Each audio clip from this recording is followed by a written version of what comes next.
PBS Radio Mystery Theater presents...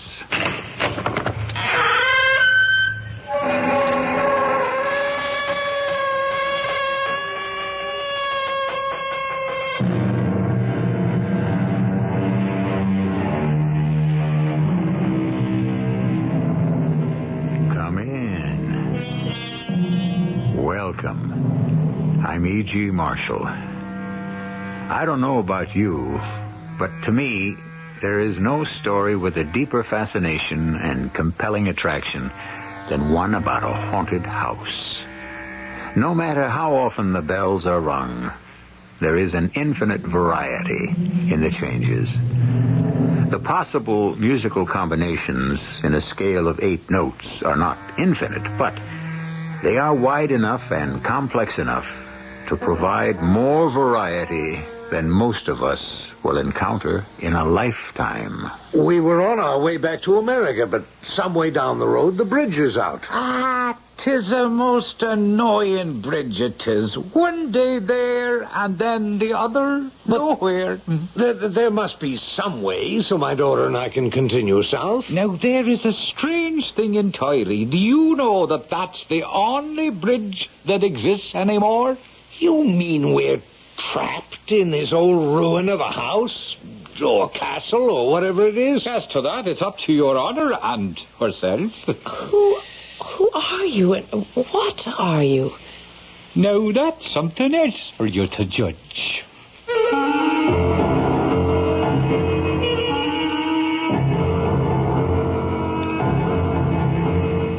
Our mystery drama, A Very Dear Ghost Indeed, was written especially for the Mystery Theater by Ian Martin and stars Russell Horton and Court Benson.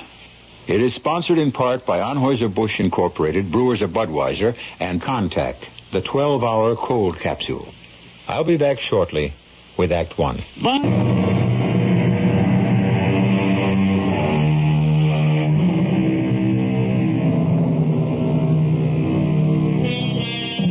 In the year 1898, the world was a remarkably stable place. In the fall of that year, Mr. William Donovan and his daughter Constance lived through an experience which was to mark the rest of their lives. An experience sheerly accidental and coincidental. Or was it? Well, it's Mr. Donovan's story, not mine, so let him tell it. In the autumn of that last year of the 19th century, business had brought me to Europe and the British Isles. Having traveled so far and my only daughter being with me, a sudden fancy had taken me to visit the island of my forebears. So it was that Constance and I, having hired a small chaise in preference to taking the public stagecoach, first saw Carrickmoran from high in the mountains, on the way from Limerick to Cork. Oh, look, Papa. That lovely big old house sprawled in the clearing in the forest, halfway there down the mountain. Isn't it magnificent? With all its turrets and battlements and buttresses. Well, it may have been once, Constance, my dear. What's the matter, dear? Oh, nothing, Papa. I'm sorry. It just went out of sight. Good heavens, daughter, don't startle me like that. What? What went out of sight? The castle. But suddenly there was a sort of patch of mist came drifting, and the whole building seemed to dissolve and disappear into the trees. What a romantic you are, my dear. Don't you suppose it could be haunted or some fairy castle like King Arthur? Well, we're a long way from Camelot. Ah, but we're in the Emerald Isle, the home of bogies and banshees and leprechauns and all kinds of strange magical things. Well, thank heavens we haven't run into any of them so far. Oh, well, there's the little village. You can see it again. Isn't it quaint? What happened to your magic castle? Well, we must be down about level with it. I do wish we'd be able to see it up close, and then we... What is it, Papa? Oh, confound it. Look, that sign. God save you, travelers all. Don't try to cross the bridge. 'Tis dangerous for both man and beast. Oh, damnation. If we can't get across the gorge here, well, let's take this road, turning off to the right. Castle Carrick Moran, it says. So it really exists. What do you mean? Well, it must be that wonderful old building we saw from higher up in among the trees there. Well, I suppose we haven't much choice. It's the only other road. There must be a bridge of some sort there. Oh, Papa. Suppose there was no place else, and we had to spend the night in that lovely old ruin. Now, don't be ridiculous, Constance. We're on the doorstep of the 20th century. Even in this out-of-the-way place, there are some forms of communication. Well, I'm sure you'll handle it, Papa. You're always so resourceful. Oh, but it's all terribly romantic and exciting. I have the strangest feeling we're somehow lost in a whole world of yesterday.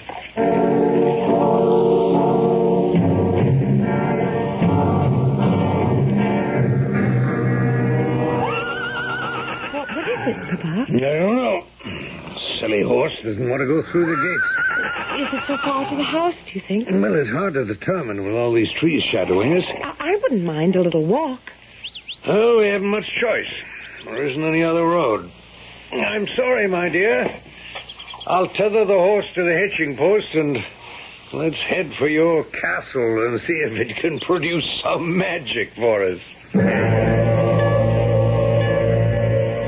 It was a surprisingly long walk through that winding, tree-shadowed lane, like some strange expedition on the bottom of the ocean, so overgrown and darkly shadowed was the carriage path.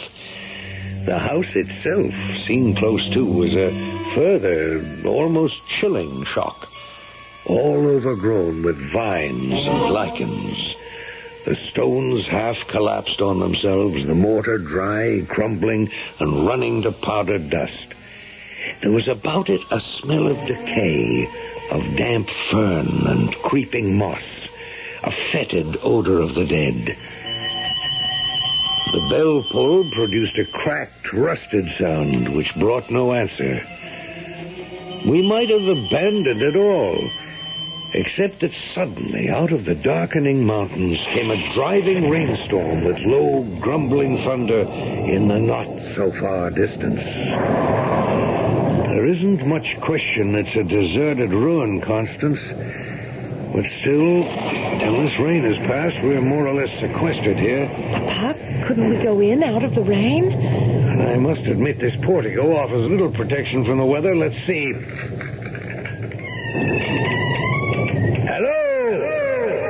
Hello, anyone home? Of course there isn't.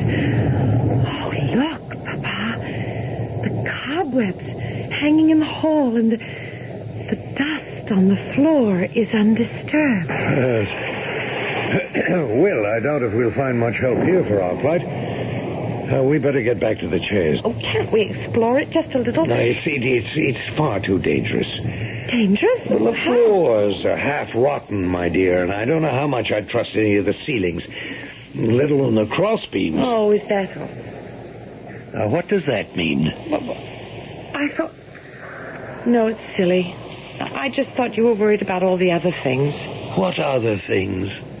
Well, the things I can't put into words that I feel sort of swirling around me. Voices from the past, calling, trying to reach me. Voices from the past? Why should they want to speak to you? I don't know. Ooh, it's a creepy sort of feeling. Somehow we're meant to be here. There's something about this place that we ought to know. What on earth is there here that we have business with or ought to know? Well, maybe now it's myself could answer that for you. At the strange, crackled young old voice, we both of us looked up in sudden shock. Halfway up the great curving oaken staircase, in a window niche, darkened by the storm outside, sat a small, hook-shouldered man in a dress of bygone days. He was all in green, save for his square, bottled black shoes, and he wore a truncated, conical hat with a wide brim that shadowed his face. Now, suddenly, using a little walking stick to support himself, he hopped down and came to us, saying, Is there some way now I could be of service? Well, my daughter and myself were on our way to Cork. Some way down the road, the bridge is out. 'Tis a most annoying bridge there, so it is. The one day there, the other nowhere. Yes, but there must be some other somewhere so we can continue south. Do you know, that is the only bridge exists anymore. You mean we're trapped? We either go back to the main route and back over all those mountains, or we wait till the bridge on the main route is repaired? Well, now, as to that, it's up to your honor and herself. If you was to ask me... Well, let's put it that I'm asking you. Well, then, I would trust the folk hereabout that the bridge would get put back to itself before the posterior of the day, as you might say. And in the meanwhile, what would you suggest? Why, as to that, 'tis up to your honor. With an hour or two to while away, you might be interested in a bit of the history of Carrickmoran. To make a lean purse a little fatter, it could make interesting listening. Could we... forgive me, Papa. Could I see your purse? Sure, little fear I have of showing what has of smart interest. There it is, then, for all it's worth. A shilling. So it is. All that's there. But if I took it from you, it would make no difference. Another one would take its place. Sure and all, you'd have me with one shoe in my hand is all, and busy remaking it at the same time. What are you two talking about? I think your daughter, if she be so, takes me, perhaps, for a leprechaun. And what are you? Just what I seen, God save you then. A man minding his own business till you stumbled in my privacy. Oh, forgive us. Sure, McCushla, though it came on us, I'm not one bit ungrateful for the invasion, do you see? You're not one to go out in that. With the weather what it is, maybe you'd like to perhaps hear the legend of Carrickmoran? Oh, yes. You have my daughter completely under your spell, Mr.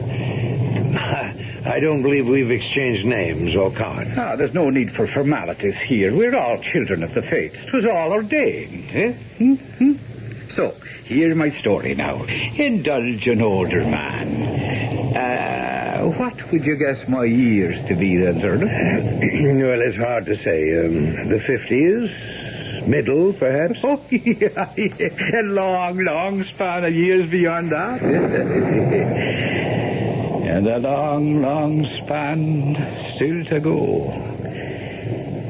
I've a way of thinking you were led to this door. And that what I have to tell you may affect the rest of your life.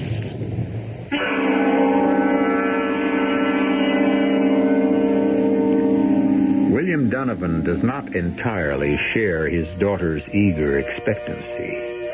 He eyes his unexpected host with a much more puzzled eye. Who is he? And what is he? And some uneasy twinge deep within him even suggests to his practical mind that perhaps he has been wrong to deny the supernatural all his life. Maybe, at last, he has met up with it. I shall return shortly with Act 2.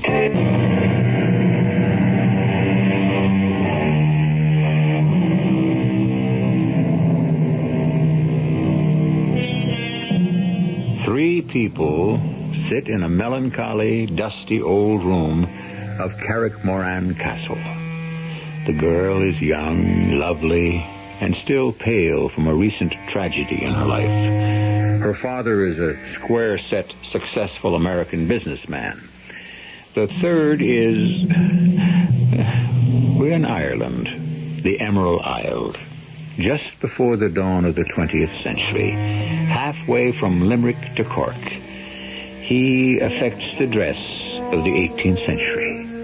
Knee breeches and stockings, buckled shoes, wide lapels, and tails on his coat. 'Tis a story about the devil himself. Oh, you'd have to go back near 100 years or so to just before the union of the English and the Irish. It was a time of trouble, you understand, and anyone who owned a property at all was after yearning for peace and stability, like the owner of this castle, who had a daughter the likes of you, Mavornin, with too much spunk and spirit for her own good. Why, damn the young rapscallion, I tell you, Marine, I'd put a bullet in him out of hand if he so much as shows himself near you again. But I love him, Father. How can you love a man who hasn't 2 pence to rub together? Oh, Jamie can't help it if he's poor. No more can I, so it seems. The more reason I'll not see you married to anyone who can't support you and keep a roof over your head. But I love him. And I love your mother, who lies in the will of God confined to her bed. I'll not see her put forth from Carrickmoran as long as she lives. And what has Ma to do with me? We're in a bad way, daughter. The potatoes failed us. There are no men to work the bogs and bring in peats, and there's no money at all. The only thing will save us all is Lord Connor and all the gold he offers. You're going to sell me to that fat old pig. I won't marry him. You'll do as you're told. 'Tis for your own sake and your mother's. Ah, you should be ashamed, Da. Well, 'tis done and will not be changed, and it's Lord Connor you'll marry, or the devil himself will have us all. Ah, it's you he should take and save the rest of us. Now, there's a terrible thing for a daughter to say to her father. Oh, that's so terrible. He half owns you already. You might as well go all the way and make a pact with him to sell your soul entirely. Well, many a word is said in anger we'd all like to recall. And sure, a sweet Colleen born the likes of Maureen never meant at all the sort of curse she laid on Sir Seamus, her father. Now, look, sir, if you think to entertain us with some thinly disguised version of the Faust legend about a pact with the devil, I'm afraid... No, Papa. No, let him go on, please. Oh, we can't leave anyway in weather like this. Or until the bridge is fixed. Very well. You came down over Steve of Batahora, of course. Over what? Oh, forgive me since you don't have the tongue. Over the mountains, I mean. Oh, yes. Then, on the way, you'd have passed where Moreau Wood used to be? Well, I wouldn't know. Ah, well, 'tis no matter, perhaps. But it was there that Padre Dunin and Maureen used to meet among the blackthorn and the rowan, with a carpet of buttercups and daisies spread at their feet, and the song of lapwings and robins all around. Oh, Maureen, Acushla. Oh, Paddy, beloved. Oh, my own. My own. What is it then? Tears? Why? Oh, because I'm not your own. I can't ever be. My dad has promised me to Lord Connor. Well, that fat old toad, I'd as soon see it tied to some old boar hog that wallows in the mud. Oh, don't blame Dad too much. He's about to lose Carrickmoran unless he can find enough money to save it. And he'd sell you for that? Oh, my mother is sick, Paddy. Sick to the heart.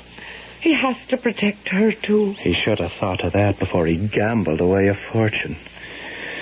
Oh, Lord, if I only had some money. But how?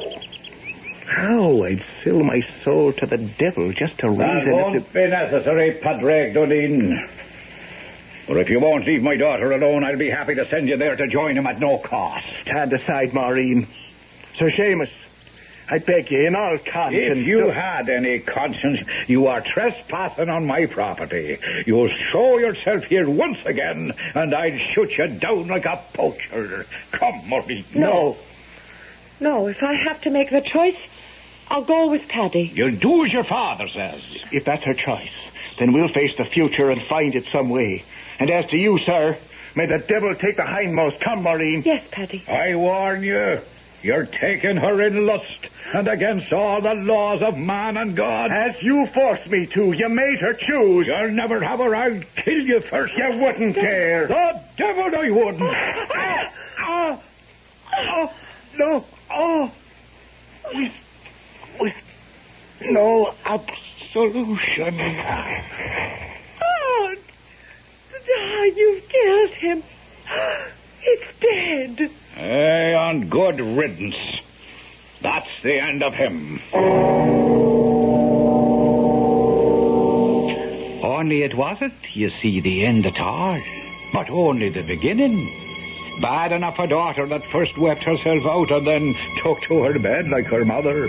Bad enough the dreams of tortured conscience that kept Sir Seamus awake night after night with his shame at the sudden blind rage that had made him pull the fatal trigger. But worst of all, the final outcome, that it had all been for nothing.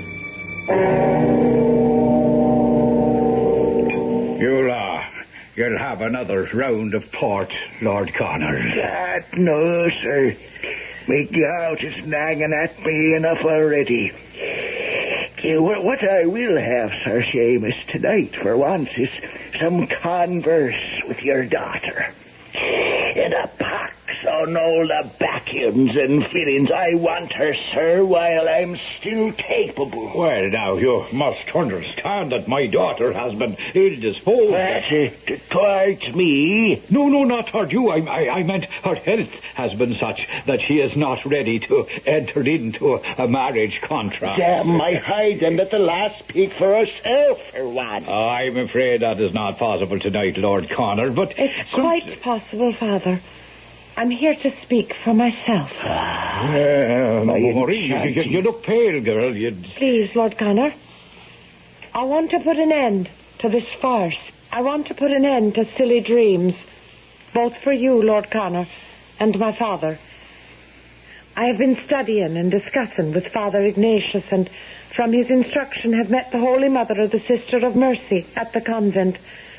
I have been accepted as a novitiate, and after serving my term, I will become a nun in that order.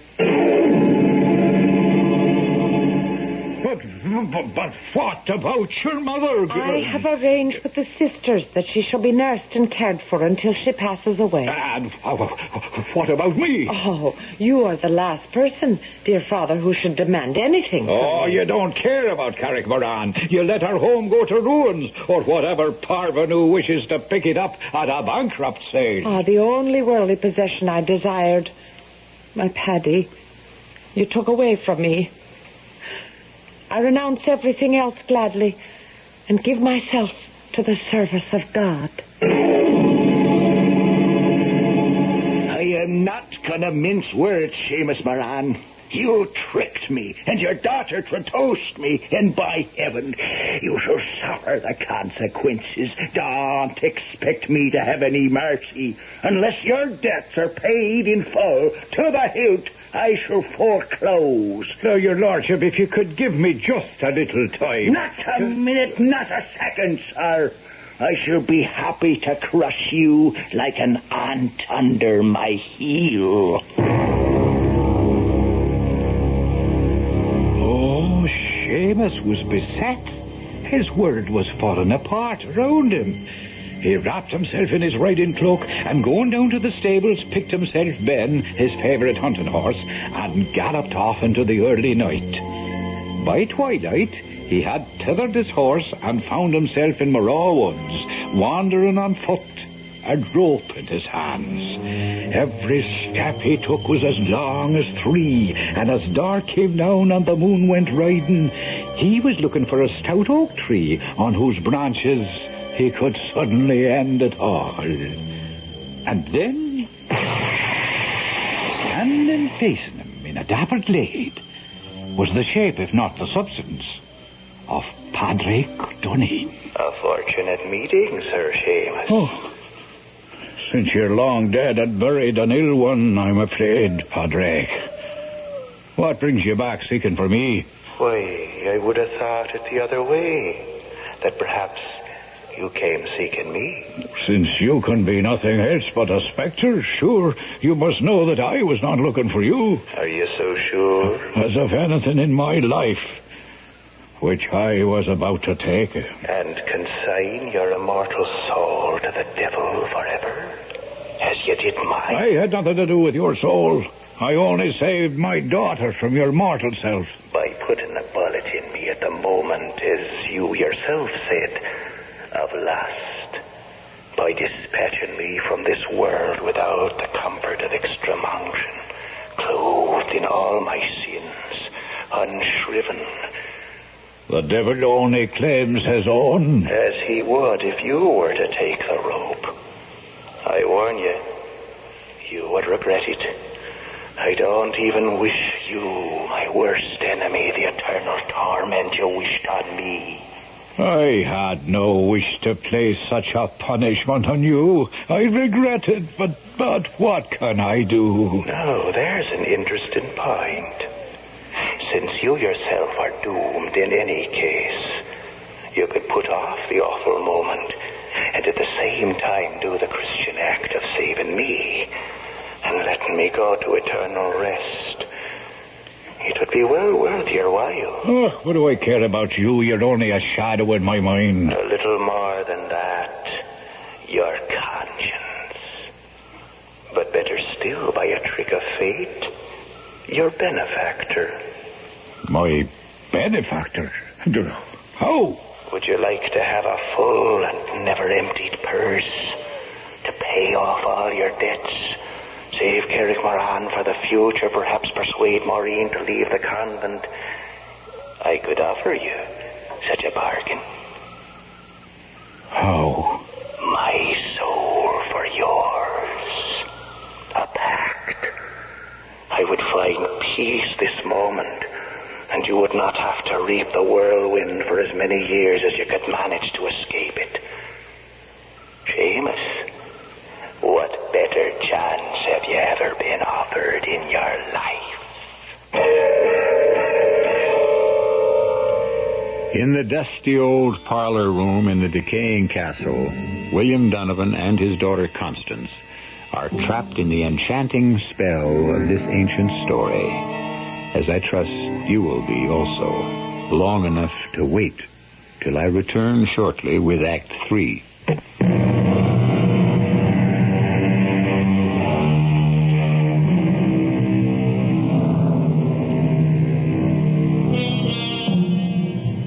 Has stopped outside the lichened walls of Castle Carrickmoran, and the evening sunlight glistens in the cobwebs that festoon downward from the ceiling, creating a magic background for the little green man with a hooked back, who leans on the silver head of his ivory-tipped cane as he spins his own web, an alluring and hypnotic skein that has enmeshed his American listeners.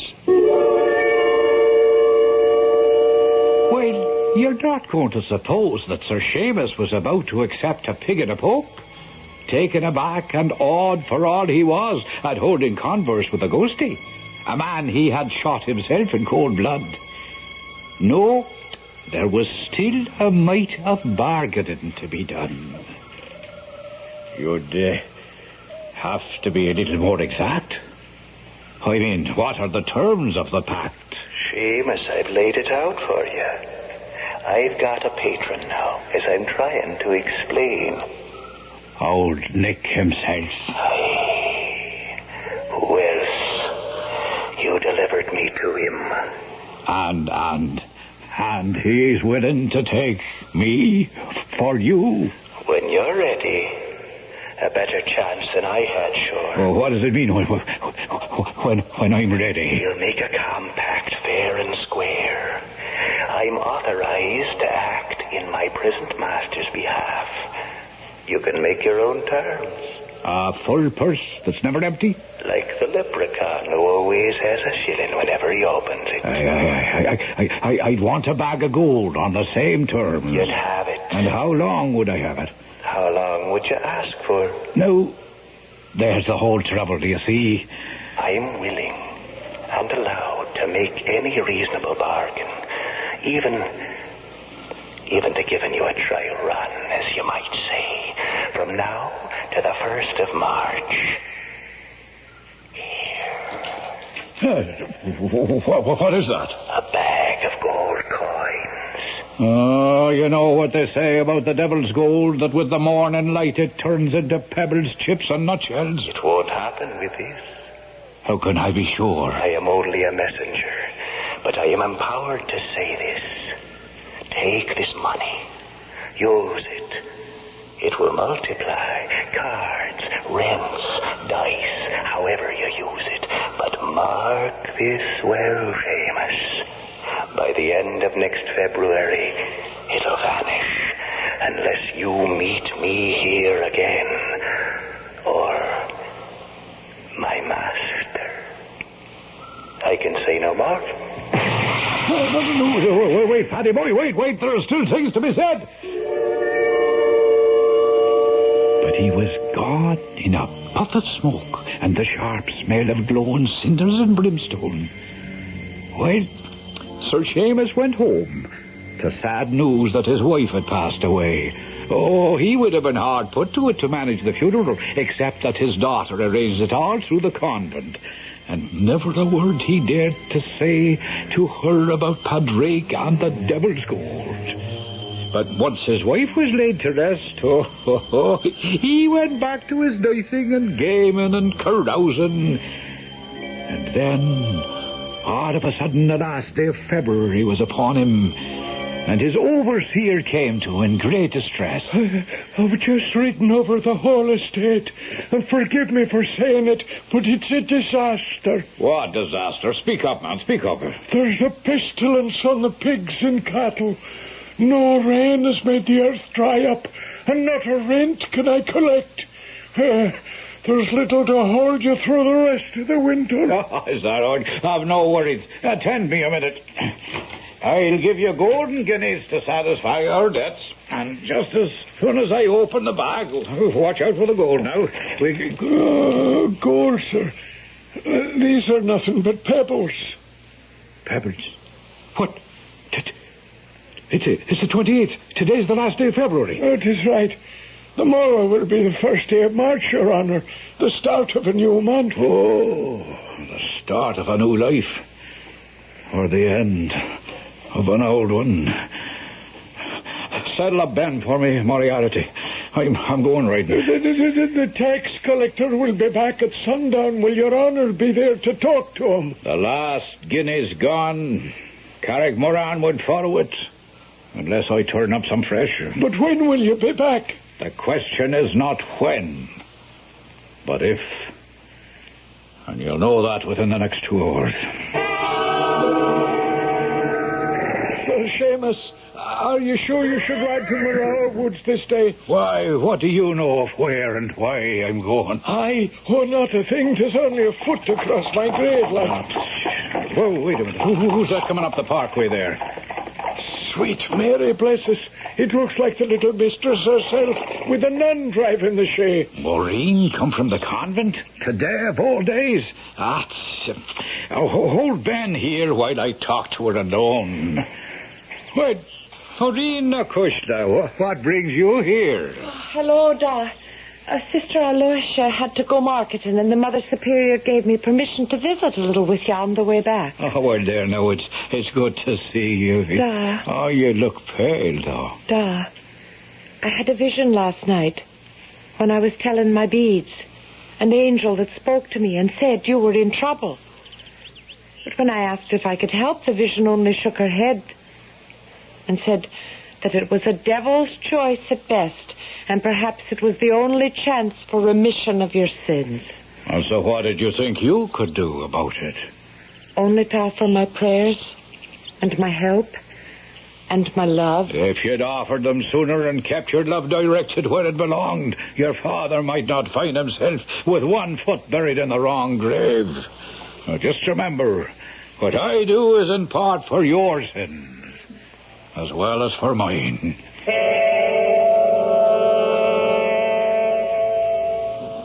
Padraig. Padraig Duneen, are you here at all? I'm here, You. Seamus.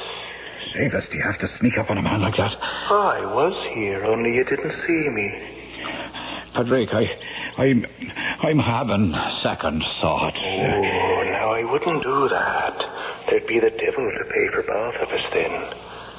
Seamus, you have nothing to lose, for he'll get you in the end. But I have everything to gain, for I never should have been his slave. In the name of your daughter, take advantage of a pact you couldn't hope for otherwise. What terms? What terms? That the bargain dates for 7 years, until March the 1st of that year. That you shall have all the pleasures and the glory of the world, and unlimited money to enjoy them. And when the lease is out? That is between you and the principal I represent. Must be Mary protect me. I'm out of hell.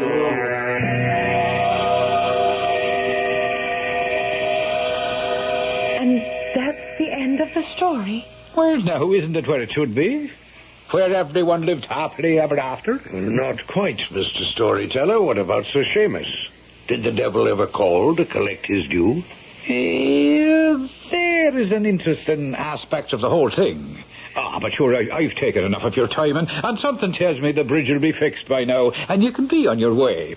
So if we could just settle up for the trouble we've all been to set things to right and keep you entertained. Oh, wait a minute. Who is all? Well, sure, the little folks that have done what has to be done. They all have to be compensated. Oh, yes, they all like to see a little of the colour of gold. Otherwise, who knows, the repairs might take an awful length of time there, and no one else to do it. How much? I was thinking in the neighbourhood of 100 guineas. 100 guineas? Well, that's a fortune. To an Irishman, perhaps, but a mere bagatelle to an American or rich cousins. Oh, just a moment, Papa. What, Constance? I'm not leaving until I have the rest of the story. Now, what happened to Sir Seamus when the 7 years were up? Do you know now, that is an interesting tale. And why not let you have the rest of it, eh? For 6 years after that second visit to the woods, Sir Seamus prospered. Oh, he took to his own ways, and never a dice table or a card game or a horse race that he wasn't about. But then, as the 7th year began and dragged on and on, the fear of death gradually had him by the throat. The priest would have naught to do with him, and finally he had no recourse but his daughter, Sister Cecilia now in the order. And on a certain day, he was allowed to see her and to tell her the whole story and throw himself on her mercy. I can pray for you, but that will not be enough. Well, what else would you ask? There are just 9 months left before your time comes due. Perhaps that in itself is a signal. The cycle of life, reborn. You must renounce all worldly things.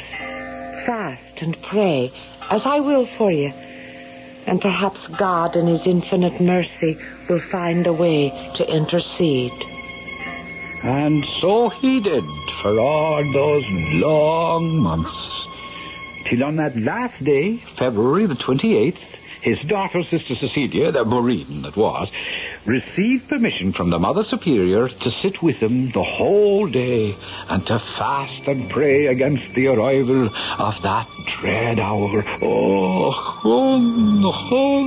a sad sight the once ruddy and stout Sir Seamus was, nothing but skin on bone and white as a haddock's belly. But the hour of midnight passed, and glory be to God, the fiend dared put in no appearance. And 'twas time for his daughter to leave. You've been saved, Thanks to you, daughter. No, thanks to your own fasting and prayer. I must leave you now, but I caution one thing. What's that, Maureen? I've sprinkled holy water all about the edges of the house and a little bit of the garden back where you can walk, but something warns me. Never step outside for you may not be safe. And so saying, she returned to her convent retreat. And Sir Seamus? Well, no, that wasn't all so simple, for, there was a little mistake there, do you see? It happened to be leap year. So there was a whole day to go till the 1st of March, and the contract was due. So what happened? Say he just stayed on here at Carrickmoran and is still alive this day to tell the tale that he waits for passing travellers sitting up there in his little window niche and ready to recite his story so he can still live inside the magic circle of the house. And that when time for questions arise that are too many, he just... Where did he go? I'm damned if I know. It just disappeared, like a puff of smoke. Papa, you don't suppose that he is Sir Seamus and that... Oh, don't be ridiculous, darling. He'd have to be nearly 300 years old. What is it, Papa? Do you know, if you keep me here any longer, I might begin to believe such nonsense. This damned enchanted isle.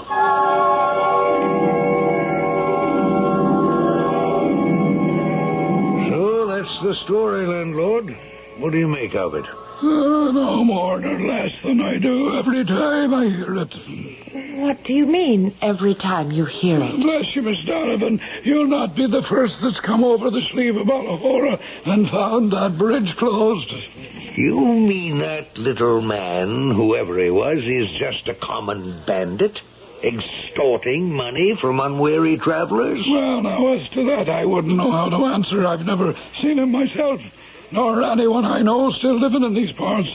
You mean he doesn't exist? I didn't say that. Well, it cost me 100 guineas. 'Tis better than losing your immortal soul. Well, you'll excuse me. I think I'm wanted in the kitchen. Constance, I think we've been had. Oh, Papa. Oh, we can afford it. And whether or not we spent an afternoon with the dead, it's something we'll both have to talk about for the rest of our lives.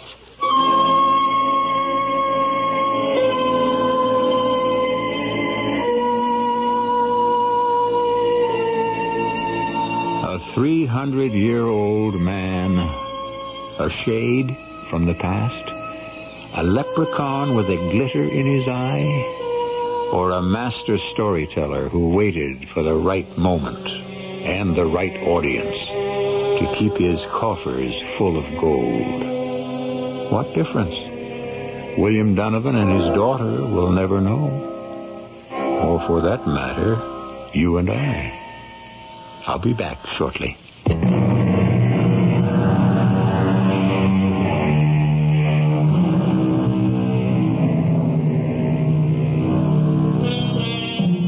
It's interesting that the title most think best suits Eire, or Erin, or Ireland, is the Emerald Isle.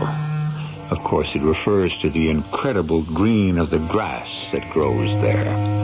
But the cognomen was first applied in a poem written by a Dr. Drennan in the 18th century. It seems fitting to close today's tale with a quote from it. Nor one feeling of vengeance presume to defile the cause or the men of the Emerald Isle. Our cast included Russell Horton, Patricia Elliott, Cork Benson, Ian Martin, and Earl Hammond. The entire production was under the direction of Hyman Brown. Radio Mystery Theater was sponsored in part by Buick Motor Division. This is E.G.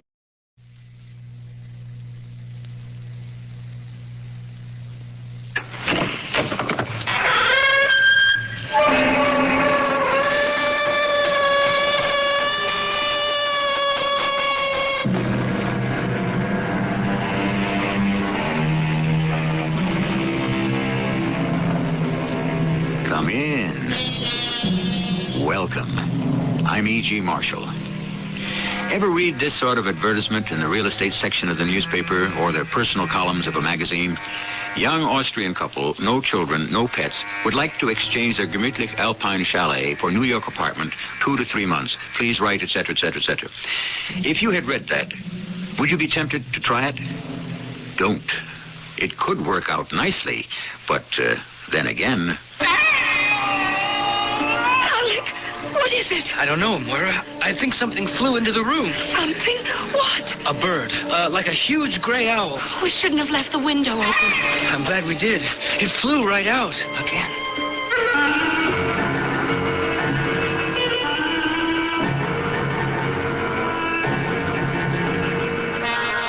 Our mystery drama was written especially for the Mystery Theater by Ian Martin and stars Don Scardino and Jennifer Harmon. I'll be back shortly with Act One.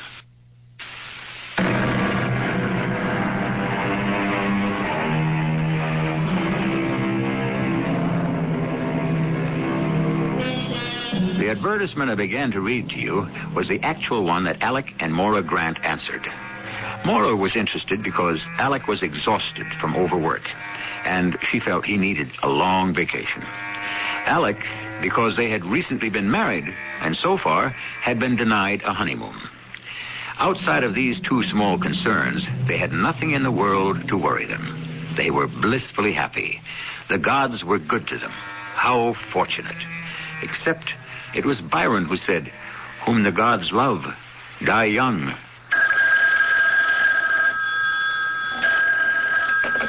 Professor Grant. You don't have to be formal. It's just me. Oh, who's me? Your wife. Oh, that... Darling, the most marvelous thing just happened. It came. Well, that's nice. What came? A letter from Frau Gottschalk in Austria. She's charming. There's a picture of her and her husband, and they look like dear people. And the house is a dream, and they want to exchange. Only they don't own a car. But couldn't we just rent one there and... Hey, honey, slow down, will you? Oh, when are you coming home? I'm just finishing up. I had to empty the drawers and get all this junk out of poor Murray's way. Well, you're only going to be away from the university for a year. It's still your office. Not while I'm on sabbatical leave. But it's all done. I should be home within the hour. Oh, hurry, darling. I'm just bursting with all the news about Austria. I'm Dr. Alec Grant, and my sabbatical leave began at the beginning of the summer.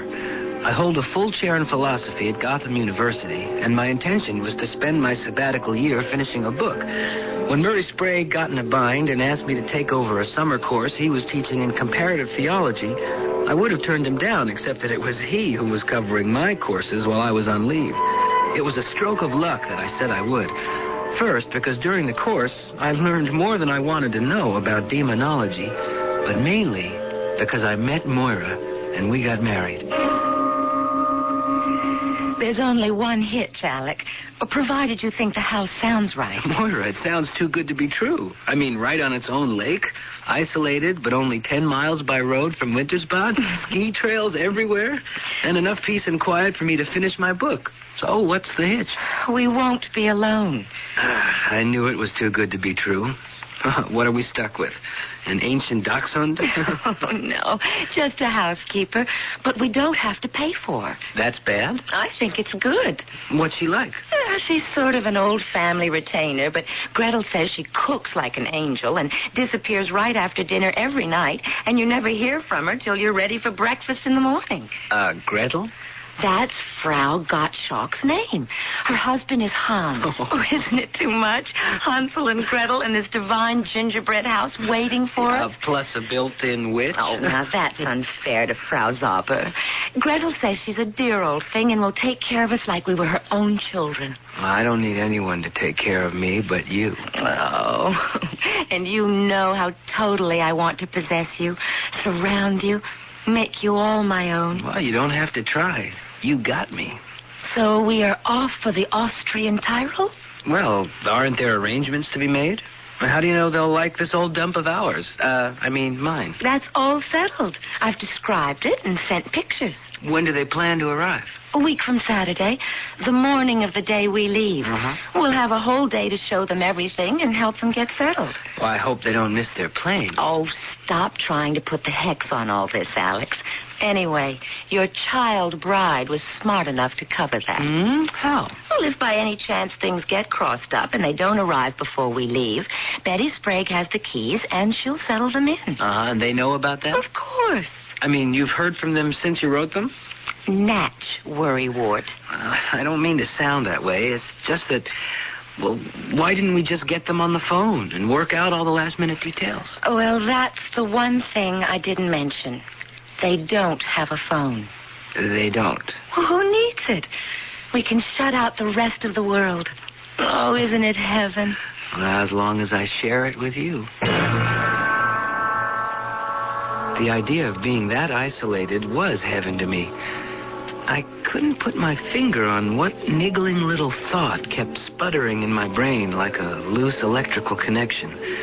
And in the face of Moira's enthusiasm and shining expectation of our projected trip, I didn't have the heart to allow anything to spoil it. I never dreamed my random hunch would turn out to be true. Hello? Yes, this is Mrs. Grant. Is that the Gottschalks? Shh. What? A cablegram from Frankfurt, Germany? Right. No, please, read it to me. If you got a pencil, darling. Right here. That's correct. Just read the message. Missed connections here. We arrive New York a day late. Sorry we will miss you, but please not to delay your departure. Frau Zauber expects you. We will contact your Mrs. Sprague, and all will be well. Auf Wiedersehen, Hans and Gretel Gottschalk. Yes, thank you, operator. I have it. No, a copy will not be necessary. They missed the plane? Or maybe you ought to take up fortune-telling. I'm sorry, darling. No, I didn't mean to bite at you. I'm just disappointed. I would have liked to have met them. Well, do you want to cancel our flight? Are you kidding? That's a special excursion deal that saves us a fortune. Besides, we have to pick up our car in Munich. We don't want anything to go wrong with that.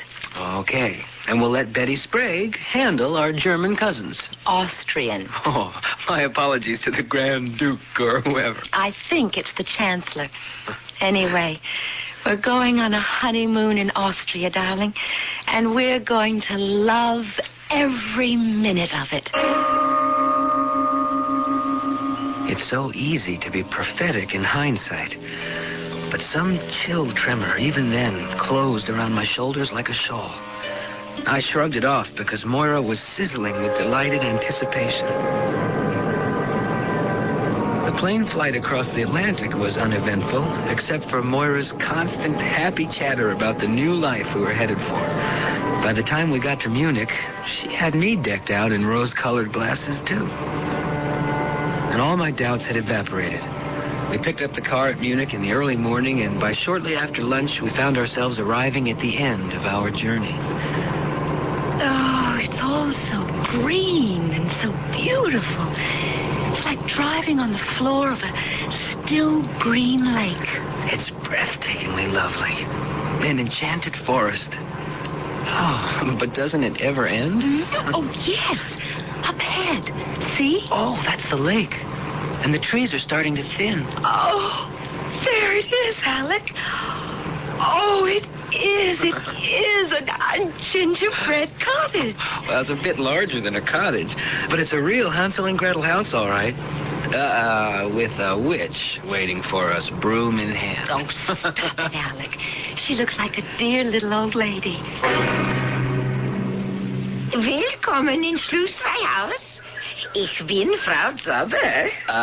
Wir sind Herr und Frau Grant, aber wir haben keine Deutsche sprechen. Ach so. It is no matter. I have English pretty good. Have you come with a nice trip? Oh, yes.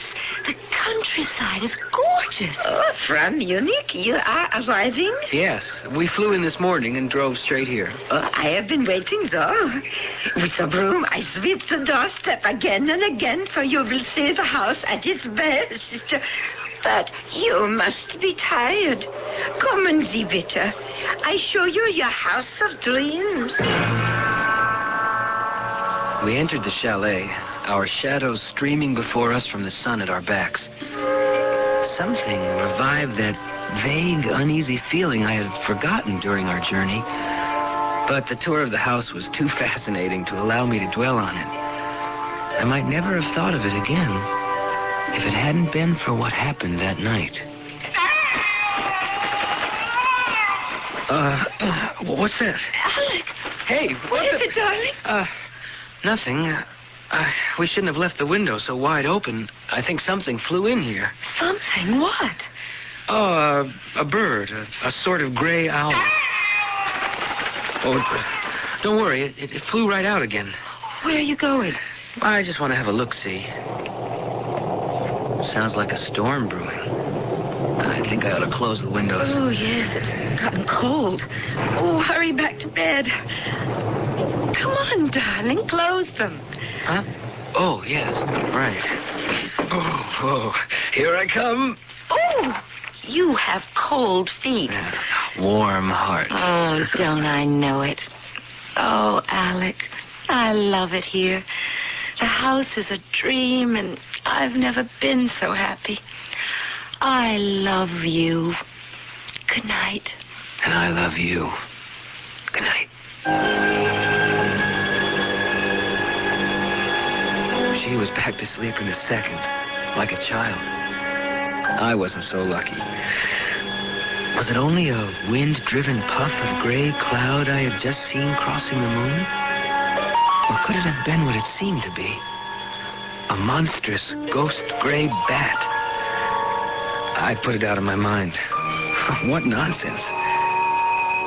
And then I remembered what it was I had forgotten when we entered this dream house. 3 of us, the sun behind us, our shadows dancing before us. But it didn't seem to me there were 3 shadows. Only 2.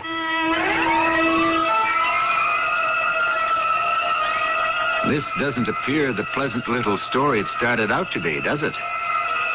Of course, Alec has been working very hard, and he seems prey to strange premonitions, perhaps even delusions. Maybe with morning they will all have passed away, except I wouldn't count on it.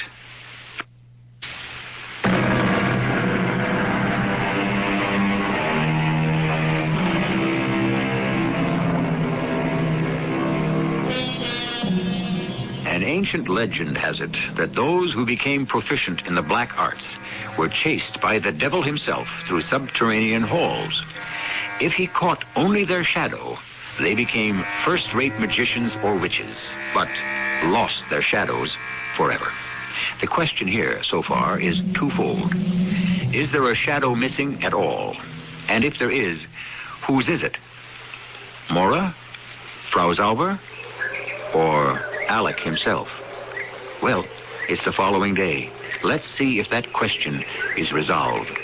Would you like already some more coffee, Herr Grant? No, thanks. Frau Grant? No. But it was wonderful, Frau Zauber. So was breakfast. And dinner last night was superb. Dankeschön. It makes me very happy you like it. So, I clear away everything. Thank you so much, Frau Zauber, for making us feel so much at home. Aber it is your home while you are here. I go make you a picnic lunch. Don't worry. The mist will burn off, and it will still be a beautiful day. Oh, isn't she an angel? Yes. What's this about a picnic lunch, Mora? Well, it was Frau Zauber's idea. She thought we might like to spend the day exploring.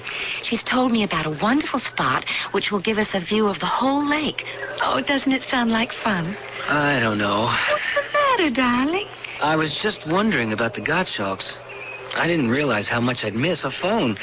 I would like to have run down to Wintersbad and given them a ring to see if everything was all right. Darling, you're forgetting the time difference. It's still the middle of last night at home. Oh, that's right. Excuse me, please. Oh, I didn't hear you, Frau Zauber. You were talking. I didn't want to interrupt. I have here the picnic, all in the basket. You want it now? Oh, well, not quite yet. I want to get dressed. I won't be long, Alec. Oh, Frau Zauberg, you're so kind. You're making us very happy. But of course I must. You are very, I don't know how to say, precious to me. Frau Zauber, do you have any bats around here?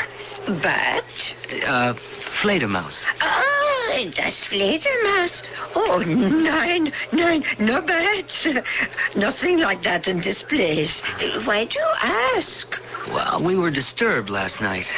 We had the window wide open, and I woke up thinking a bird was in the room. When I went to close the window, I saw something like a great gray bat flying across the moon. Oh, and the Liebchen? She saw this too? Oh, no. Fortunately, Moira was asleep. I didn't tell her what I thought I saw. I didn't want to upset her. Oh, very wise, mein Herr. This holiday means so much to her. You must not disturb her. Oh, yourself? Here I am. Ready to go, Alec? Ready, willing, and champing at the bit. Then let's get the picnic started. It was everything a picnic ought to be. We ate in a meadow floating above the Emerald Lake. The food was sublime, and walking home over the pine needles, we were both floating on a cloud. Oh, what a day this has been. I think you're a little high, my pet. I am. On clear air and the scent of pine and the quiet. Oh, the lovely quiet. And a bottle of sparkling Rhine wine. I only finished it because you were being such a teetotaler. It was making me sleepy. My arm was about her waist, her head on my shoulder. I was tired myself and full of sun and fresh pine-scented wind and peace as heavy as a drug. We floated down the hills back to the chalet to find Frau Zauber waiting for us, fussing over us like children. Ah, you are both so tired. Oh, I am a foolish old woman to send you so far on your first day. Oh, I'm fine. I'm just, so sleepy. I've got to have a nap before dinner. I go up right away and turn down the bed. You will join her also, Herr Grant? No, I'm not that sleepy. I'll see Moira upstairs. Perhaps you'll make a cup of coffee for me? Yeah, but... Oh, you don't have to come up, Alec. Well, I want to see you tucked in. I'll be right down, Frau Zauber.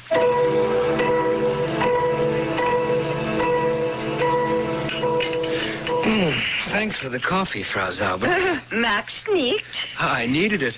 Oh, I'm quite sleepy myself. You should be resting with the little one. Nope. This is a good chance to make a quick trip to town and make that phone call. Why don't you wait till tomorrow?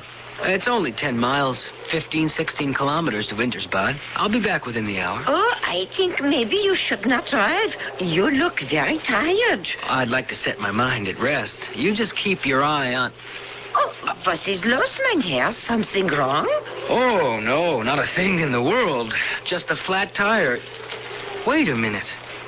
Both front tires are flat. I'll be damned. Oh, is it something bad? It's not good, Frau Zauber. Until those tires are fixed. One I could handle, but two... Is there a mechanic near here? In Wintersbad, yeah. Well, that's great. How do I get in touch with him without a phone? Oh, Fritz comes with the milk. I could tell him to let the garage know. When's that? Tomorrow morning? 9. Tomorrow's Thursday. He'll be here again on Friday. Oh, no. Pardon. Not even Friday. It's All Saints' Day. It's a holiday. It will not be until Saturday. I guess that fixes that. Without wheels, I'll just have to use Shank's mare. Excuse me? Walk. Oh, 15 kilometers? Well, not tonight, anyway. I guess my phone call to the Gottschalks can keep. Ooh. Maybe I'll join my wife in that nap. But supper? Why don't you leave us some sandwiches? Yeah, I will make a try. And some wine. And the coffee all ready to brew. Will there be anything else? No. If I want you, where will you be? I sleep in the cellar. It would be too difficult for you to find me. It doesn't matter. We both probably will sleep until morning.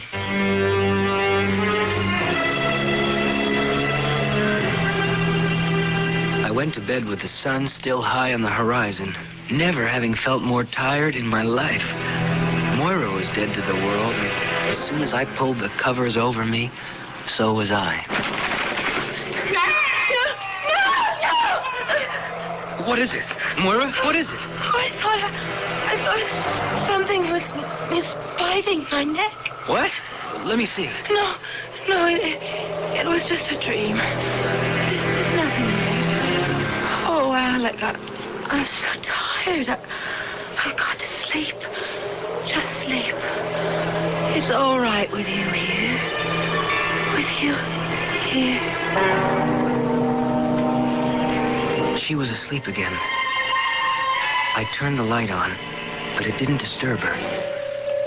I examined her carefully, and on the right side of her throat, just under the jawline, I saw 2 marks, side by side, as though they might have been made by a hypodermic.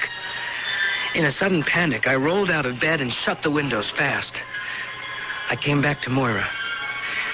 She was breathing as evenly as I was gasping with fright. I went through the house calling for Frau Zauber. I found the door to the cellar and went down into a rabbit warren of halls and compartments with the damp earth under them smelling of decay. All were closed, frozen shut with rusted locks, save one, which gave easily as I thrust against it. I stumbled through, clawing in the dark, down a long, twisting passage, dank and odorous, till suddenly instinct stopped me short. I took out my lighter, thumbing the wheel, and gasped at what the small flicker of its flame revealed.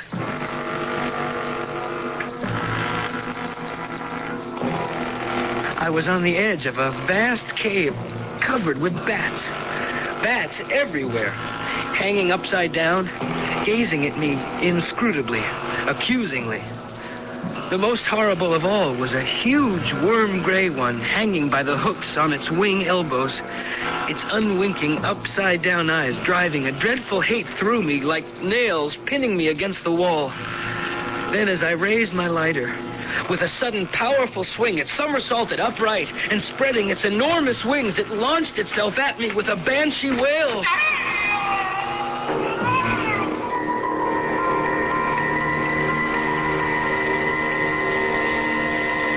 The next thing I remembered was waking out of utter blackness to find myself lying on the bed with Moira shaking me gently.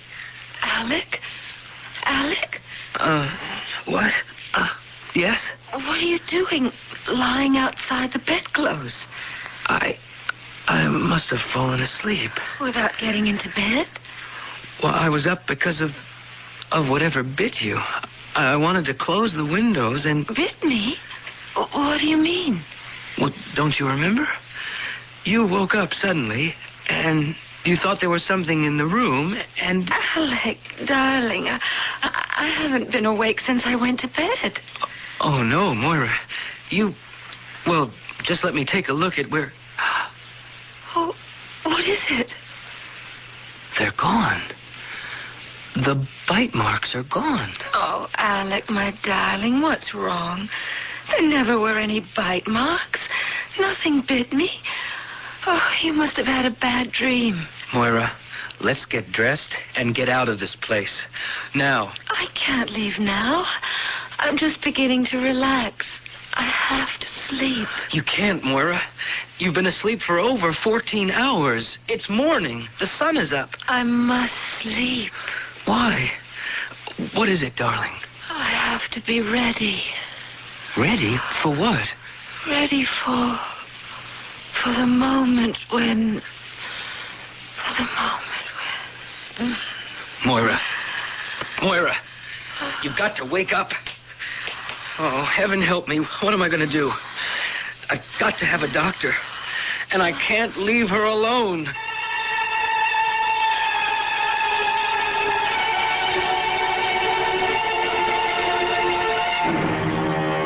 A terrible dilemma for Alec. What strange sickness is drawing the life from his wife's body? He must find help for her. On the other hand, stark and terrible is the memory of that awful cavern, peopled by the obscene and monstrous bats. Or were they only a figment of his imagination? Does he need a doctor as desperately as his wife? I shall return shortly with Act 3. Laboratory test proved. Digel tops, plain antacids. First, we cut the yellow top off a Digel tablet. Then tested the remaining white portion and proved, with its top layer removed, Digel consumes as much heartburn-producing acid as Tums or Rolaids. What's more, of the three, only Digel, with the yellow top, has the fast gas-calming action of simethicone. Conclusion, when you want more than plain relief, Digel tops plain antacids. Occasional use only as directed. Best Western has friendly places to stay wherever you go, and a full-color road atlas and travel guide to help you get there. Turn into the Best Western near you and pick up your free copy of the Best Western Road Atlas and Travel Guide today. Then let us make your reservations for you. So come on, turn in America, turn in Anna, turn in America, turn in Anna, turn in. Every day, people face all sorts of tests. Driver's tests, tests at school, and every day, tests on life. Oh, Mr. Cadwell, you're next. Ah, Mr. Cadwell, please take a seat. Thanks. Are you ready for your test on life? I guess so. Well, don't worry. It's only for practice. This time, that is. First question. If your son broke your favorite fishing rod, would you, A, be understanding, or B, yell at him? Was it really my favorite fishing rod? Oh, Mr. Cadwell, would you stab someone in the back to get a promotion? How big a promotion? I'm... Oh, come, Mr. Cadwell. Well, gee, I don't know. Well, you can find the answers at your local house of worship. That's where you and your family can learn about handling the everyday problems we all face. Religion in American life, Mr. Cadwell. We need it. A message from Religion in American Life, the Ad Council, and this station. Yeah. Well, thanks, and see you later. You can count on it.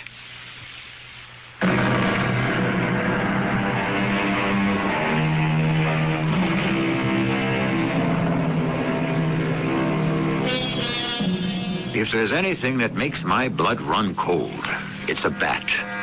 Oh, somewhere there may be a bat lovers society who wish to protect the dear little furry things with their two canine teeth as sharp as hypodermic needles.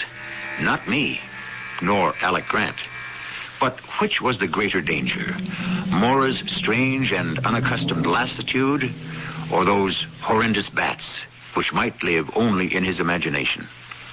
Only he could make the choice.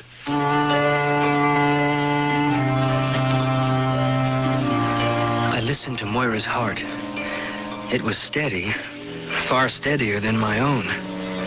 Her pulse was strong and normal. She breathed easily. But she was in a profound sleep that was dangerously close to coma. I had to get to a doctor. Guten Morgen, Herr Grant. Did you sleep well? No, I didn't, Frau Zauber. Oh, but why? I thought you told me there were no bats in this part of the country. Yeah? Why do you think there are? Because I believe one bit my wife last night. Oh, poor Liebchen. I came down to the cellar after my wife was bitten, looking for you. I called, but you didn't hear. Oh, I am the very sound sleeper. Yes, I couldn't find your room, but what I did find was one door that could be opened. What do you think I found behind that door, Frau Zauber? Oh, I have the trouble with the English. I don't... I found a long corridor, and at the end of it, a cave full of enormous bats. Bats, Frau Zauber. Herr Grant, I think you are having eine böse Traum, a nightmare. But there's nothing like that in the cellar. I tell you, I saw it. Then come. You show me.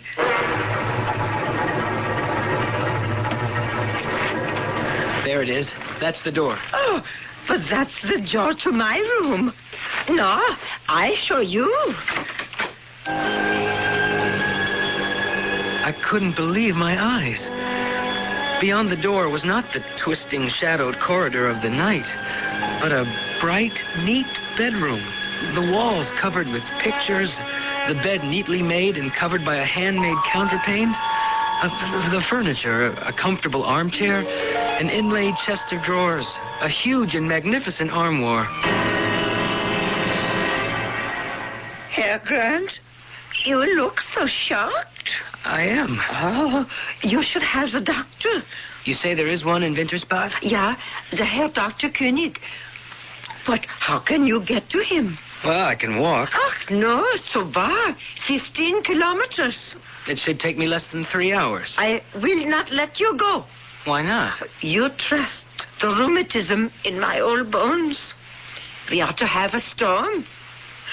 When the snow comes, driving with the wind, you could lose your way. I'll have to take my chances. With any luck, I'll get there before it breaks. 5 kilometers to the main road were a nightmare of slipping, sliding stone under my feet. And above, the sky was becoming ominously black as the temperature dropped. As I reached the main road, I had a piece of luck. A farmer with a load of feed hay in a cart drawn by a small donkey was passing. Hey, Achtung, bitte.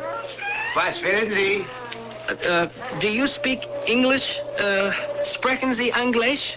Nein. Sprechen Sie Deutsch? Oh, no.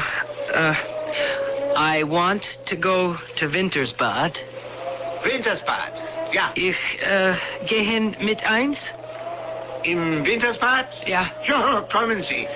Dankeschön. Ich möchte einen Doktor, Dr. König. Oh ja, Herr Dr. König. Zurück. Wir müssen gehen. I climbed aboard among the sweet-smelling hay. I was shivering and glad to pull its warmth around me. The farmer let me off at the doctor's house. The doctor was out on a house call, but his wife let me in to wait for him. She was also kind enough to let me make a phone call on my credit card.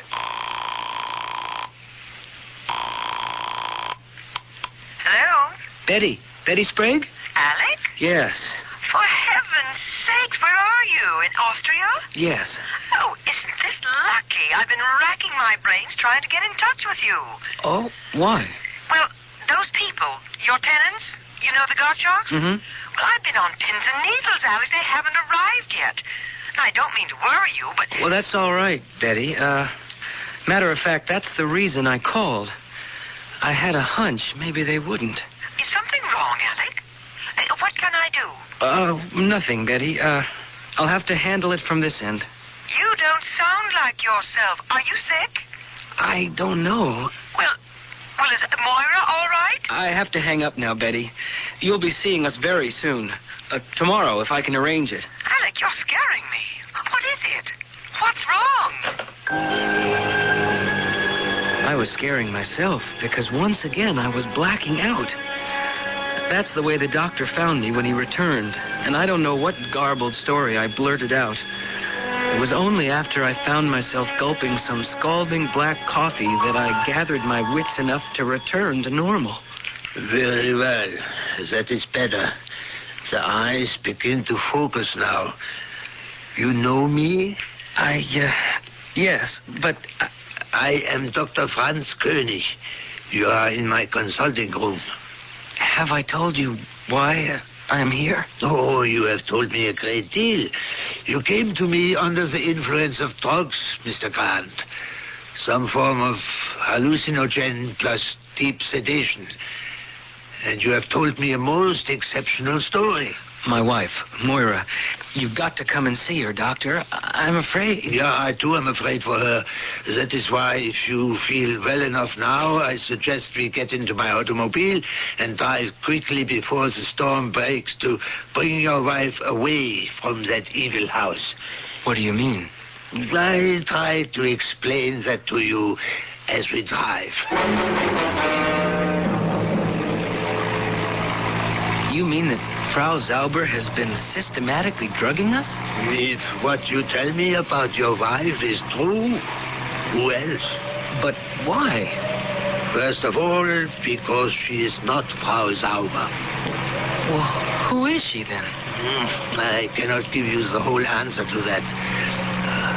I can tell you that her real name is Gretel Gottschalk. But her husband? Hans has been dead for the last 20 years. I wrote his death certificate myself. But the Gottschalks were young people, my age, younger. 2 generations ago, yeah.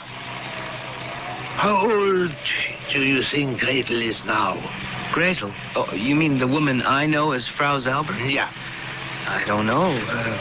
Nearly 80, I would think. You would be wrong. By the records of my grandfather, who was also a doctor, she was born in 1871. 109? But why would she pretend to be younger? Why all this masquerade about dragging us over here and pretending to exchange homes? Because she does not want to die. Gretel, or the woman you call Frau Zauber, has been shunned for the last 20 years. People are afraid of her. They believe, at the very least, that she is a witch. At the very least? What else? A vampire? There is a legend here that witches possess human bodies. And having lived out the term of the human they invade, must find a new one to violate. And she wants to invade my wife's body and steal it for her own. I say the real danger is that she believes she can. Then for pity's sake, let's get there. I'm driving as fast as I can in this weather. What is it? The motor. I can't believe it. We're not out of gas. We can't be. If we get stuck in this blizzard, we'll be buried in an hour. I don't see how it is possible. But we are out of petrol. Well, now what do we do? No one will be traveling this road on a night like tonight. We must walk. What, back to Wintersbach? It's too far. If we are to save your wife, we go on to the Gottschalk house.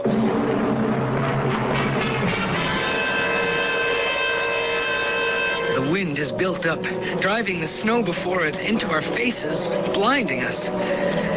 It was an endless journey to the chalet, and by the time we reached it, we were exhausted.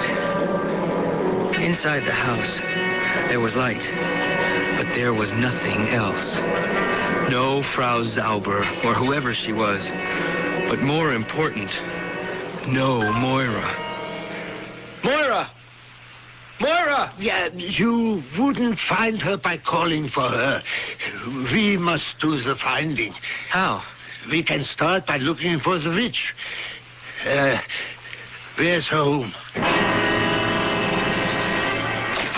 Have you the flashlight, Herr Grant? It's almost burnt out.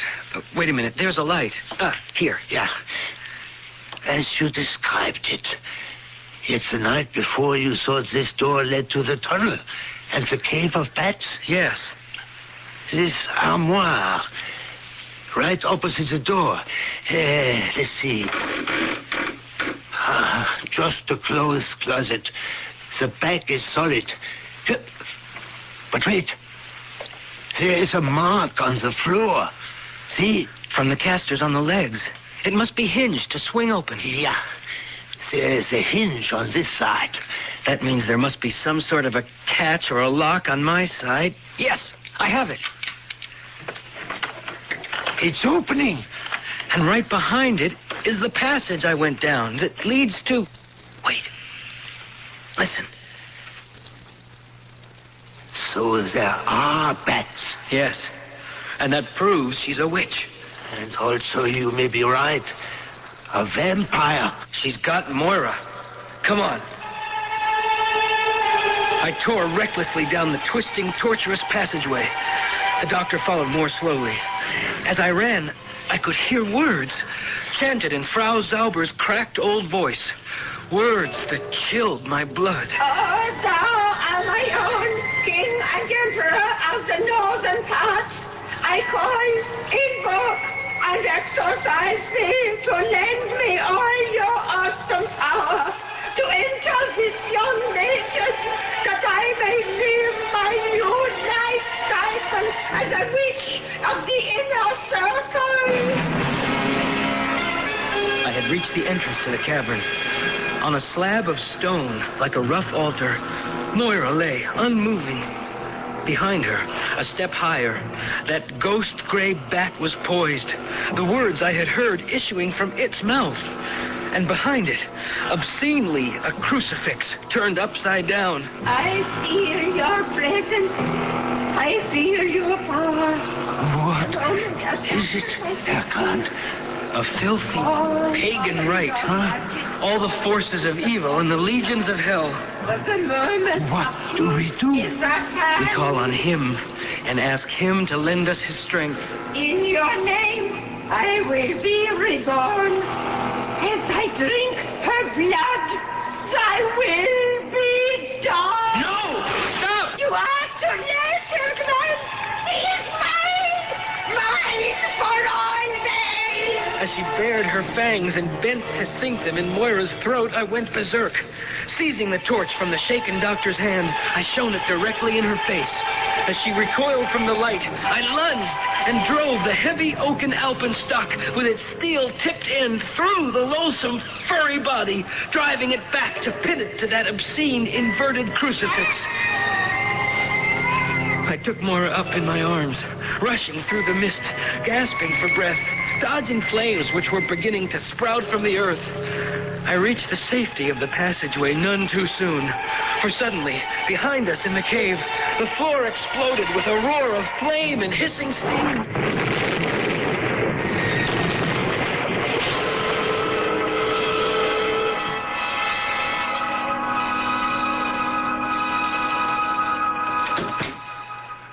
Doctor, is Moira all right? Yeah, she is fine. Oh, she was very heavily drugged, more so than you. But she is young and will shake them off. What happened last night, Doctor? Yeah, Grant, this whole countryside around here sits on a subterranean lake of boiling sulfur springs. It happens now and then. There was an explosion. Too much pressure. It blew off like a volcano. Did you see everything I saw? Oh, the light was poor, and my eyes are not what they were. The mist of steam created strange illusions. That cavern is gone forever, buried under tons of earth and stone. You need fear nothing anymore. You are free of her forever. There's nothing either good or bad, but thinking makes it so, as Hamlet remarked to Rosencrantz and Guildenstern. Are there such things as witches and vampires? I can only answer with another quote. We are what we believe. I'm holding a remarkable 35mm camera. You probably don't know the name of it unless you've been to Japan. In Japan, where everyone has an eye for cameras, people have been looking into this name for over 40 years. What's behind it? Technology so advanced, we're about to introduce a camera powered by the sun and an SLR lens that focuses by itself. The name? Ricoh. R-I-C-O-H. You can see one at any fine camera store. Ricoh. It's a name worth looking into. Morning seemed to start out better. You seem to go much better.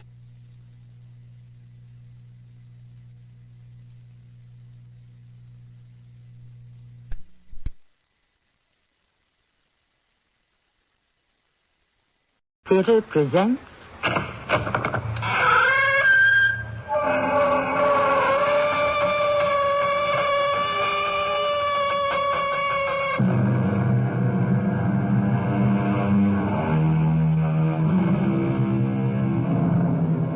Come in. Welcome. I am Tammy Grimes. Welcome to my mansion of mystery. Big houses are such an expense these days, what with rising costs and higher taxes. Big, lovely old homes are a problem to keep up. It's a pity, too. We're about to visit one such lovely home, known for 160 years as the Logan Place, currently inhabited by Miss Estelle Logan and her sister Cora, the last of the Logan line. At the moment, Miss Estelle Logan finds herself in a difficult position. There's nothing you can do, Miss Logan. You need $10,000, which you do not have and cannot borrow. What I can do for you is see that your interests are protected. My interests lie entirely in this house. That's what I want to protect. Well, you have my sympathy, but things have gone too far. I'll believe that, Mr. Henley, when the sheriff puts me bodily onto the street.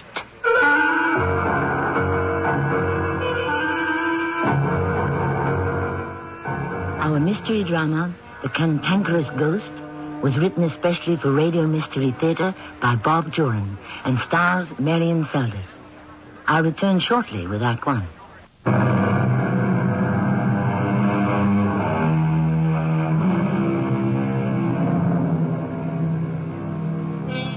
As I said earlier, large Victorian houses are such an expense these days.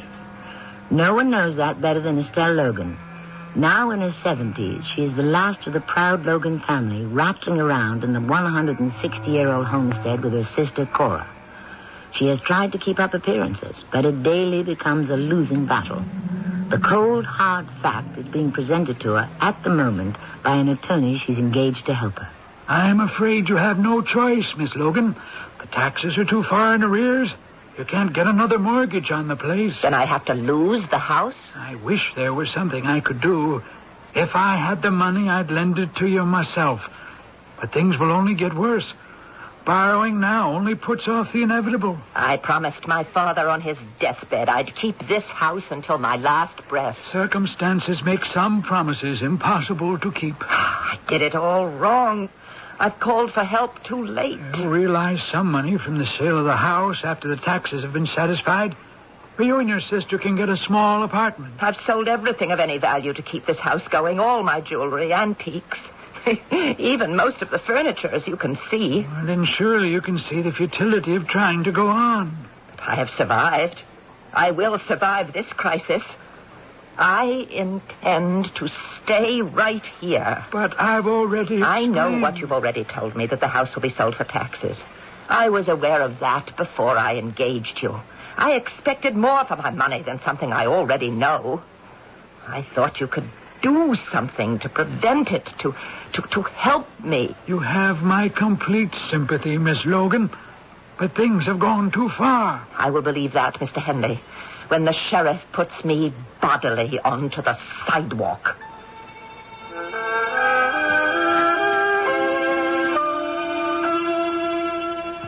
What did the young man want, Estelle? I told you, Cora. He's the attorney I hired to try to save the house. He didn't want anything, except his fee, I suppose. Oh, Papa wouldn't like that. You know how Papa was about lawyers. He'd be furious if he knew you were hiring lawyers. We are going to lose the house. Lose the house? Well, that's impossible. It belongs to us. It's always belonged to us. My Papa made sure we'd always have I told that lawyer I'd fight, but I don't know, Cora. I think he knows what he's talking about. Lose the house? I can't believe it. Is that why that strange man comes and looks at it all the time? What strange man? Well, he's rather nice looking, well-dressed, and I'm sure well-bred. When did he come to look at the house? I saw him day before yesterday, and again this morning. Today he had a young woman with him. What did they do? Tell me. Oh, goodness, Estelle, no need to snap at me. I know you're upset. Please, Cora, tell me about this man. The first time, he walked up and down the sidewalk, looking. and making notes in a little book. From the bank? An appraiser. Oh, I knew it. And this morning, with the young woman, well, they walked around the backyard, nodding their heads, as though they approved. But why didn't you send them off? They've got no right to trespass. This is still our home. Why didn't you chase them? Well, they weren't causing any harm, really. I didn't think it would upset you so much. Oh, everything's upsetting me at the moment, Cora. I'm sorry I was cross. Well, we have to face it, dear. We're in trouble. Well, you know more about it than I do, dear. But as for losing the house, oh, that's ridiculous. Papa would never allow it. There's nothing our dear Papa can do about it. I wish to heaven I knew what I could do.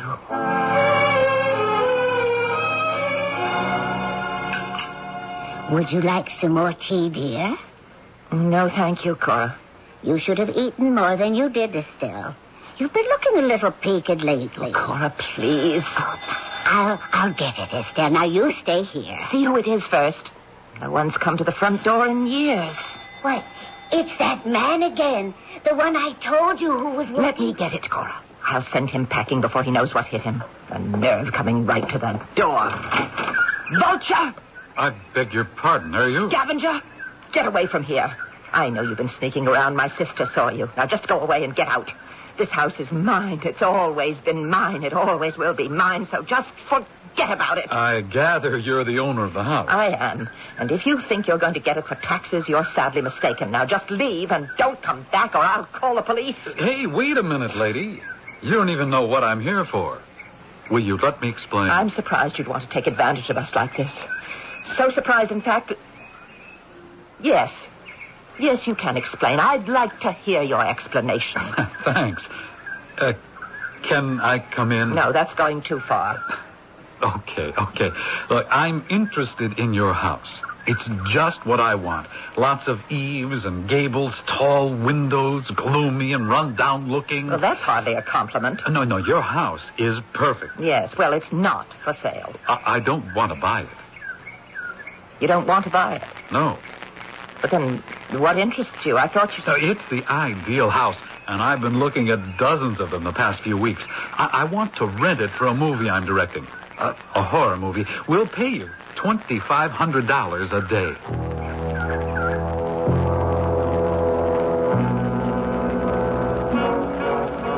Thank you for showing me around, Miss Logan. Oh, boy, the interiors are perfect.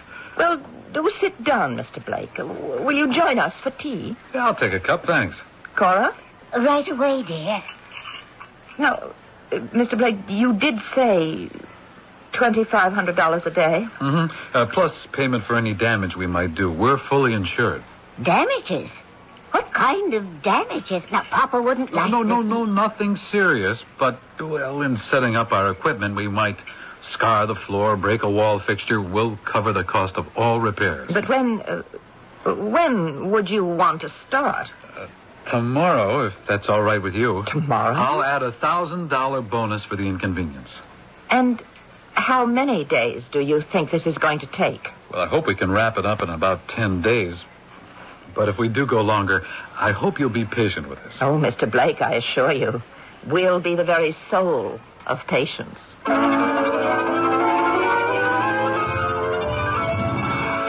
We'll shoot the staircase scene first.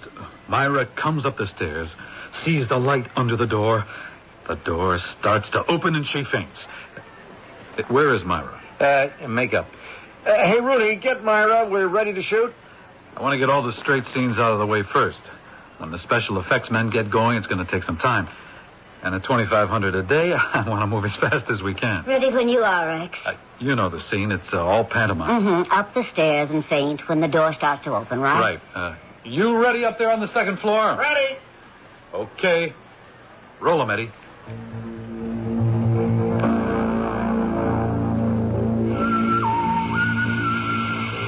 I don't understand it, Rex. That white cloud's there in the background and all the dailies.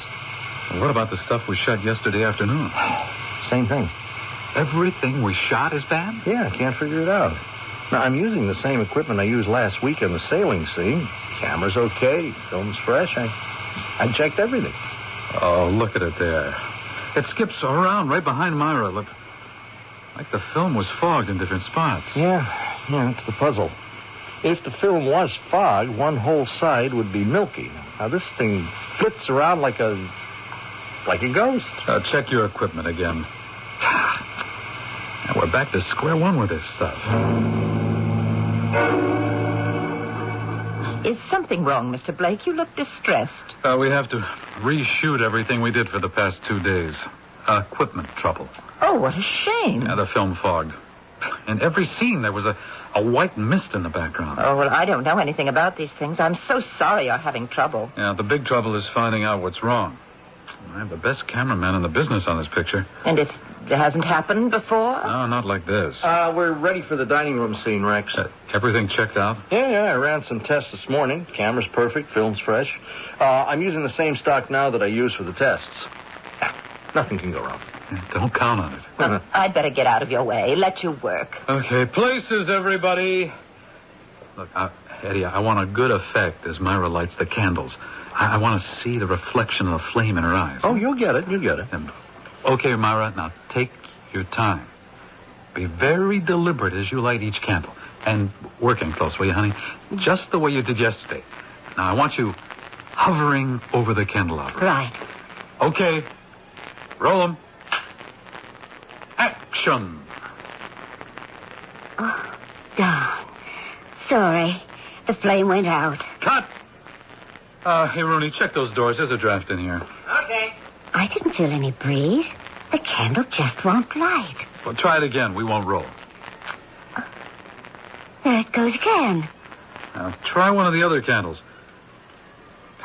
Where the devil did they get those things? Here, give me those matches. Be my guest. Wasting time for a silly candle. Well, you're not doing any better than I was. They just go out.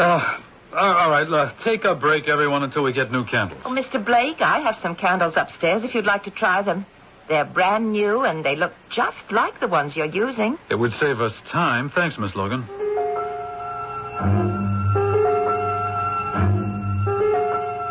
Okay, let's see if we can do better with these. What? Isn't that peculiar? There isn't any wind, and it just goes out. These candles are doing the same thing. This is ridiculous. We can't get a simple candle to light in this house. Look, Eddie, set up for this staircase scene again while we buy up every candle in town. Poor Mr. Blake. He's certainly having a hard time, Cora. I'll be awfully glad when these people leave. All the shouting and confusion. I can't get any rest at all. Neither can I. We'll drive the blackguards out. Esther, what? Who said that? Look, Esther, in the rocking chair. A white mist. I'm going to faint. A white mist, just like Mr. Blake described on his film.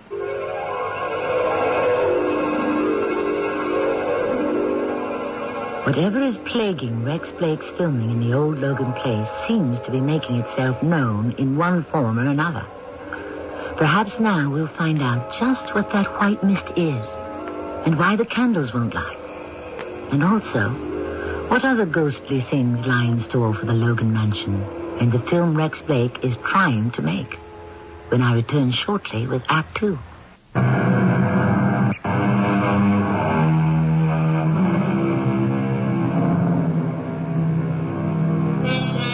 Using actual homes for a movie setting is common practice among filmmakers. There's no doubt the family life is disrupted for a time as technicians drag lighting cables all over the place and cameras loom in every corner.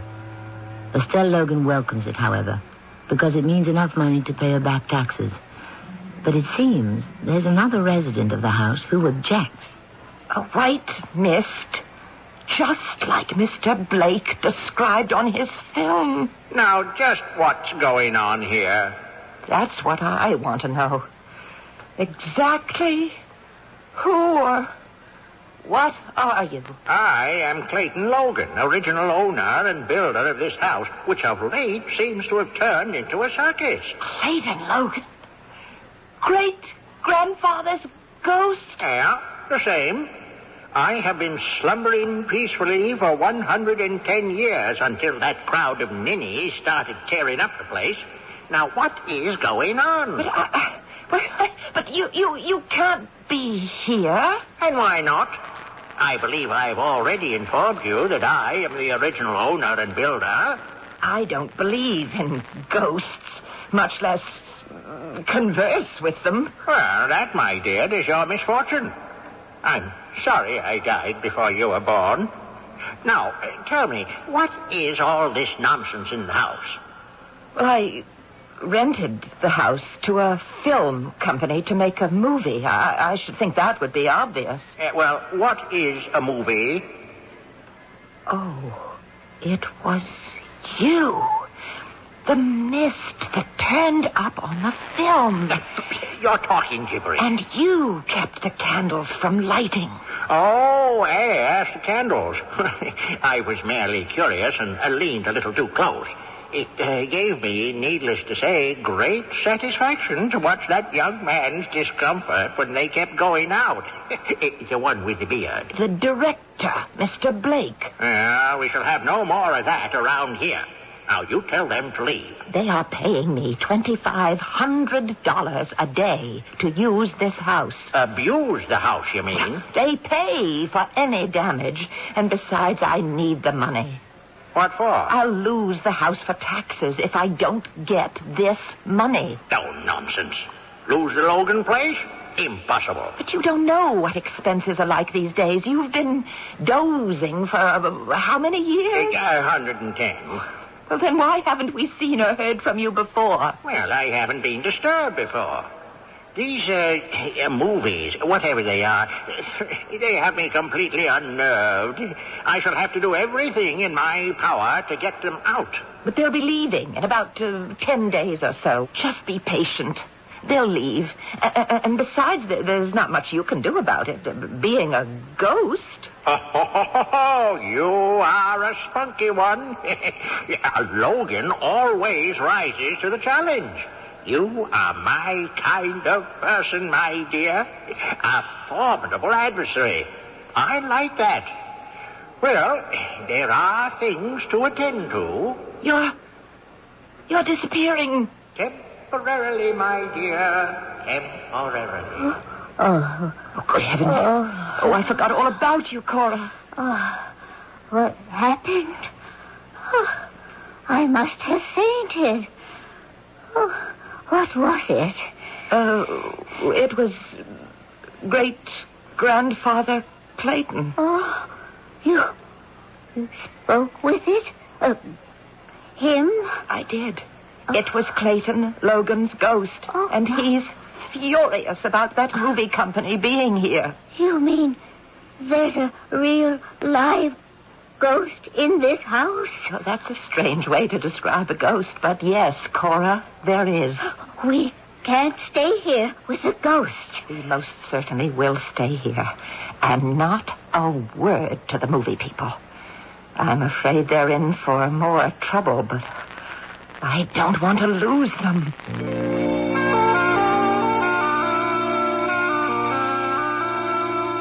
We won't be shooting tomorrow, Miss Logan. We're setting up for some special effects. Oh, that sounds interesting. You know, I've never asked you just what this movie is about. Well, it's a horror film based on the book Dream House. It was a big bestseller last year. Oh, well, I never read those things, but I do remember ads for that in the paper. Oh, it's a good story. About a young couple who buy an old house. Their dream house. And the house has a personality of its own. They plan some renovation, and the house actually helps them. In what way? Well, they plan to add a window on one wall of the living room.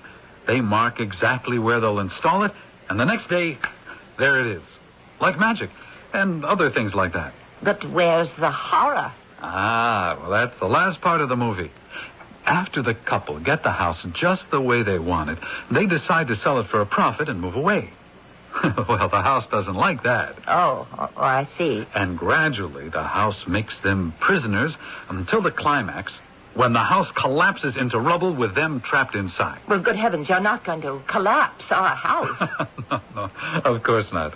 We'll do that scene in the studio with special effects. You see, right now we're setting up for a scene where the wife starts up the stairs, and suddenly the stairs just level out, and she slides all the way to the bottom. The house's revenge, of course. Gracious. Oh, the men install spring-action risers on each step. Then, with a flip of the switch, they all pop up and turn the staircase into a slide. Now, it won't damage your stairs at all. But what happens to the poor actress? Well, she's well padded under her clothes. And besides, Myra's a trooper.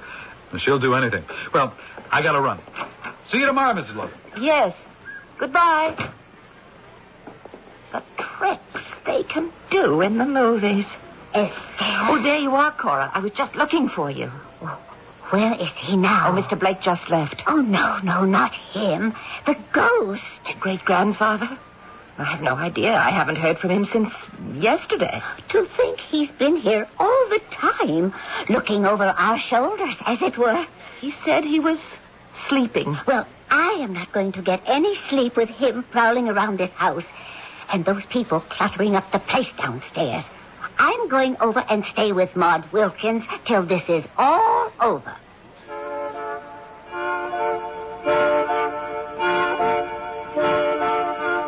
Well, I see they're all still here. Oh, I wish you wouldn't appear so suddenly. Oh, perhaps you'd like me to knock. Well, you could give me some kind of a warning. You know, you've scared Cora away altogether. She's gone to stay with a friend. Well, I'm glad I'm affecting someone. You and that man in the beard are as thick as thieves. You pay no attention to my wishes. Great-grandfather Clayton, I told you before. I need the money this film is bringing me. And besides, I find it rather interesting. Well, I don't at all like that contraption they put on the stairs. Now, I built those stairs with my own two hands. And a little help from your grandfather. Nothing in the house is being harmed, except your rest. You can certainly do without a little of that for a while. You've already been sleeping for 110 years. Well, I see you are undeterred, Estelle. Now, in our first visit, I admitted I liked your spirit. But from one spirit to another, I intend to get them out. Now, from what you told me of this movie making, it's a play. Well, I know just how to go about it. I hope you don't mind my watching all the time, Mr. Blake. Oh, not at all, Miss Logan. We're shooting the staircase scene this morning. Well, I don't envy that poor actress sliding down the stairs. As you said yesterday, she is a trooper. Rex, we're ready when you are, but I just can't seem to find Myra. The script girl's been all over the place looking for her. Well, could she have gone into the village?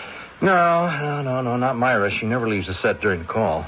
She didn't say anything to anyone about going somewhere? No. She always checks with Madeline. Well, we can't shoot the scene without the leading lady.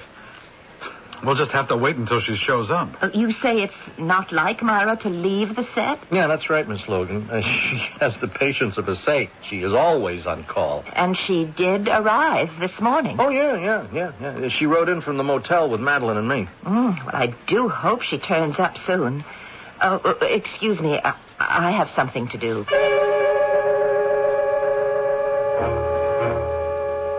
All right. What have you done with Myra? Great-grandfather Clayton, I know you can hear me. Well, of course I can. I was just waiting. For what? You asked me not to startle you by appearing so suddenly. I was giving you time to get ready. You've done something with that actress, haven't you? She is perfectly comfortable and totally safe. Where is she? I invited her to my quarters. Your quarters? Great-grandfather, if you've done something to harm that woman, we could be in terrible trouble. Oh, no, I have not harmed her. She's a beautiful woman. I have simply relieved the play of its leading lady. And they all now have to pack up and leave. Now, perhaps you'll be good enough to tell them that. You have got to tell me where she is. Where are your quarters? I won't give that away. There are more secret stairs and hidden hallways in this house than you realize. Oh, she's sleeping peacefully in my quarters and will continue to do so until that crowd of marauders leaves. She's sleeping? Yeah. bewitched by my magnetism. I was able to hypnotize that lovely young thing and put her to sleep. And she'll continue to sleep till I choose to wake her. Please, great-grandfather Clayton, wake up that actress and release her. Not until I am satisfied that those people will pack up and go. Oh, you're being impossibly selfish. I told you I needed the money they're paying me to save the house. If I can't pay the taxes, Cora and I will be thrown out. You'll not be thrown out of this house. It is impossible. It is not impossible. I should think you'd want to help us. Instead of hurting us, your own flesh and blood. Oh, ye gods. Not tears. I thought you were above that. Well, you're callous and you're unfeeling and you're incredibly stupid. Callous, perhaps, and even ruthless. That's how I amass my fortune. But certainly not stupid. Then why won't you see it my way? Very well, my dear. You do have a point. I foreclosed enough mortgages in my time to know that it does happen. But never to a Logan.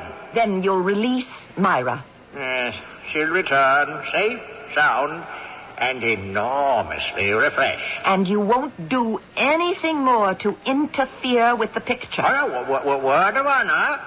Although I rather think I was helping you by trying to upset them. How? Well, the more delays they run into, the longer it takes. The more money for you since they're paying you by the day, I do believe. Oh, great-grandfather Clayton, I'm surprised at you. Well, I couldn't face that nice Mr. Blake knowing I was cheating him, and it would be cheating. Now, he doesn't know about me. I can pull a few tricks that will really surprise him. Well, much as I need the extra money it might bring, no, I cannot be a party to such an arrangement. Well, have it your way, my dear. I shall not interfere any longer. I'll put up with this band of gypsies for your sake.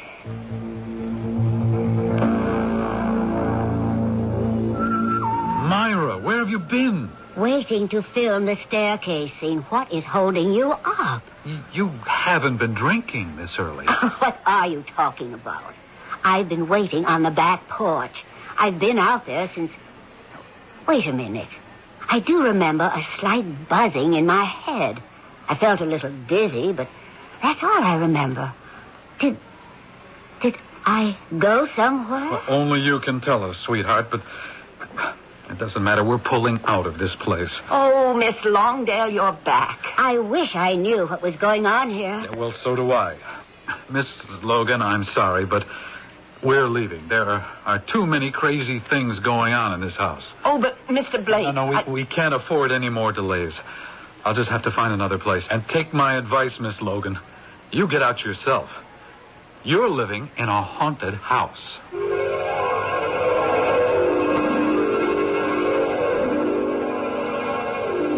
No truer words were ever spoken. But then, all hauntings aren't gruesome. I rather think great-grandfather Clayton is a delightful, if rather crusty character. But he was wrong. Delays won't add to Estelle's income from the rental of the house.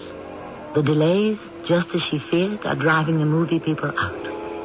And eventually, Estelle and Cora too, when they can't pay their taxes. We'll learn what happens when I return shortly with Act 3.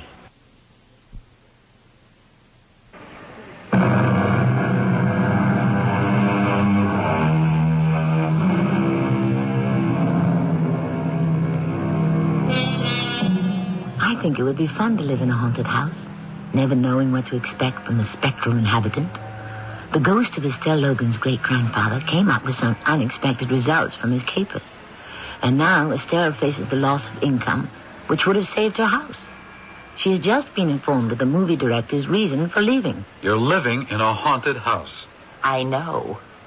You know? Well, why didn't you tell us that when you rented us the place? I didn't know it then. You see... Miss Logan. Please, wait. I don't want you to go on. I know where Miss Longdale has been for the past 2 hours. You do? I know you'll find this hard to believe, but the ghost of my great-grandfather hypnotized her and took her to his quarters. What? Your what took Myra where? To his quarters. He has been trying to drive you away from the house. He hates all this confusion. Miss Logan, I can't say it hasn't been fun, but we'll be gone tomorrow. I'll have a check for you for the days we've been here. But I want you to stay, really. Great-grandfather promised not to interfere anymore. That's very nice of him, but I think we'll just look for another place. Now, are you satisfied? They are determined to leave.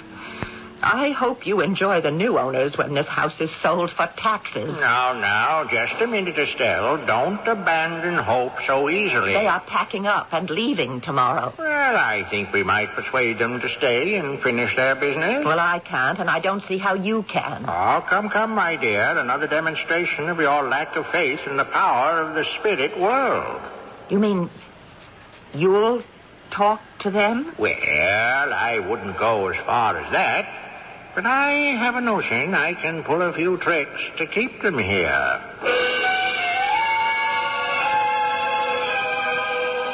Oh, Mr. Blake. Hi, Miss Logan. I suppose your mind's made up. I'm sorry, Miss Logan. I can't work in this house anymore. Myra's on the verge of a nervous breakdown. I had to send her back to the city. Oh, how horrible. Oh, I'm terribly sorry. If she believes you, she was kidnapped by a ghost. If she believes me, she had a blackout. Either way, it's disturbing, to say the least. Hey, Rex. Well, Rex, we got a real problem. Well, what's the matter? Can't get the van open. Oh, come on, Eddie. Don't bother me with things like that. I got enough trouble with the picture. Well, I just thought you ought to know if you want us to clear out our gear today, you'd better send for another van. A simple problem with a lock. It's the driver's problem, not mine. Okay. All right. I'll come take a look. But I don't know what more I can do. Now what? What's the matter? This front door doesn't open.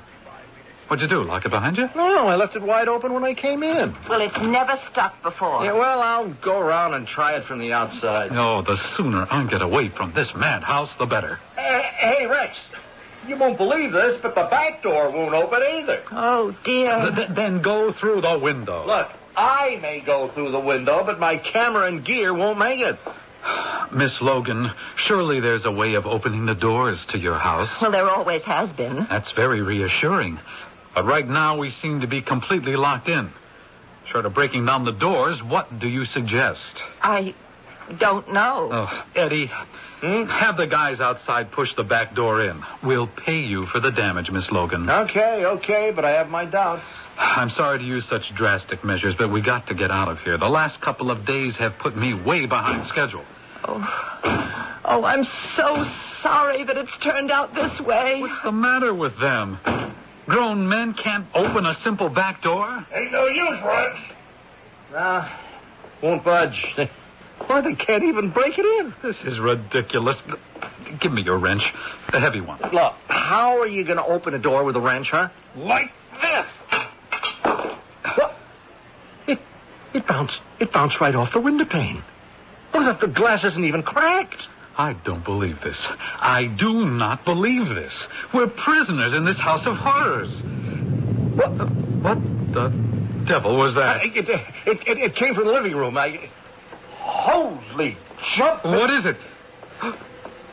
The front door. Where is it? There's nothing but a blank wall. The door is... It's gone. Eddie, get on the phone.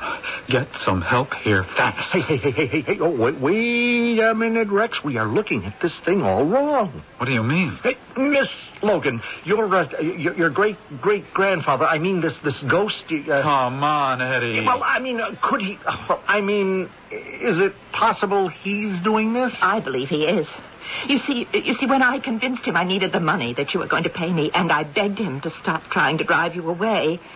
He said he'd get you to stay. You're saying seriously that the ghost of your great-great-grandfather is locking the doors and keeping windows from breaking and making doors disappear? He built this house with his own two hands. I guess he can do anything he wants to. Rex, don't you see what a gold mine we've got? A house with a real live ghost. That's a funny way to put it. But maybe you're right. And he's doing what our special effects guys have been working on for weeks.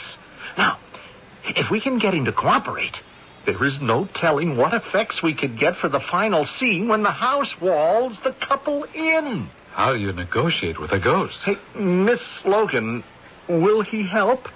I'll ask.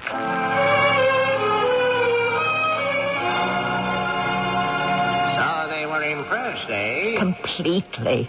How did you ever make the door disappear? Well, when I built this house, I installed a few trick walls. I told you there are passageways you've never dreamed of. Locking the doors, keeping the glass from breaking, well, it was purely supernatural. Well, everything's back to normal now. Will you help them with the effects?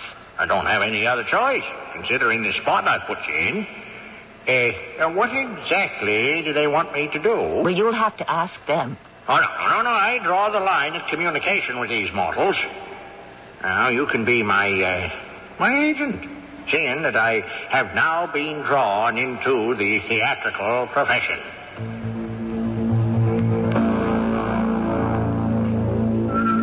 Rex? Well, we've stumbled into the house of the century. We still don't know how much cooperation we're going to get. Maybe he won't do anything at all. I wonder if Miss Logan can persuade him to appear in the film. Oh, nobody's going to believe this. Don't just say it's more of Rex Blake's film wizardry. Mr. Blake, my great-grandfather has agreed to help. He wants to know what you want him to do. Can we see him? I mean, does he materialize? He said he'd prefer not to communicate directly. Well, that's going to make things a little difficult. No, he's hearing what you're saying now. He always does. If you just say, rattle the shutters or make a window disappear, I'm sure he'd do it. His name is Clayton. Uh-huh. Clayton? Clayton, can you hear me? Just for a little experiment, how about making the stairs turn into a slide? That's the one effect we're working on. Well, that's better than Roy's contraption. At the end of the film, the whole house shakes as it starts closing the people in. The doors and the windows all disappear. Okay, you can do it. My goodness! Oh, fantastic! Thanks, Clayton. We'll be back. I'm going to round up my cast and crew. It'll take a day or two, and we'll be back to start filming. And will this help you get back on schedule? Absolutely. We may even finish ahead of schedule. Oh, come on, Eddie. Yeah. See you, Miss Logan. Day after tomorrow. Goodbye. You're right, Eddie. This is the house of the century. It'll make you $1 million. You'll be rolling in dough for years. It looks like it. Oh, the $2,500 a day we're paying old lady Logan is the best investment I ever made.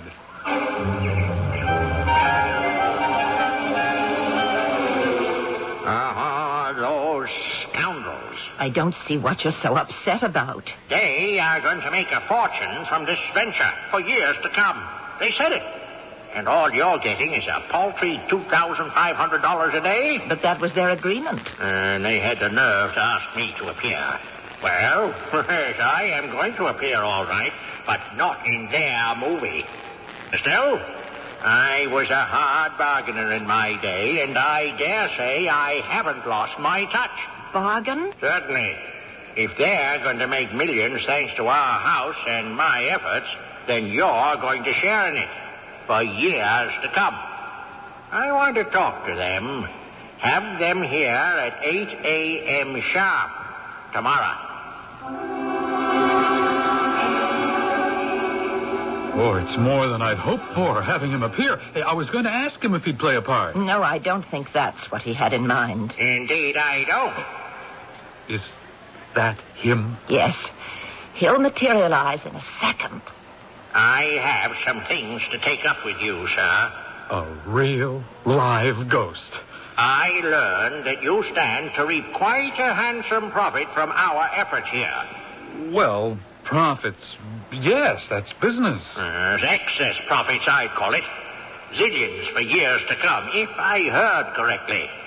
Now, that's quite a return on your investment. Now, before agreeing to any assistance on my part, you will agree to a far better share of the profits for Miss Logan. Well, we can talk, sure. Estelle, find yourself a good lawyer. Get the best deal you can. And when he tells me he's satisfied with the contract, I'll offer my fullest cooperation. I'll call Mr. Henley right away. Hey, wait a minute. I didn't say we were going to... Millions of dollars. Well, maybe we can deal. Well, my dear, I think you and Cora are well taken care of for the rest of your natural lives. Now, after I finish this business, I think I'll go on over. I've earned it. Go over? Yes, to the other side, to the spirit world. It's becoming increasingly grim for our spirits to hang on with living human beings. The whole world is going crazy. You know something, Clayton? I'm going to miss you. Places, everyone. Mr. Logan... Clayton, sir, are you ready for the final destruction scene? If I must. Okay. Myra, on the stairs. Roll 'em, Eddie. Action!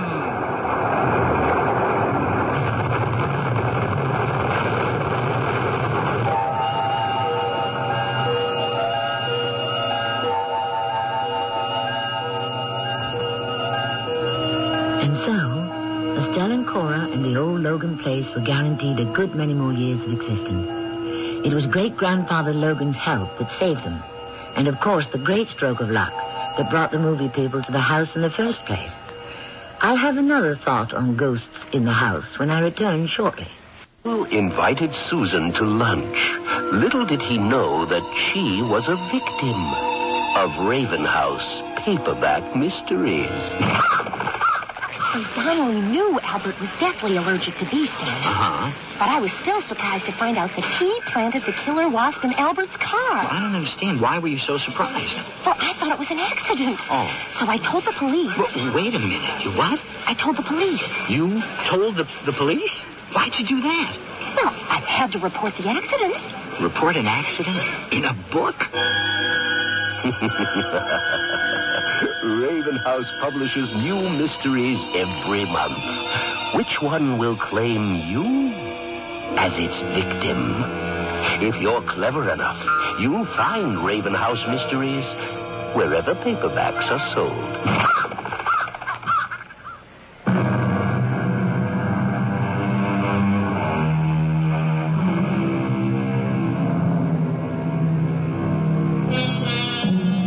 So the cantankerous ghost turned out to be not so cantankerous after all. That's the way with a lot of humans I know.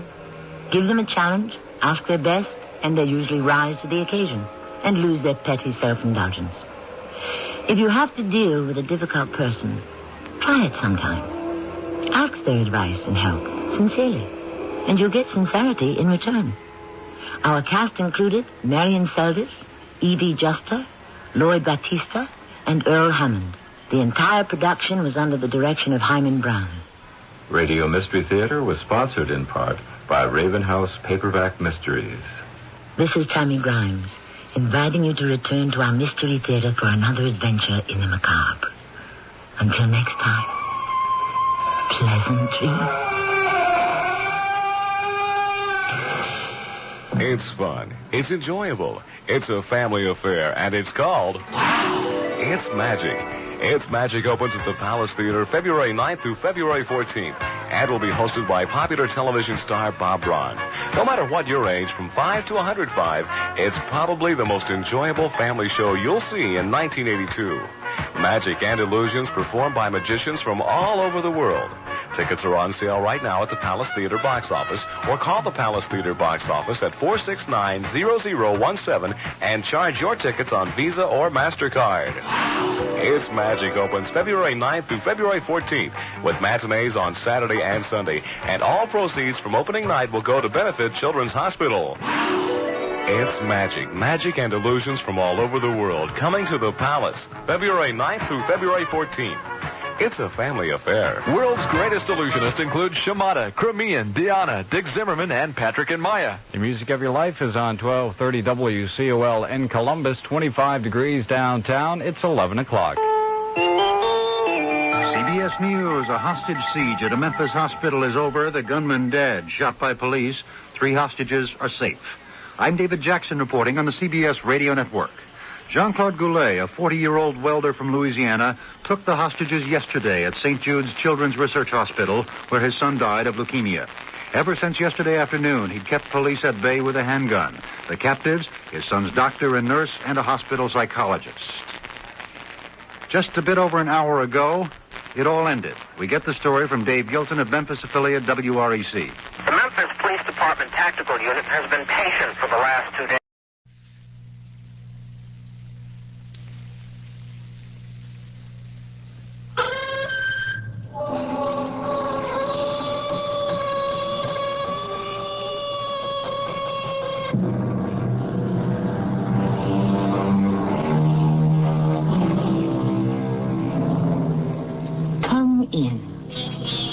Welcome. I'm Tammy Grimes. When death and murder become an everyday occurrence, it is generally labeled war. When brother kills brother on the battlefield, it is the most Pyrrhic of victories. Nobody wins, everyone loses. And it is in such times that cowards and heroes abound. We will meet both today, and knaves and cheats, and some American history we're not too proud of. Willie, get me out of here. I can't face that man. He betrayed 1,500 of us. His orders killed us. You've got to face him, Calvin. What are you running away from? Here you accuse the general of a despicable act, of sacrificing 1,500 of our own men without a thought. Cal, you hold the rank of major in the Union Army. Talk to your former commanding officer. Tell him to his face what you think of him and why. Your ghost has come back from Andersonville and orders you to speak up.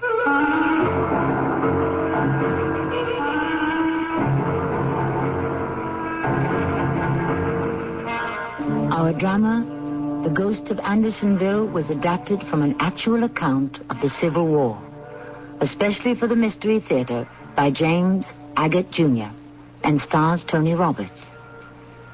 I'll be back shortly with Act One.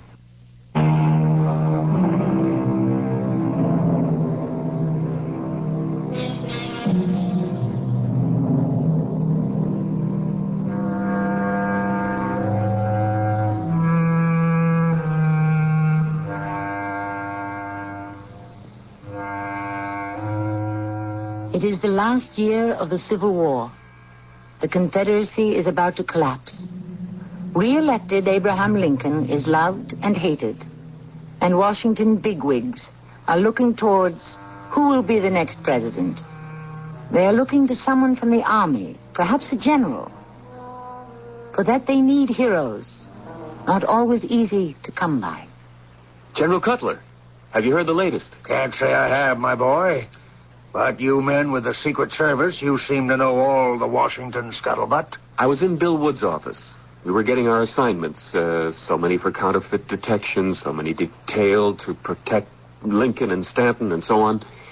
And then Wood said, "They tell me Cutler's the man." I'm the man for what? The party is picking you to follow Lincoln. That's the thinking. They're thinking of nominating me when Lincoln's term runs out? Well, that's the talk. Well, what makes them think Lincoln won't ask for a third term? He might. Then again, he might not. Well, who would I be running against? Grant. Grant? Oh, I wouldn't stand much of a chance. He's got command of all the Union armies. General, I think the people would prefer a Cutler in the White House and a Grant in the barracks. Nicely said, Forrest. But do the people even know who I am? Word will get around. You've already earned your stars, sir. No one has forgotten Fredericksburg or your gallant attack on Chattanooga, sir. Well, that was some time ago. And that you are the acknowledged hero of the prisoner exchange plan.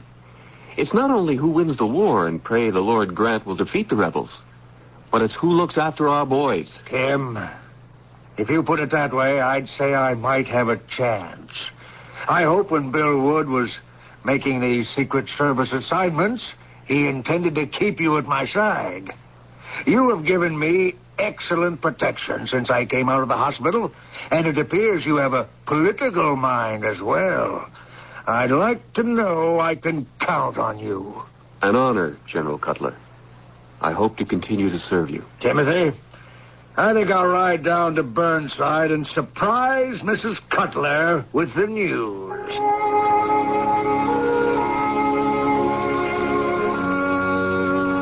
Benjamin, that is the most exciting thing I have ever heard.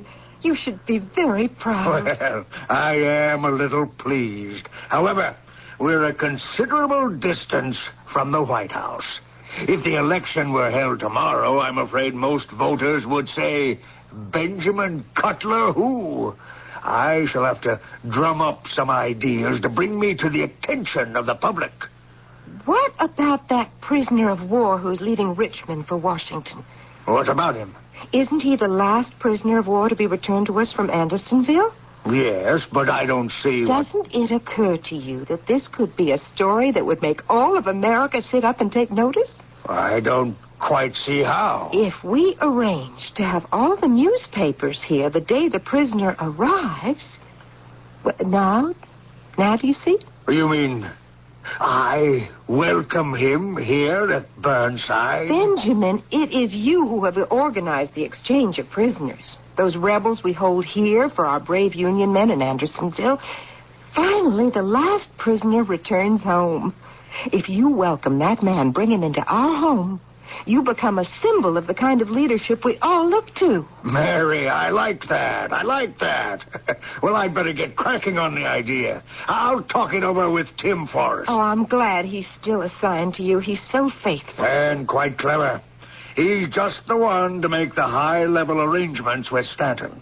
Stanton? The Secretary of War. He can fix it up to have the man welcomed here in our own home. I wonder if he could get the Army band to play on the lawn. Oh, I can just see it. Major, what's his name? Calvin Russell. Major Russell arrives on the noon train. He's probably accompanied by Red Cross nurses. Is he married? No, he's not. Oh, good. You and I are at the station. We whisk him in our carriage here to Burnside. The band strikes up the Star-Spangled Banner. Reporters from newspapers all over the world are here. Oh, Benjamin, can't you just see it? You must make a marvelous welcoming speech. We might even have some photographs taken. Oh, it's going to be so exciting. The event of the century.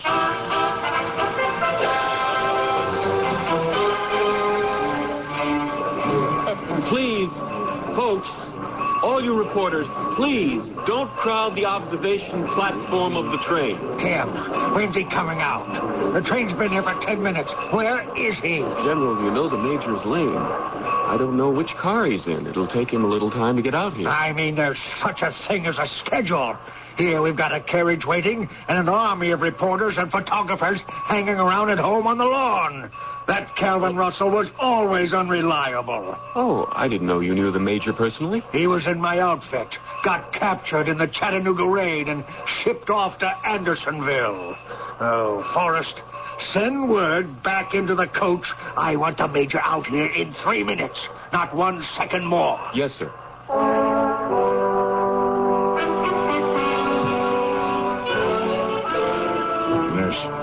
I'm not going out there. Major Russell, everyone has come a very long way to welcome you home. You are taking this ceremony all the wrong way. Am I? Now, what about your friends? You must have friends out there in the station. Some of my friends drowned in the Mississippi. Those who didn't swam with me to shore and were shot as they swam. The rest, the few who escaped, died in the prison at Andersonville. Nurse Wilson, today I'm alone. I have no friends left. Well, I guess I was wrong, Major. I thought you agreed to be greeted by General Cutler because you wanted to honor all the men who died during the war and wanted to speak for them. But I guess I was mistaken. Well, Maybe I hadn't thought of that. Now, there's going to be a reception. Secretary of War Stanton himself is supposed to be there. They'll want you to speak. Do you suppose I could meet President Lincoln? Of course you can, and you will, I'm sure. General Cutler has it all arranged. Cutler, that... That what? Never mind. Is he still out there? I'm sure he is. He arranged all this for you, Major. Nurse Wilson, you go out to the observation platform and you tell whoever's in charge that if Cutler will go away, I'll come out. I don't want to be in the same state as that man. Go see who that is, will you? I don't want anyone to come into this compartment. I'll duck into the lavatory. Go on. Yes? Oh, Nurse. I'm Tim Forrest, Secret Service. General Cutler asked me when the Major would be making an appearance. Now, we're a little late and a little tight on the schedule. Is he all right? Oh, yes, he's fine. Tell everyone he'll be out directly. Oh, thank you, Nurse. I heard all of that. Why didn't you tell him? Go on, you go on out there and tell him what I told you. Cutler leaves, Russell arrives. Won't you change your mind? I don't wish to have anything to do with the general. He can stay if he wants to, but I'll not see him. Hand me my crutch, please. I'll be waiting right here when you come back. Major, they won't understand. No one has any idea. That's exactly it. No one has any idea what kind of a man he is, but I know. And the dead know. I haven't been in a hell on earth all these months to be welcomed by a man who doesn't deserve his stars. I hate him. I saw him from the window, alive and fat. Well, I'll do what I can. I cannot tell them what you want me to. I'll have to think of something else.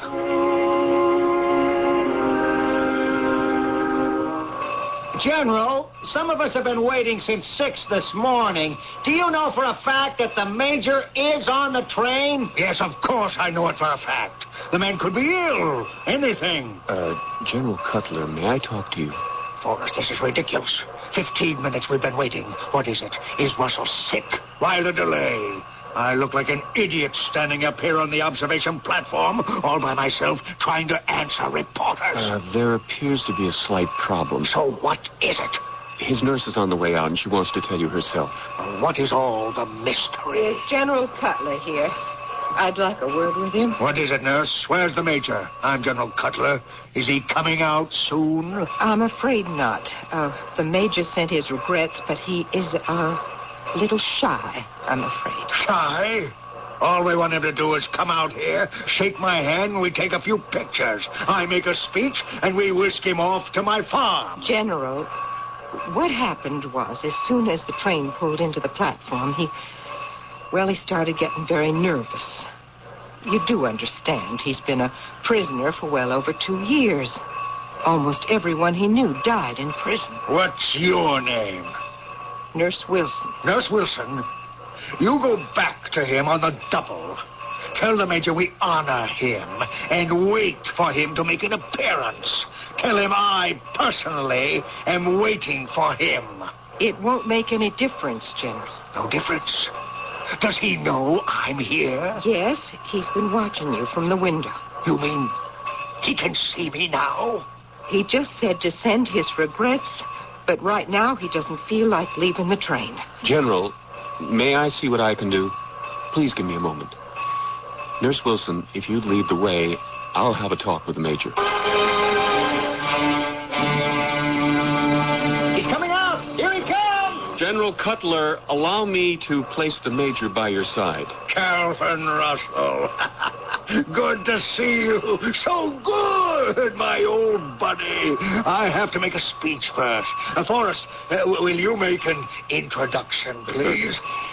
Ladies and gentlemen, gentlemen of the press, guests, General Benjamin Cutler would like to say a few words to welcome Major Calvin Russell, the last of the Union prisoners to be released from Andersonville.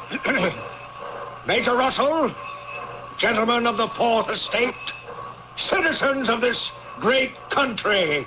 From Pennsylvania Avenue to the length and breadth of this vast, great country, our hearts go out to the men who so gallantly fought and gave their lives so that this nation, under God...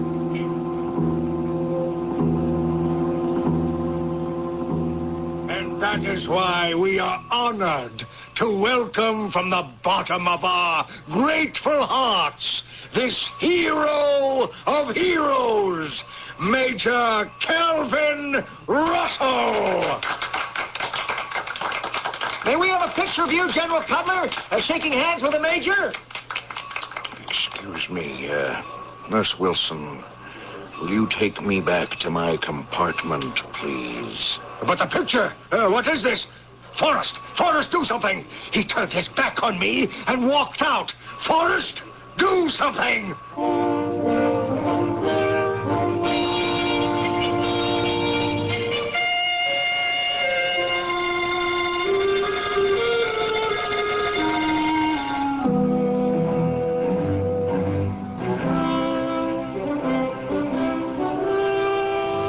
Not a very auspicious beginning to a ceremony which General Cutler hoped would solidify his political career.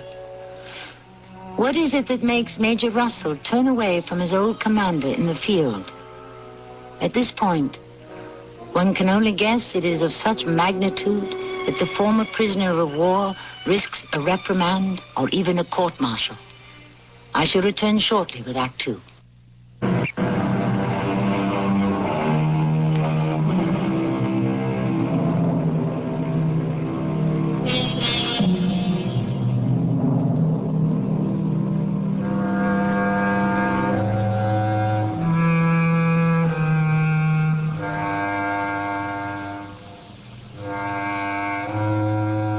We are in Washington at the end of the Civil War. General Benjamin Cutler seeks a political opportunity which might make his name better known. To further that desire, he has arranged for the last prisoner of war to be released from the infamous Andersonville prison and arrive for a ceremonial welcome. Only the Major isn't buying. He will not cooperate. Have they left the railroad station yet, Nurse Wilson? They're leaving now. Major, what are you going to do? Sit here in the compartment until the whole party is gone? The only person I don't wish to lay eyes on is Cutler. When he goes, I'll come out. But there is a reception planned at his house. The Secret Service agent told me the Secretary of War plans to be there. Now, you're not going to insult him, are you? Mm-hmm. You think there's something wrong with me, don't you? One doesn't have to be very clever to realize something happened between you two during the war, and that you haven't forgiven him. No, I haven't. Major Russell, the general has left. May I say a word to you? Shall I leave? Oh, of course not. Come in, Forrest. I guess, I owe you an explanation. You don't owe it to me. Well, I don't know Cutler or anything either. What are we going to do now? Mrs. Cutler is at their home and everything is laid on. A message will be read to you from President Lincoln. Even the Marine Band is there. I don't mind all that. It's Cutler himself. Well, then you're in luck. The general had to return to the capital. Everything ran so late he won't be going with you to his farm. Well, I'll go to the reception. They'll meet his wife, sure. Anything, so long as I don't have to shake his hand or talk to him. Major, it's all in your honor. Everyone who is here today honors you. I'm sorry my husband had to go back to Washington, but he has a great deal to attend to. We saw each other on the platform of the last car of the train. I wonder if I could speak to you for a moment. Oh, certainly, Timothy. Major, will you excuse us? I shall be right back and give you a first-hand tour of our little farm. Don't let any of the reporters intimidate you. Well, that's all right, Mrs. Cutler. I won't. Mrs. Cutler, we have a problem with the Major. I didn't have time to explain to you why we arrived from the railroad station so late, but he refused to come out on the observation platform for the general's welcome. Refused? He finally did. It took a lot of persuading. There's been some experience the Major and the General shared at Chattanooga, and the Major still holds some kind of a grudge. Could you, Mrs. Cutler, somehow get the Major to agree to talk to the reporters, at least to one of them? Well, of course he will. I'll make him. After all, the whole purpose of having him arrive here in the first place is so that we could generate some publicity to help the General's political image. Now, if we could only get the Major to acknowledge his indebtedness and all of those freed from Andersonville, indebted to the General, well, you can imagine how the public would react. You are talking to the one person who could not agree with you more, Timothy. Well, here we are back. Mr. Forrest, I think that's a wonderful idea, and I suggest you pick up whoever you think will do the best job and have them down by the lily pond. I'll do that. Thank you very much. Now, Major, did my husband tell you of his infatuation with growing water lilies? No, ma'am. No, we never got round to talking about that. He's mad for them. You wouldn't think so, a big burly soldier like him. And now we shall tour Burnside. We named our farm after the Major General himself. Oh, well, he'd be pleased, ma'am. Yes, over 1,000 acres of good farming land. Well, he'd like that. I want to show you the lily pond. It's quite a little distance down this path. You don't mind that? Walking with the cane, I mean. Mrs. Cutler, with this cane, I've walked to Hades and back, and I intend to keep on walking. I would like to see all the sights on the General's farm. You just show me the way. I'll follow.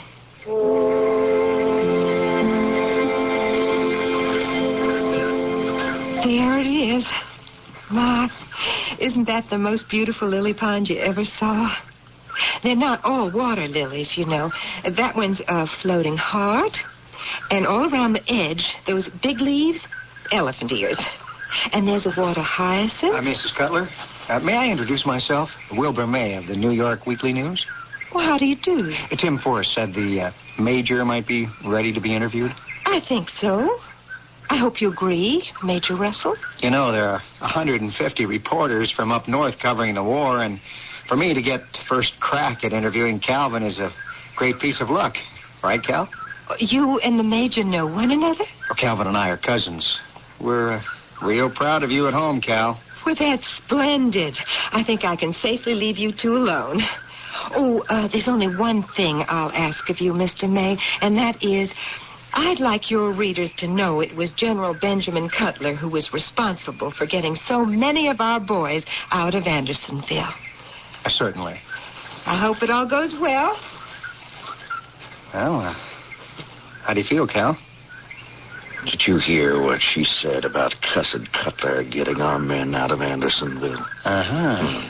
If it weren't for him, there wouldn't have been so many Union boys in Andersonville. Oh, is that so? Well, this is some celebration they got going for you. No, it don't fool me, Willie. Cutler never did anything for anyone but himself. Huh. If it hadn't have been for Cutler, we'd never have been in that prison. We were betrayed. That's the real story. Betrayed by who? Will you print it if I tell you? Now, come on, what a question to ask. An exclusive with a top-ranking former prisoner of war? Why wouldn't I? Now, for one thing, it knocks the stuffing out of your big Washington hero. General Cutler? Take a load off your feet, Willie, and thank the Lord you got the use of both of them. You know I have to go into a hospital for a wooden leg? Yeah, I'm very sorry about that. Were you tortured at Andersonville? Yes, but that's not how I lost my leg. I'll tell you how. Where do you want me to begin? Well, Cal, it was your war. You tell it. It was November, back in 63. Longstreet had pushed us with our backs to Chattanooga. Bragg did nothing. He just sat there, thinking he could starve out the rebels. We were upriver. And then Cutler got the bright idea to build rafts and float the troops past the enemy and gain a foothold on the southern bank. Williams, how many rafts are ready now? Only enough for about 500 troops, sir. Why are they so slow? I've got to move 2,500 men before dawn. The men are doing the best they can, sir. Russell? Colonel Russell? Has anyone seen Major Russell? General Cutler, yes, sir. What is it, General? Williams tells me the rafts won't be finished before tomorrow night. So we wait. I'm sure Williams could supply enough rafts tonight for 1,000 troops. What are you thinking? Well, we send 2 contingents. One tonight of 1,000 men, and one tomorrow of 1,500. If the 1,000 men get through tonight, the Johnny Rebs on Lookout Mountain aren't going to be caught napping tomorrow night. Up there on Lookout Mountain. Tomorrow, that'll be your responsibility, Cal. With the 1,500 men. I have every confidence you'll make it. Floating downstream, armed with just our rifles, they'll be waiting for us, and they'll cut us into small pieces. Major, it's an order. And that's just what the rebels did. We never got as far as the southern bank. Of the 1,500 with me on the chained rafts, 1,000 were blown out of the water. 500 were shot as they tried to swim to shore, and the rest of us were rounded up and taken to Andersonville. It was in that action that my leg got shut up. Well, that's never been told. Well, there's only one man to blame, Will, and that's Cutler. He was responsible. When you're locked up and you see 500 men dying of scurvy, no food worth eating, mush for days, weeks, months. I understood it was pretty fierce. You don't know the half of it, Will.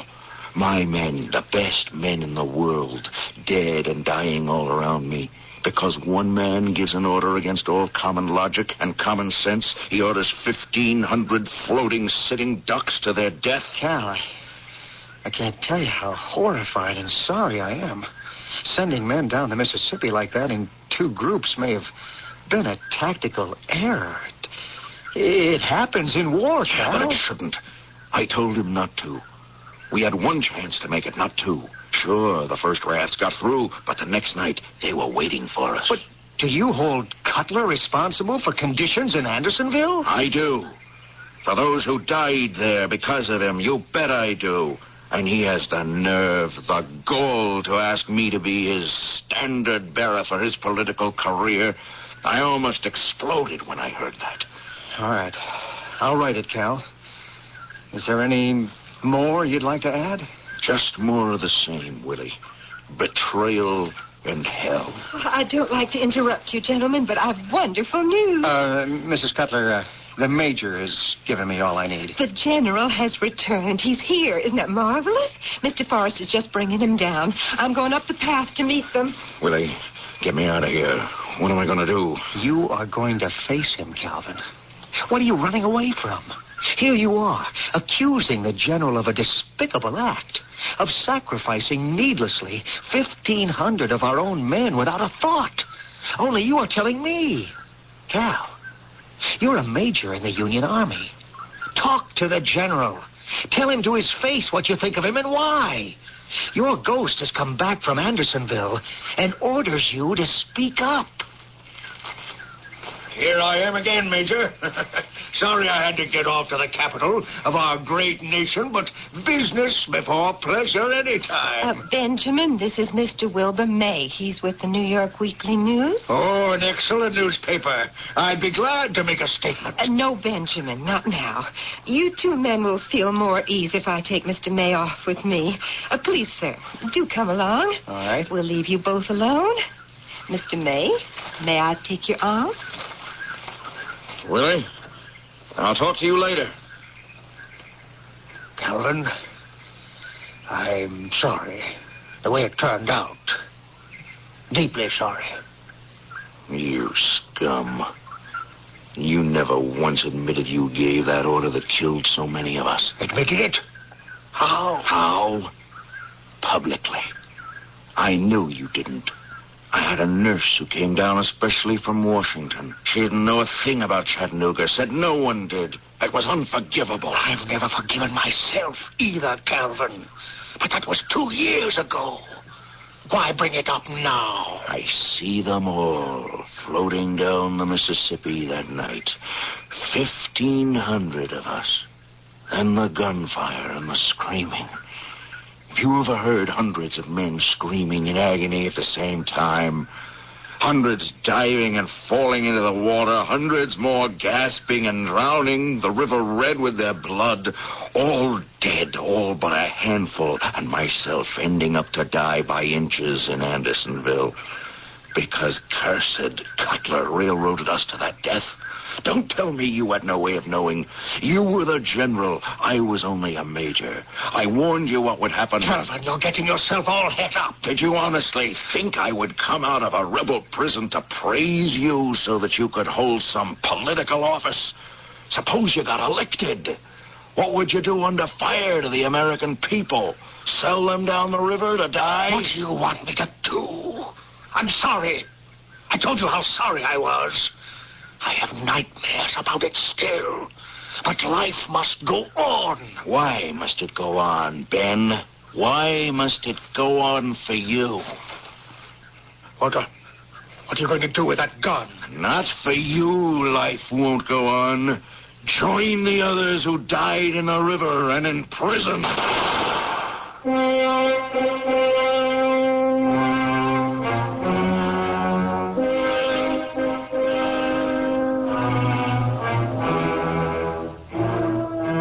A gun is fired. Its sound echoes not only across the general's farm near Washington, but across the entire country. The bullet misses its mark. It grazes but does not wound the general. But there is a gaping wound in his reputation, which will never heal. I shall return shortly with Act 3.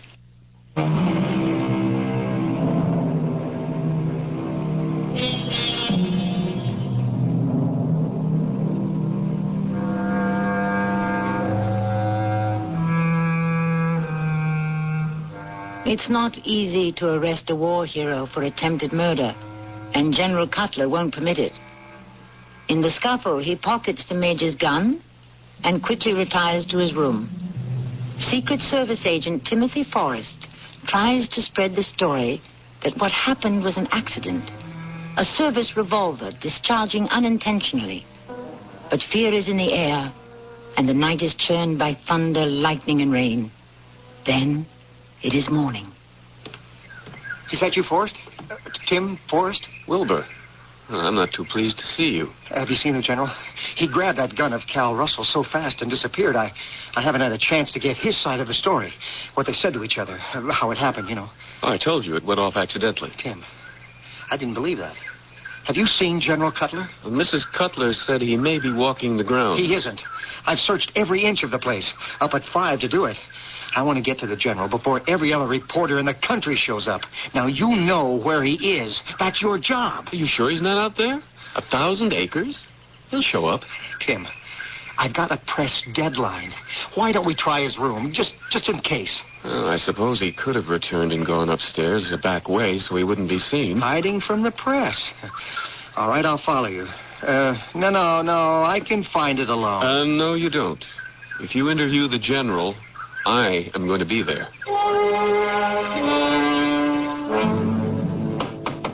General? General Cutler? You think he went back to bed? General Cutler, are you in there? Try the door. It's unlocked. Here, let's go in. Well, there he is, with his back to us, sitting at his desk. General, I'm sorry to disturb you. I hope you don't mind my barging in like this, but Wilbur May here wanted to get a statement. Good Lord. He's fainted. He fell forward.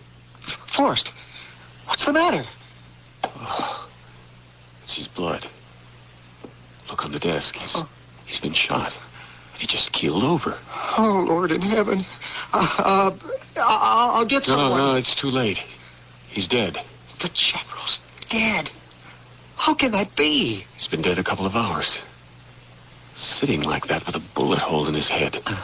Leaning back in his armchair and then falling onto his desk. Forrest, I have to write this. All of it. Those powder burns on his temple. He's been shot at close range. Very close. Someone he knew. Someone he let come right up to him. Tim, maybe it wasn't murder. Maybe it was suicide. A shame, you know, what the Major accused him of. No, it couldn't have been suicide. Well, what are you looking for? For the two missing things that might, I said, make me think suicide. But they're not here. Two things are missing? But do you see a farewell note? Any note? A word to his wife? A written explanation why he killed himself? And the other missing item, even more important. If the general shot himself, where's the gun? You're right. Where's the gun? It was murder, and the murderer took it with him. I'll bet a year's wages when they examine the bullet, they'll find it was fired from the Major's gun. What are you going to do about Cal Russell? What can I do but place him under arrest? He's the prime suspect. I don't look forward to the next two steps. Oh? What's that? Placing the Major under arrest, and then finding Mrs. Cutler and breaking the terrible news to her.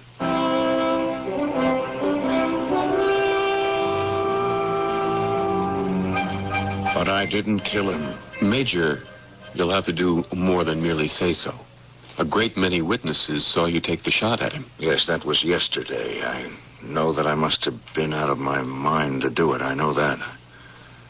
To hate a man is one thing, but to be a judge, jury, and executioner is another. Besides, you say there's no gun. Yes, that's a consideration at this moment, but whoever shot the general could have thrown the gun in any of 100 places. But it will be found. And make no mistake about that. Hasn't it occurred to the Secret Service, Mr. Forrest, that since I was sleeping way off in the servants' wing, if during the night I'd hobbled with my crutch all the way to the general's room, and I still don't know where that is, isn't it likely in all that time from my room to his and back someone would have seen me? Someone probably did. But right now they're not coming forward. Maybe they hated the general also, and you did their job for them. On one foot and one crutch. You believe that? I believe a man of your will, who can survive death and imprisonment, can do almost anything he wants to, Major. So my word means nothing to you. What are you going to do? I've sent for some irons for your hands and feet. You're going to put irons on one crutch and my one good foot?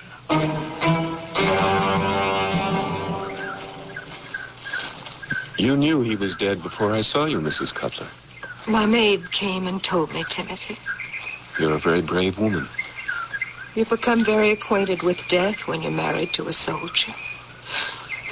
Let's keep walking, Timothy. Mrs. Cutler, are you sure you feel like walking the grounds just now? I feel if I don't keep moving, I shall die. All of us in Washington love the general. He'll be missed. Yes, all of us. We'll miss him. I'm going to get to the bottom of this. I promise you. It's the last thing I do. I can't tell you how desperate I feel over this tragedy. When I was assigned to the general, it was such an honor. The department trusted me to protect him. Timothy, don't blame yourself. Who else is there to blame? What has Major Russell said? He denies everything. Says he was asleep. Isn't that possible? How can he prove it, Mrs. Cutler? What angers me as much as shames me is the story the Major gave as reason for his hatred for your husband. The more I go over it in my mind, sending rafts with 1,500 men, knowing the rebels must be lying in wait, the more I realize it's a wicked, wicked lie. No, Timothy. It wasn't. Calvin Russell's story of what happened was not a lie. It was the truth? Yes. Every word. Mr. Forrest, how long am I going to be kept under restraint? I've sent for the Attorney General. He'll decide. Did you grant me my request? Yes, I did. Oh, that must be her. Come in, Mrs. Cutler. What have you done to him? He's in irons, Mrs. Cutler. Oh, no, that is horrible. It's horrible. Timothy, you must undo those irons immediately. I'm sorry, but I cannot. I must wait for the Attorney General and the prosecutor of the military court. We are treating him worse than the Southerners did in Andersonville. No one was hobbled like this. I can't bear it. I won't have it. I'm truly sorry, Mrs. Cutler, but the Major is the only suspect we have at the moment. I can't have a human being treated this way. Major, I'm going to take steps this very moment so that these terrible things are removed and you are set free. Well, how do you aim to do that? I'm going to show you who killed my husband. You know that? I have known it since the night he died. It's there, Timothy. There at the bottom of Benjamin's lily pond. If you take a stick and move some of those water lilies, I'm sure you'll see it. What will I see? The gun that killed him. You saw the murderer throw it down there? I threw the gun into the pond. Yes, it's so. That night, in spite of the thunder, I heard the shot. I ran to his room. He had killed himself. On the desk was a note. It's down there also. I threw it into the pond. What did it say? That he knew he gave the wrong command. And since that day, he had been haunted by every death of every man. He couldn't live any longer with the shame of it, and asked me to forgive him. What could I do? I wanted so, even in death, to protect Benjamin. It never occurred to me the Major might be accused of his death, so I took what Ben had written and pulled the pistol from his hand and threw them down there in the lily pond. So now, will you remove the irons from that brave man?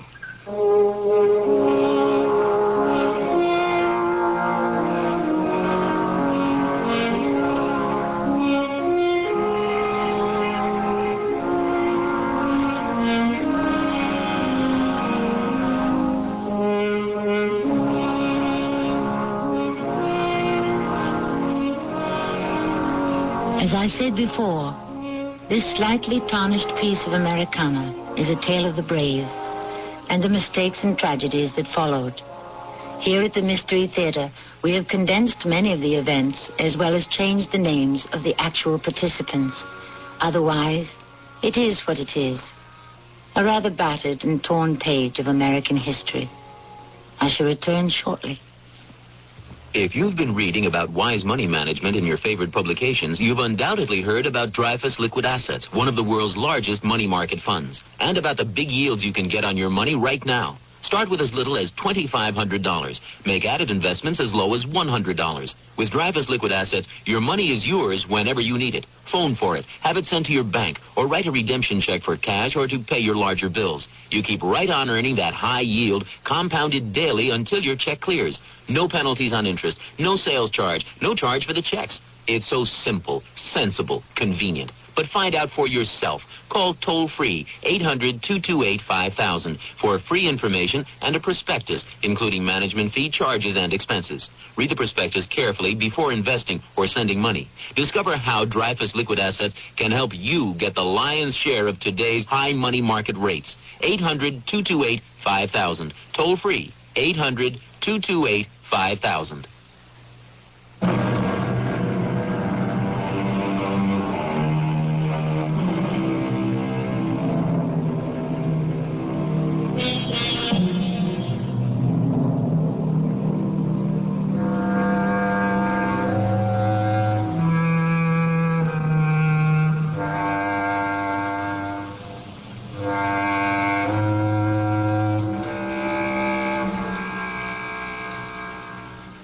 Socrates said it so very much better than anything I could devise. So permit me to speak his words. The long, unmeasured pulse of time moves everything. There is nothing hidden that it cannot bring to light. Nothing unknown that may not become known. The history of the great events of this world is little more than the history of crimes.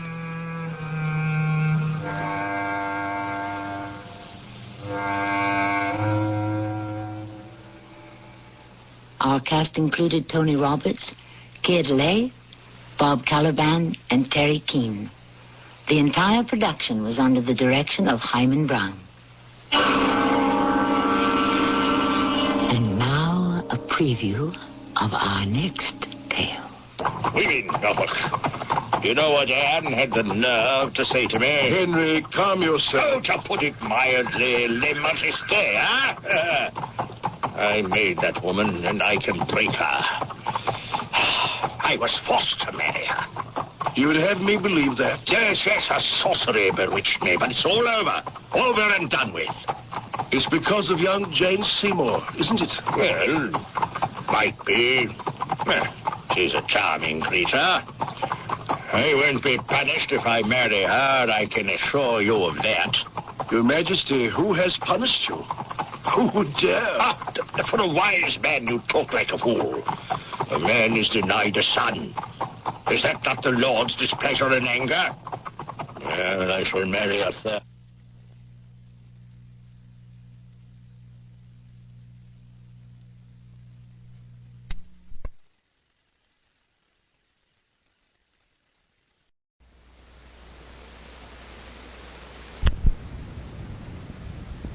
The CBS Radio Mystery Theater presents...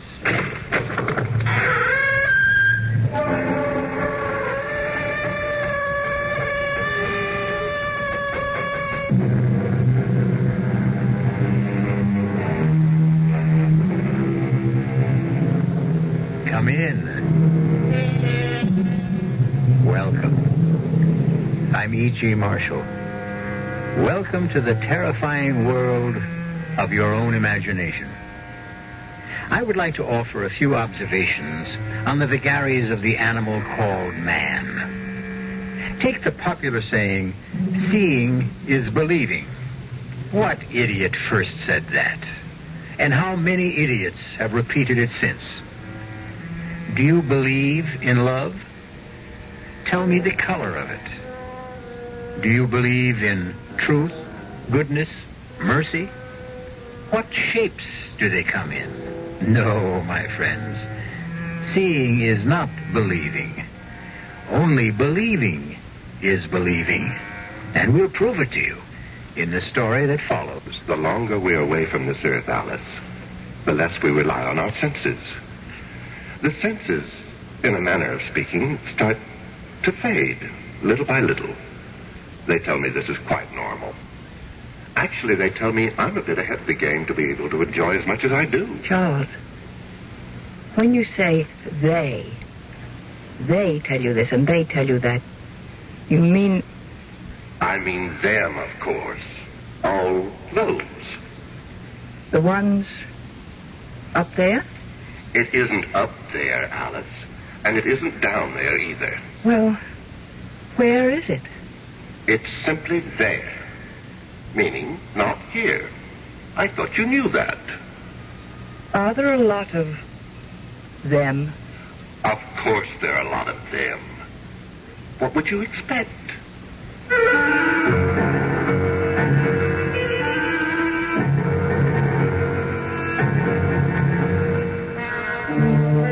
Our mystery drama, The Ghost at the Gate, was written especially for the Mystery Theater by Elspeth Eric and stars Beatrice Straight. It is sponsored in part by Anheuser-Busch Incorporated, brewers of Budweiser. I'll be back shortly with Act One.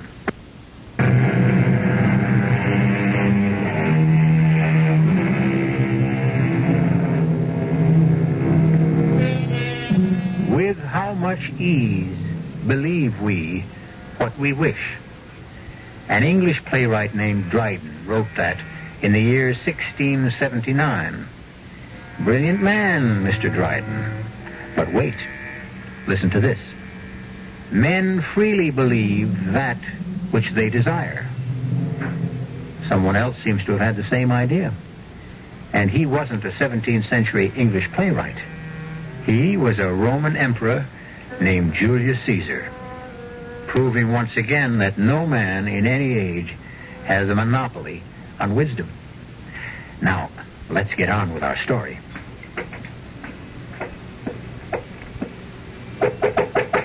Come in, Dorothea. Your chocolate, Mrs. Emery. Oh, good.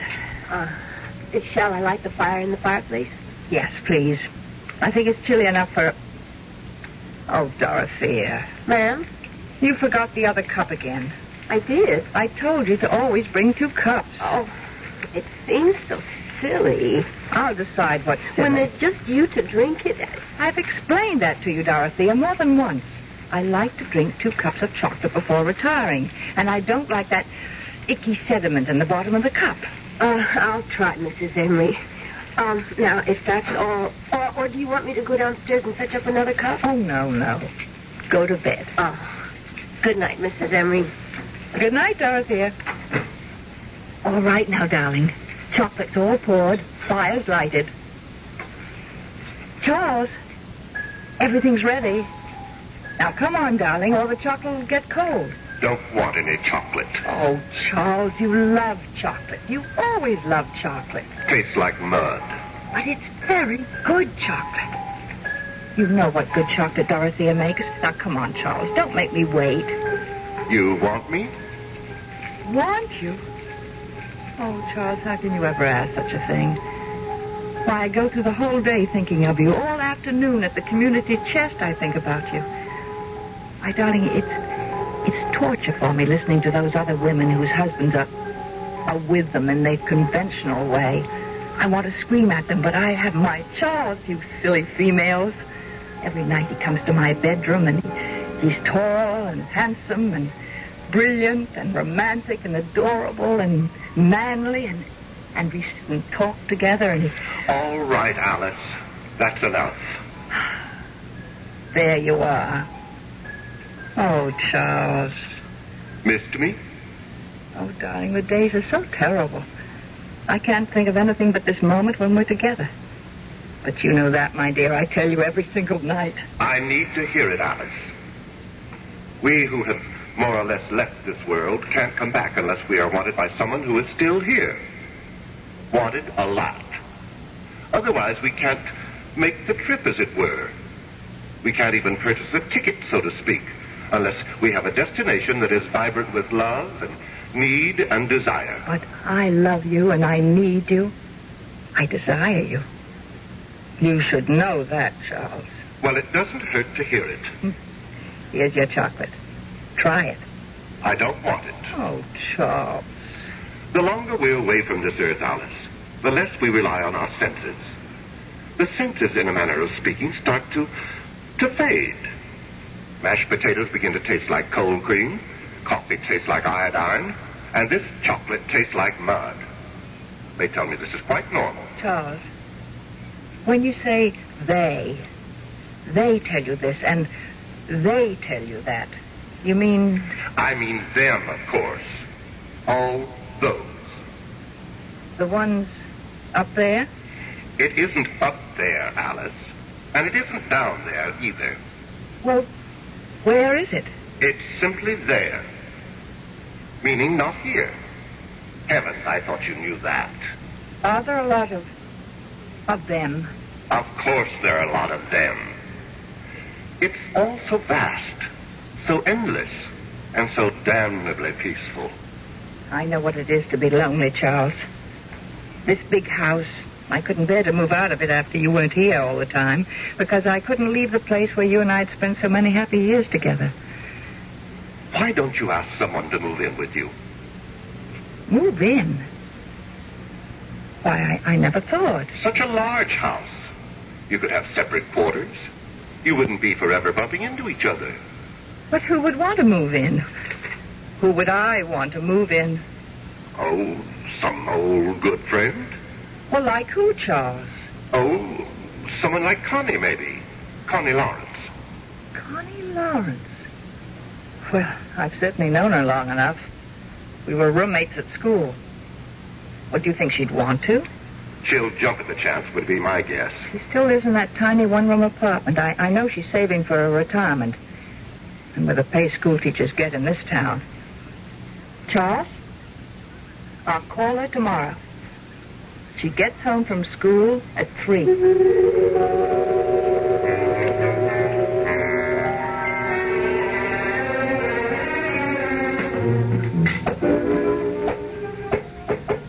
Come in, Dorothea. Your breakfast, Mrs. Emery. Thank you. You don't want 2 cups in the morning, do you? Oh, no. No. Coffee doesn't leave that icky stuff the way chocolate does. Actually, I think I won't have chocolate at night anymore, Dorothea. I feel like trying something else. But 2 cups, just the same. Don't forget. Yes, ma'am. Don't go just yet, Dorothea. I want to talk to you about something. Sit down, won't you? Oh, yes, ma'am. Dorothea, do you find the work too hard in this big house? No, ma'am. Well, we used to have a houseman and an upstairs maid and a cook. Oh, I've no complaints, Mrs. Emery, if you don't. Oh, I don't. This is the only job I've ever had. I've worked here for 22 years. I was so fond of both you and Mr. Emery right from the start, and I still am of you. And goodness knows I practically worship this house. It's so beautiful. I love taking care of it, and I love living in it. Do you still have that little room on the 3rd floor in the back? Oh, I love that little room, Mrs. Emery. I can look out and see the garden. I was thinking, why couldn't we give you all the other rooms as well? The rooms the other servants used to have. All of them? Well, why couldn't we knock out the partition between your room and what used to be the cook's room? I'd have 2 windows. And make one of the other rooms into a really big dressing room. Oh. And maybe put in some kind of a kitchen for you with a hot plate and a refrigerator. Oh, Mrs. Emery, I never thought I never imagined in my wildest dreams. No. It's all settled. Oh. I'm going to stay right here in bed all morning and make plans. I don't know how to thank you, Mrs. Emery. Don't try. It's my pleasure. I just hope I deserve all of... Oh, before I forget, Dorothea. Oh, yes. Last night while I was drinking your lovely chocolate, an idea came to me.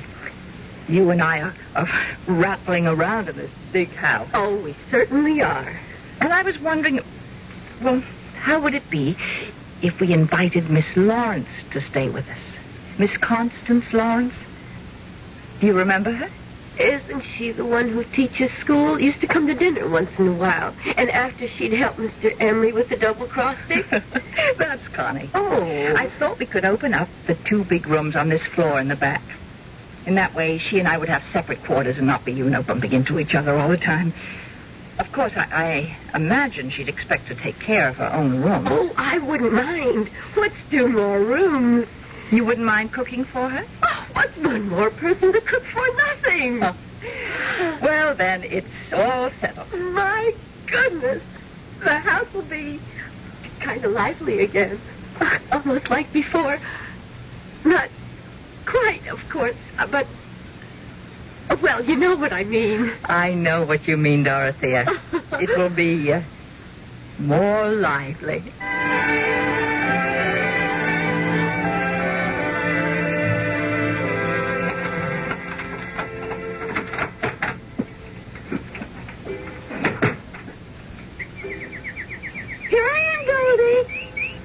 Take my coat off, will you? Then I'll scratch your head for you. Oh, dear. You're just going to have to wait. I'm sorry, Goldie. Hello? Connie, this is Alice Emery. Alice, how are you? Long time no see. Well, I don't get out a great deal. Maybe we could have dinner some evening. Would you like to come here? Well, I thought you might like to come here. Well, if you'd rather... Heaven knows your dinners are better than mine. Connie, I want you to come here for good. I mean to live. To live? To live with you? Why not? We've known each other practically all our lives, and I've got this huge house. got Dorothea to look after us. You could have your own quarters overlooking the garden. We live quite independently since I'm in the front, and you're at school till 3, and by the time you get home, I'll be at the community chest. We'll just meet for dinner. Maybe have a little nip together first. Oh, Connie, say you will. Oh, Alice, I don't know. I've lived here for so long. That tiny little place. High time you got out of it. But I'm used to it. And then there's Goldie. You know, my canary. Bring Goldie with you. We'll find a nice sunny window. Alice, it's all very tempting, but I don't know. Think about having 2 big rooms and vegetables out of the garden and being waited on. And Connie, think of the money you'll save. Well, yes, but all the same. You've just got to say yes, Connie. Take the afternoon to think about it and call me back. I will, Alice. I'll call you soon. Fine. Bye. Bye, Alice. Oh, dear. It all sounds so luxurious.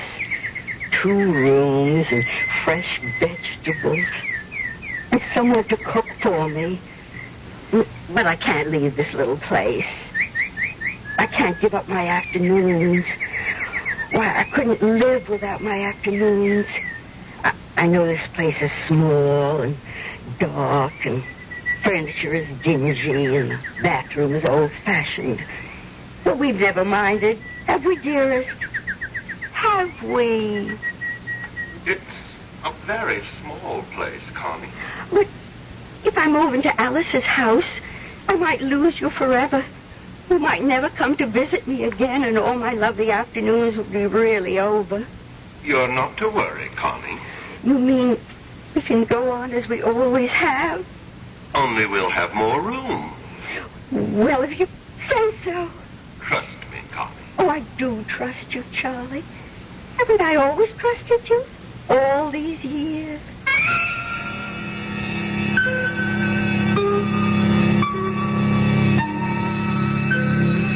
His flesh may be weak, but the spirit of Charles, or Charlie, is very, very willing.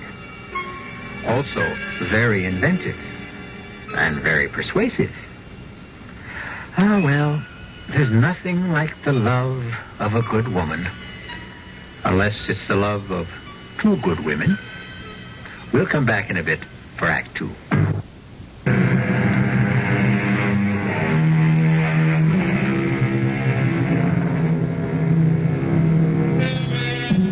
Now we come back to our story. We seem to have uncovered a triangle here. Connie, Alice, and Charles.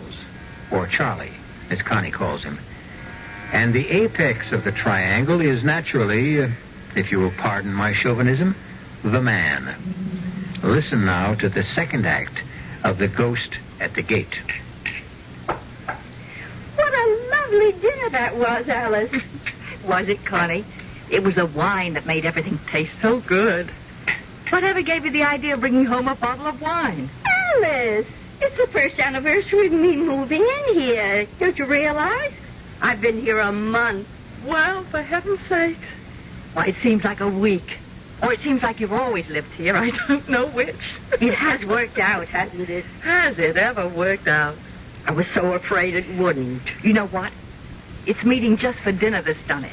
Leading separate lives except for dinner. Connie, let's have wine every night.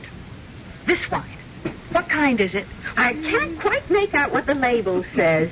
Oh, it's in French. Oh, so never mind. It's got a picture of a house on it. If it's French, it's a chateau. I didn't know that. You're very clever, Alice. Save the label, and I'll order a case of it. Must be really nice to have money. I've always found it to be nice. I guess money is about the nicest thing in the world. Money isn't. Love is. Oh, yes. First comes love. Friends come second, then money. How about friends who have money?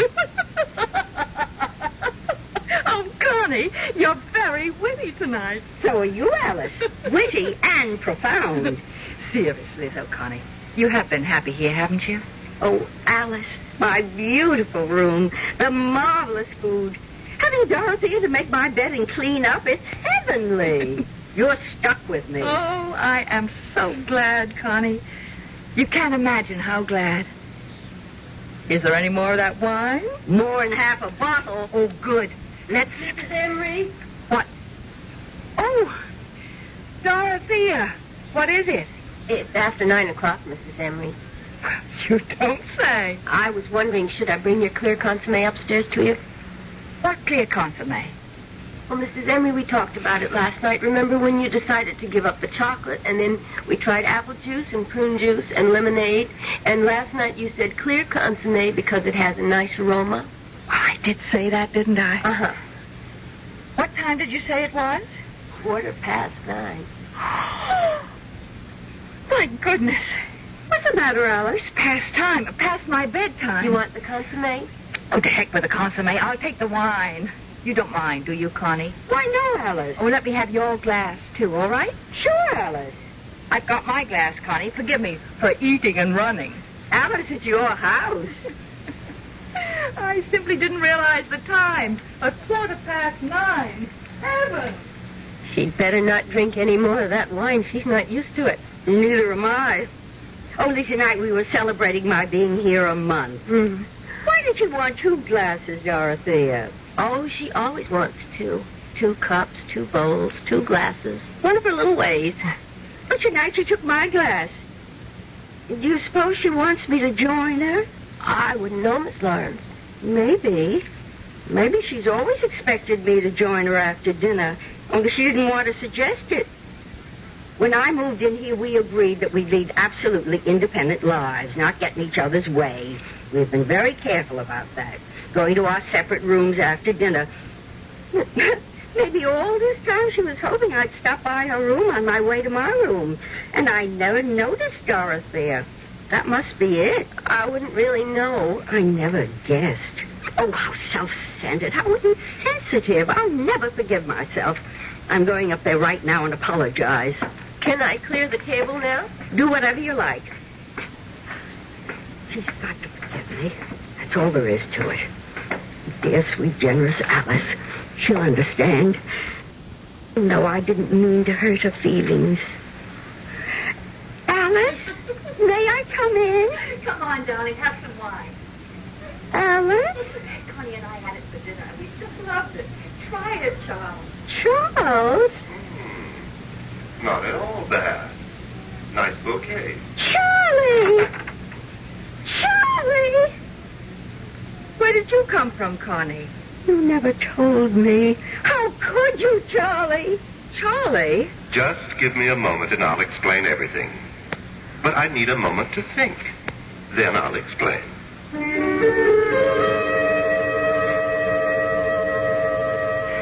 What did you think of Charlie's explanation? I've heard it all before. How he needs lots of love to make the trip from there to here. He always needed a lot of love, even when he was just here. Well, he got a lot. Did he really spend all those afternoons with you? I mean, before he left here and went there? 5 afternoons a week. Alice, do you hate me? I should. I know, but do you? I guess I do when it comes right down to it. I'll move out. I'll move back to my one room. But I don't want you to move out.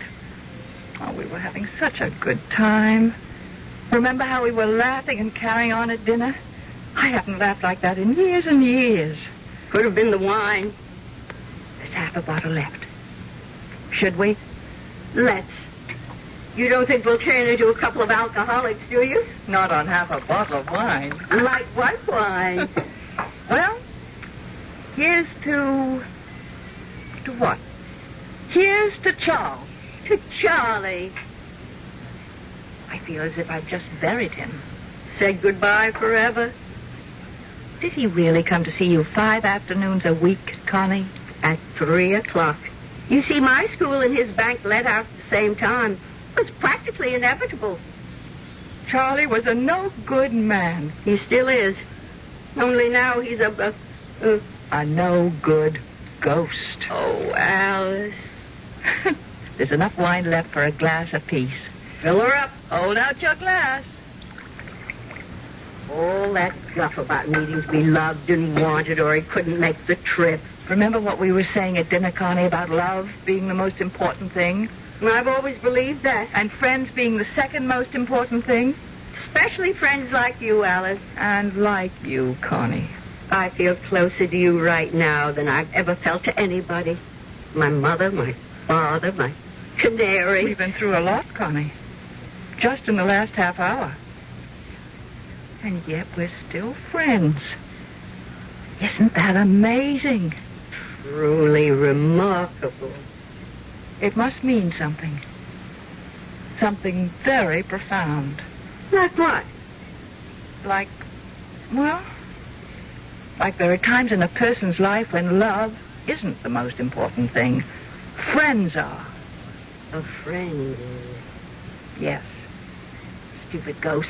Silly, pompous ghost. You believe in ghosts? Certainly not. Neither do I. Never have. Except Charlie, of course. Why should Charlie be an exception? He is for you too, Alice. You know he is. Tell me something. Why do you believe in him? Because... Why? I want to. That's why I believe in him, too. Is that wrong? Not wrong, but you've got to stop, and I've got to stop. We can't have him visiting you in the back of the house from 3 to 6, and then coming to see me in the front of the house from 9 to 12. Now that we know, it wouldn't be nice. Well, we couldn't be friends anymore. Oh, Alice. But if we don't believe in him, if we don't desire him, then he'll have to go back there and stay there. He won't be able to come here anymore. He can't make the trip. Connie, can you do it? Stop wanting him? Yes. Of course I can. Why, I'm having a wonderful time. I don't need him. Neither do I. We'll be better off without him. We'll be free, Connie. Liberated women. Let's drink to that. Right you are. Bottoms up.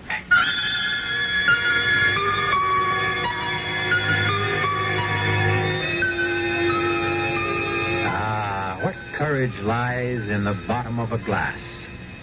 Courage for the shy, the lonely, the frightened, the frustrated, and for the 2 elderly ladies determined to forget a ghost.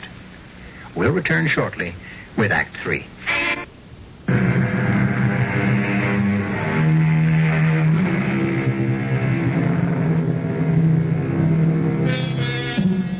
Alice and Connie are bravely resolved to forget the man both had loved so long. But what of him? Poor, lonely, unloved ghost. Doomed to live on forever in the there. Banished forever from the here. What of him? Connie. Connie. Speak to me, Connie. That's my sweet Goldie. That's my lovely bird. Happy to see me, sweetheart? Connie, I know you're here. I'm here, Charlie, but you're not. I am so. I don't believe in you anymore. You do, too. And I don't love you or want you. So there. Connie, you are being very cruel. I expect I am. If you don't believe me, why are you talking to me? Don't try to confuse things, Charlie. Answer my question. Why are you talking to me if you don't believe in me? Goldie, tell that ghost to go away.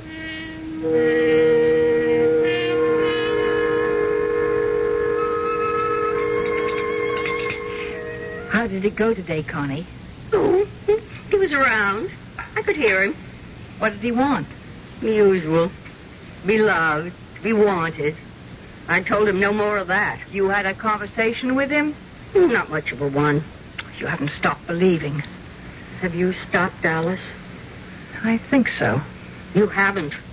If you'd stopped, you wouldn't say, I think so. You'd know. Oh, Connie, how can I know? Mrs. Emery?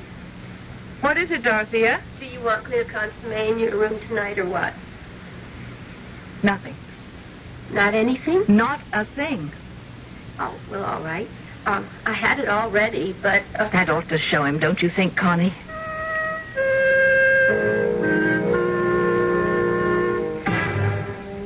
Alice. It's Charles. It's Charles, Alice. What delicious surprise do you have for me tonight? Orange crush? Pomegranate juice? Not a blessed thing, Charles. Ah, you spoke. I didn't mean to. But you did. How beautiful to hear your voice. Oh, don't tell me that old malarkey, Charles. Malarkey? I never thought I'd hear my wife use a word like that. I'm not your wife. I'm your widow. And I'm using a lot of words I never used before. Alice, say you love me still. I can't make the trip unless you love me. I loved you for 35 years. Alice, I'm facing eternity. What's 35 years? Maybe not much there where you are. But it's a long time here. Now I'm going to turn off the light and go to sleep.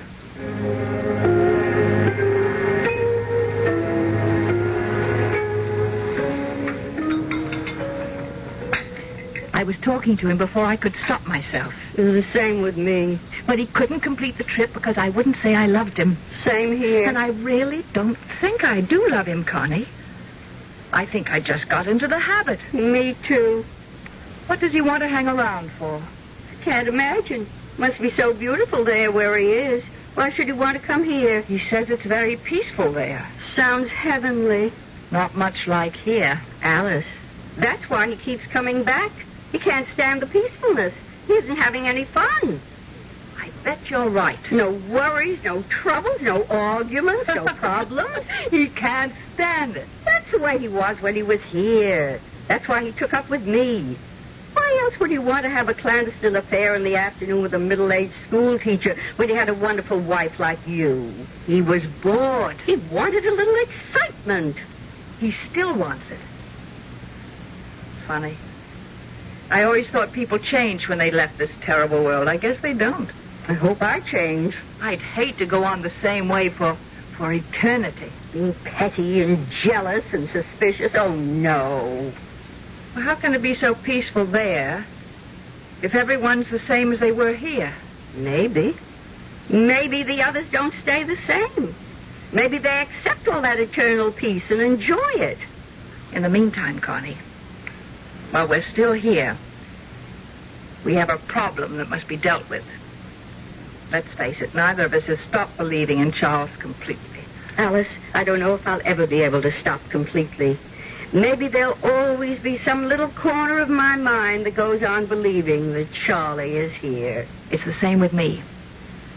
And as long as we both have that last little shred of belief, he will be here, wandering around the house making bleating noises. But we won't answer it. We've got to be strong. Use firm measures. Like what? Like rejecting him utterly. How do we do that? I have 2 rooms in the front of the house. 2 big rooms with a big bath between. Would you consider taking one of them? Why, That would be what I call rejecting him utterly. He'd never try to visit one of us if the other one was there. Could I bring Goldie? Of course you can bring Goldie. I'll get a canary, too, of the opposite sex. You'll hear some real singing then, all right. Let's skip to this. Let's go upstairs now and look at the room, and you can decide what furniture you want to keep and which you want to get rid of. So terribly exciting. Oh, Alice, I don't want to be dead for a long time.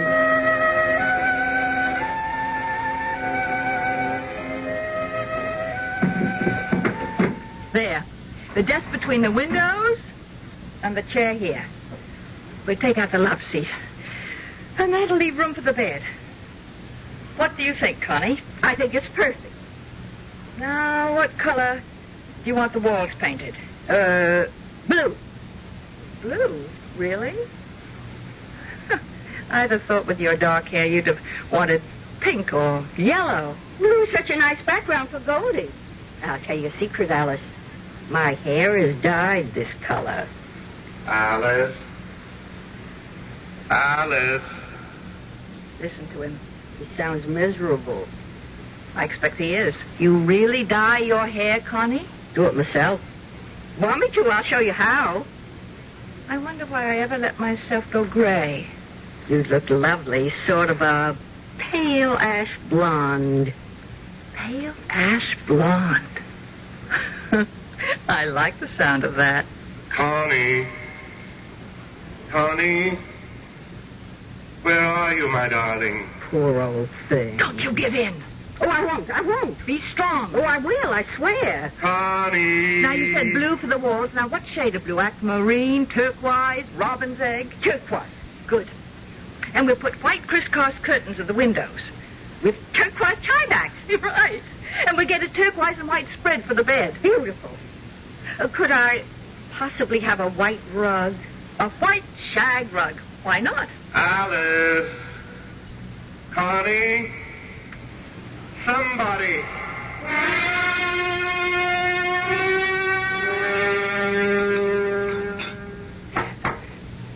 Do you mean to sit there and tell me you didn't even take one peek at your new room?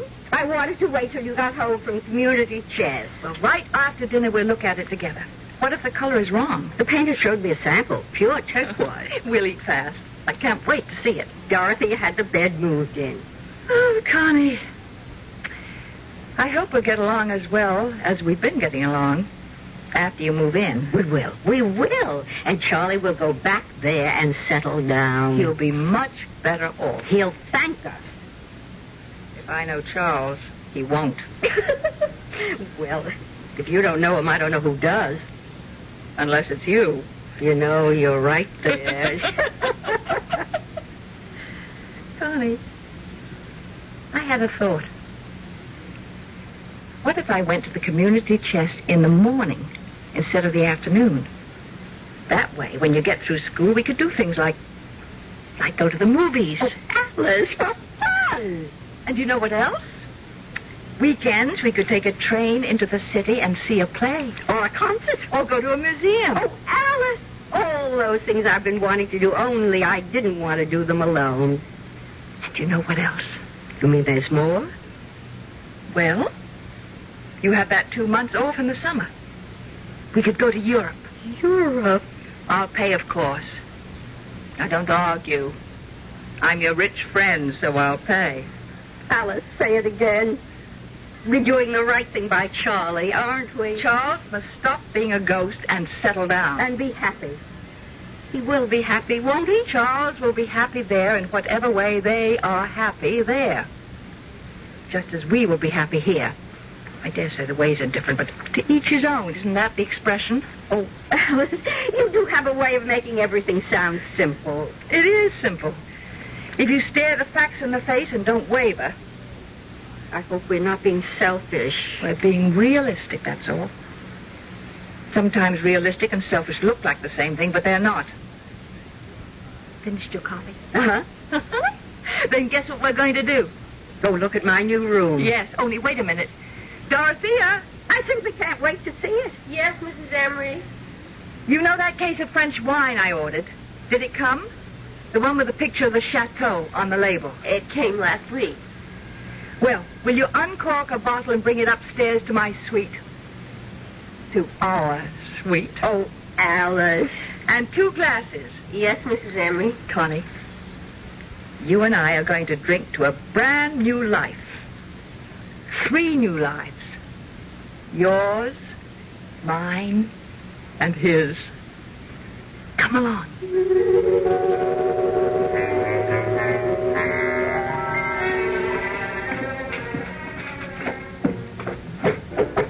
Come in, Dorothea.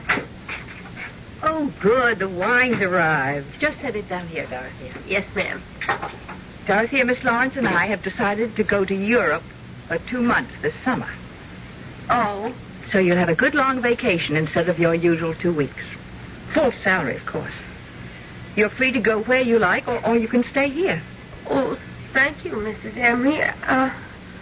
I don't know where I'd go exactly. Well, suit yourself. Pour the wine, Connie. Will that be all for this evening? That'll be all. Then I'll say good night to you both. Good night. Sleep well, Dorothea. Thank you. 2 whole months. They'll be gone 2 whole months. What'll I do with myself? Dorothea? Where would I go? Dorothea? What would I do if I stayed here in an empty house? Dorothea, can't you hear me? I'd be all by myself. No, you wouldn't. No, you wouldn't. If there were just somebody... There he is. There he is. If you'd only listen. Somebody like him. There is me, Dorothea. Oh, Dorothea, hear me. But he's gone. Believe in me. Never to return. Love me. Want me. And I loved him so. Dorothea, listen. And I still do. Oh, I love him still. Dorothea, look at me. Why, Mr. Emery. I thought you'd never notice. Have you been here long? Not too long. I'm so surprised. I thought I'd never see you again. Ever. Well, now you do. It's like a miracle had been performed. A lot of good hard work is more like it. I've never forgotten you. Really? Well, I know it was just that one weekend when Mrs. Emery went to her 25th college reunion, but I've never forgotten. That was quite some time ago. I was younger then, of course. You haven't changed, Dorothea. Not an iota. Oh. Still fresh, plump, and adorable. Oh, you mean that? I've never meant anything so much in my life. Or since. Dorothea, could you love me? Oh, but I do love you, Mr. Emery. You do? I've never loved anyone else. Not since that weekend. You came up to my room on the 3rd floor, don't you remember? That tiny little room. Yes, I do remember. Oh, you're going to be around for a while? For a long while, Dorothea. Practically indefinitely. Will you be here this summer? This summer, and this fall, and all next winter and next year. For as long as you want me, Dorothea. Oh. Come on. Let's go up to the 3rd floor. Mr. Emery, could I ask you something first? Anything, Dorothea. Anything. Do you mind if I call you Chuck? Of course I don't mind. Then come on, Chuck. Follow me. I'm right behind you, Dolly. Right behind you.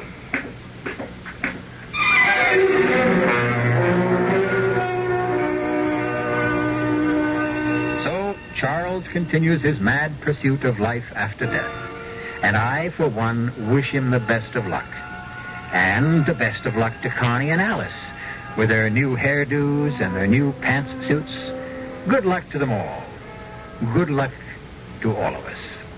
It's what we need the most. I'll be back shortly.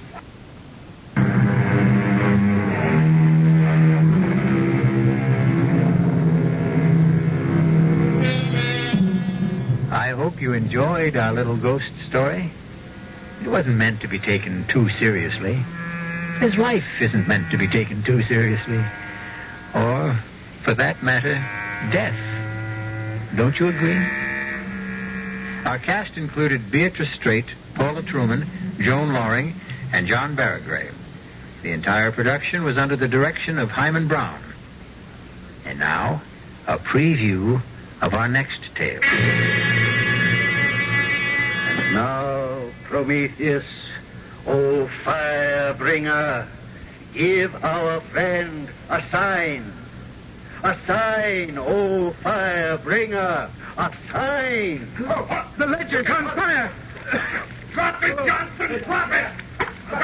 Fear not, fear not. We are all safe. None of us has transgressed. I now call upon Prometheus for another sign. A sign directly for me. Watch now, Casey. Watch. You see, Casey? The man's a sheet of flame. He should be burned alive. But he'll emerge unharmed when the flames die down. It's a miracle, Casey. It's impressive. But I don't believe in miracles. Radio Mystery Theater was sponsored in part by the Kellogg Company, makers of Kellogg's Special K cereal. This is E.G. Marshall inviting you to return to our Mystery Theater for another adventure in the macabre. Until next time, pleasant dreams.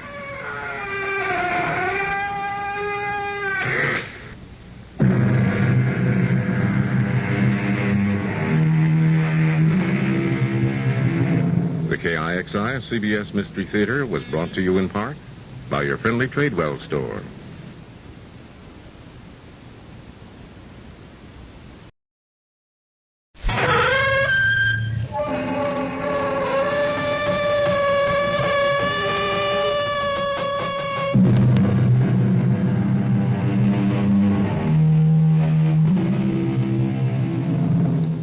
Come in.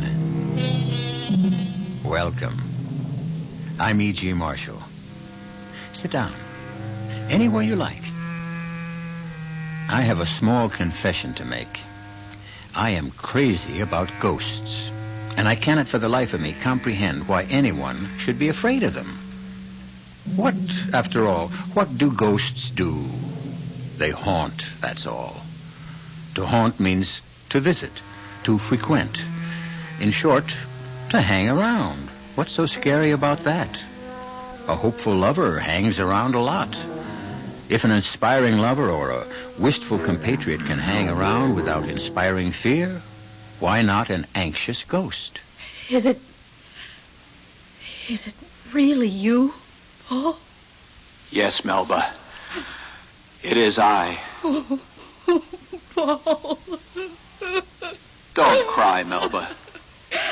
I can't help it. All right, dearest. Go ahead and cry. Oh. Paul, tell me something. What? Are you happy? Where you are? I'm really sorry you asked me that, Melba.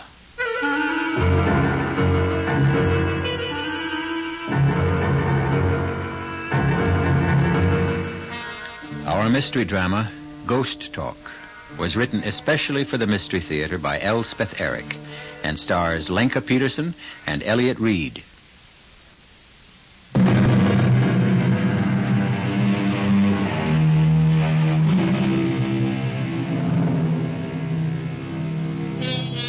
Yes, ghosts haunt places. Traditionally, they haunt large, decrepit mansions with long halls, extensive staircases, and musty attics. But these big old edifices have all disappeared from our landscape, and it is more than likely that the ghost of today has to restrict himself to one-bedroom apartments with bath, kitchenette, and dining area. Poor ghosts. Will they give up haunting altogether, or will they do what we have done? Adjust. Melba? You have my number? Yes, Leonard. Both at home and at the office? If there's anything I can do, Melba, anything at all. I'll call you. Bless you, my dear. Oh, Paul. Where are you? Where?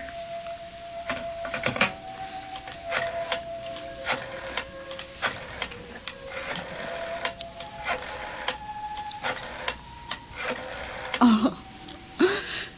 Irene, it's me. They've all gone. Leonard Whipple was the last to leave. I'm all alone. No, I'm not crying. I'm trying to be brave and calm and remember everything you told me. Leonard said to call him if I needed anything, but what does that mean? I need my husband. I need Paul. Oh, no, Irene, I couldn't go to the movies. No. I'll just sit here and think about Paul. All the beautiful memories. 22 years of beautiful memories. You know, Irene, I keep thinking all the time of what you said to me after the funeral. You said Paul will never be really dead as long as he's remembered. I keep saying that over and over. Paul isn't really dead as long as he's remembered. I want to thank you, Irene, for that beautiful thought. It means everything to me.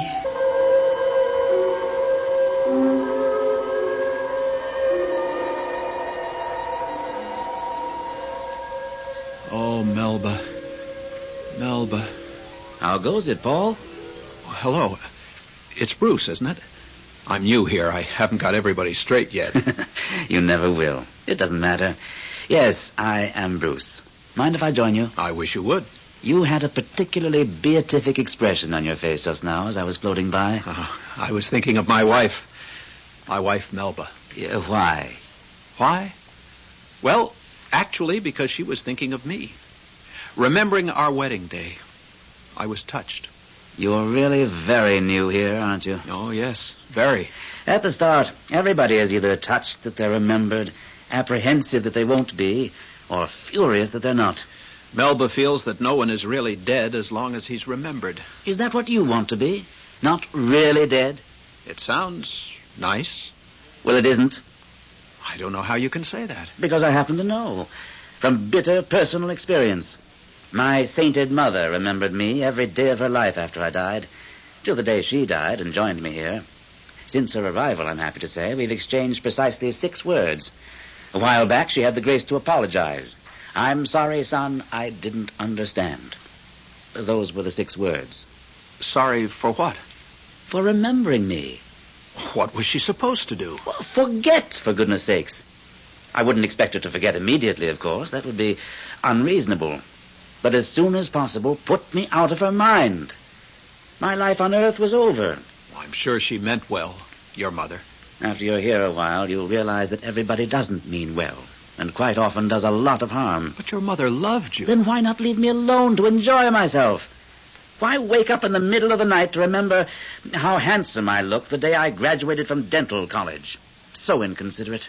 Why was it inconsiderate? Because, my dear fellow, if she kept it up long enough, I'd have to stop whatever I was doing and go visit her. Visit her? How could you do that? How? Well, the way it's always done. As a ghost, of course.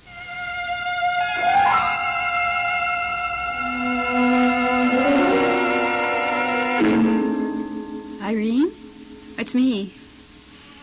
Oh, all right, I guess. Leonard was here. We sent out for Chinese food. He left about an hour ago. Oh, I'm just sitting here and remembering. I got out the old picture album to show Leonard. I don't think Leonard cares too much for travel. I wasn't sorry when he left. Looking at the snapshots and remembering the beautiful life I had with Paul, it seemed to bring him closer. Oh, I mean it, Irene. A couple of times, I felt as though he was right here in the room with me. Honestly.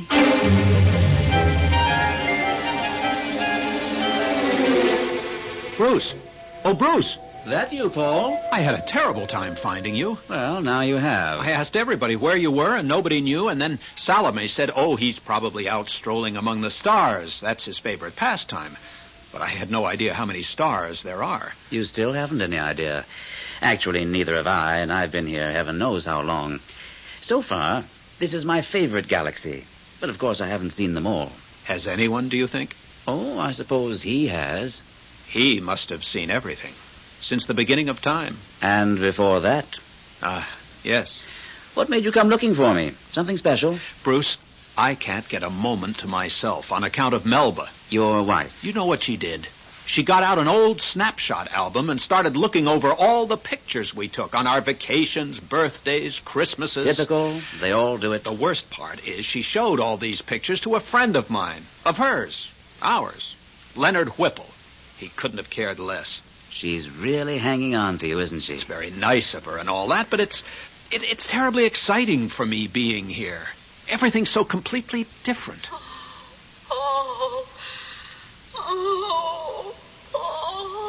There she goes again. Hear her? Paul, dear.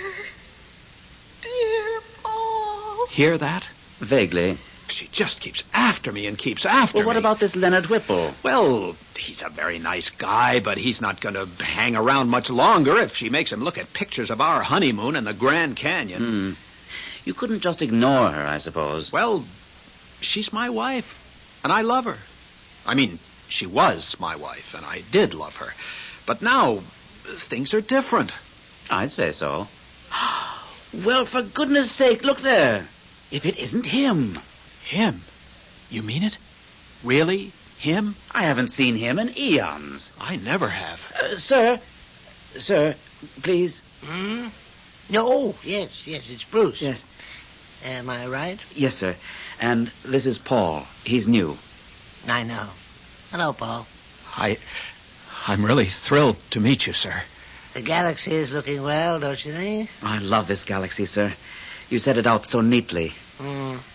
There's one star I've been concerned about. I think it's beginning to twinkle out. Sir, as long as we were so fortunate as to run into you like this, could we have your advice about something? You know I dislike giving advice. It's for me, sir. I don't know what to do about my wife. Is she here? Oh, no. She's with the living. On Earth. Oh. And she's grieving. Well, that's to be expected. She'll stop after a while. She doesn't show any signs of stopping. I was wondering if I shouldn't, appear to her. Bruce says it's a simple procedure. Well, you could do that, of course. I never thought very highly of that ghost business, so theatrical. But if it'll make her feel better? I suppose we do owe a measure of responsibility to the living. You think I could go back for a short visit? Well, you're free to do as you like. If I were to tell you what to do, you wouldn't be free anymore, would you? Well, if you just tell me what you think. No, I really can't do that. That would be tantamount to telling you what to do because of me being who I am. You see, you think I have all the answers. Everybody thinks so. Well, I don't. There are countless things I haven't found answers to. However, like everyone else, I keep trying. Now, I really have to go to see if that poor star is feeling any pain. You'll both excuse me? He wasn't much help. Well, that's his way. Oh, dearest. Oh, there she goes again. Dearest Paul. Bruce, I'm going to turn ghost and visit her. At least you've made a decision. How do I go about it? Well, there are no hard and fast rules. Actually, not many of us do it. It's considered kind of freaky. Freaky? Look how many of us there are and how few of them. If we all took to ghost walking, we'd have them outnumbered trillions to one. I don't care. I want to do it. I just need to know how. Well, you can do it in the old-fashioned way. Clanking chains, winds whistling through the trees, moon behind black clouds and all that. I don't think Melba would go for that. Well, then there's the crying, sobbing type of ghost. Inconsolable weeping. Since I don't feel particularly inconsolable. Well, then there's the ghost that flits through the halls, appearing and disappearing. Now you see it, now you don't. We don't have a hall, just a rather small foyer. Can't I just appear? In some simple, straightforward way. Just say, here I am, dear. You wouldn't want to start with one weird, uncanny shriek. I wouldn't know how. Or a sardonic laugh? Well, what would I be laughing at? Oh, life, death, anything in between. Well, if you don't want to do any of those things which he calls theatrical, then just appear. That's more my style, I think. But wrap a bit of vapor around you. After all, they need something to identify you by. And don't stay too long. And above all, Don't let it depress you. Why should it depress me? You'll find out, my friend. You'll find out.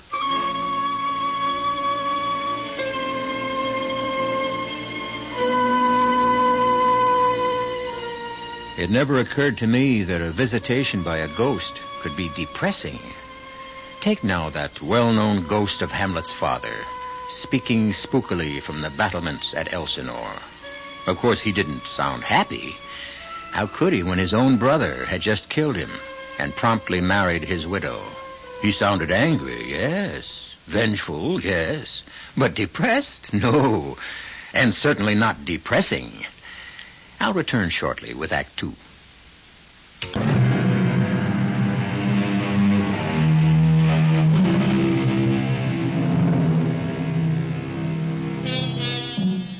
Our moribund hero, Paul, has decided to return to Earth as a ghost and haunt the 3-room apartment where he once lived with his wife, Melba. He has simply draped what remains of him in a shred of celestial vapor. And now, as he gazes through the living room window of what used to be his own 10th floor apartment, he can scarcely be distinguished from the melting moonlight that floods the room inside. Nothing's changed. She hasn't changed a thing. Let's take our coffee into the living room, Leonard. Good idea. I think I picked the wrong time. Bring in that plate of cookies, will you? Right. Not those same old oatmeal things. I've always been crazy about oatmeal cookies. They were Paul's favorites. Set them down there. Cream in your coffee? Sugar? Black, please. No sugar. That's the way Paul took his. His after-dinner coffee. In the morning, cream and sugar, yes, but after dinner, nothing. Is that so? And milk in his tea. You don't say. That's the English way, you know. Milk and tea. I didn't know Paul was English. He wasn't. Oh, I see. Oh, way back, 5-6 generations, he was English, but... I myself was born in Wales. Is that so? Oh, well, that's near England. Richard Burton is Welsh, you know. For goodness sakes. Well, didn't you know that? The last movie Paul and I saw together had Richard Burton in it. I wanted to show you something fascinating. Paul's World War II uniform. I've saved it all these years. No, I don't. Not tonight. And his captain's bars. Some other time. I've really got to be moving on. Oh, if you really have to. Such a beautiful night. I think I'll walk home. Yes, a beautiful night. Oh, just look at the moonlight streaming through that window. Care to walk a ways with me? In the moonlight? Oh, no, I don't think so, Leonard. I have a lot of things to do here. Well, if there's anything you need, you have my number. Yes. At home and at the office. Good night, Melba. Thanks for dinner. Thank you for bringing all that fried chicken. Oh, it was nothing. Really. Good night. Good night, Leonard. Oh, Paul. Dear Paul. I need you, Paul. Melba. Oh, I need you so. I'm right here. What was that? I said, I'm here. Paul? Yes. Me. Paul. But where? By the window, dear. I can't see you. I'll step inside. That'll be better. Oh, I see. I see something. You see me. I dare say I've changed somewhat. Paul. Can that be you? It is. I. Really you? Well, fairly really. Everything considered, as real as I can get. Oh, I can't believe it. Believe it, Melba. Oh, Paul. How are you? Oh, never mind about me. How are you? Oh, I'm all right. Really? All right? Everything considered. Everything considered, I'm better than all right. Paul, tell me, are you happy? Happy? I must know.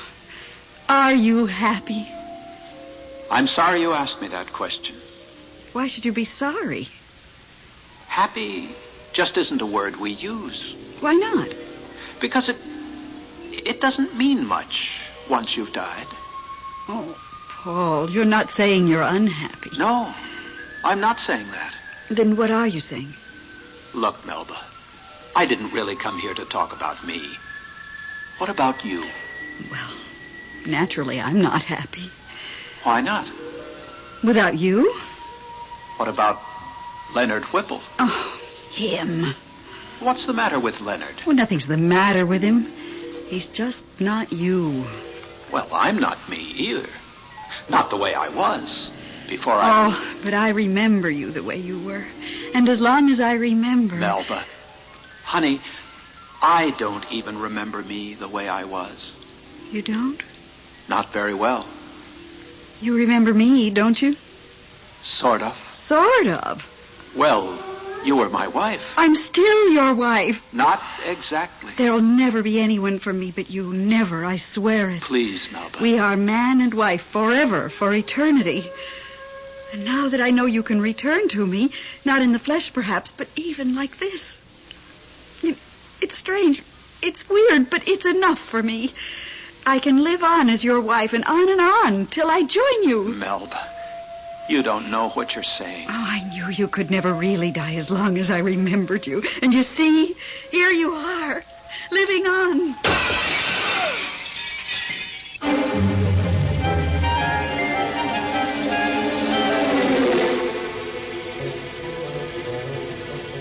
Hello, Irene. Me. Guess what? You'll never guess. Paul was here. Yes. Yes. Right here in this living room. All right, then his ghost, whatever. Well, he looked different. Yes, sort of steamy. Kind of like a street light on a foggy night.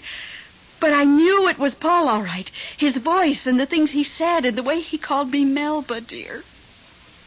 Well, he didn't say too much. I asked him, was he happy? Because naturally I wanted to know, but he wouldn't say. He wouldn't say he wasn't unhappy either. Isn't that weird? He wanted to know about me. Am I happy? Isn't that sweet? And he asked about Leonard Whipple. Imagine him knowing I've been seeing Leonard off and on. Of course, I told him Leonard doesn't mean a thing to me, that there could never be anyone else for me.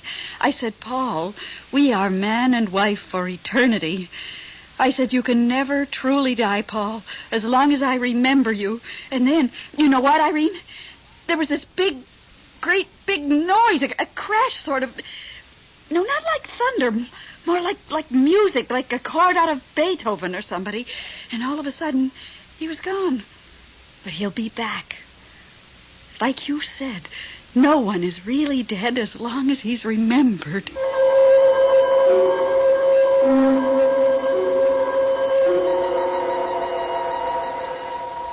Sir. Oh, sir. May I speak with you? No. Oh, it's Paul, isn't it? Sir, could I have just a moment of your time? I have all the time in the world. I have all the time there is. Look, I don't quite know how much time there is, but I do know I have all of it. Does that star look all right to you? Well, I wouldn't know. I don't quite know how a star is supposed to look. Please, sir. Yes, of course. You want to talk to me. What about? I've been back to the Earth. My wife kept calling me. You said we owed some responsibility to the living, Did so I say that? Yes, sir, you did. I wonder if I was right about that. These Earth trips can be very upsetting. Mine was. My wife wanted to know, am I happy? They're all so preoccupied with happiness, aren't they? I didn't know what to say to her. I couldn't answer her. This woman I'd been married to for half my life, I couldn't talk to her. It was as though we were living in two different worlds. Well? Oh, yes, I see what you mean. Still, shouldn't I have been able to answer her? Well, what could you have said? Well, that happy is a word that doesn't mean anything anymore. Happy is nothing without unhappy. The way pleasure is nothing without pain. The way health is nothing without illness. Euphoria is nothing without depression. Oh, you know what I mean, sir. I do know, yes. It's ridiculous to say I'm happy when I'm never unhappy. What I am is... What you are is... what? What I am is... free. Yes. I'm free. I'm Paul, and I'm free. And I'm free to be Paul, no more, no less than me. Me, Paul. Sir, why couldn't I be free like that before? Oh, dear, I ask myself that same question all the time. The only answer is that I miscalculated somewhere. And I did give those people the power to think, to reason, to figure out the sensible way to do things. Oh, why don't they use what I gave them? Why leave everything up to me? Theirs isn't the only planet in the universe, you know. I do have other things to look after, but the way they call out to me, they want me to do everything. Well, it's not right. It really is not right. No, sir. I'm sorry, sir. Well, what's done is done. They'll just have to muddle through the best way they can. Now, about your wife. Melba, is it? Yes, sir. Tell you what. Why don't you talk to Bruce about it? You two seem to get along so well. Yes. Talk to Bruce. Now, excuse me, will you? I really do have to go take a look at that poor star.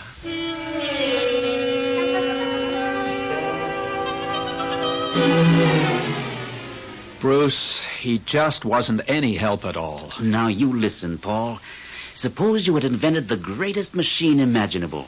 One that would do, practically anything you can think of. How would you like it if somebody came running to you every time a bolt got loose and asked you to tighten it? But, Bruce, Melba says she's going to go on remembering me forever. We'll be man and wife forever, till she joins me here, and then we'll still be man and wife. Maybe once she gets here, she'll change her mind. But she's only 42. She'll be remembering me for years and years and calling for me, and I'll have to put on that vapor stuff and haunt the apartment. And Bruce, it's so hard to carry on a conversation with her now. Didn't used to be, but now... Well, you couldn't just ignore her. I love her, Bruce. Do you? Well, I did. For a very long time, right up to the moment I died. My last words were, I love you, Melba. At least, that's what I meant to say. I know I had it in my mind to say that, but I'm not positive I ever got around to saying it. Anyway, I can't just brush her off. My. You do have a conscience, don't you?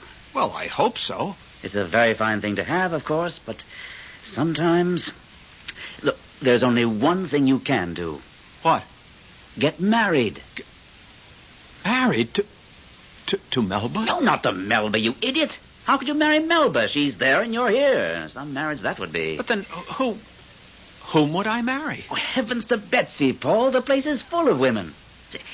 Have you ever seen Helen? Helen who? Helen of Troy, they call her. Actually, I've never met her myself, but from what they tell me...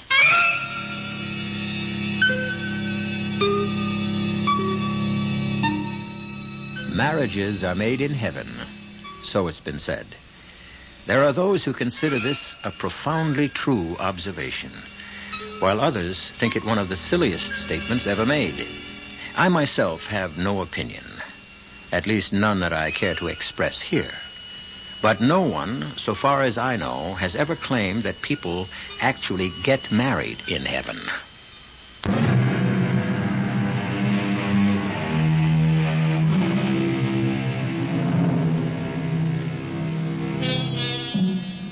Melba was a wonderful wife to Paul. But as his widow, she leaves something to be desired. Two things. She won't stop desiring him, and she won't leave him alone. In his desperation, Paul has gone to his kindred spirit, Bruce, for help. The only advice Bruce could offer was for Paul to marry again. Not his earthly wife, Melba, but one of the heavenly creatures who, like Paul, expect to live on forever in whatever place it is they live on forever in. You've definitely burned yourself out, little one. Too bad. Sir? Oh, sir. Oh, look, Paul, this dear little star has burned itself out. Well, I knew it wouldn't be long. Sir, I did what you told me to. I talked to Bruce about my problem, and you know what he said? He said get married. Married? He says the only way to make Melba forget me is for me to get married to someone else. Someone here. Where else? What do you think of the idea? Why do you keep asking me what I think? Can't you ever think for yourself? Well, I just thought... No, you didn't. You came running to me like all the others. I'm getting tired of it. Well, if you could give me a little advice... I gave you a little advice. I said talk to Bruce. You talked to Bruce, and he told you what he thought you should do. Now, either do it or don't do it. Is it all right? Is what all right? To get married. Here. Paul, the essence of this place is perfect freedom to do as you choose. It might work out, it might not. But that's true of everything, isn't it? It's certainly true of everything I do.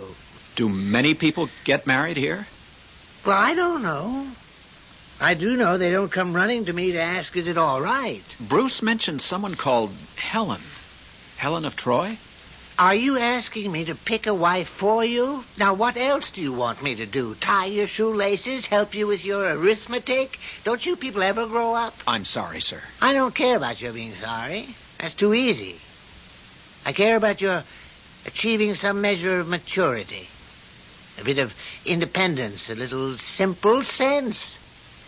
Is that asking too much? Tell me, is that really asking too much? Oh, sir, Sometimes I feel like giving up on the whole human race. You're not going to cry, are you, sir? Why not? Who has better reason to cry than I have? Nobody, I guess. However, we must all carry on, mustn't we? Never give up. That's my motto. Because if I gave up... Don't say it, sir. Please, don't say it. No, I won't say it. I wouldn't be so cruel, no matter how provoked. Now, Paul, I really must go to tend to that poor little star who, believe me, needs my help more than you do.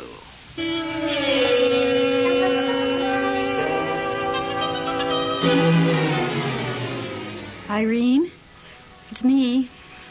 Oh, just sitting around. Leonard asked me to go to that new steak place with him, but I said no. I didn't feel like it, that's why. Don't be silly. I like Leonard. He's a very nice man, but...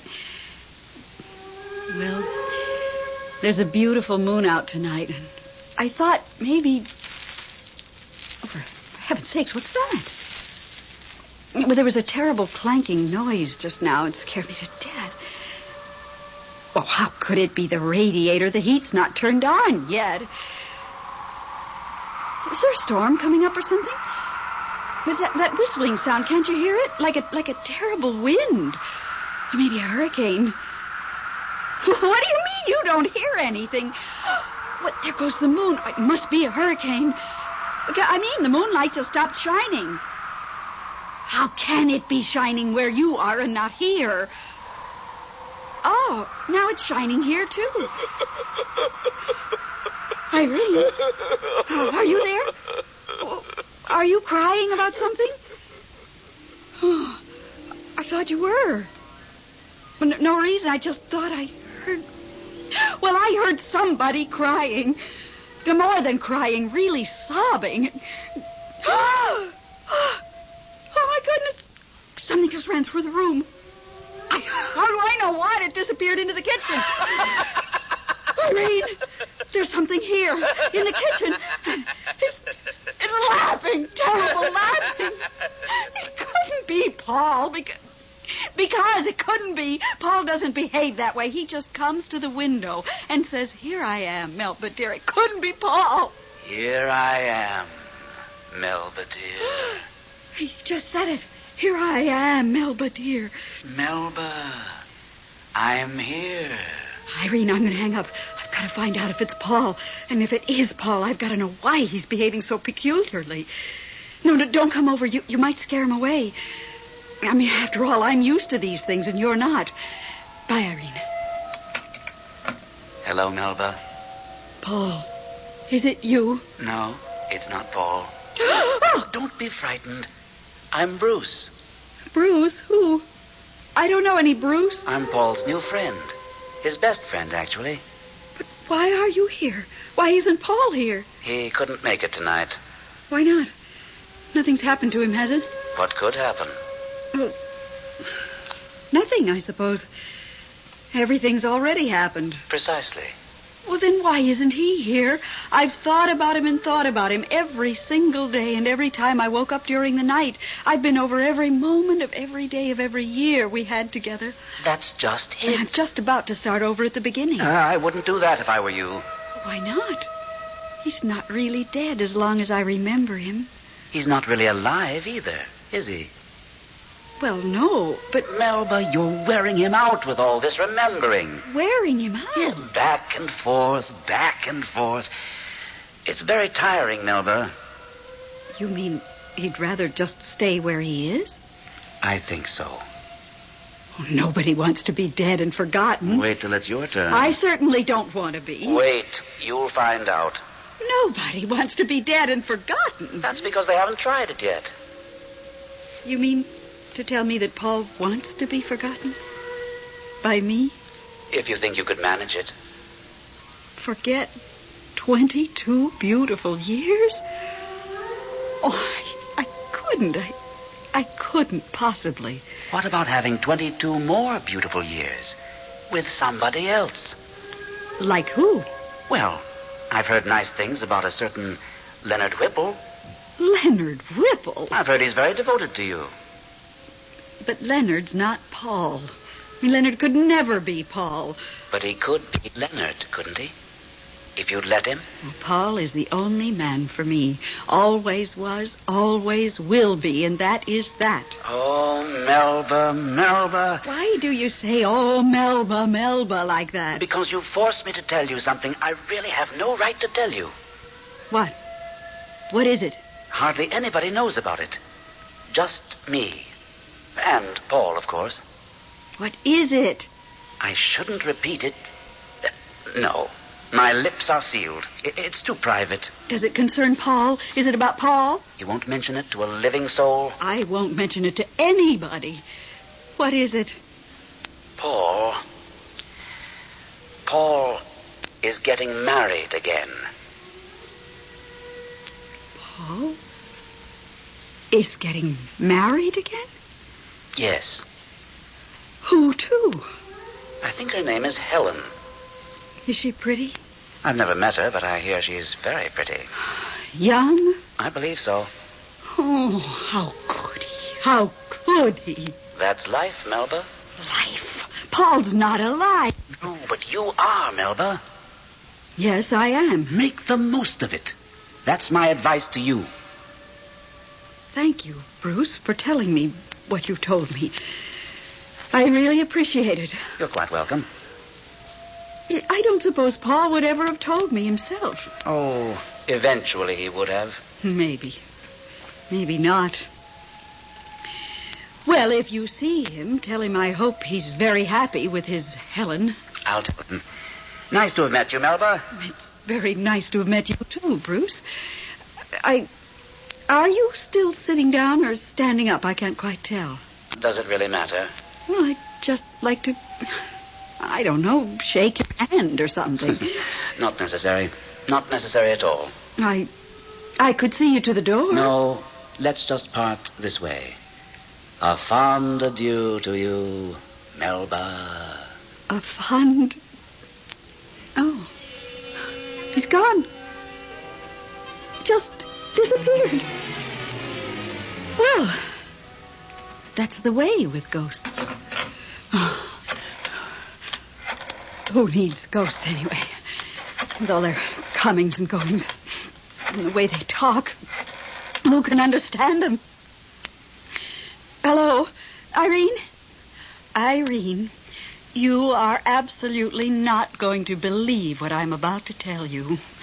You simply will not believe it.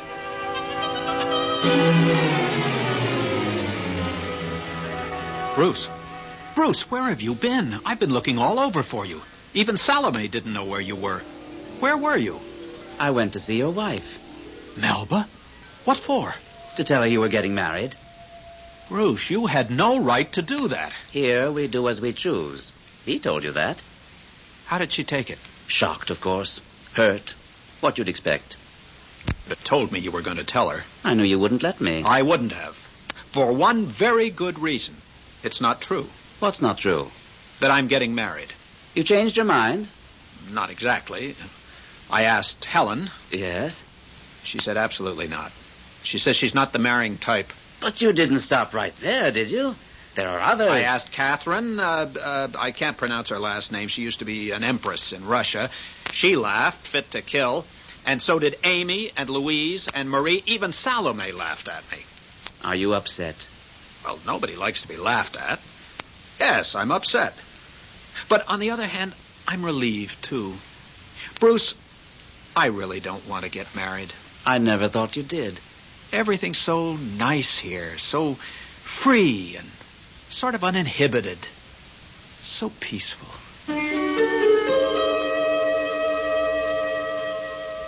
Leonard, it's Melba. You don't mind my calling you at your office, do you? Oh, that's good. How was the new steak place? You didn't go? On account of me, you didn't go?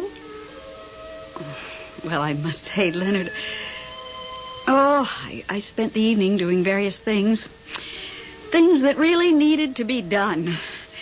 Like, I got all Paul's clothes together and packed them in boxes. Tomorrow I'll send them to some deserving charity.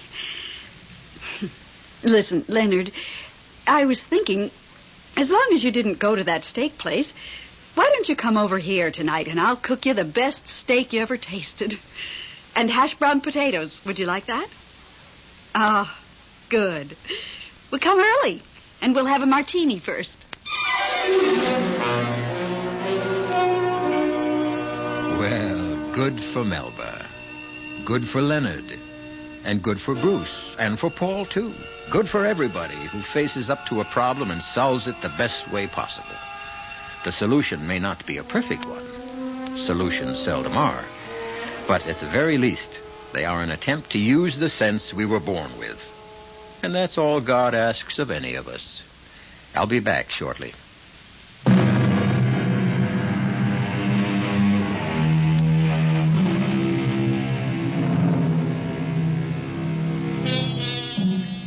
You do realize, don't you, that the story I've just brought you was all pure fantasy.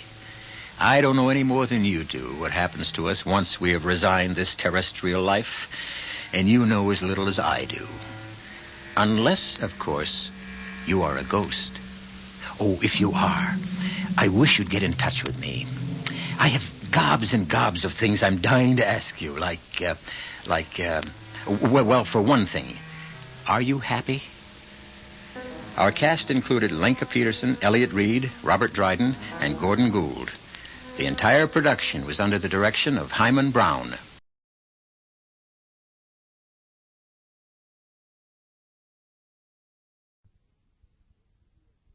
The CBS Radio Mystery Theater presents...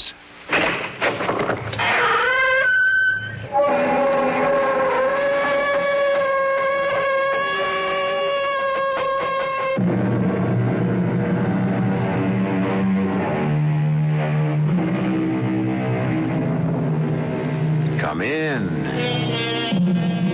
Welcome. I'm E.G. Marshall. From ancient days to the present, mankind has believed in ghosts. Some claim to have seen them, heard them, and even touched them. There never was any question about the terror of such an experience, real or imaginary. Even today, we read in our newspapers about apparitions and spirit messages which have no reasonable explanation. It was such an experience at a lonely inn in Maine that terrified a man of exact science named Professor George Weymouth. You saw what there? 100 yards offshore. An inverted funnel of water like a shroud, a winding sheet, the garment of the dead. Oh, come now, Colonel Pingree. A shroud? Just the wind whipping a wave crest into an inverted cone. You look as if you'd seen an apparition. Don't tell me you believe in that kind of thing. You said your name was Weymouth. Weymouth? Yes. That could explain it.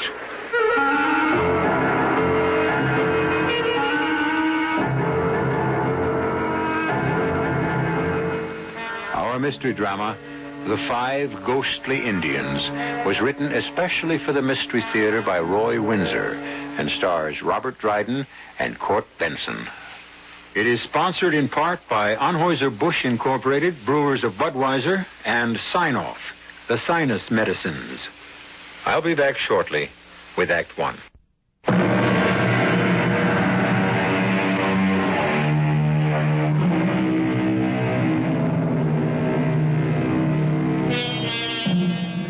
As we approach our country's bicentennial, we think proudly of 1776 and our independence. But what about the first people to live in America, the Indians? Long before we became independent, we had taken away their independence. Someone wrote, "The Pilgrim Fathers landed on the shores of America and fell upon their knees. Then they fell upon the Aborigines." An Englishman exploring the coast of Maine in the year 1605 captured and killed 5 Indians, and the bad relationship began. His name was George Weymouth, and this is the story of what happened to his present-day namesake. Look at this. An Indian arrowhead. Hello there! What?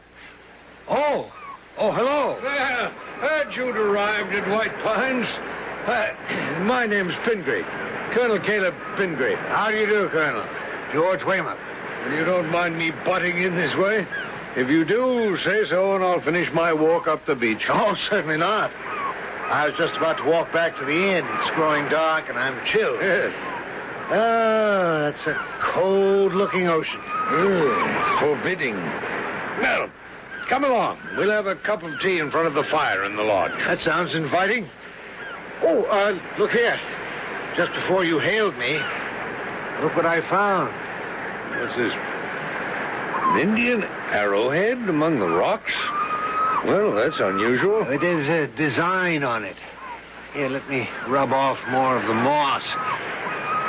It's heavily encrusted. Must have been here for hundreds of years. Look. Drums. I beg your pardon? Drums. Indian drums. Hear them? Drums? What are you talking about? I don't hear anything. Here. Any idea what this design means, Colonel? Well, they're gone. They're gone. What? You didn't hear the Indian drums?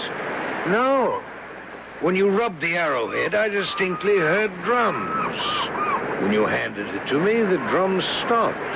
Yes, well, let's not worry about them. Take a look at that design, Colonel. A diamond figure enclosing another diamond figure. Oh, that's very unusual. It means medicine man. Why unusual? Because a tribe's medicine man hardly ever went into battle. He was called a shaman and had great authority because of his special guardian functions. That's why he became known to us as a medicine man. Well, you've made a remarkable discovery. Here you are. It's quite beautiful, isn't it? Good heavens. Well, what is it? Quiet. The drums. And look! Look out there, about 100 yards offshore. See it? See what? I see whitecaps as far as I can see, nothing more. And drums? You're hearing things, Colonel. Look there. Follow where I'm pointing. See that inverted funnel of water? It's like a shroud. Don't you see it? I really don't. May I have the arrowhead? Yes, of course. Well, the drums have stopped. And that funnel of water is gone.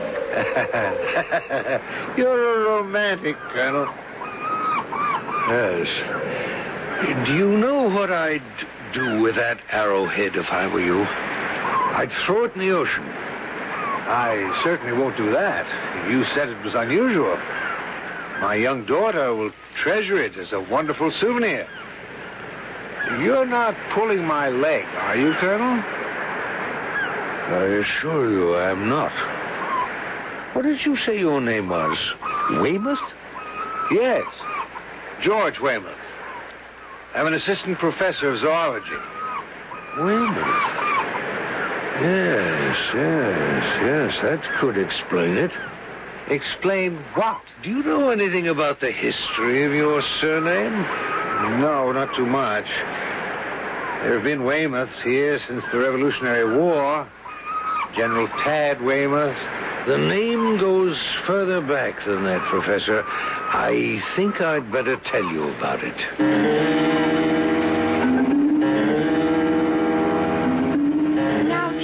That nonsense out of your mind, Boggs. What nonsense? I saw them, and I heard the drums. Yeah. I'll mention it to Colonel Pingree. Maybe he can explain it. You're two of a kind, you and that old daydreamer. Don't know how you stand listening to his same old stories over and over again. You'd think he had the second sight. Well, some folks do, Mag. Uh-huh. Well, then ask him when he comes in from his walk where the Faradays are. Should have been here by now. It's after 6. Well, got lost, most likely. It's easy to make the wrong turn-off at Bath and end up at Boothbay Harbor. Well, I gave her very careful instructions. Seemed a nice young woman. They're staying a week. Well, we can use the money. Summer wasn't so bad, Boggs. And after they leave, there'll be just us and the cats. Yeah. I'll miss Colonel Pingree. Don't see why. With that second sight the two of you got, you can keep tabs on each other all winter. Drums. I tell you, Mag, as sure as I'm standing here, I heard them. And I saw what I saw. 5 Indian braves dancing round a boiling pot and dipping their arrows into it. Yeah, that's what I saw. On that side road, coming back to Phippsburg from Popham Beach. The drums were rolling, and there they were, right in the middle of the road, heads down and dancing in a circle. Lucky you didn't run 'em over. Well, I'd best be getting to the kitchen. The colonel and that professor ought to be back soon from the beach. Maybe you'd better build up the fire and offer them some tea when they come in. What's that professor's name? Weymouth? Why? Weymouth. Seems to me... Oh, Boggs, now what? Never mind. I'll speak to the colonel. Well, you keep your ears open for the telephone. If the Faradays did get lost, they'll be calling in. It's almost dark now. And it's hard to find the place. Oh, it feels good in here, Colonel. Well, the fire will feel better. I won't change my shoes. My sneakers got wet. Or shall I order hot tea? Yes, thank you. I'd like a cup, good and hot. Good. Evening, Boggs. Evening, Colonel. That's a grand fire. Yeah. Mag thought you might like a cup of hot tea. Yeah, the old good wife is absolutely right. 2 cups. Professor Weymouth would like some, too. Sure thing. Sit down. I'd like to ask you a question, Boggs. Sure. I got one for you, too. Oh? Well, let me have yours first. You know the side road from Popham Beach back to Phippsburg, about 4 miles away? Yes. Well, I told Mag about what I saw, but there's no talking to her. She just laughs at me and declares I might be a little loose in the top story. Well, I know that your good wife feels the same way about me. Oh, she means no offense, Colonel. No, of course not, of course not. I understand that. Well, After I picked up the lobsters and the clams in Popham Beach, I drove the old truck back toward Phippsburg. Mm-hmm. Now, about a mile from where I turned off to the White Pines, I heard drums, Indian drums. And I saw, clear as I'm seeing you, 5 Indians dancing round a boiling pot and dipping their arrows into the stuff, whatever it was. You see. Well, what do you make of that? Well, I heard Indian drums, too, Boggs. I knew I was right. Where'd you hear him, Colonel? On the beach, about half an hour ago. But I saw something else. About 100 yards offshore, I saw an inverted water spout. Looked like a limp sheet held up by 2 fingers. A headless ghost. What'd it do? Well, when Weymouth handed me the arrowhead, the drums stopped, and the dancing ghost vanished. Arrowhead? Weymouth found an arrowhead among the rocks down by the beach. An arrowhead amongst the rocks? Well, it must have been there for centuries. More than 3. I'd say it dates from around 1605. Now, how the deuce do you know that? Weymouth. You're from an old Downeaster family. Does the name mean anything to you? Yeah, but just barely. Well, I've been thinking about it ever since Weymouth picked up that arrowhead. It had belonged to a medicine man because it had a design on it, a figure of a diamond within a diamond, probably from the Etchemin tribe. Back in 1605, an Englishman named George Weymouth explored the coast of Maine. For no reason I've ever been able to learn, he brutally murdered 5 Indians. The chief of the tribe attacked Weymouth's sloop, killed several of his soldiers, and then they were overwhelmed. Yep, it comes back to me now. Yeah. The English killed the medicine man, wrapped him in a sheet, and dropped him into the ocean. And now he's returned. He's returned, and he's called up those 5 murdered Indians to witness his revenge. You told Professor Weymouth about the curse? I intend to. But he's a professor of zoology, a man of science. He'd laugh at me. How long is he staying with you? Till the end of the week. 2 more days. I'll have to tell him to leave tonight. Let me handle him. If he'll give me the medicine man's arrowhead, he won't be threatened, and neither will White Pines. Evening, Colonel. Where's the... Oh, there he is. Here comes the professor. Evening, Professor. Hot tea. Just what I need, Miss Boggs. I got chilled down there at the beach. Evening, Mr. Boggs. Evening. Thanks for the talk, Colonel. Oh, you two been yarning about those Indian drums and them 5 dancing Indian braves. Oh, they're real enough, Mag. Now, don't tell me, Colonel, that you still think you heard drums and saw an apparition offshore? Your name is Weymouth. Over 300 years ago, your ancestor, George Weymouth, cruelly murdered 5 Indian braves and killed the medicine man of their tribe and buried him at sea. When you picked up that arrowhead, you triggered the guardian spirits of those Indians, and they have been awakened. Indeed. To what purpose? Revenge, Professor Weymouth. I don't believe it, Colonel. With all due respect to folklore. I didn't expect you to believe it.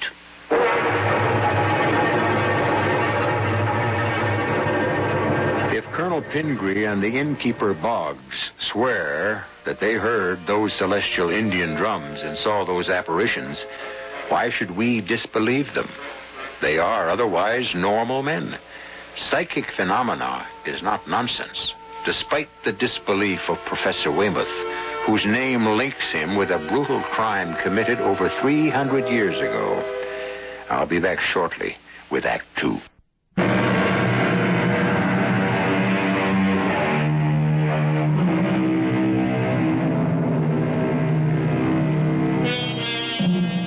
It might be that some Downeasters have retained imaginations more lively than our own because our 23rd state, Maine, has a rugged climate, and its people never forget it.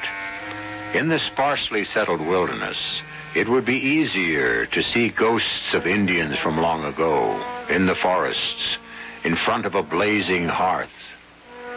Professor Weymouth might scoff at folklore, and so does Mag, the innkeeper's wife, but not Boggs, the innkeeper.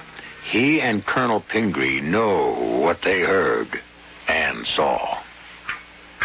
Boggs, what was that talk about an arrowhead? Weymouth found it. That's when the trouble began. Oh, Indian drums, dancing Indians, a ghost on the water. Oh, you and the Colonel, you're some pair. 7 o'clock, still no Faradays? Lost, probably. Well, you'd think they'd telephone. Well, I'll serve the Colonel and Professor Weymouth and put the other steamers and lobsters in the icebox. I think I'll go outside, look around a little. Now, you be very careful. Don't want some Indian to scalp you. Couldn't run White Pines alone. Now, one of these days, Mag, you'll believe. I'll be back half an hour or so. Keep an eye out for the Faradays. Yep. We can eat any time Mag is ready to serve, Boggs. Coming right up, Colonel. Good. Oh, you look concerned, my friend. Nope. Just annoyed. Young couple named Faraday was supposed to arrive at 6. Haven't heard a word from him. Well, it's easy enough to get lost on these back roads. I'm going out to look around. We just got that one light out front, and they could drive right by. Had any luck, Colonel? I'm still not convinced, Boggs. The arrowhead is mine. I'm reluctant to give it up. It means trouble, Professor. So you say. But I'm a man of science. Folklore is charming, but I don't believe in it. We know that myths were created to explain certain practices and beliefs. But when reason is applied, they disintegrate. As much as I'd like to believe your story about the Indian drums and the apparition on the sea, I can't. Well, then, Professor, I'll have to... No, Boggs, not so fast. Take your stroll and leave this to me. But I don't know, please. And I'll say good night to both of you. Night. Oh, I offended him. I'm sorry. No, don't worry about it, Weymouth. Hopefully you'll be away from here without incident in a few days. Hopefully? I can understand a simple innkeeper being superstitious, but I can't understand it about you, Colonel. An educated man, well-spoken. Well, all I wish you'd accept is that Boggs and I are certain that the arrowhead is dangerous to you. It's in your own interest to send it to York to be placed with the other Indian relics. Well, perhaps. Come up to my room and we'll take a look at it. Agreed. You're making a wise decision, Weymouth. Maybe we'd better turn around, Ben. I'm sure I took the right road out of Bath. We drove through Winnegans and Arrowsick. We should have telephoned from Arrowsick to tell them we'd be late. Well, let's keep going. According to the map, Phippsburg ought to be, well, only a few miles from here. You'd never know it. It's like being in a wilderness. I haven't seen a sign for miles. And it's pitch black. Scared? Well, it is kind of spooky. Well, there's nothing here to harm you. Let's drive on. If we get to Phippsburg, we'll telephone White Pines. Maybe they'll hold dinner for us. It's after 7, Ben. We ought to be there by 7:30. Unless we're on the way to Booth Bay Harbor. I have the arrowhead in my bureau drawer. I'll regret giving it up, Colonel. Well, you'll regret it more if you keep it. Ah, here it is. Deadly looking, isn't it? But quite beautiful. Well, good heavens.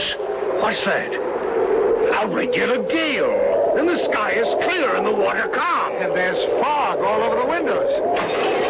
Put down that accursed arrowhead and stand back, Weymouth. Look out! Look out! It smashed out one of the windows. Weymouth,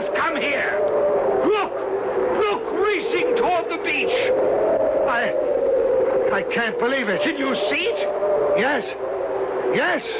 A white sheet flying over the ground. And twirling as it goes. Now it's at the shore. It's going out to sea. Pingree, what is it? Did you see it? Did you see it, Colonel? Hey, the window's broken. What happened? Did it try to get in? Weymouth had the arrowhead in his hand when a tremendous gale arose. Then fog covered the window. I saw the fog. Yes, when I yelled, look out. But it wasn't fog. It was that medicine man who come out of the sea. Well, that's what I saw from the shore late this afternoon, Boggs. What about you, Professor Weymouth? I saw it, too. You believe now? I don't know what to believe. But you saw it with your own eyes, Weymouth. You saw the apparition, the ghost of that Indian medicine man who was killed and buried at sea hundreds of years ago. Now are you going to give the arrowhead to the Colonel? I admit what I saw, but I still can't believe it. My training and my mind refuse to accept the idea of an avenging ghost. What I saw might have been an illusion. That busted window ain't no illusion, Professor. Well, that might be explained in some way other than the fantastic notion that a ghost, which is weightless, could have broken that window. Now, what's all the excitement about? Boggs. The window. The ghost of the Indian medicine man paid Professor Weymouth a visit. What? Now, that's just crazy. You mean something that weighs less than a sheet of cheesecloth broke that window? And ask him. Professor? I don't honestly know, Mrs. Boggs. Now, you were honest enough and you admitted seeing it, Weymouth. That's true. I did see something like a shroud, a winding sheet, trying to break through the window. A great wind preceded its appearance. Then the wind died down, and the thing, twirling like a top, flew back to the beach and out to sea. And you saw it? It may have been an illusion, but yes, I did see something. I'll pay for the window, of course, and I think I'll check out tomorrow, if you don't mind. Professor, you mean you're scared? Say I'm prudent. It was that ancestor of yours, George Weymouth. He was cruel to those Indians, and they want to avenge themselves against the person who bears that name. I'll give you the arrowhead in the morning, Colonel, and head back home.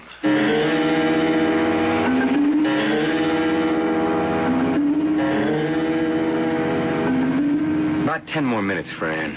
I'm glad we telephoned. She was so nice, Mrs. Boggs.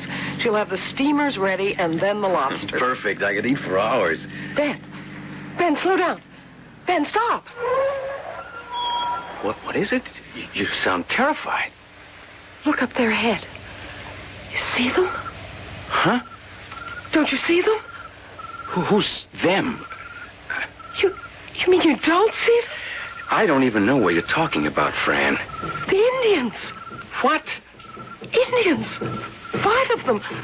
They're dancing around a big pot. And listen, drums. Indian drums. Hey, come on, you're pulling my leg. Indians dancing around a pot. I don't see a thing as far as the headlights carry. You all right, Fran? Of course I'm all right. You mean you really can't see them? They're dipping their arrows into the pot as they dance around it. Toledo, you must have flipped. I assure you, honey, there's nothing in the road. Nothing. There is. I tell you, I see them. Hunger can make a person see things sometimes. I'm hungry, but I'm not starving to death. Darn it, Ben, I see them. Are you telling me I've come off the spool? Well, what do you want me to do? Shoo them away? I don't know what we should do. Well, I do. You close your eyes. I'm driving on. Indians or no Indians. I want to get to White Pines.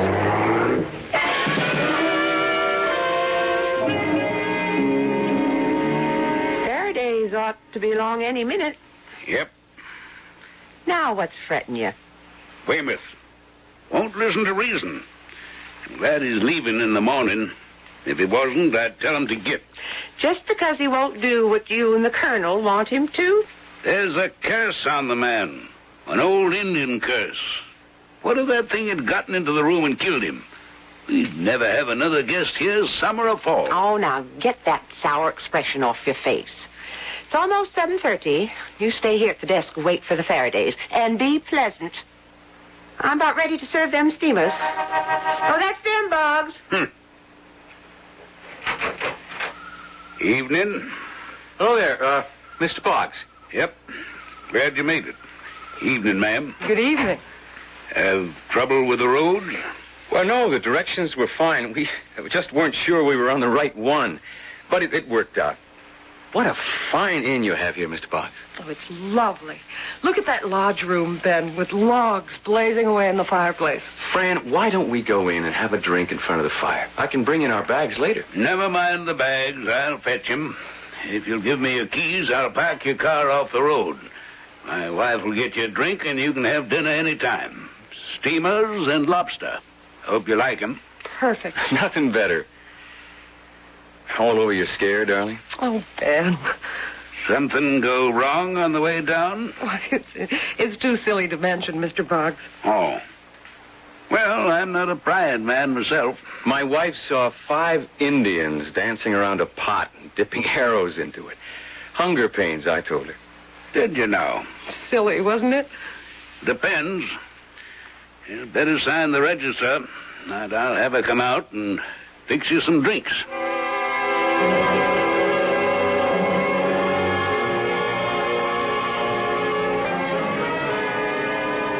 Well, we'd better go down to dinner, Weymouth. Right. It's after 7:30. Still got your appetite? Oh, yes. I'm recovered now. Quite an experience for you to tell about back home. A phenomenon. I can't quite yet encompass what happened. Well, accept it. Give me the arrowhead and tell your story on a wintry night to that little girl of yours. Of course, it's not a story, not fiction, because it really happened. It was strange. I know what I heard and saw, but there must be a rational explanation for what happened. Including the breaking of the window? Even including that.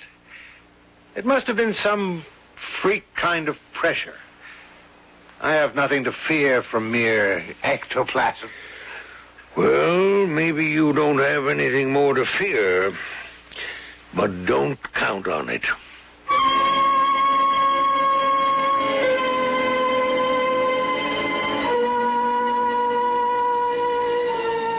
Professor Weymouth, even as you and I, is a rational man. He accepts only what he can touch or see. His mind rejects the possibility of ghosts. But is there anyone who doesn't know of a haunted house? Haunted by what? A specter? Yes, indeed, Professor Weymouth. For all your education, you cannot prove they don't exist. I'll be back shortly with Act 3.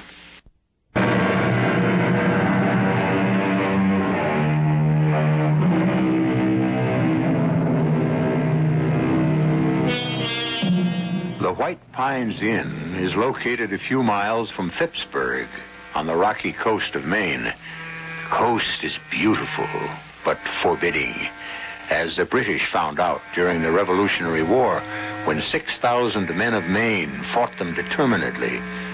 Maine remembers those days of hardship and remembers her even earlier history. The first settlement in 1620 on the Saco River, the Abnaki and Etchemin Indians of the Algonquian family. And who is to say that the spirits of those dead do not still inhabit those huge forests of white pine, fir, spruce, and birch? Excellent dinner, Mag. Excellent. Oh, thank you, Colonel. Oh, very good. Best steamers and lobster I ever had. Not to forget the Indian pudding. Well, that's real enough. Nothing ghostly about that, Professor Weymouth. You want coffee here or in the lodge room? Well, let's have it in front of the fireplace, Mag, if you please. And introduce yourselves to that nice young couple they're finishing up. Name's Faraday. Yeah, I'll do that. Faradays seem as content as we are. Good evening. Good evening. I'm Ben Faraday. This is my wife, Fran. How do you do? I'm George Weymouth, and this is Colonel Caleb Pingree. Oh, pleased to meet you, sir. Yeah. Colonel, will you join us? Well, thank you. I'm glad you arrived. Boggs and his wife had begun to worry about you. You lose your way? Well, we thought we had, but we were on the right road all along. And then the sun dropped out of sight, and it was so dark, I just crept along. Oh, we had an unexpected adventure. Then they wouldn't be interested. Well, certainly we would, Mrs. Faraday. Up here, anything unusual is welcome.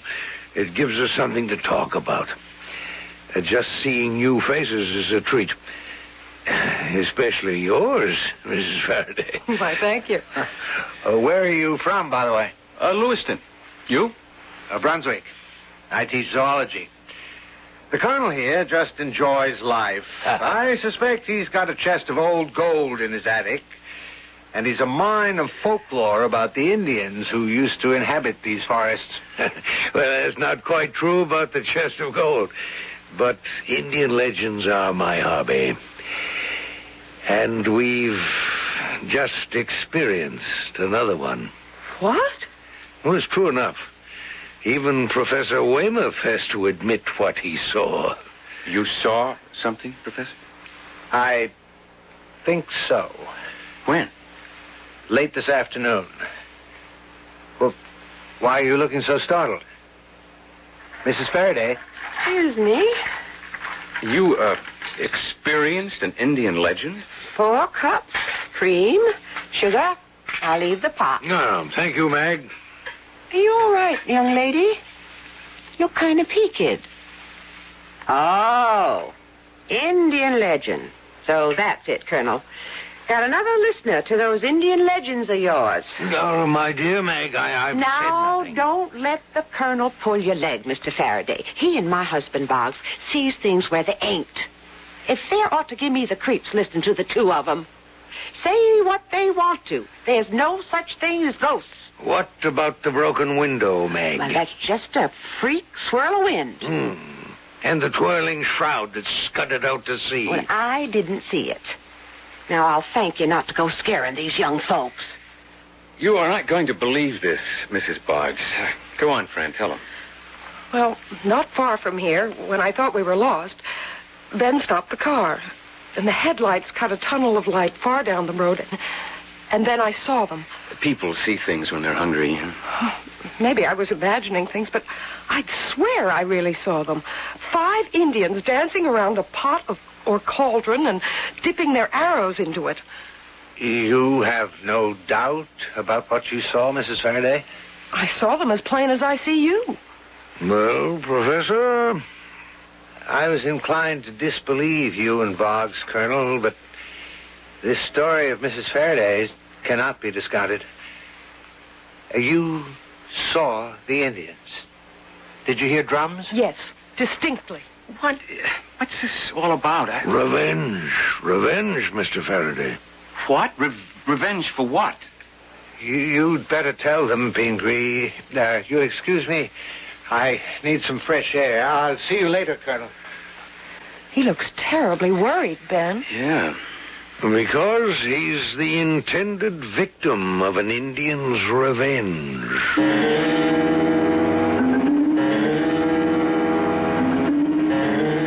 Boggs, come in here with me.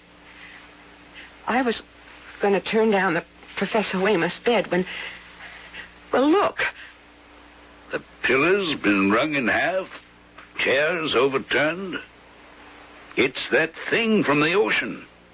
I know you don't believe in such things, Mag. Well, I don't want to. But this... Either the professor went crazy or... Well, how do you account for all this damage? First to the window. Now the room wrecked. And the pillow twisted in 2. Like wringing a person's neck until he was dead. The Indian medicine man. Somehow he got back in here and thought he had Weymouth by the neck when what he had was the pillar. A powerful wrench. The pillar's twisted in half, feathers all over. I'm telling him to leave White Pines tonight. You think we better call the police in Phippsburg? Oh, they don't believe in apparitions any more than you do, Mag. Well, I'm not so sure now that I don't. Because I never seen anything like this. Where is the professor? When the colonel began to tell the Faradays the story, the professor went out for some fresh air. And I'll find him and tell him to pack up and leave.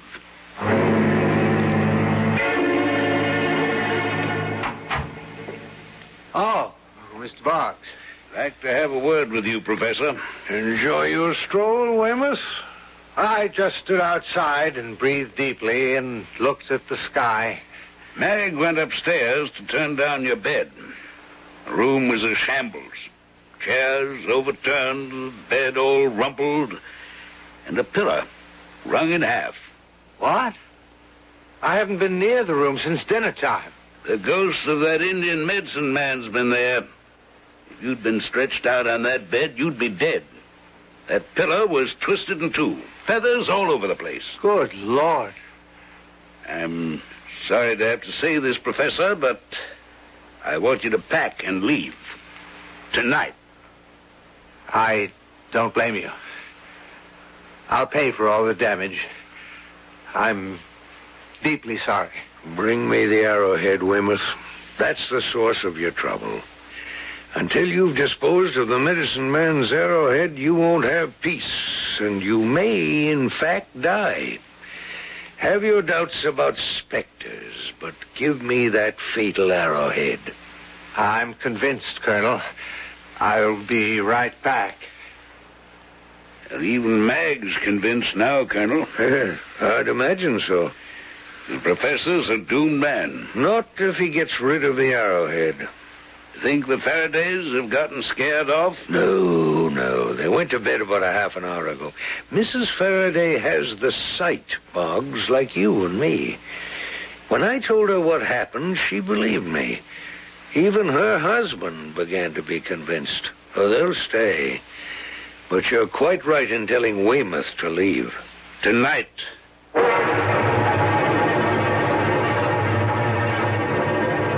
Fran, stop fussing and come to bed. I'm not fussing. I'm just thinking about what the colonel told us about George Weymouth and how he murdered those 5 Indians way back in 1600-something. Yeah, but it's just crazy to think that some old medicine man is out to murder the professor. He didn't kill those Indians. Why is he to blame? Just because he has the same name, that's all. You believe that? Yes, Ben. Oh, my goodness. What is it? Look out there. On the water, see it? Yeah. Something's rising from the water offshore. It's a water spout. No, it's not. It's upside down. It looks like a sheet, and it's turning round and round. And it's floating this way, toward shore. What is it? It's that thing the colonel told us he saw. The ghost of the medicine man who was buried at sea. It's coming towards the inn. Ben, I'm afraid. I'll get Bob. No, don't leave me, Ben. Look, it's on the shore, and it's coming up the hill. And listen to the wind. It's coming toward us. No, it's heading for the rooms to our right. That's where Professor Weymouth is staying. It's after him, Ben. It broke the window. The whole place is shaking. Come on, friend. Let's get out of here. Help me! Help me! The thing's got him, Ben. Colonel, Mr. Boggs. Open the door, Boggs. We have only seconds. Don't go in there, Ben. I have to. Help me, someone! Good Lord, it's at his throat. Help me, Boggs. Faraday. It's like canvas. Hang on. Pull it away from his throat. I picked up the arrowhead to bring it downstairs. It's dragging me toward the window. It's twisting round his throat. Hold him round the middle. He'll be dragged through the window. Mag, find that arrowhead and throw it out the window. Because of you. Throw it out the window. Throw it, Mag.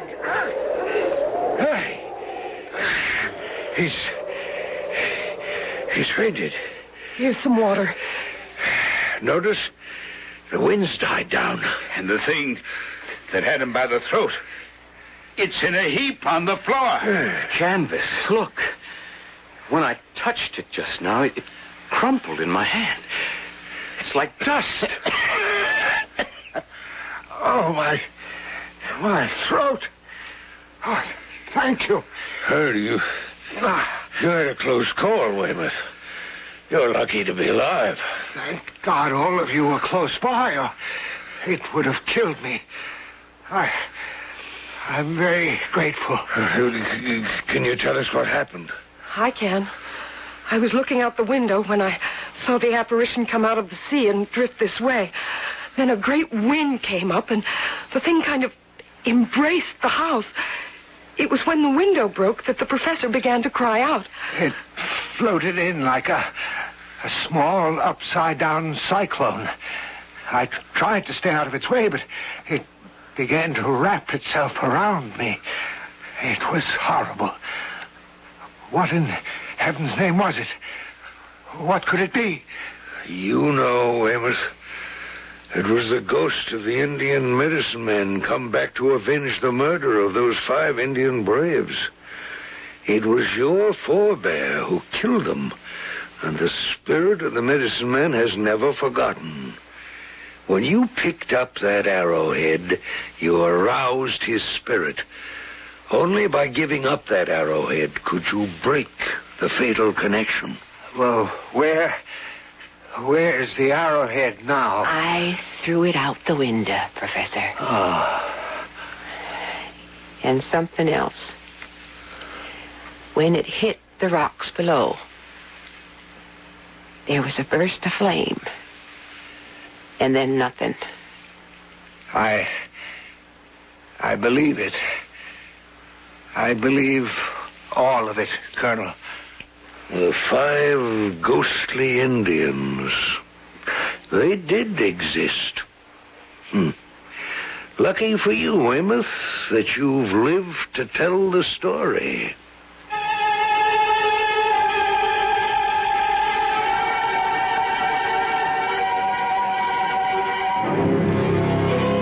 The dread of the supernatural goes back to earliest man. As he roamed the earth, he was encompassed by many terrors. There was the terrible dark, with its countless dangers. Legends about second sight are endless.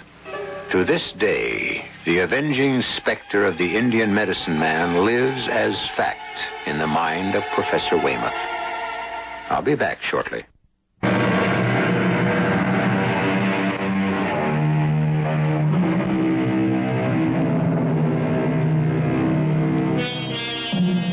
The fascination of terror is as ancient as the human race. It is stronger than our intellect, stronger even than our fears. It goes to the core of our very being. The brutal, unnecessary killing of 5 Indians in 1605 by George Weymouth laid a curse on those who bore his surname. Perhaps there is a kind of real justice after all. Crimes of long ago, unavenged, can be avenged. Our cast included Robert Dryden, Court Benson, Guy Sorrell, Anne Petoniak, Suzanne Grossman, and Jay Gregory. The entire production was under the direction of Hyman Brown. And now, a preview of our next tale. Why did you allow her to leave so early? You and I have to talk. Well, whatever we say would be beyond her. Yes, if she's Group 3. Turn? How could Turn be an inspector? I suspect Turn because she's too perfect. Too absolutely Group 3. Well, suppose she is an inspector. What have you and I ever said to each other that's reportable? I am head of repair. You are Admiral of the Fleet.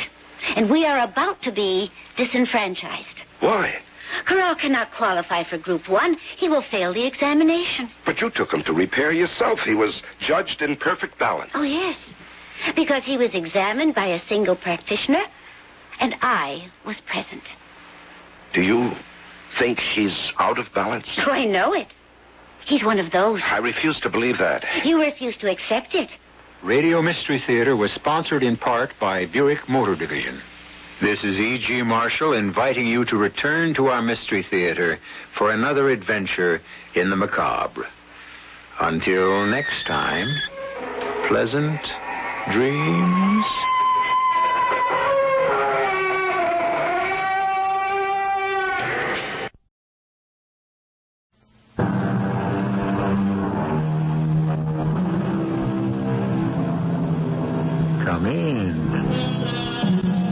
Welcome.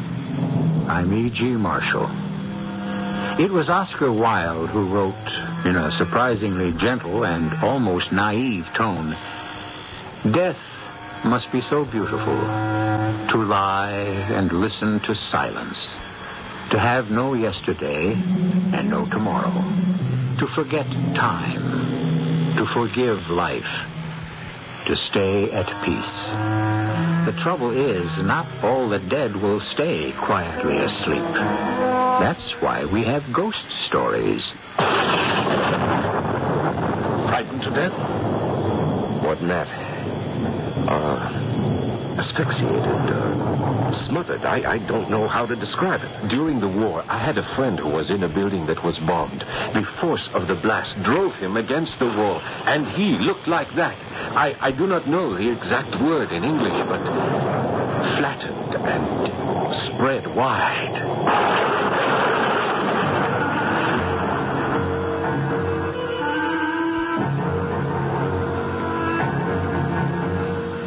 Our mystery drama, The Ghostly Private Eye, was written especially for the Mystery Theater by Ian Martin and stars It is sponsored in part by Buick Motor Division. I'll be back shortly with Act One.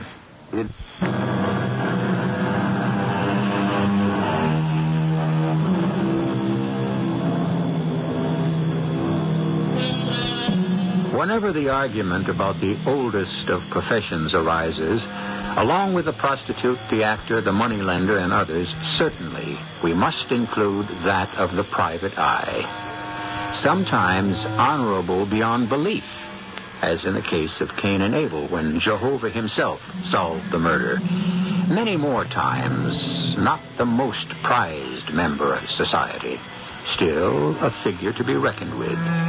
Of all the modern ones, no one is more special than the parapsychologist, the man who deals in the explanation of that vast middle world of clairvoyance, extrasensory perception, and psychic phenomena.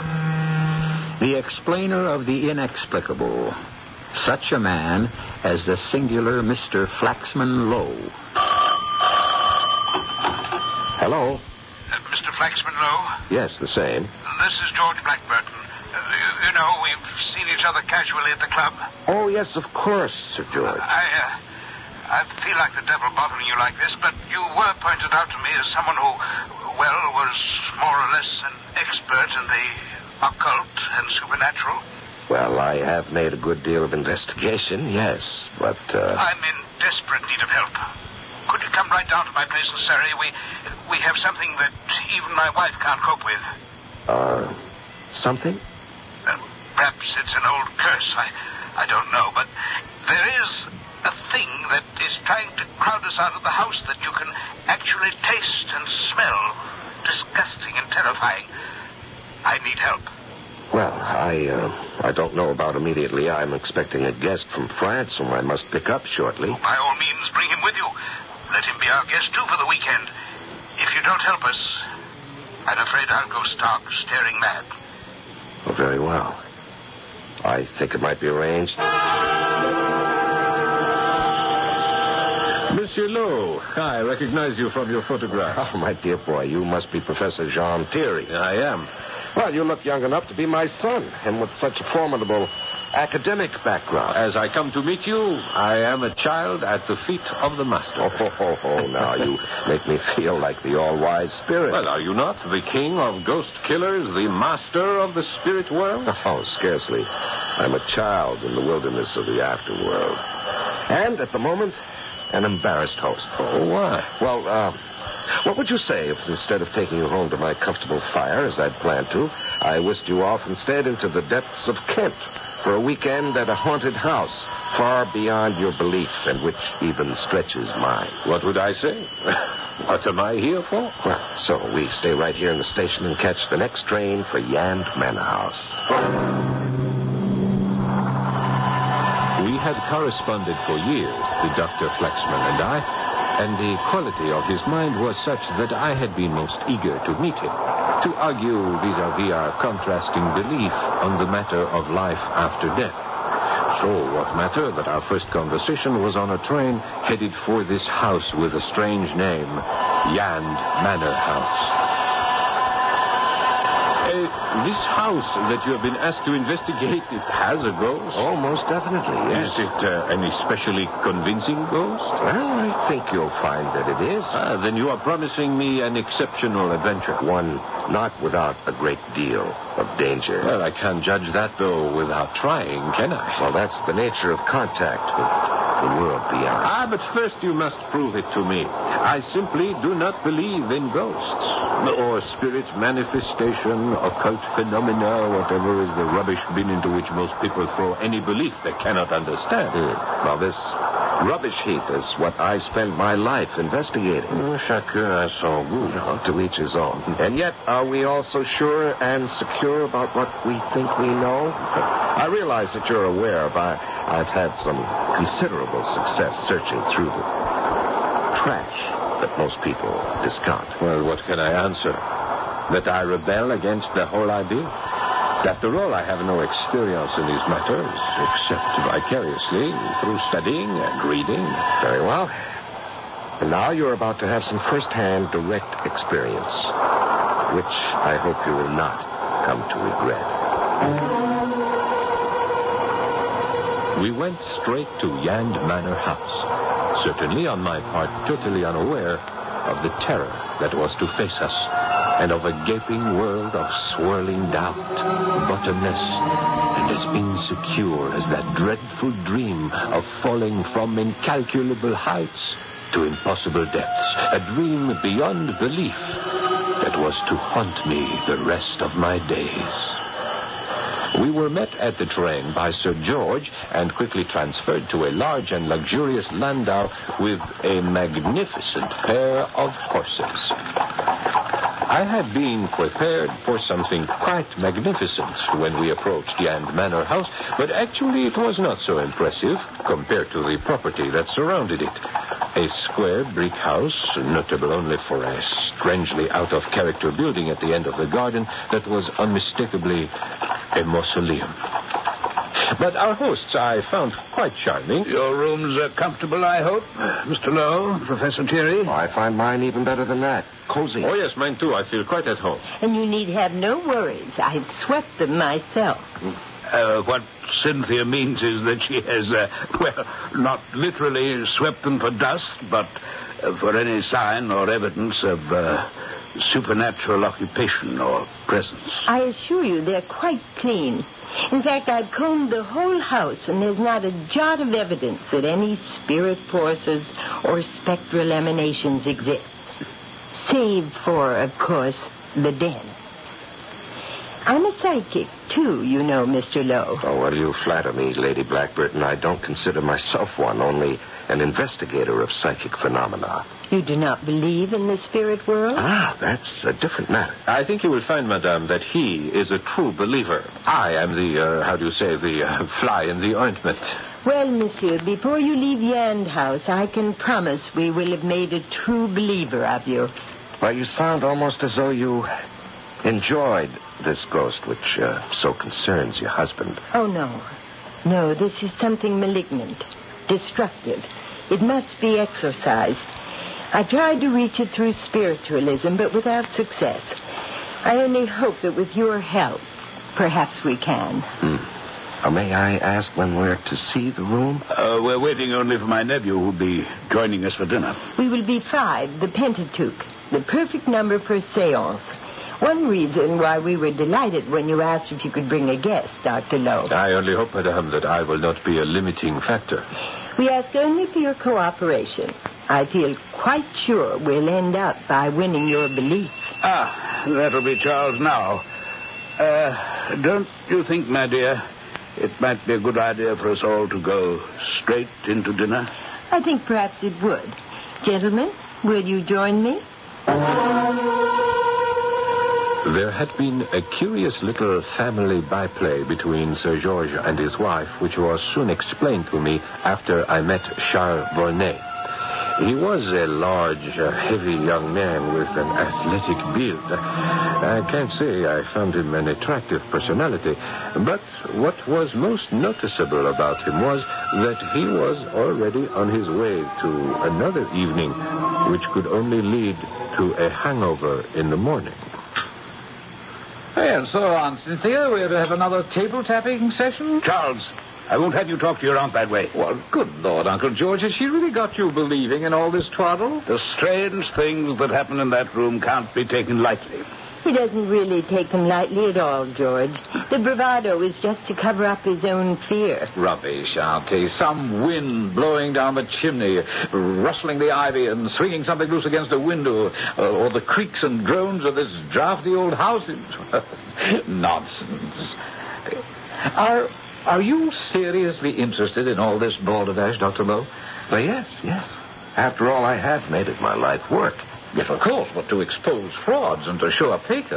In part, yes, that is a byproduct. Now, you're not going to tell me you actually believe in bits of ectoplasm bumbling about, droning and clanking chains. May I quote you from Hamlet? There are more things under heaven and earth, Horatio, than are dreamed of. Oh, Lord, I'm in a nest of nuts. No, not quite. You have another skeptic at the table. Ah, Professor Thierry, huh? Yes, you see, we're a good balance. 2 for, 2 against, and Sir George somewhere in the middle. Well, I'm not so sure anymore, Flaxman. Not after the last experience. The one that sent me scurrying to you for help. My information about the room, we're about to, what's the best word? Shall we settle for invade? Is still sketchy.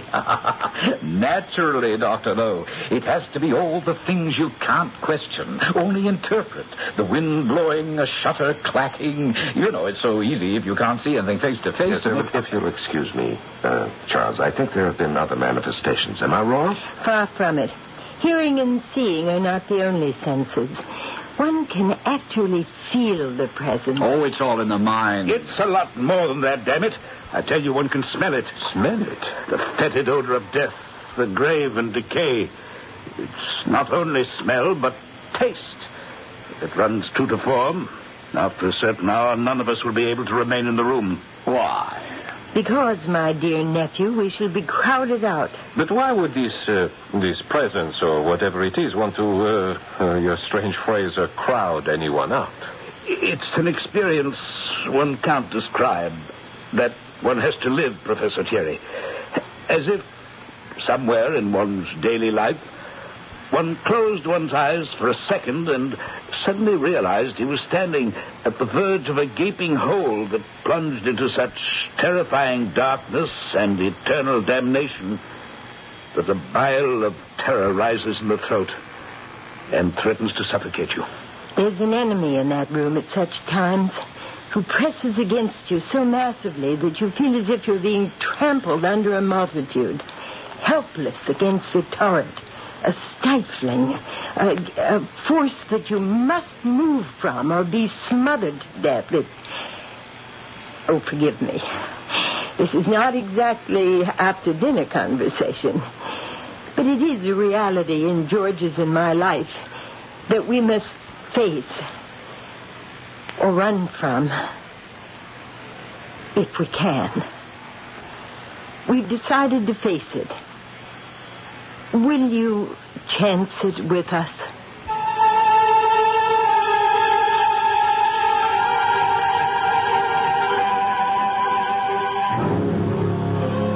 We have gotten ourselves involved in something this time around, haven't we? I don't know where each of you stands on the power of the spirit world, extension after death, or belief in ghosts. But I do hope you'll stay to do a little more research with me and Mr. Lowe on the nature of it, the possibility of it, and exactly what effects it can have on us. I shall return shortly with Act 2. Think about it.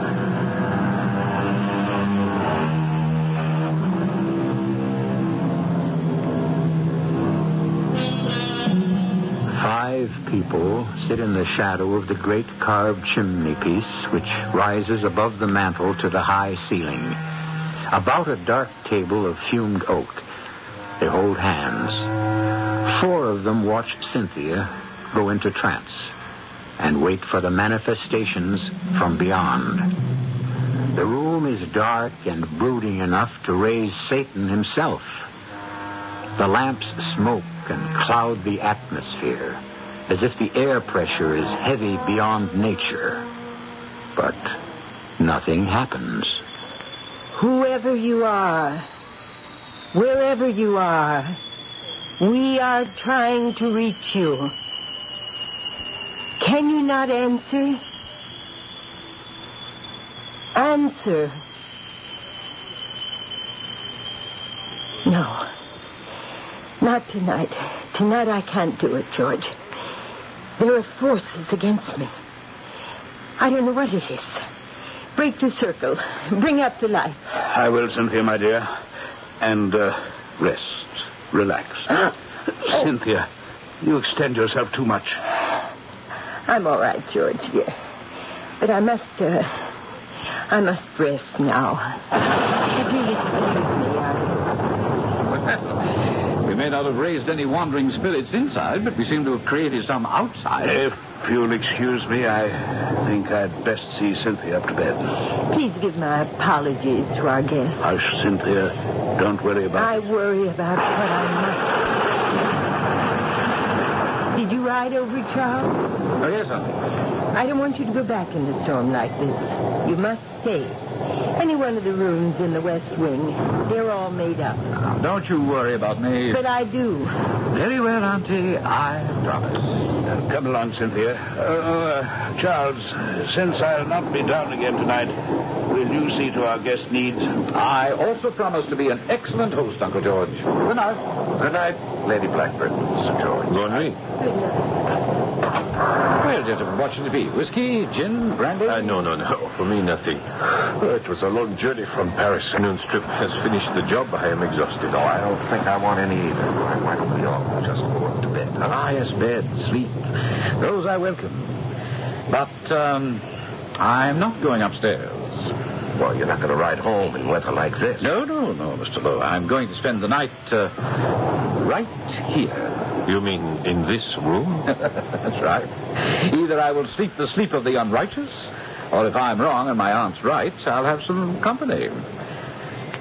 Now, I mean to put an end to all this nonsense about ghosts and ghouls. Then I shall sit up with you. Oh, perish the thought, Mr. Lowe. With your reputation, I'm sure any self-respecting member of the other world would give you a wide berth. Well, are you still sure you won't join me in a brandy? Very well. Mr. Volney, may I ask you to be serious for a moment? You may ask me. I don't think you should take your aunt's warning lightly. Even though there's been no physical evidence tonight, apparently some malignant and dangerous force considers this room its province. Then if it does, I intend to disabuse it of the idea. More than that, I'd want it off my turf. You see, this house will be mine one day, very soon, if my aunt and uncle decide to return to traveling. And I want it, whoever or whatever it might be, and mark you, I don't believe it exists. I want it to know that when I take over, there'll only be room for one of us. And no amount of discussion would persuade this headstrong young man to change his mind. Personally, I couldn't help agreeing with his point of view.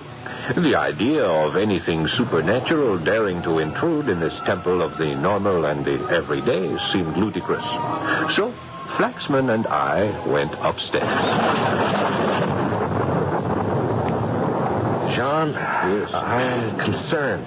About me? Actually, I must admit my concern was more for that young man downstairs. I should not worry about him. One more drink and the wine will put him straight to sleep. Well, I'm not worried about anything that may threaten him in this world. I left my practical French friend and went to my own room.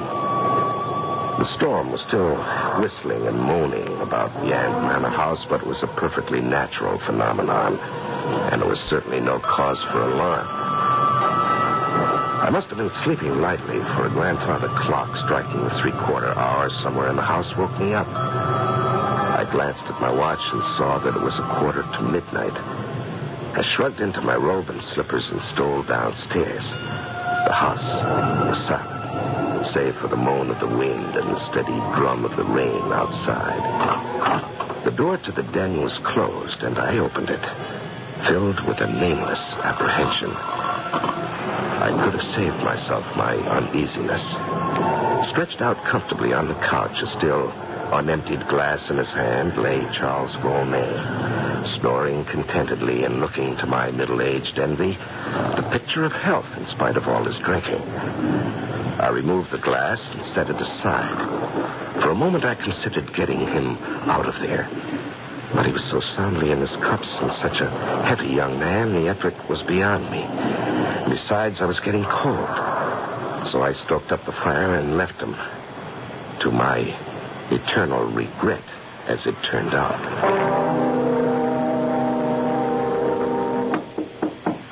Dr. Lowe. Dr. Lowe. Yes. Just a moment. Be right there. Oh, come in. The door is open. I'm sorry to disturb you so early in the morning. No. It's quite all right. What time is it? The sun isn't even up, I'm afraid. 5:30. But something dreadful's occurred. Forgive my almost whispering, but I don't want Cynthia to know yet. All right, what is it? It's Charles. Hello, forgive me. I thought I heard an urgent knocking. Do I intrude? Quite all right, Professor. Everyone must know sooner or later. My nephew Charles is dead. What? Oh, quel mauvais fortune. How? That's the terrifying thing. I want you to come and see for yourself and answer me that question. I followed Dr. Lowe and Sir George downstairs to that terrible room. Except that the fire had burned out, it looked much as it did when we all had left the night before. Except for Charles Volney. If I can refer to the caricature of him that we saw. He was braced in the corner between the window recess and where the chimney jutted out, as if he had tried to escape and been glued there by some giant force that literally crushed him. His face was suffused with blood, his eyes starting from his head. He was quite dead. He must have been dead for several hours. What do you think, Dr. Lowe? Frightened to death? No, more than that. He was smothered, asphyxiated. I don't quite know how to describe it. Pressed to death almost. Yes, once during the war I had a friend in a building that was bombed. He was not injured directly. Only the force of the blast within a confined space drove him against the wall and somehow flattened him. He was spread wide. Good Lord. It's not natural. No, my friend Sir George, it is, I'm afraid, supernatural. Yes, he should have listened to your wife, and I should have listened to my own misgivings. Alas, I feel at fault there. No, Jean. I came down last night again, just before midnight. He'd passed out on the couch, and I couldn't move him. It's no one's fault but mine. I should never have come back to this accursed house. And I'll call Mr. Bunbury. He's our local superintendent of police. So, I'll save you for the last, Mr. Lowe, knowing your reputation and all. Well, I don't know whether that's a plus or a minus. Oh, now, sir, plus, of course. Not that I understand some of your investigations, but you stand very high at Scotland Yard, very high. Thank you. Now, I've checked out the servants, and they can all alibi each other for one reason or another.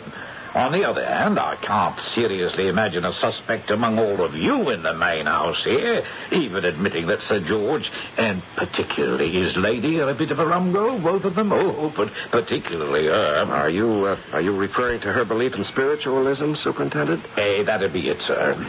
And then, a couple of things Sir George told me. Oh, may I ask what? Oh, my intention is to tell you. That's why I brought it up. First off, he said he came down here by candlelight and found the deceased. Mm-hmm. But before he did, passing the mantelpiece, the candle went out, just as something like, well, in his own words, something spectral brushed across my cheek, and I saw in front of my face 2 barred eyes looking at me. Barred eyes. Now, what does that mean? Oh, that's exactly what I asked her, and he replied, eyes that looked at me as though through the bars of a cage. And then I was conscious of a strange flat taste in my mouth and the odor of damp and decay. And I lit the candle and saw poor Charles. Now, what do you make of that, sir? Well, you've seen the corpse. What do you make of it, Superintendent? Oh, I don't, sir. That's why I'm asking you. You don't believe in ghosts, I take it. Well, I haven't. I know you've been in on many investigations, however, where it seemed to be something like that, only, wasn't. Well, can you think of any other explanation for this death?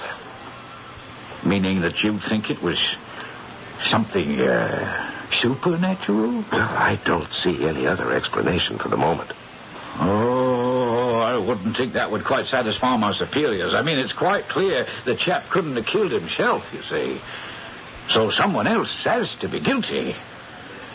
And I hope for everyone's sake we can find out just who. It was sheer inadvertence that I happened to be in the solarium right off the porch where this interview took place. Or was it? Because as soon as it was over and the sergeant had left, Flaxman came out to join me. I am still in the dark. Well, as we may very well find ourselves tonight. Where? In the room where Charles died. I intend to spend a night there as he did. Do you want to share my vigil against the total powers of darkness?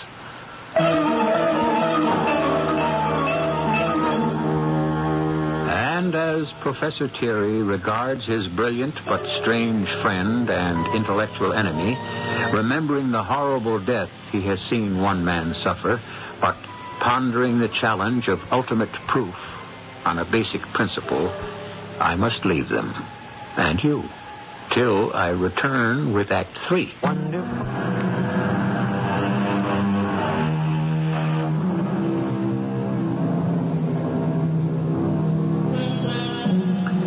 It has been a long and difficult day at Yand Manor House. The comings and goings, police, photographers, inevitably the newspapers. Finally, the undertaker and the removal of what is left of Charles Volney's terrestrial presence. Sir George and his wife have naturally been totally involved in this, and it is not until evening that their guests, who have tactfully tried to stay out from underfoot, have been able to exchange more than a few words with either of them. Now, Mrs. Blackburton has at last been able to find a moment alone with Flaxman Lowe, walking in the garden. It's all my fault, you see.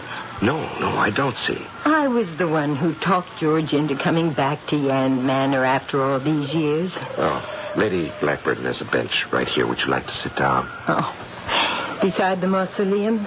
Why not? It's strangely appropriate. Why? What is this building? Well, that's part of it all. Yand Manor has been in George's family since a sort of granduncle willed it to his grandfather, with a specific reservation. And that was? That in perpetuity, till the last of the Blackburton heirs, Yand House must remain in the family's hands. And that if the family didn't occupy it, it couldn't be rented. Well, now, I doubt if that would hold up in any legal court. Possibly not, but beyond that, there was the curse. The curse? That anyone who broke the promise or the letter of it would die a horrible death. Oh, I see. And, Sir George believed this? George is such a decent man, Dr. Lowe. It wouldn't have had to go that far. He would have just lived up to a family promise as his father and he had in their own way and kept Yand House without living in it. But you see, I was the one who forced the issue. You decided that as long as you were back in England, it was silly not to live in a house you already owned. Yes. Plus, by now, my My dedication to spiritualism, my new venture into the occult. So I'm the author and the instrument of this tragedy. I feel as if I'd actually murdered my nephew, Charles. Now, Lady Blackburn, I don't understand that. Because having forced George to return here against his will, he'd rebelled. He didn't like all these supernatural manifestations. And it was only at my insistence, at my plea, that he brought you down here.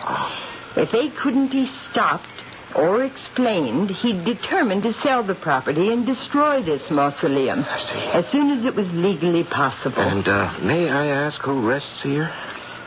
That uncle of George's grandfather who started this whole thing. His body is actually in that tomb? Yes. Locked in a strange lead casket. A lead casket?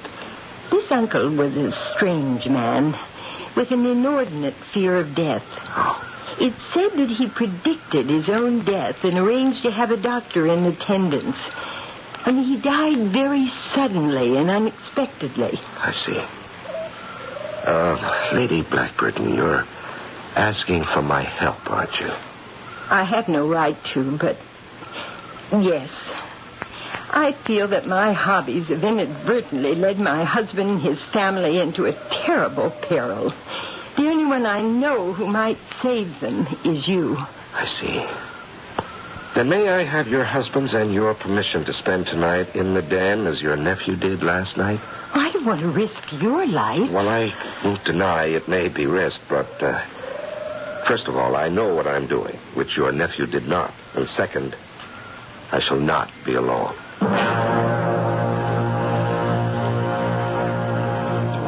And so it was we came to that fateful night. My friend Flaxman Lowe and I entered that fearful room, closed the door behind us, and settled down to challenge whatever malevolent spirit he thought still occupied it. I was still skeptical and remaining to be convinced.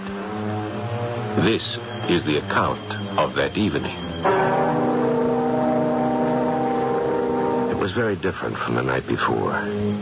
No wind was stirring. It had been a beautiful sunset. There was no need for a fire. And for some time, after long discussion, Jean, Thierry, and I were sitting quietly. All of a sudden, he rose. I'm thirsty. Would you like a drink? No, thank you, Jean. I want to have all my senses alert. I meant only plain water. No, thank you.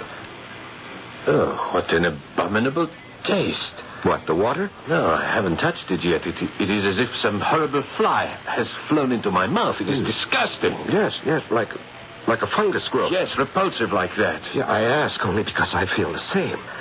Well, I think you're about to be convinced. You don't mean that. Why did you put out the lamp? I didn't. Light the candle beside you on the table. Very well. Tonnerre, give me your matches, Dr. Lowe. Mine are damp. Where are you? I'm here. Oh, it is as dark as Egypt. I am coming. It is so hard to get along. Hard to get along? Yes, I am unable to move. I am suffocating. Where are you? I am here by the door. The air in the room had become palpable to the touch. Heavy, clogging, repulsive, with the sensation of smothering, cold human flesh. I fought against it, gasping for breath. The clammy flesh crowding over me, smothering me like some fat, nauseating humanoid jellyfish. And then, across my cheek, there was a stinging, reeking pain. With my last strength, I fled the terror. There was a crash of glass, a wild rush of air, and I knew no more.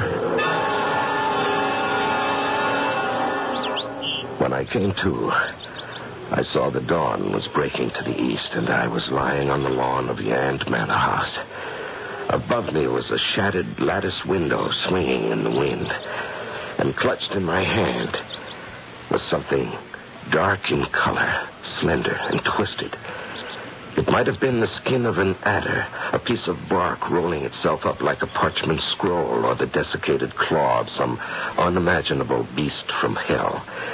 I hurried into the house, barely conscious of the smarting pain in my left cheek, fearful only for my friend Jean. I found him unconscious just outside the door to that baleful room, but thank God, alive. Yes, just take it easy, Jean. All right, now, can you stand? Are you all right? Yes. Huh? I think so. All right. You have a bruise on your forehead. Are you dizzy? No, not anymore. What happened to you? I don't know. I was literally crowded out of the room by that infernal thing. What was it? With its damp, swelling flesh. I was buried in that stifling pulp. It pushed and swelled against me, driving me away from you in the dark to the door. I called out, but I could hear no answer. What was that ghastly presence? Well, I think I can answer that now. It was what killed the young man, no? Yes, the very same. And I hope I can convince the inspector of that. Well, you have made a convert of me. Why not him? Well, we shall see. First of all, Sir George, the spectral hand that seemed to brush across your face as you told Superintendent Bumbry.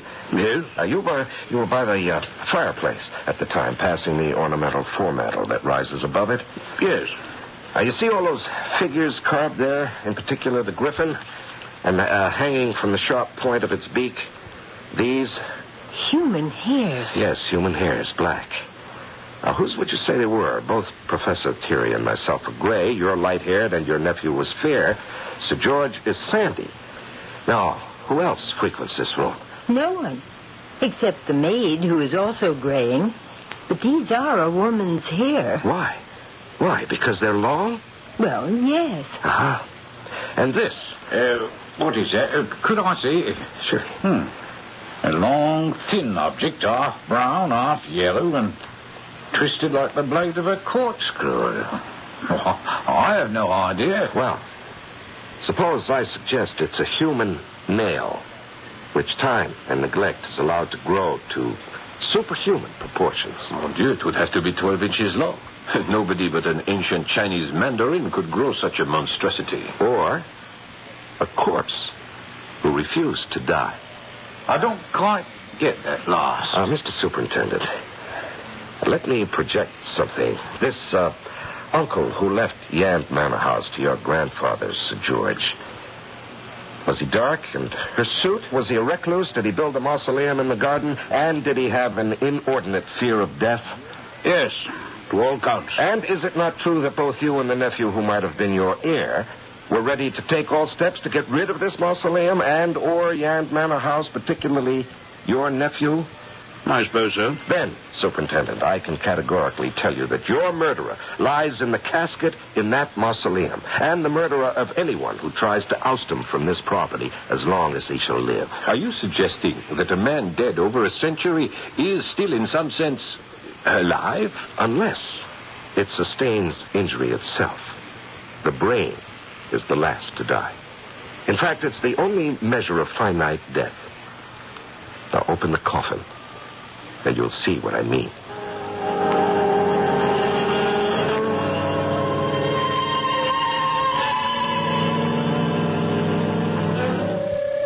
It was complicated, of course, with all the necessary red tape. But on a certain day, the coffin, which took 10 men to move out into the sunlight and sealed as tight as a drum, was opened.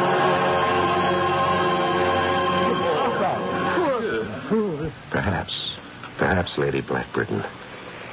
But you see, the urge, the dream, the thirst for immortality persists.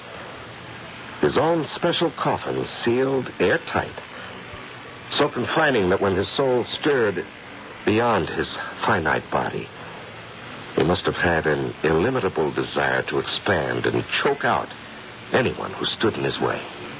But after 100 years, the flesh, the form, still undisturbed. Except for the hair and the nails and the eyelashes. Look at the length of them. All of them must have kept growing since he was locked in the coffin. Are you suggesting this man was, or is, still alive? In a sense, yes, Superintendent. You see, he seems to have mastered some ancient formula whereby the body is saved from complete disintegration. And you can see that evidence before you. So that closes your case for you, Mr. Superintendent. Now you know how young Mr. Volney met his death. And what about us, Dr. Lowe? Oh, I think you'll have little reason for fear being haunted anymore. You see, in the sunlight, the body already is beginning to disintegrate. By the end of the day, there'll be nothing left but a fleshless skeleton. How can I thank you for what you've accomplished? Now, don't thank me. It's fate. And the proper relationship of things. God and the world have a way of reestablishing those. And have I convinced you, Professor, that at least there is something beyond your pragmatic values? My dear Dr. Lowe, you have convinced me that you will add another branch to our sciences. But I must admit, you establish your facts too well for my total peace of mind. The remarkable Flaxman Lowe, parapsychic private eye, has been and continues to be a dominating figure in the field of parapsychology and in unraveling its mysteries, or at least illuminating them. If this is a field which interests you, perhaps I shall bring you other cases in the future.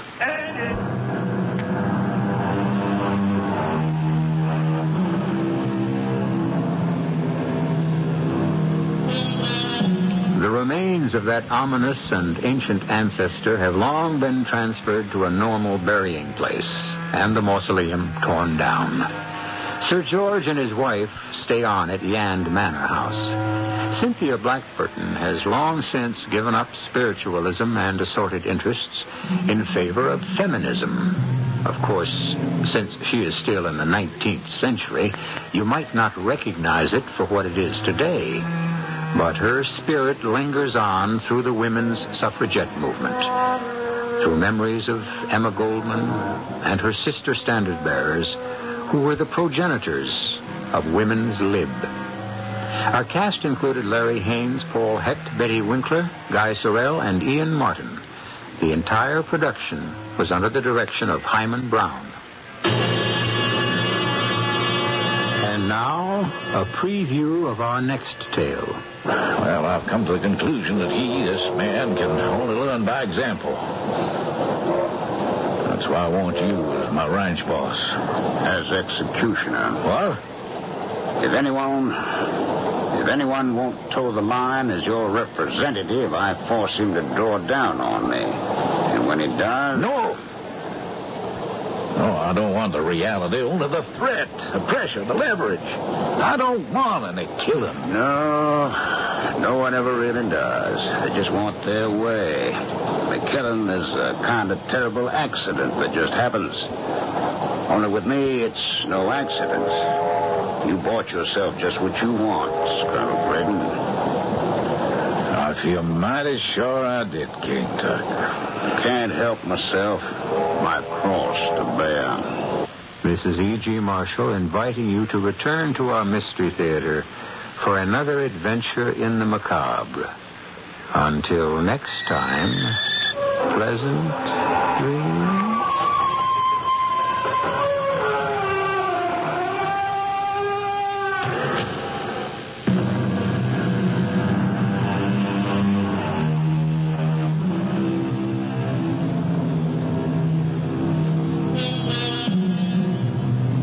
The CBS Radio Mystery Theater presents...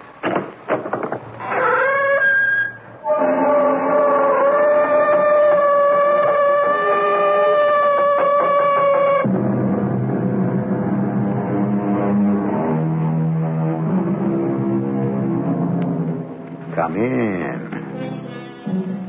Welcome. I'm E.G. Marshall. 2,000 years before Christ, Antef, the Egyptian king of the 11th dynasty, had this inscribed upon his tomb: "There is none who comes back from the dead, that he may tell their state, that he may tell their needs. It is not given to man to take his property with him, nor is there one who departs who ever comes back again." Today, almost 4,000 years later, we have reason to believe this is not so. People do come back from the dead. Rebecca, what does the ghost look like? He's about 6 feet tall, has a beard, green pants, olive green, and he holds in his hand a long knife. How old would you say he is? About 30. Anything peculiar about his clothing? I'd say they were, what people wore in the 40s. My dad had pleated pants like his. So it's possible your ghost passed over 30 years ago. Passed over? Died. You see, spirits never grow older. They remain exactly the age they were when they left this world and entered theirs.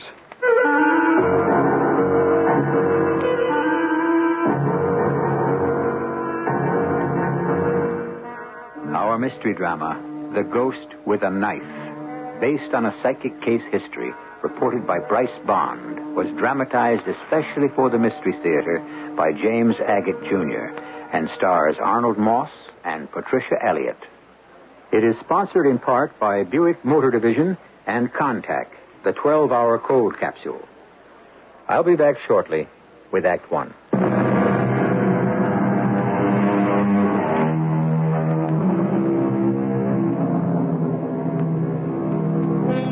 You sit around talking with friends and someone asks, "Do you believe in ghosts?" For the most part, the non-believers are those to whom extrasensory experiences have never happened. But there are very many in this world to whom the spirits of another world are very real and active and cry to be heard. One of those who hears them and deals with them is Bryce Bond, a well-known psychic scientist and investigator of the supernatural and supernormal. Let me get down to cases, one in particular. About a week before December the 16th, 1974, I received a call from the president of the Foundation for Parasensory Investigation, who told me that a policeman from Mineola, Long Island, called to say that a Mr. and Mrs. Green, a young couple he knew, asked him to come over to their house and investigate a ghost. I set up a date with the couple and asked David Enters, a medium, a psychic, and also a photographer, to come along with me.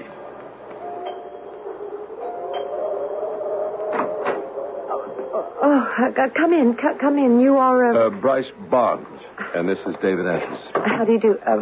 You can leave your overcoats here. I'll hang on to my camera if you don't mind.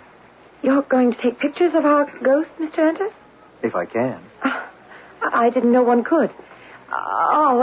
This is my husband, Leo. How do you do? Our boy Tommy is upstairs. He's asleep, I hope. I see you've got a camera. I've always thought those pictures of spooks and ghosts were fakes. You know, superimposed shots, that kind of thing. Have you seen this ghost, Mr. Green? I most certainly have. Well, then perhaps so can my camera. I use infrared film.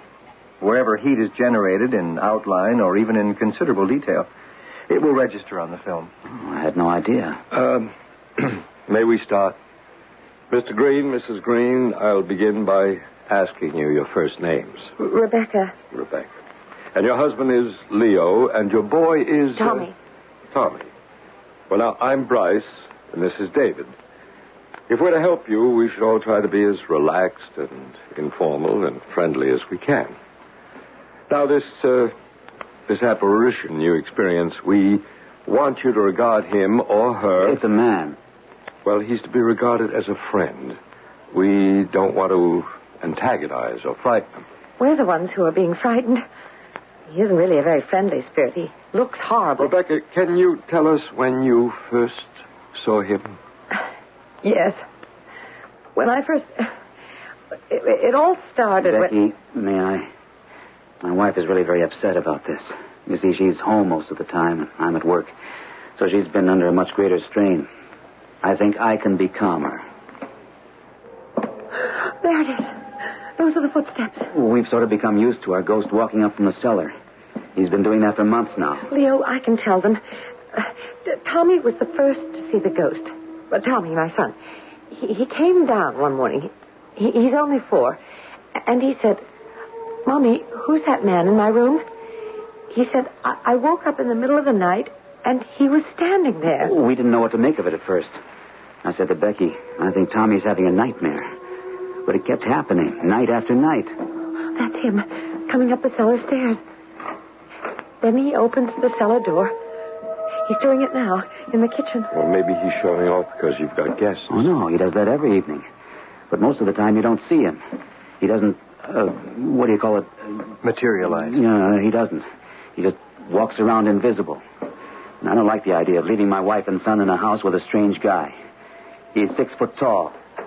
Will you excuse me? I'd like to go into the kitchen and have a look down those cellar stairs. I'll be right back.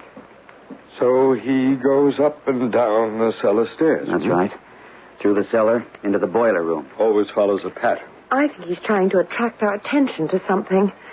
We get the feeling he wants us to follow him down there.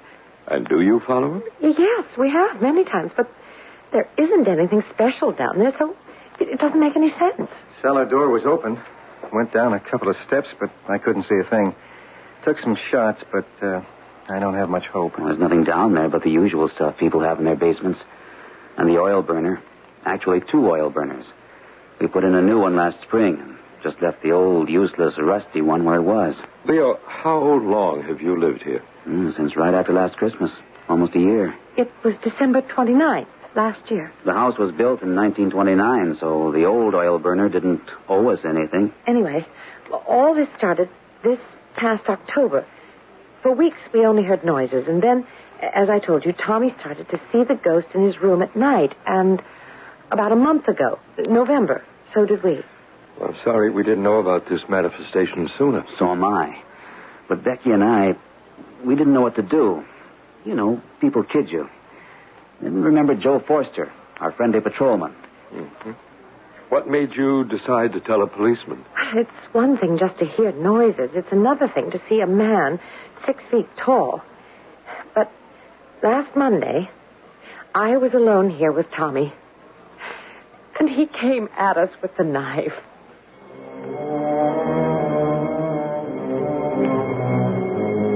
I've done many years of investigative work into the parasensory, but this was the first time I'd heard of a supernatural entity holding a knife. I gave the Greens a complete rundown of who David and I were, the extent of the work of the foundation, and said that we were quite prepared to help them immediately. You mean right now, this evening? As much as we can. Agreed? I should say so. Oh, yes. Rebecca, let's start by going upstairs to Tommy's room. That's where he first saw the apparition? Yes, but I wouldn't like to wake him. It's not necessary. And, Leo, would you take David down to the cellar so that he can have a look around? It's from the cellar the ghost always comes, yes? That's right. We think he must live down there. Just up these stairs, Mr. Bryce. Bryce.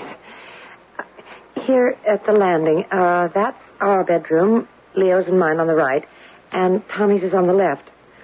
Only Tommy has seen him inside his room. I first saw him here, outside Tommy's door. We're standing right where you're standing.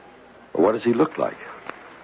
He's about 6 feet tall, has a beard, dark hair, a maroon-colored shirt, green pants, olive green. And then, now, he carries this big knife. Rebecca, how old would you say the ghost is? Not old, about 30. Mm-hmm. Is there anything peculiar about his clothing? Peculiar? You mean like bloodstains? Oh, no. I mean, is it modern or is it old-fashioned? Sort of modern, but not really what you're wearing today. Sort of like what people were wearing 20, 30 years ago. I see. So it's possible the ghost passed over in the 1940s. Passed over? Died. Oh. Do they appear to us in the same clothes they wore when they died? Well, of course. The same clothes and the same age. Spirits never grow older as we do. They remain exactly the age they were when they left this world and entered theirs. Well, now, can we take a peek into Tommy's bedroom? I'll open the door very quietly. I don't want to wake him. Now, where was the ghost standing when Tommy saw him? Mostly at the foot of his bed. most of the times. Right by that window. Oh, and that's another thing. Wait a sec. I want to show you something. I don't know if this... Would you take a look at this plant? Well, what is it? Or should I say, what was it? African violets. Could have used a little water. That's just the point. This morning, this plant was healthy and alive. I got it at the store. It's at least a tenth of... Well, I don't know how many plants or all kinds we've put in Tommy's room. And he loves growing things. We watch them, water them, but they all die. Overnight, they shrivel up. Have you seen enough? Yes, I have. How does Tommy react to the ghost? Well, he's very little. But still... He isn't scared. But he's only 4. That's awfully young to understand fear. I'll tell you something I've noticed, Bryce. Whenever I go into Tommy's room, I feel good there. Can you explain that a little better? Well, in the rest of the house, I feel uneasy, almost like alarmed. But in Tommy's bedroom, it's really more peaceful. I've had the funny idea that maybe the ghost is protecting my baby, and that's why it feels good in there. Oh, there you are. Well, we explored the cellar. How's everything upstairs, Bryce? It's very interesting, David. As I said before, this ghost follows a pattern. No question about that. You saw nothing in the basement. Nothing visible, but I think, Bryce, we should consider that the old oil burner may have something to do with the ghost. Yeah, that had occurred to me, too, David. But what? Well, a number of possibilities, Leo. Somebody may be buried under the concrete. In our cellar? Buried? How horrible. There's no point speculating how this wandering spirit died. Our job is to try to discover why he's here. I find it warm in here. It would give us a better working atmosphere if you could please lower the heat. Just turn it down a couple of degrees. Oh, Leo, we forgot to tell them. Yes, we did. You see, Bryce, he turns up the heat. He? You mean... Yes, we forgot to tell you about that. We're no different from anybody else. We've been trying to conserve heat every night. We push the thermostat down to about 60, 65. Did either of you turn the thermostat down tonight? Yes, I did. I remember distinctly doing it, but just before you two arrived. Now, come have a look at the thermostat. 90. Look at that. Oh, let me get a shot. Yep, 90 degrees. That's what he usually pushes it up to. We've gotten up in the middle of the night, roasting. Come down, 90 degrees. We haven't been able to figure out what he's trying to do to us. Leo, move to one side, please, so I can focus. Yeah, sorry. At least now we know he's come up from the cellar and was right here at this spot, this evening. Before, when I heard him walking back down the cellar stairs, I was afraid he'd left us. When strangers enter a house, generally a spirit will not manifest itself unless you make a real effort to be friendly. Bryce, can I say something? About the way I feel. Well, by all means. I have a funny... No, it's not funny. It's really a very strange sense of dread. I never felt it quite so strong. Becky, what is it? Oh, don't you feel it? Don't you feel anything? You mean that cold wave of air? Oh, sure, I feel it. I'll just cover the whole room. See if anything registers on the infrared. Oh, we haven't done something awful, have we? I mean, by asking you here. It's very cold right in front of me. Like someone's looking right into my face. I don't think I can stand this much longer, oh, Leo. We must all be calm and accept the fact that at this very moment, our mysterious friend is in this room. And he's moving about. Rebecca and Leo Green are real people. This event really occurred in their Tudor-style home on Locust Avenue, Mineola, Long Island, on the 16th of December, 1974. Bryce Bond and David Enters are witness to this fact. I'll return shortly with Act Two.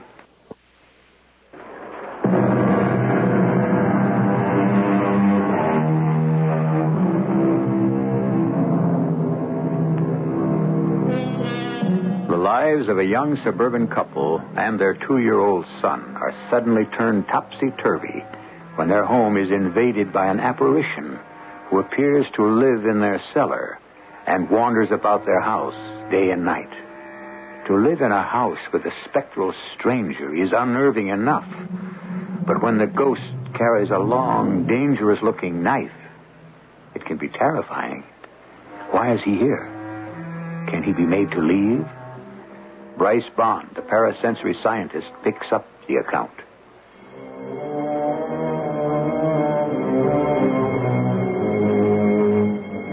We sat in the Greens' living room, aware of the rustle of cold air moving around us. The vibrations I picked up made it quite clear that the ghost was in that room at that very moment. Will you folks excuse me a moment? I'm going to have to reload my camera, and I've got my film in my coat. I'd like to turn the lights down a little more. Must we? Suppose I just turn out the overhead lights and leave this one next to the sofa. What about the candles on the mantelpiece? Oh, no. Leave those burning. That's all right. I'm almost afraid to look at the candles. I know that when the flames move, he's there. Rebecca, what was the last time you actually saw him? Last night. You had a good close look at him, hmm? How far away was he? He was standing right there by the mantelpiece. Leo had gone to bed. I was emptying the ashtrays over here. Mm-hmm.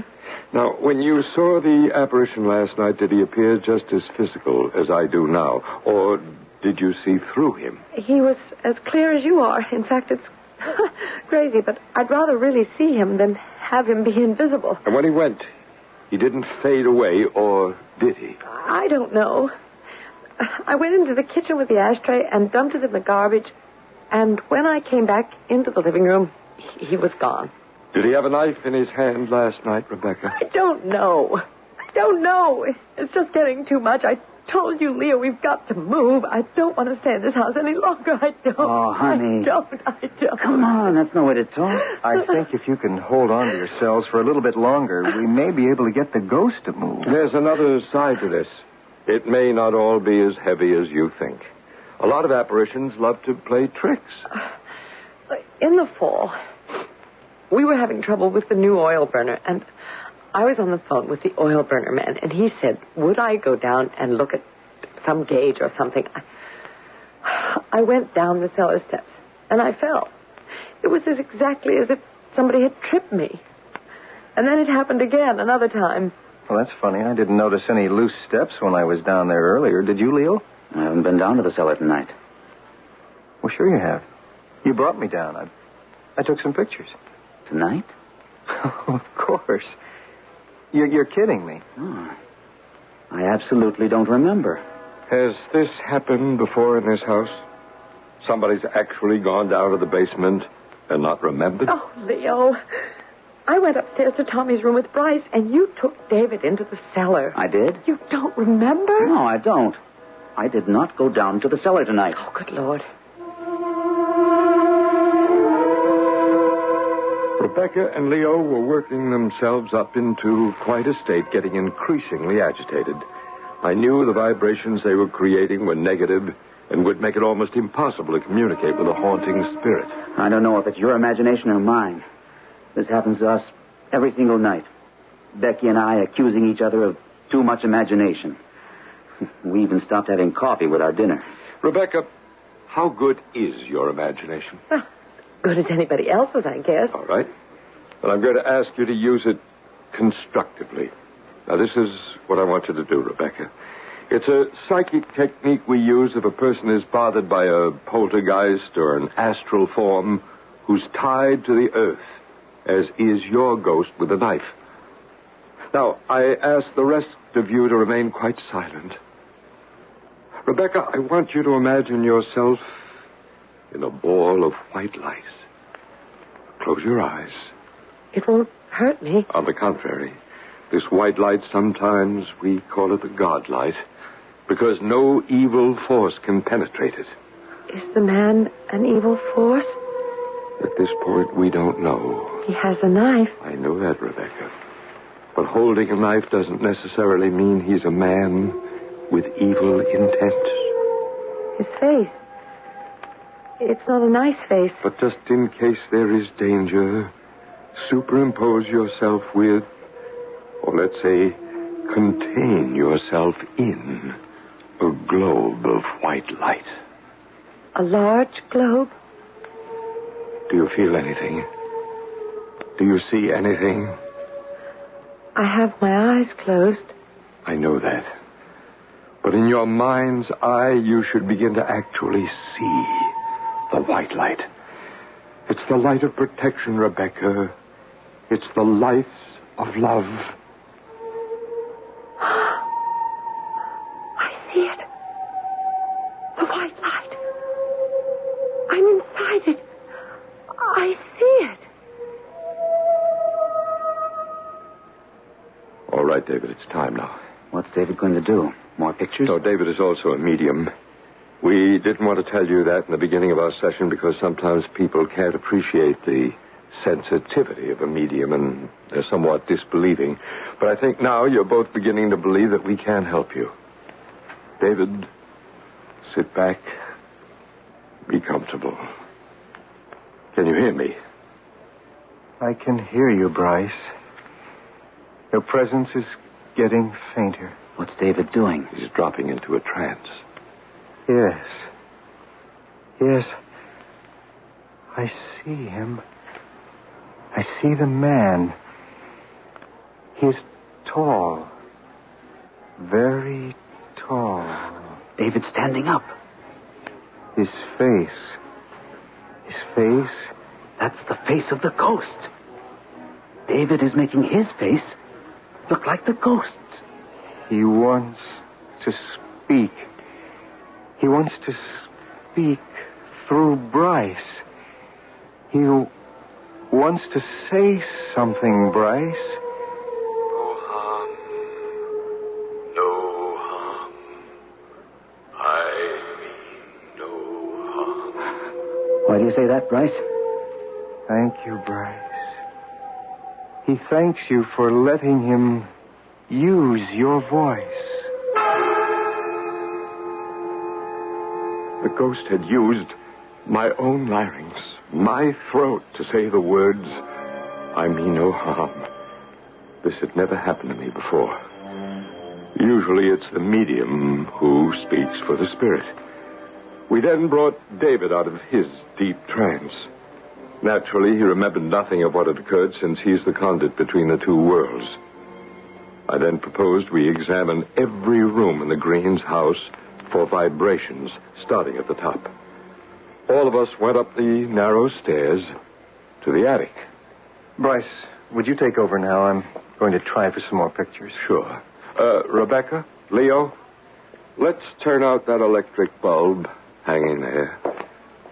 It's better if we're in darkness. Remember, when you can't see the ghost, he also is unable to see you. When his body is visible to you, so is yours to him. Oh, that startled me. It's only a thunder shower. Rain in December? Please, please. Let no one speak. Spectral spirits, we have no thoughts for you but kindness and love. It is time now for you to leave the world of earth and return to your world, where there must be God's work for you to do. Do you hear me, spirits? Speak to us. Make us know why you are tied to this house. You have left behind your loved ones in your world to be here. Spectral spirit, why are you in this house? What do you want to say? Oh, I feel the weight. Something was taking possession of me. My head became heavy. It was hard to breathe, to get my words out. The spirit was trying to come through and tell me something. At last it passed, and we left the attic. On the second floor, we checked every room. Little Tommy's, where he lay asleep, had the warmest vibrations. Leo and Rebecca's, very cold and unusual vibrations. David took pictures everywhere. Bryce, shall we do the exorcism now? I was just going to suggest that. Every room. Exorcism? Isn't that some kind of spooky religious thing for witches and devils and Well, I don't know what. Leo, you've been seeing too many horror movies. We're not about to exorcise a person, but the runes. But isn't that, well, kind of sacrilegious? No, not at all. Ours is very, very simple. We just try to communicate to see the prevailing entity, and sometimes we do. It appears in a misty form. How do you do it? We use the sign of the cross. I thought the cross was a symbol of what Jesus Christ was crucified on. Oh, heavens, no. That sign isn't the exclusive property of the church. The true cross is fire, air, water, earth. It predates Christianity by at least 65,000 years. I had no idea. The sign was used in those ancient days as a fire line to burn away negativity and to act as a natural blessing. And that's the sign you're going to make now? Exactly as the ancient metaphysical priests did. It's not a religious cross at all. Can we watch? Well, dear Rebecca, you should watch. This is your house. This sign will bring peace to it.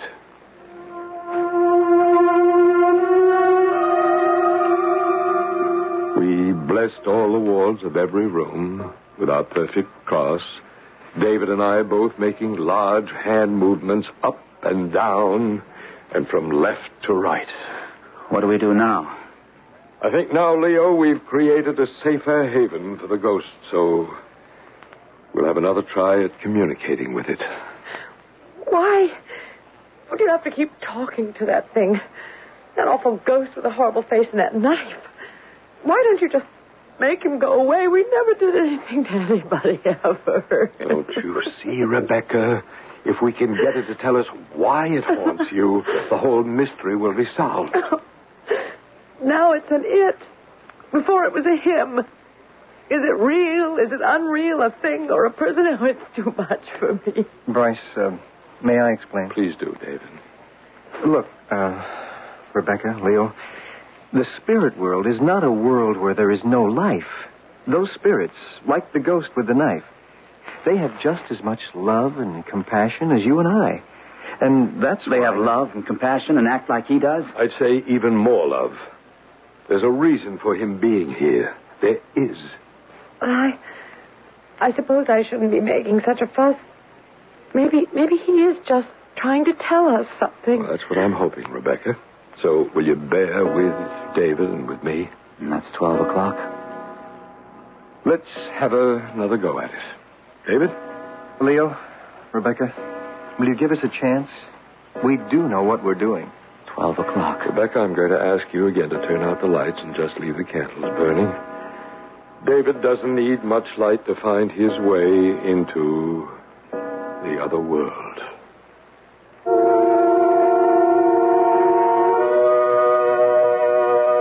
Hard to believe, is it? This is not fiction. It's fact. The foundation for parasensory investigation indeed exists. Scientific psychic explorer Bryce Bond is a real person. And the events you are listening to happened. To what extent this couple and their child were freed from the haunting of the ghost with the knife, we shall find out when I return shortly with Act 3.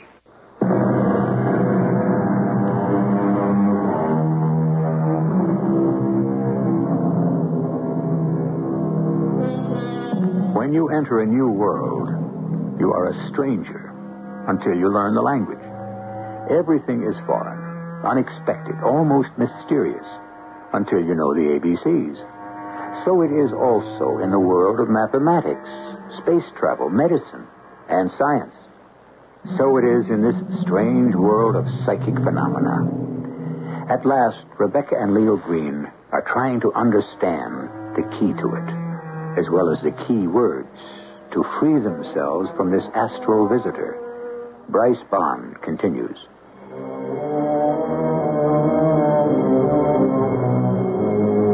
I told them I felt we were getting close to the solution. The next step was for David again to enter a trance state. Trance state.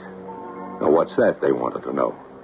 I explained that through David, we'd be able to enter the mysterious land of the spirit side. I'm sorry I acted like that, Bryce. It was stupid of me, especially when I believe we're on the home stretch. I really do want to know. So do I, every step of the way. And you were telling us about trance state, Bryce. It's a state of being and non-being. For instance, when I do my healing, I drop down into a trance state, meaning myself, my ego, the Bryce Bond ego, leaves me, as David's is leaving him now. Why do you do that? Can we have silence, please? David is freeing himself so that he can channel all the energy from above. You see? Now watch him. He's shaking his head, and now he's nodding. Do you see? I mean no harm. I mean no harm. Neither do we, sir, let me assure you. We wish you no harm, and we believe you wish us none. No harm. No harm. I want you to listen to me carefully, Spirit.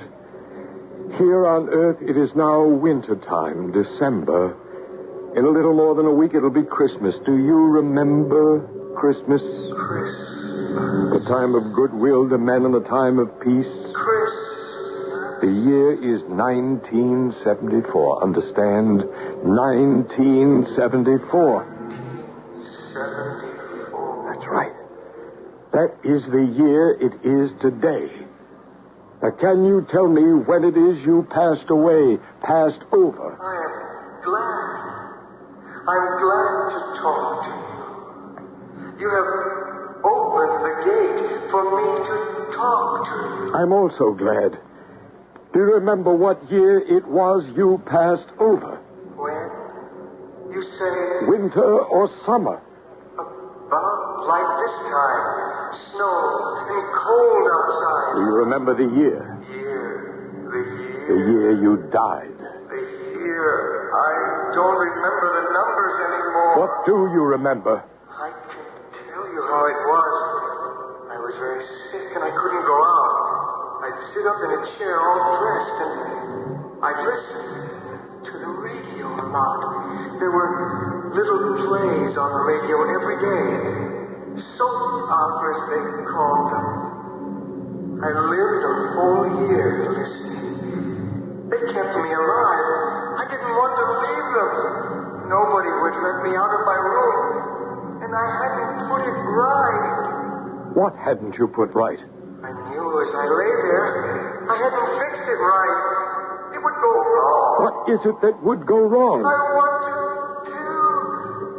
tell them. Is it something you want to tell Rebecca and Leo and Tommy? I love little children. What is it that's troubling you? Do you want to tell them something? You are warning them. Is that it? What harm? What harm?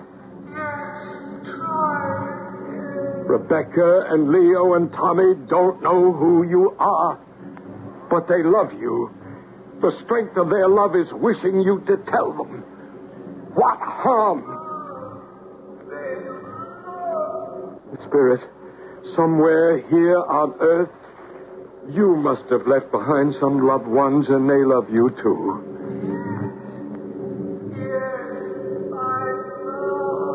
Can you hear me?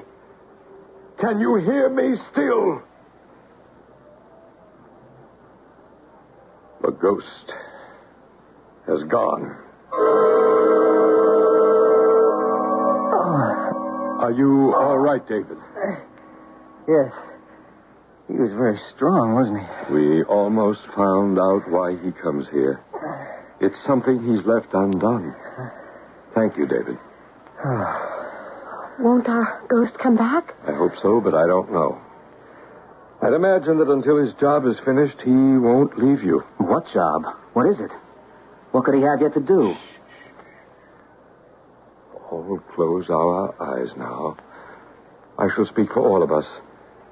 At this very moment, we are all going to the cellar door. Yes. We want to go down the cellar stairs. I have that feeling, too. Yes. A sense of urgency. Now. We must go now. Yes, we mustn't waste a moment. no question about it. It was a pull as strong as gravity. We all knew we had to go down to the basement. I led the way, and then, strangely enough, like Rebecca had done before me, I too tripped on the last step and almost fell. There he is. Over there. By the cellar window. Oh, yes. I hope I've got enough film left in the camera. He's coming this way. He's moving over to my workbench. Friend, what is the warning you have for us? Show us. He's doing something with his foot. Remember, dear friend, we wish to help you do what you have left undone. Then you can return to your world. Can you hear me? Can you understand me? Bryce, I don't want to take any more pictures. I have a strong sense of unity with him now. If I'm in a trance state, accept that and do whatever he says to do through me. Of course, David. The pictures are not important. Now I have exactly the same sense of haste, of something to be done quickly. Oh, there he goes. Into the oil burner room. Stand back. There are gas leaks down here. What? Back. Danger. What leaks? I've never smelled anything down here. Good Lord, yes. It is gas. Do something now. Now. Hurry before it's too late. Emergency service, Island Lighting. Yeah, this is Leo Green, 1447 Locust Avenue, Mineola. There's a gas leak in our basement. Will you send somebody over right away? Green, 1447 Locust, Mineola. You have your oil burner on right now? Becky, do we have the oil burner on right now? Of course we do. Can't you hear it? Yes, we do have it on right now. Do you have a red box marked emergency switch? Just a moment. Do we have a red box, an emergency switch? Yes, at the head of the stairs. Yes, we do. Right at the head of the stairs. Well, will you go there now and switch it off? We'll have somebody around to your house very shortly. It was quite true. The message relayed through David by the ghost. There was a gas leak. It had been seeping for quite some time. The power company told the Greens that had they not been alerted, in a matter of hours, their house on Locust Avenue might have gone sky high in an explosion. Everything was turned off and made safe. By 3 a.m, we were all sitting around in the kitchen, finally having some coffee. All those days and nights of not knowing. Oh, and now it's all over. Did you take a look at Tommy? Yes, he hasn't stirred. He slept right through the whole thing. Funny, when I went up to check on him, I felt this very warm vibration, and I thought, I know. A ghost has come up to Tommy's room to say goodbye. Then, all of a sudden, the feeling just disappeared. Your little boy had a friend. I don't think you'll have any problems about keeping plants alive in his room anymore. Well, couldn't it have been the gas? Plants are sensitive to that. You think that's what it was, Rebecca? Oh, Leo, sometimes I begin to really wonder about you. It was the ghost trying to warn us. Oh, come on now. Can't there be a natural reason for something? Everything can't be explained by the supernatural. But there was no gas leak anywhere near Tommy's room. You come on now. Look, friends, we have a report to write and some sleep to get. Thank you for the coffee. Oh, Bryce, you and David were real friends. Been an experience I don't think either of us will ever forget. I'd say on the whole, we had a very peaceful reaction. Don't you agree, Bryce? Oh, yes, indeed. This ghost with a knife, he was quite a peaceful entity. Not a negative entity in the slightest. Only negative briefly to frighten them into action. I hesitate to think where we'd be tomorrow if you two hadn't shown up. Who knows? Possibly our friend the ghost would have still found some way to warn you. When I think of it, he did everything short of ripping the thermostat off the wall. And still we didn't get the message. Nice fellow. You know, towards the end there, I sort of wished I could have gotten to know him better. You don't think you'll be back? I doubt it. Not even for a short visit? Well, good night, all. Where did you put our coats? Oh, I'll show you. Good night. And thank you, everybody. We'll let you know if my pictures show anything. I mean, David, Didn't you feel that way? That you'd like to have known the ghost better? I would. Leo, who knows? If everything hadn't worked out, then maybe yes. You might have gotten to know him real well. You might have spent Christmas with your ghost in his world.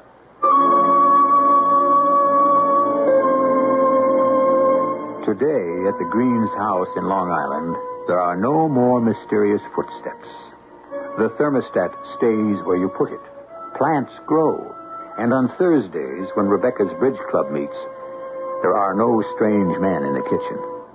But there is a larger meaning to the story you have just heard, which I'll tell you when I return shortly.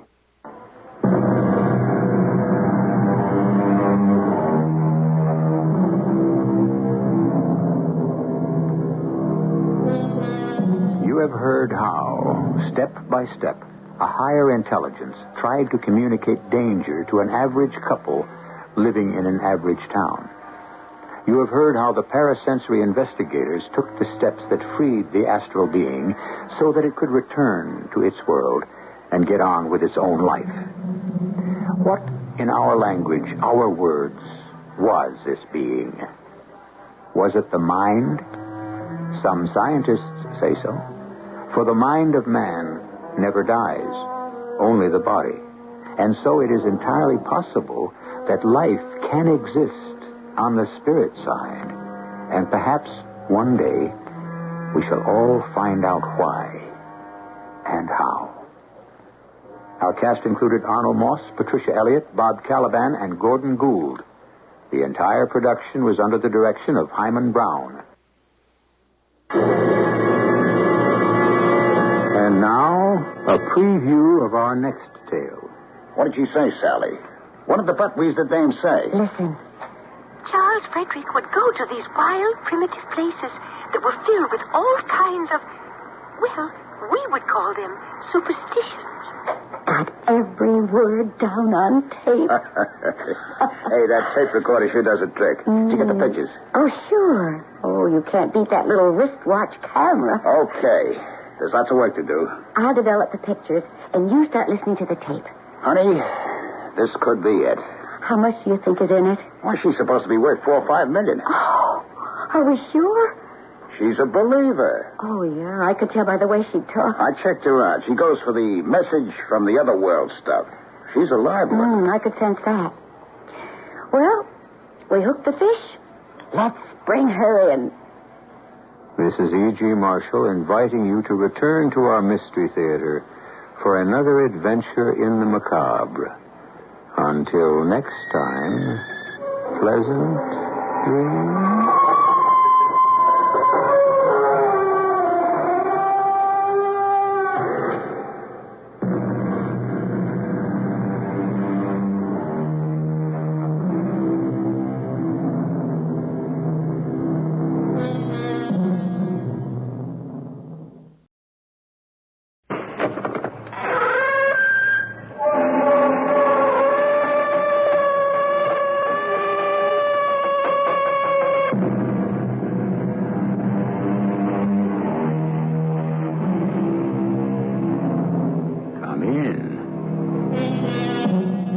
Welcome.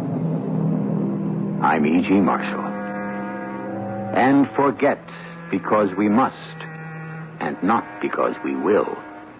So the man wrote over a century ago. Are there things that we forget because we're better off not remembering them? Of course. Life is far more pleasant if we choose only to recall the happier moments. In fact, our very survival might depend on deliberately forgetting many things. I don't know what you're talking about. But you do. You do. You obviously have me confused with someone else. Do you think I could ever forget that face? I've never even been to Europe. Do you think I could ever forget that voice? What are you doing with that gun? I am your executioner.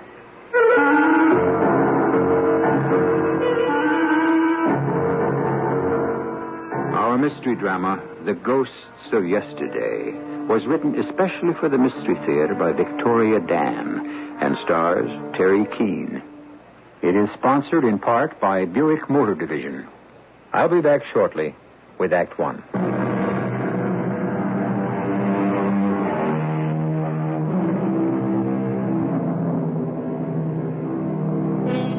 America, the melting pot. For centuries, welcoming millions to both its shores. They come here seeking a new life, and soon they become Americans. Accepted, absorbed, assimilated is the word. Part of the whole, a part of the American identity. And for those who wish to be, lost in the anonymity that a huge, free country allows. May I help you, sir? Oh, just this magazine. Oh, and, yes, a pack of Royal filters. Royal filters, just a moment. Oh, that'll be 95 cents, sir. Smallest thing I have is a 20. What? It's a little embarrassing. You don't mind, really, do you? No. Great. No. Why are you staring at me like that? Can't be. But it is you. Beg your pardon? I'd know that face anywhere. What are you talking about? Look at you. 30 years later. Older, graying, well-cut suit. You've become quite the American. I'm afraid you're confusing me with someone else. Quite the American now, but it is you. Who? I swore I'd kill you. Now, hold on. Murderer, I swore to myself I'd kill you. Now, old man, calm down. I'll kill you. Now, take it easy, will you? Kill you. No. No, my heart. Not now. Not before I... Murderer. Hey. Are you all right? Old man?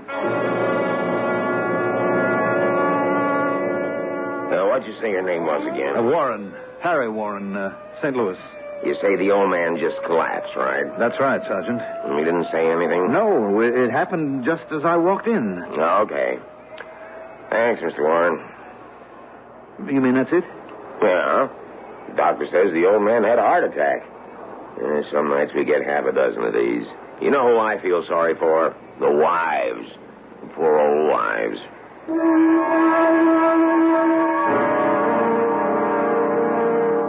All right, sure. What? I don't know, Carolyn. It's up to the entire committee. Yes, I know, I agree. Look, can we discuss this later? Good. I'll see you at 1. Bye-bye. What was that all about, Marge? You know Carolyn. Meet me for lunch downtown? I already promised to be at the meeting, Steve. Marge, you spend too much time on that membership committee. You're the one who wanted me to be active in the club. I know. I'm just beginning to wonder. About what? Well, darling, don't take this the wrong way, but... Well, it seems to me the entire membership thing is getting a bit ridiculous. How can you say that? Well, take that couple. The doctor and his wife that the Petersons nominated last week. What was their name? Vanetti... Vinataro. Whatever. Why was their request for membership turned down? You know why, Steve. No, I don't. Steve, you know the club policy. I know 100% American, right? Why are you suddenly so concerned about my activities at the club? Well, it's just that in the past few months, I don't know how to put it. You've changed. What do you mean, changed? Now, forgive me for saying this, darling, but you've become a snob. Me?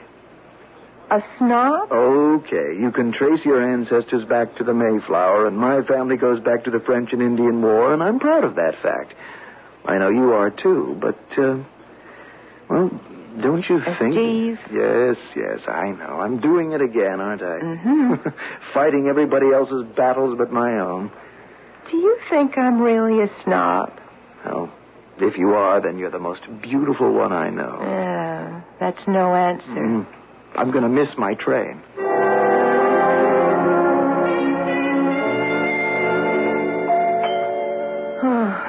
She's early again. All right, I'm coming. Carolyn, I wish you would... Oh.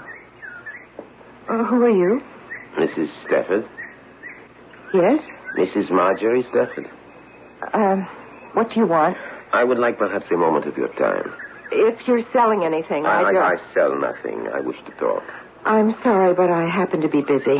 It is rather an urgent matter. Really, I don't have the time, if you'll excuse me. It is rather cold on these steps. Perhaps you would be courteous enough to let me inside. Perhaps you would prefer it if I called the police? The police? But this is a personal matter, Mrs. Stafford. It concerns a place called Hammenbeer.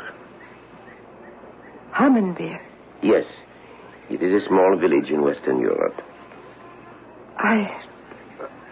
I've never heard of it. Are you sure, Mrs. Stafford? Quite sure. But certainly you have heard of Hammenbeer. Why? Well, why should I? You were born there. Won't you come in? You have a lovely home, Mrs. Stafford. Would you come to the point? My name is Koslow. Valerius Koslow. What is it you want? But surely you know what I want. Money? Money? You think I am some sort of person who, what is the word, extorts money? No one knows where I really come from, Mr. Koslow, not even my husband, and I would like to keep it that way. Are you ashamed? I don't see where that's any of your affair. Mr. Koslow, please, what do you want from me? I am surprised you did not recognize my name. Should I? In my country, or should I say our country, I do enjoy quite a reputation. What for? You might say I am a kind of detective. I am retained by the government, although I would gladly work without fee. What do you do, Mr. Koslow? For example, it has taken me many years, but I have finally found you. Why? Why have you been looking for me? It has been over 30 years since the war. You remember the war, Mrs. Stafford? No. I was very young at the time. I would say 8, 9 years old. Yes. It was a most difficult and tragic time. I, for example, worked with the resistance. I recall a particular incident when several American paratroopers had to be sheltered from the Nazis. Not very easy in occupied country, wouldn't you say? Why are you telling me this?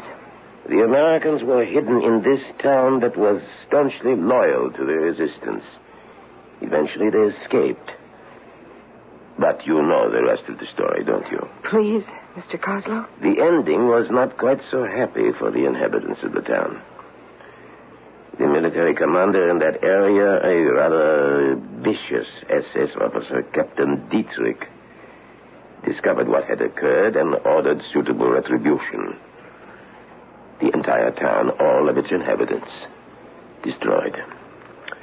That is all except for one little girl with long gold braids who managed to hide in a cellar. Why are you telling me this? The little girl was you? No. You're wrong. I need your help, Mrs. Stafford. You are the only person left alive who can positively identify him. Identify who? Captain Hans Dietrich. Dietrich? After the way he disappeared, we have reason to believe he emigrated to the United States with a falsified passport. Dietrich is here? In America? All our contact could confirm was that Dietrich had purchased an interest in a corporation called Northern Plastics. Is that all you know? We believe he is using the name of Warren. Warren? Oh, yes. Like you, Mrs. Stafford, he has become totally Americanized. I believe that's the way the expression goes. Now, what we need from you is a positive identification. You mean look at a picture? Not exactly. We want to extradite him for trial, but your testimony is crucial. You want me to testify? In court? I realize the past is painful, Mrs. Stafford. No, but I won't do it. Do you realize how important this is to us, to our country? Your country, Mr. Koslow. So, that is how it is. Mr. Koslow, you don't know how it is. What I was before I came here is nobody's business. If I were to testify, everybody would know. Is that so important to you? Yes. The past is past, Mr. Coslow. I live for the present. I am talking about justice, Mrs. Stafford. Justice. Please, I'd like you to leave. Very well. But I will be back when you have changed your mind. I won't change my mind. Please, I beg you. Think about what you are doing. We have nothing more to discuss. I see, I see.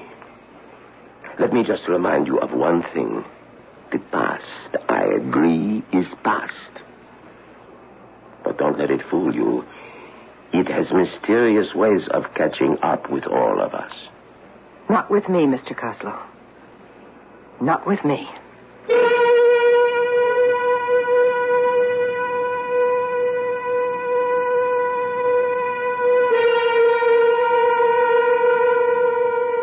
Forgive and forget. That's the motto that the great humanitarians would have us all live by. However, most people usually choose one or the other. There are those things that we would prefer to forgive, but never forget.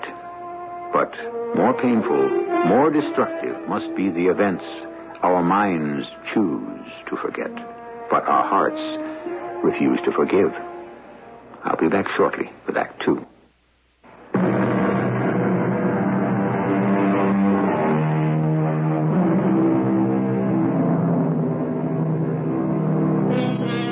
Look at her. You wouldn't think that Marjorie Stafford was anything other than what she appeared to be. An attractive, 40-ish Midwestern matron who can trace her antecedents back to the Plymouth Rock. It now develops, however, that she has hidden from everyone a devastating past. The sole survivor of a wartime tragedy, she fled to America and created this fictional family tree for herself. A fabric which threatens to become unraveled if she cannot control her conscience. You are the only one who can identify him. Please, Mrs. Stafford. No, I can't help you. I can't. Please help us bring Dietrich to justice. Oh, don't ask me, please. Don't ask me. Please don't ask me to remember. Honey, what's the matter? Oh, Steve. You're having another nightmare. Oh, I'm all right. Marge, hey. Marge, what's the matter? Nothing. Nothing. It's me, isn't it? No, darling. No, of course not. Really, I know I haven't been home as much as I should, Steve, believe me, it's not you. It's just... Just what? That horror movie I saw a few nights ago when you were out of town, I just can't get it out of my mind. Okay, Marge. Turn off the light, won't you, honey? Marge, listen, I just want you to know I'm your husband. You can talk to me if there's something bothering you. Marge, did you hear me? Marge?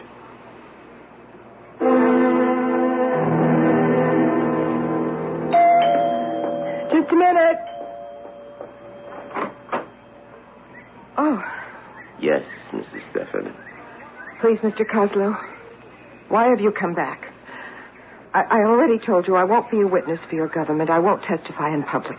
You think I am hounding you, don't you? Understand me, Mr. Coslow. I appreciate what you feel, but I have a life here, a new life. I can't jeopardize it. I see. You think that to tell the truth about the past would make a lie of the present. Mr. Coslow, is that all you do with your time? Hunt down ghosts of yesterday? Someone has to remember. Why? There were people. How can you forget them? Your own family, your mother, your father. Don't you owe them something? I have no family. I will be staying at the Clarkton Hotel, Mrs. Stafford. I will be there until I receive your call. I don't intend to call you. The ghosts of yesterday have circled your eyes and tortured your sleep.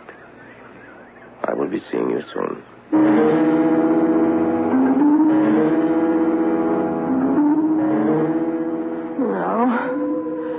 No, I have no family. But you did have a family once. No.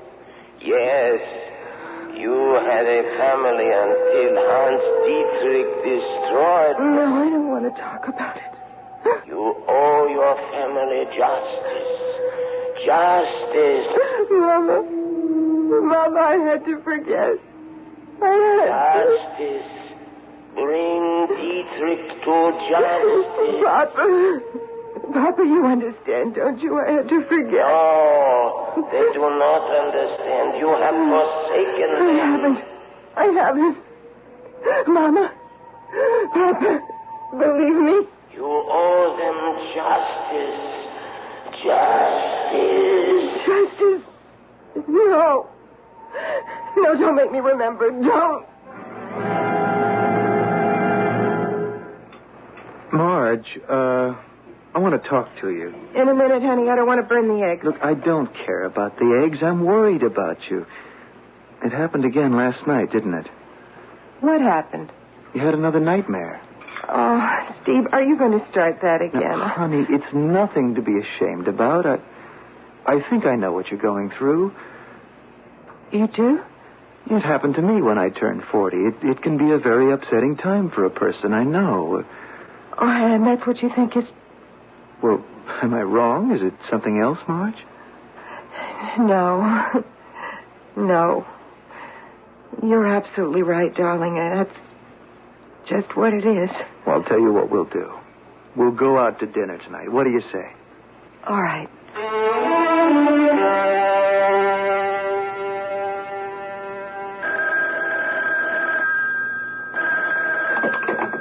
Hello? Marge, you'll never guess what happened this morning. Steve, what is it? It's fantastic, honey. I think I got the account. What account? Now, look, I know I promised you about dinner, but do you mind if we meet you at the restaurant? We? My client. I want you to meet him. Oh, well, sure.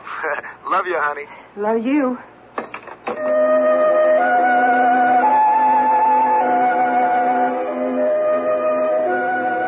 Over here, Marge.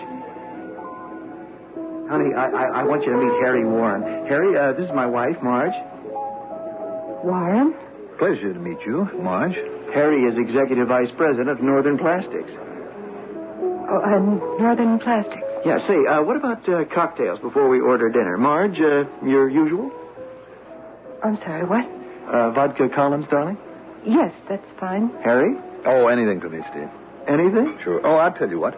What I really would like right now would be a nice tall glass of beer. Domestic or imported? Well, any is fine with me, Marge. Though there is really one that is supposed to be the best in the world. You can't get it in this part of the country. Oh? It's imported from the Rhine Valley. A stream with the clearest, purest water in the world. It's called... Hofstein? Yes. Well, isn't this delightful? I thought no one else ever heard of it. Few people have. And then the girl said, but Mr. Warren, we canceled your reservation a week ago. Oh, that's great, Harry. Say, Marge, remember what happened the time we took the trip to Wisconsin? What? Oh, it was a tiny resort, and the innkeeper couldn't speak a word of English. Really? Can you believe it, Harry? Some people can live in this country for years and never learn the language. All this poor guy could speak was... German. Can you imagine? In the heart of America? It's hard to believe. Do you speak German, Mr. Warren? I mean, Harry? No, not a word, Marge. Why do you ask? It's just that you seem like the type of person who... Who what? Who might. Isn't that silly? Clarkton Hotel? Yes, do you have a guest registered there by the name of Kozlow? Valerius Kozlow? Yes, please. Mr. Kozlow, I'd like to talk to you, not over the phone. Can we meet somewhere? All right.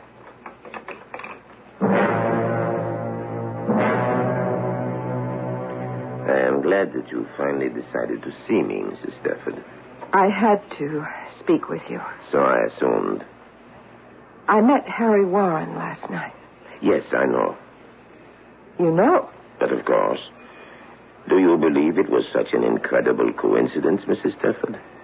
But how could... How is not important. Tell me, did you recognize him? Yes. Warren is Hans Dietrich. You are positive? Yes, I'm quite positive. Excellent, Mrs. Stafford. I must admit to you this is a satisfaction which I seldom experience in my line of endeavor. What happens now? My government contacts your government, and we go through some brief formalities which will enable me to extradite Dietrich for trial. And what about me? Your testimony, of course, is essential to the case against him. Mr. Kozlow, I thought you understood me when I said that I assumed you had changed your mind. Without you, there is no case against Dietrich. I already told you, Mr. Kozlow, I'm perfectly willing to confirm Warren's identity in private. But I refuse to become the object of worldwide publicity. But we need you. Do you have any idea what it would do to me? To the life I have here? Why should it do anything?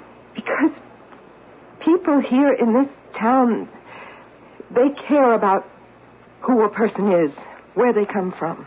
Do they? Look, I really don't want to discuss it. I have identified the man for you, and that's all I'm going to do. Mrs. Stafford, that is what your mind tells you. But what does your heart tell you? Oh, why did you have to come here? Why did you have to dig this thing up again? It was dead and buried. Was it? Of course. You never thought about it until a week ago when I rang your doorbell? You expect me to believe that, Mrs. Stafford? I don't want to talk about it anymore. I've got to be going. Mrs. Stafford. Maria. What did you call me? Maria. Have you also buried your real name? I won't do it, Mr. Kozlow. I won't go back. One way or other, you will go back. No.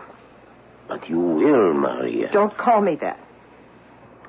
Don't you want to see Dietrich brought to justice? Yes, but certainly he can hang without me. Hang, did you say? Well, that's still the official method of execution in your country, isn't it? We do not have a death penalty any longer, Mrs. Stafford. What? Having survived the violence and barbarism of the last war, our people realized the senselessness of killing. Dietrich was a murderer. Murder must not be permitted to perpetuate itself. To demand an eye for an eye would place us on the same level as those who would destroy us. This is unbelievable. You're asking me to bare my soul to the entire world in return for what? Justice, Mrs. Stafford. Justice? A man cold-bloodedly sends hundreds of people to their death, and where's the justice? He will spend the rest of his days in prison. Prison? I've seen the new prisons, Mr. Kozlow. A nice, comfortable bed, hot meals, the latest books to read, perhaps a tennis court, too. Please. And that's what you call justice, huh? Well, I don't want to hear any more platitudes about what great humanitarians we've all become. You listen to me. There is nothing wrong with an eye for an eye, a tooth for a tooth. It's as old as the Bible. And if it's endured for thousands of years, there's a reason for it. There are other weapons against evil besides killing. Why did you have to bring that man into my life again? Why have you resurrected an old nightmare? There is only one way to end the nightmare. You're right. But not the way you think. No, Mrs. Stafford. You must not. I must not what? I know what you are thinking. And what am I thinking? You intend to see Dietrich dead. Do I? I recognize the look in your eyes. It is a look I once had in my own. I don't know what you're talking about. You are thinking that Dietrich must be made to give an eye for an eye. And shouldn't he be? He must be killed, isn't that right? Yes. Yes. It doesn't mean anything unless he pays. Pays in the only just way. No, Mrs. Stafford. He must die. Even if... Even if what? Even if you have to kill him yourself, Mrs. Stafford? Well, what kind of an assumption is that to make? As if one could actually picture Marjorie Stafford killing anyone. Nevertheless, she has just admitted that it is a deed she would like to see done. And you know what they say. If you want something done, you're better off doing it yourself. But that is something we leave for Act.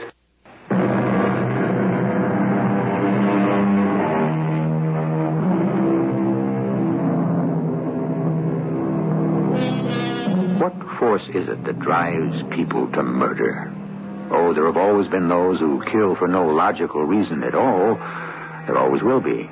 But what of those seemingly gentle, good-natured souls who suddenly, with calmness, with calculated coolness, perform an act of violence? It's said that all of us are capable of such an act, for we all have a certain limit to which we can be pushed. A man can only be driven so far. A woman, too, for that matter. Mr. Coslow, that's ridiculous. Is it? I hate Dietrich. I want to see him dead. But to even contemplate killing him myself, that's ridiculous. You will testify for the prosecution, then? No. I haven't changed my mind. I warn you, Mrs. Stafford. Some way or other, you are deciding on your own method of justice for Dietrich. I only hope you make the right choice. Mr. Coslow. No. This time, I am the one who leaves first. There is nothing else for me to say now. Wait. You would not listen to anything I could say right now. Please, Mr. Coslow. Goodbye, Maria.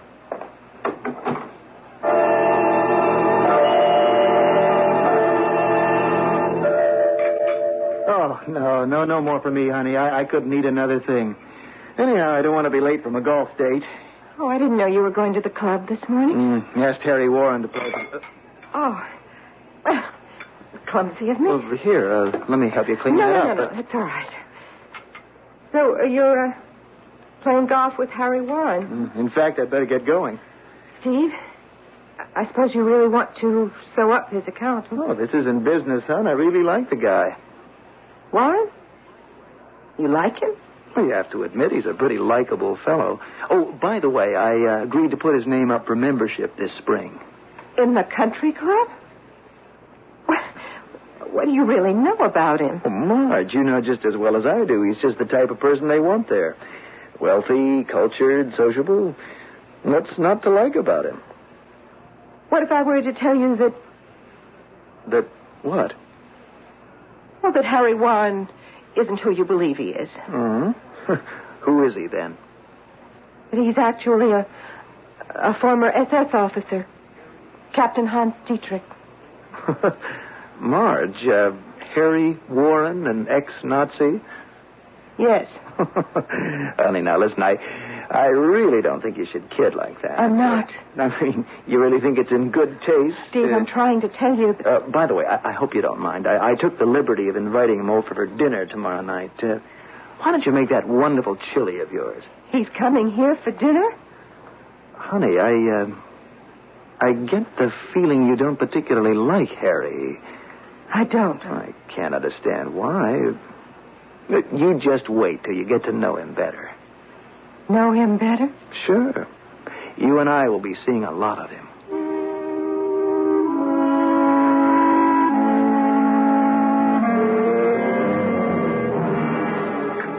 Well, thank you for this dinner, Marge. It was absolutely delicious.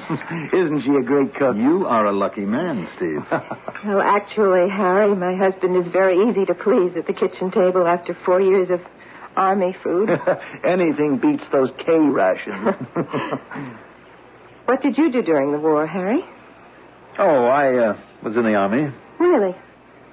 Were you overseas? Honey, I'm sure Harry doesn't want to talk about the war right now, do you, Harry? Actually, I do find it a bit depressing. I guess it's because at heart I'm really a peace-loving man. Marge, you were deliberately rude at dinner. Steve, come on. You're making a mountain out of a molehill. Harry was a guest in our house. I think you could have acted a little more graciously. Name one ungracious thing I said. No, it isn't anything you said. It was just the way you...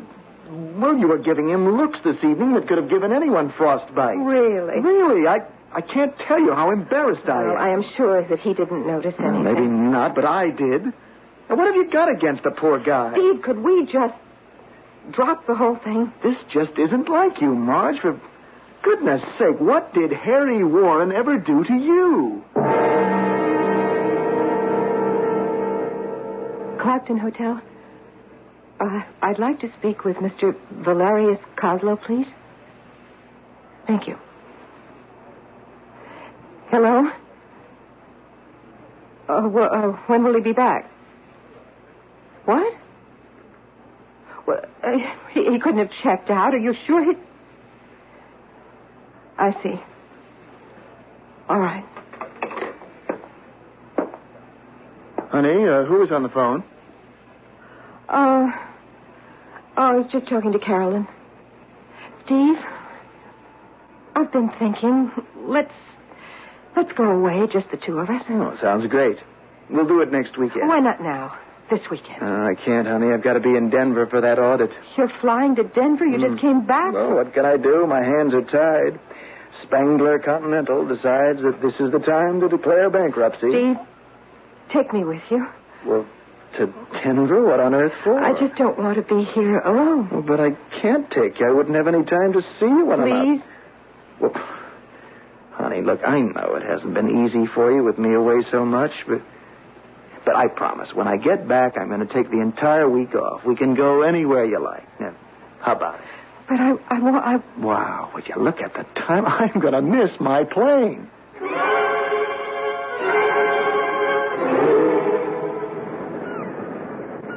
Well, I must say, Marge, I was more than a little surprised when I got your phone call. Oh?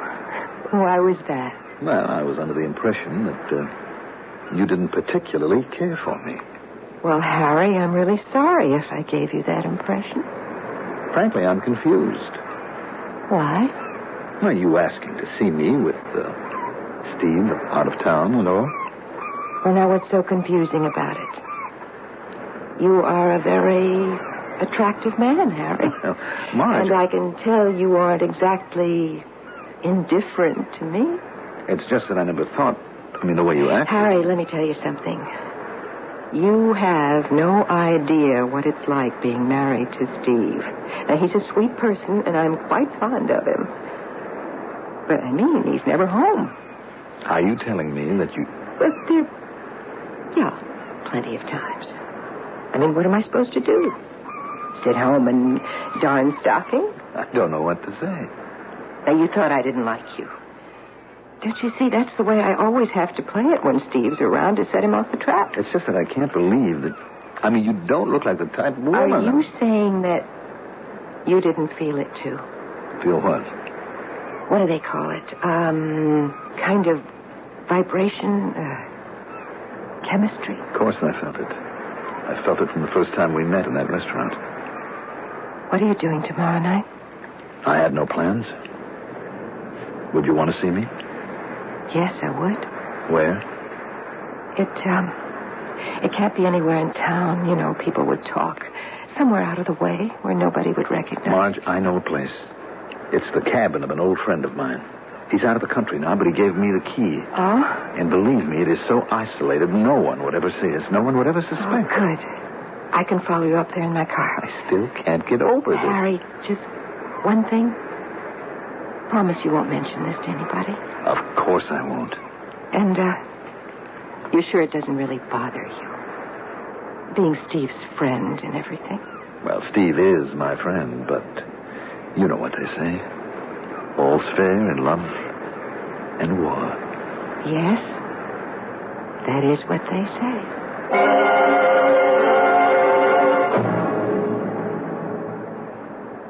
My, this is quite a little cabin in the woods. Your friend must be very well off, Very. Certainly is isolated. Your friend must like privacy. He does indeed. Oh, is that a terrace over there? Yes. Would you like to take a look at the view? Let's go out on the terrace. Wow. That's quite a drop, isn't it? 40 feet at least.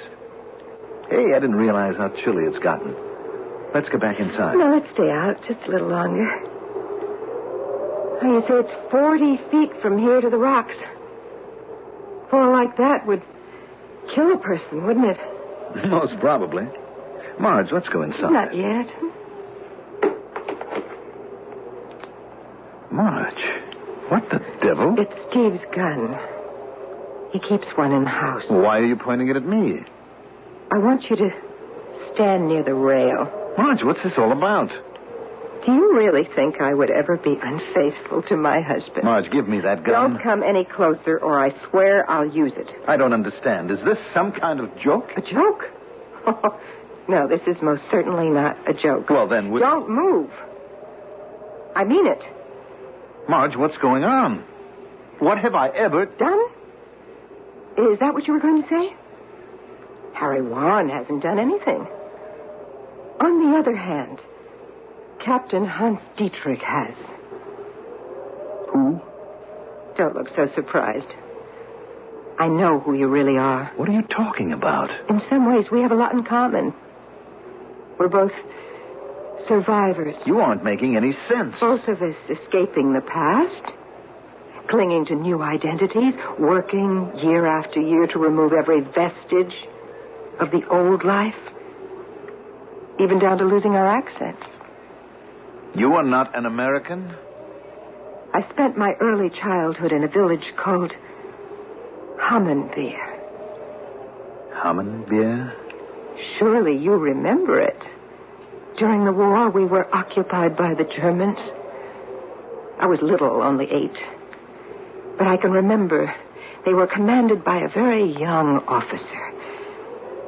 His eyes a cold gray. A man who never laughed. Never smiled. He was always posting pages of rules we were to follow. I think you've gone out of your mind. Let me finish. One day he was angry. I'd never seen any face so full of anger, rage. I was young. I didn't understand how things were. Something about helping soldiers, Americans. I was afraid of that face, the anger. So I hid in a doorway. I hid when the captain made everyone gather on the village square and made a long, hard speech about treason and how he must make an example of our town. Why are you telling me this? Because I want you to know the reason you are to die. You think I'm Dietrich? I know you are Dietrich. You're making a mistake. I've never even been to Belgium. How would you know that Hammenbeer was in Belgium? Now, look, Marge. You can lie to the rest of the world, but you can't lie to me, Dietrich. As if I could ever forget those eyes. And that voice. Your voice. Giving the final order. To level my village. Admit it. Admit who you are. I am Hans Dietrich. Captain SS. Military number 172-93481. I have brought you here, Captain Dietrich, for the purpose of administering justice. You have been found guilty of the murder of the village of Hammenbeer. Guilty of the murder of 271 people. My mother, my father, my 2 sisters.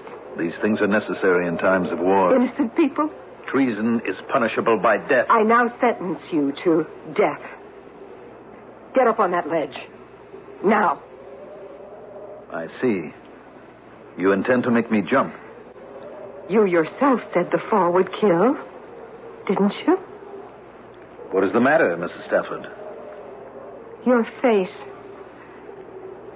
You don't even look afraid. I am not afraid. Aren't you going to beg me for your life? No. It is almost a relief to no longer deny who I truly am. I am Hans Dietrich, and I am proud to join my friends, my fallen comrades. Go ahead, shoot. Shoot! I am not afraid to die like a soldier. There is no greater glory than to die like a soldier. What are you waiting for? Shoot! No. No, it's what you want me to do, isn't it?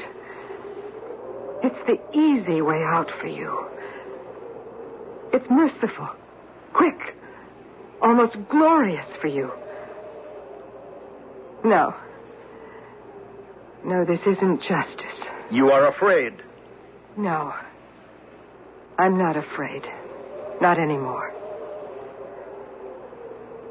I'm taking you back. Back to my old country. Back to justice.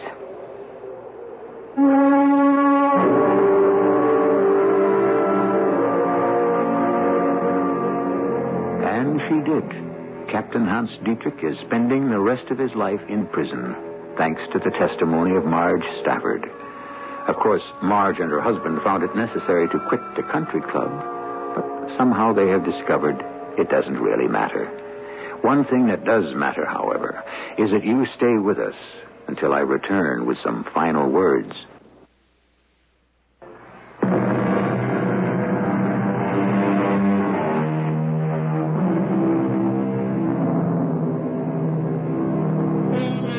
Ralph Waldo Emerson wrote the words, "One man's justice is another's injustice. One man's beauty, another's ugliness.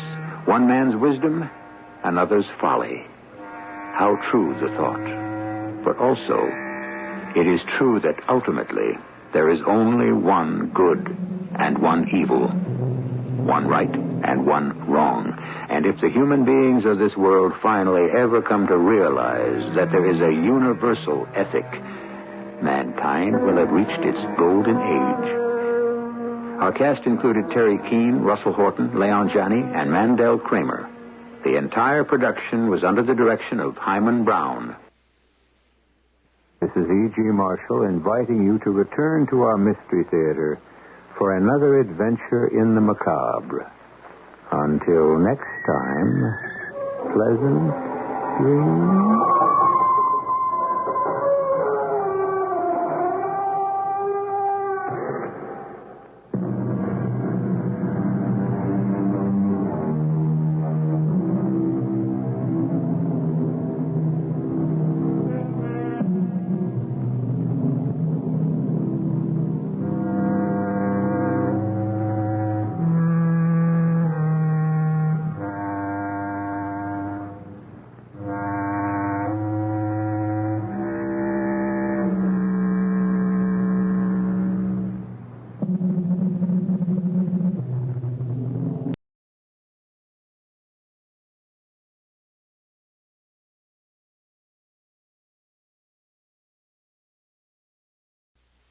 CBS Radio Mystery Theater presents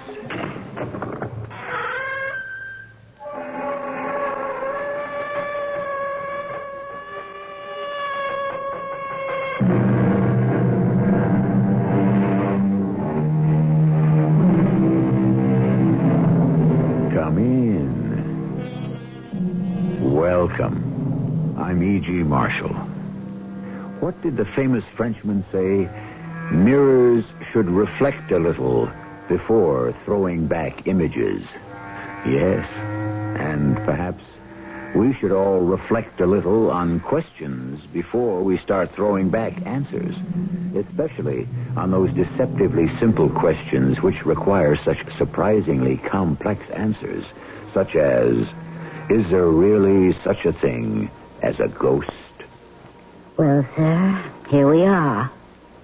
You and I. What do you want? At one time, I wanted love. I couldn't have it. Then I wanted justice, but I couldn't get it. Now, I want revenge. Revenge? But you've already had it. No. Revenge is nothing but an appetite. It must always be fed. Please don't kill me. I didn't do anything. But you're part of it. Part of the revenge.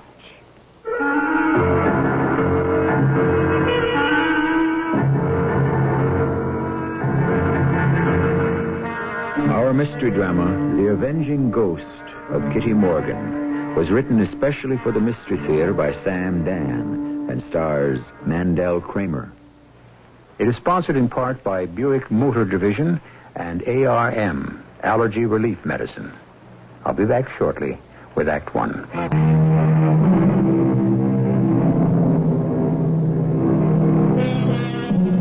Be convinced of one thing. If you live long enough, you will learn the hard way never to bet your life on a sure thing.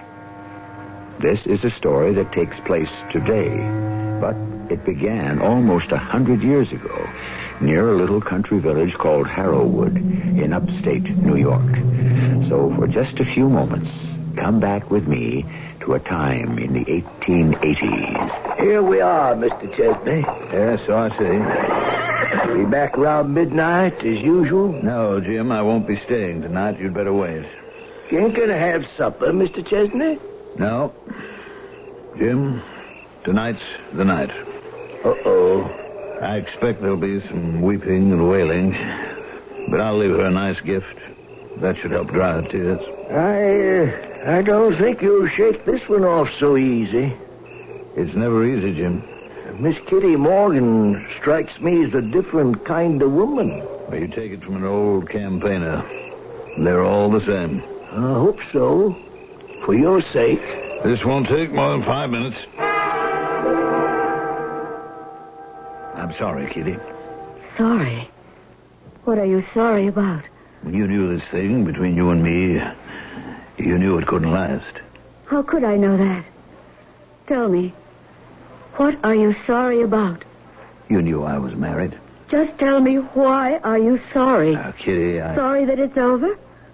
Sorry that you lied to me? I didn't lie to you. The terrible truth is you lied to yourself. Yes, that is a terrible truth. Is that why you're sorry? Oh, please, Kitty. Are you sorry that some country woman like me... You are not a country woman. Oh, yes, I am. My Lord Robert Chesney, builder of railroads, owner of factories. I am a country woman in a tiny town who caught your eye and with whom you amuse yourself for a while. Is that why you're sorry? Kitty. Are you sorry that I, too, am human? That I could dare to dream, presume to hope? That perhaps love can change anything, everything? Kitty, I never said that I loved you. This is the way the world goes. There are the takers and the givers. And you belong to the first group. I to the second. Kitty, I don't want you to misunderstand what I'm about to do. But I want you to take this money. How is it possible for me not to misunderstand? Now listen to me, Kitty. To what? I've been deceived. Must I also be debased? This is for services rendered. You helped me plan Harrowwood. You gave it the woman's touch. You endowed it with a certain grace. I thought I was doing it for me. I thought it would be my house. I only want to make this as easy and as pleasant as possible for both of us. It is my house, you know. I put so much of myself into it. You won't get me out of there, Robert. I'll be there forever. Well, there's enough money here for you to travel. New York, Paris, London, Vienna. I'll see to it you'll never want for money as long as you live. It's my house, Robert. No other woman will ever want to live there. Every other woman will feel like an intruder. Now, Kitty, there's a reality to the world. Let's salvage as much as we can. Good night, Robert. Does it have to end like this? Please, leave me, Robert. There's something I have to do. Mr. Chesney! Huh? Mr. Chesney! Wake up, Mr. Chesney! What's that noise? Mr. Chesney! Wake up! All right, I'm up. Come in. What time is it? 6 in the morning, Mr. Chesney. You know I sleep till 7. I knew that. What is it, Jim? I see something's wrong. Yes, sir. Out at the mansion. Well? Pete Colson, the night watchman. Well, Jim, come on, get to the point. He was making his rounds. Yes?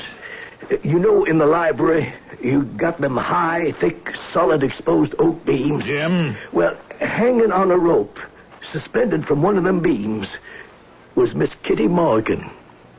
Hanging? Yes, sir. Hanging. She was dead, too. Kitty's dead? Yes, sir. The coroner's already pronounced her.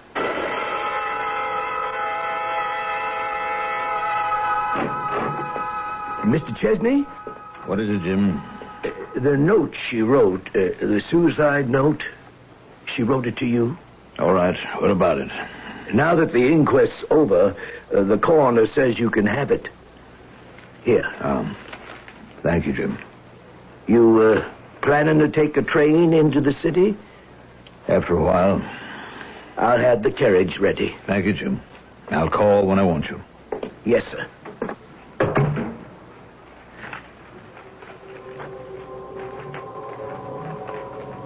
My dearest Robert, I told you I would never leave this house.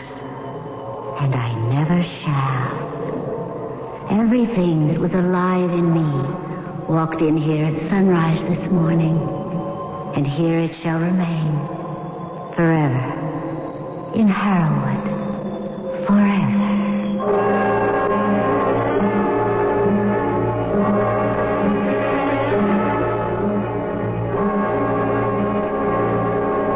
Borkin, I noticed the name Harrowwood on this list of company properties. Yes, Mr. Chesney. What is Harrowwood? Oh, it's an estate in the Adirondack Mountains. Yes? There's a mansion, a Victorian mansion, I believe. In the Adirondack? Yes, sir. You see, during the 70s and 80s, I believe many millionaires constructed these enormous places, including your own great-grandfather.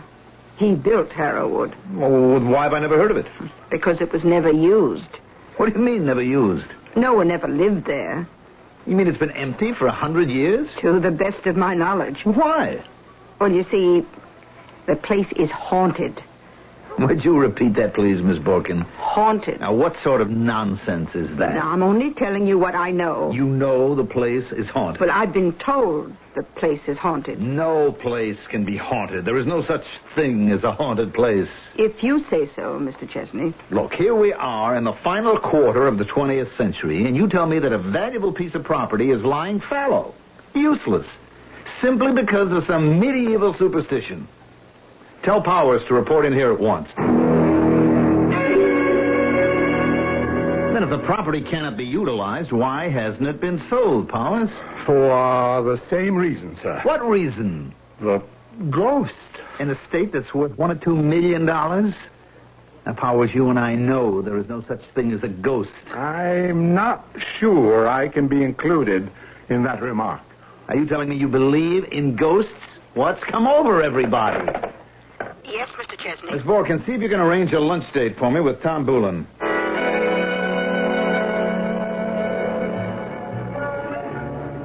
Tell me, why have you brought me lunch, Joe? Well, Tom, I owe you a favor. Oh, now, Joe. I mean it. I think back over the years, we've been good friends. You've always done a great many things for me. What have I ever done for you? Oh, we shouldn't keep score in these things. Well, I just found out that I own some property upstate. Yes. It could be developed and make a mint as a resort. Uh-huh. Now, we're not into this kind of thing. On the other hand, you fellows are always looking for a hotel situation, aren't you? Sure. All right. Now, how about 1,000 acres, Tom? With a 30-room mansion, a private lake, you could lay out a golf course, has access to the thruway. How's that sound so far? Not bad. You could have your own ski slopes, and you're generating income 12 months a year. How much? I'm going to let you steal it. $2 million. What's the catch? Tom, when you deal with me, is there ever a catch? What's the name of this place? Harrowwood. No deal. Why, what's wrong? It's haunted. What did you say? It's haunted. You? You believe in that kind of stuff? Everybody knows it, Joe. A woman haunts that place. A woman who's been dead 100 years. Oh, how can a dead woman haunt anything? Oh, it's possible. My great, add 7 or 8 more greats. Aunt is supposed to be haunting the Tower of London. Tom, are you serious? You mean you never heard of Anne Boleyn, the second wife of King Henry VIII? Come on, now let's get down to brass. He cut her head off. Didn't you know that? Yes, I know. Well, my old man, to whom this kind of thing is important, traces our lineage back to Anne Boleyn's brother. Tom, can't we try to be serious? I am serious, Joe. As far as the existence of ghosts is concerned, I have an open mind, as befits a man of my ancestry. Are you going to pass up the buy of a lifetime? Let's face it, Joseph. What are you really trying to sell me? A haunted house. Has the whole world suddenly gone mad? How can sane, sensible people seriously entertain the idea of ghosts? Or is their sanity and civilization just a veneer? Well, now that I was aware of Harrowwood, I decided to check the matter out further with my Aunt Sylvia. Harrowwood? Oh, dear boy, shall you have some tea? Well, Aunt Sylvia, we just had our tea about 5 minutes ago. Oh, did we? Yes. Now, about Harrowwood, Aunt Sylvia. I have no recollection of having drunk my tea. Oh, I assure you we did, and we enjoyed it.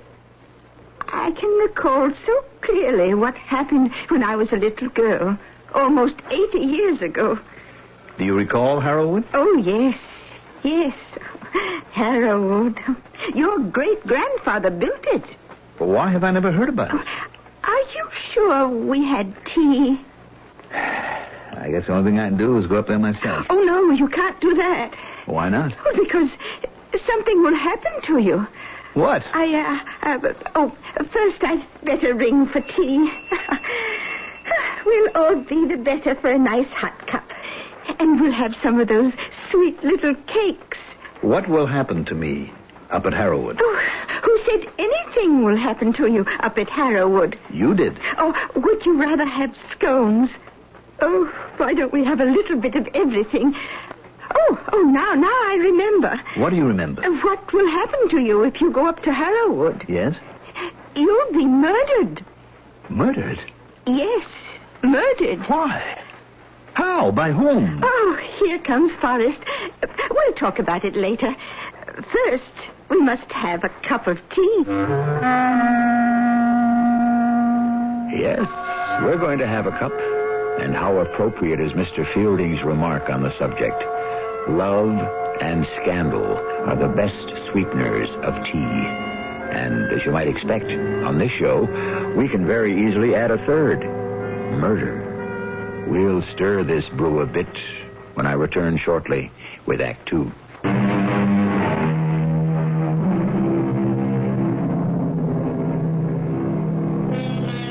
The gift of prophecy. It pops up in the most peculiar places. Prophecy, the ability to read the future. But if you analyze it closely, it is based on an ability to understand the past. Outside of the Bible, as far as ordinary everyday people are concerned, the best prophets are usually children and elderly ladies, such as the one we have here. And Sylvia, why will I be murdered? Oh, my goodness. Whoever said you'll be murdered, Joseph? You did. Did I? Oh, what a horrible thought. Oh, why would I It has to do with going up to Harrowwood. Oh, well, yes, I remember now. Oh, and here's Forrest with our tea. Set it down, please, Forrest. Thank you so much. Oh, see? She brought us little cakes and scones and nice buttered toast. And she didn't have to be told. And Sylvia... Now you must let me pour. No, I really don't care for any more tea. Oh, nonsense. It's good for you. About Harrowwood. Well, your great-grandfather was murdered up there, you know. No, I didn't know. Oh, yes.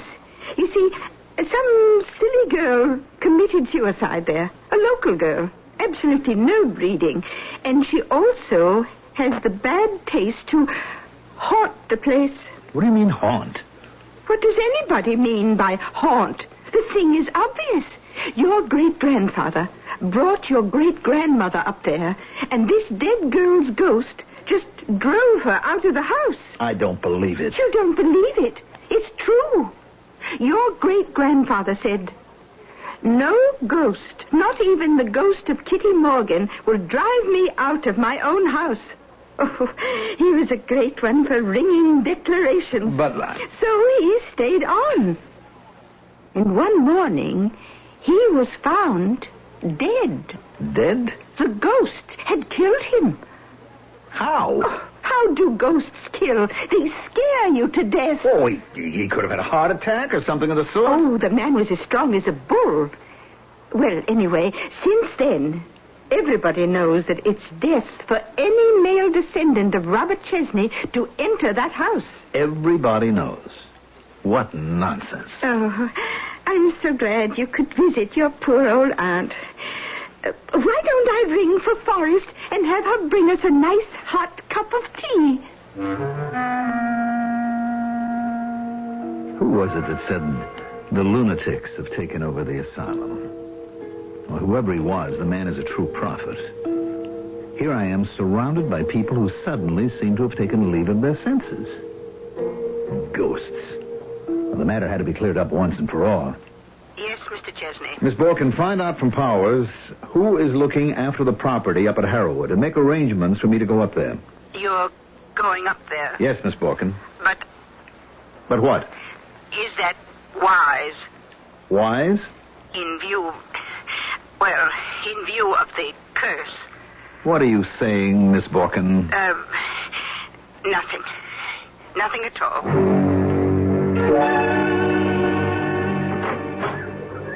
Oh, you must be Mr. Chesney.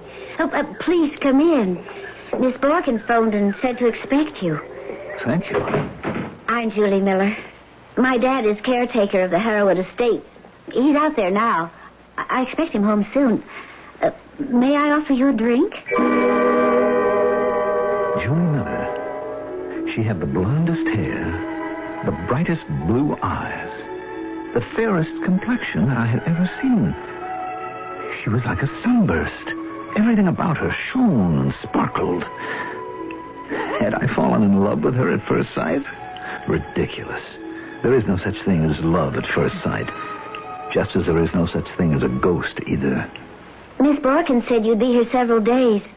So Dad told her we'd put you up here. Oh, thank you, but that won't be necessary. I can stay at a motel. But you can't. Why not? Because there isn't any. There's no motel? Or hotel for 40 miles in either direction. I find that hard to believe. Well, it's true. You see, the folks hereabout sort of discourage that sort of thing. What sort of thing? Oh, how can I describe it? Tourism. I don't understand. Tourism means money. Why should anybody be against that? Tourism also means people. Oh. You have anything against people, Miss Miller? No. Just against some of the things people bring. Yes? Roads, traffic, fumes, stores and stands, shopping centers. Well, that's progress. And who needs it? Civilization. And who needs civilization? Miss Miller, you can't be serious. Well, most of us would like to see the place remain unspoiled. I see. What do you see, Mr. Chesney? I see now why the estate is supposed to be haunted. It's a legend that you folks nourish very carefully to discourage the invasion of civilization. How clever of you to figure that out. And that's why the house is haunted. Oh, I would disagree. The house is haunted because Kitty Morgan will have her revenge on Robert Chesney. Now, just between you and me, Miss Miller, do you believe that? Of course. Kitty Morgan was my great aunt. Oh, you seem like such a sensible girl. How can you possibly swallow this nonsense? Well, it goes down easily enough. And you, sir, should be careful not to describe the beliefs of others as nonsense. Do you really believe that Kitty Morgan's ghost murdered Robert Chesney? Well, that's what the coroner's report said. The coroner's report said Kitty's ghost murdered my great-grandfather? It said death was due to causes unknown.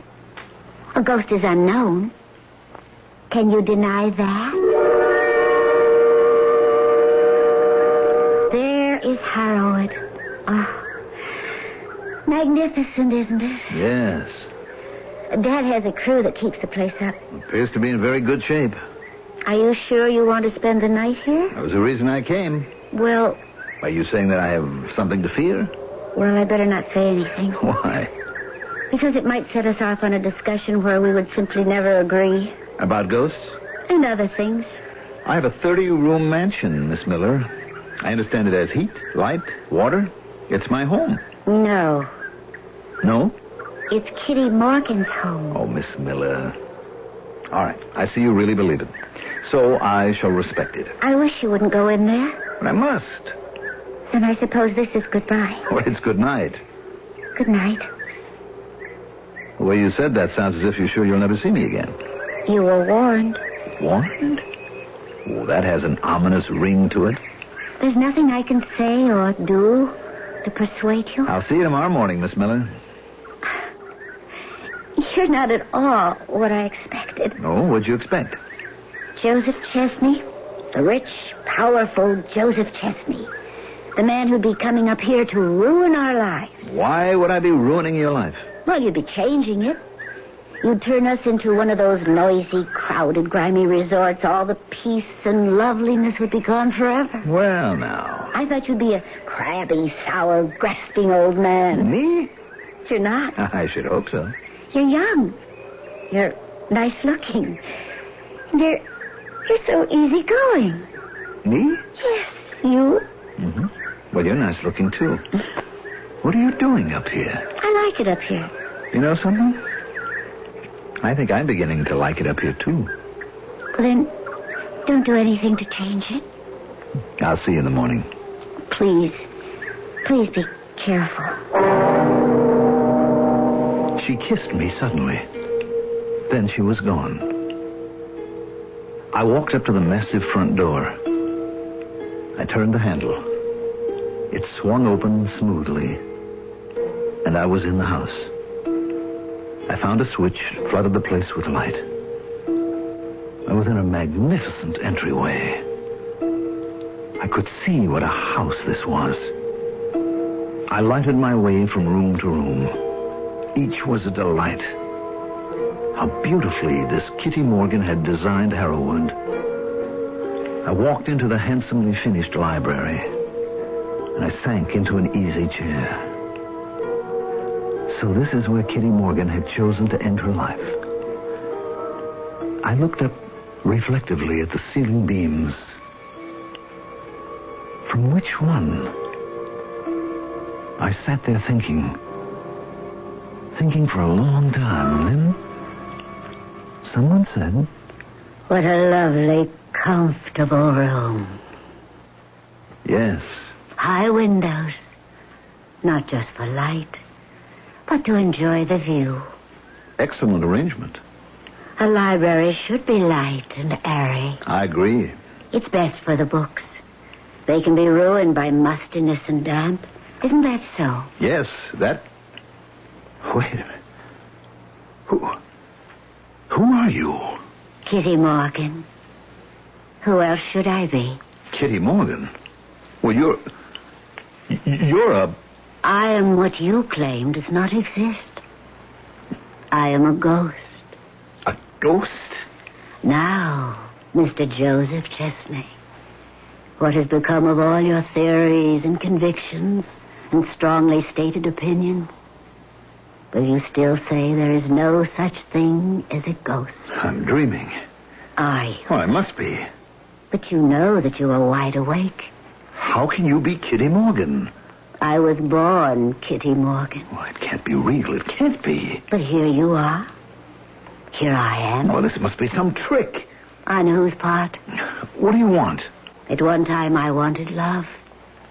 I couldn't have it. Then I wanted justice. I couldn't get it. Now, I want revenge. Revenge? I discovered that revenge is nothing but an appetite. Must always be fed. It wasn't enough to kill Robert Chesney. You killed Robert Chesney? And so I swore that I would kill every Chesney who came in here. You want to kill me? You look so much like him. The same face. The same voice. The same smile that can be so warm and so cold. Do you have the same heart? I don't know what you mean. Yes. I should kill you. But I won't. Well, thank you. Don't be sarcastic, young man. I could do it. Quite easily. You think I'm a woman and so I can be overpowered. But I'm not a woman. I'm a ghost.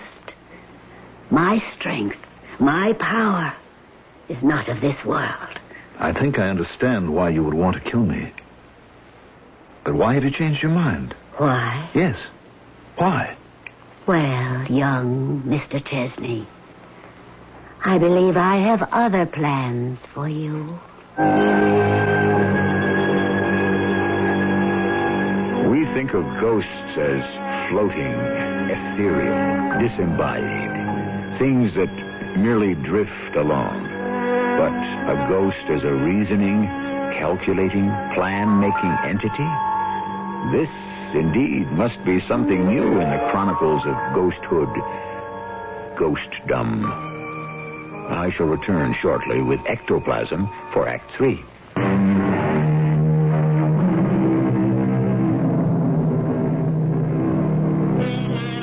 Life is real, said the poet, and from that it must follow that death is also real.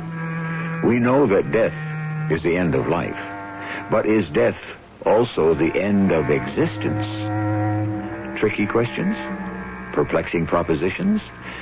Maybe we even have to question basic definitions. What is life? What is death? What is existence? You say you have plans for me, Miss Morgan. You are Miss Morgan. That is, it is correct to address a ghost by the name that she had in... Yes, entirely correct. Well, may I ask, what are those plans? I'm tired. Can a ghost be tired? Oh, yes. You have no idea how tired. And Robert, your great-grandfather Robert, his soul, wherever it is, must be tired, too. How do you know? I know. Robert and I, we're one. How can you say that? It's true.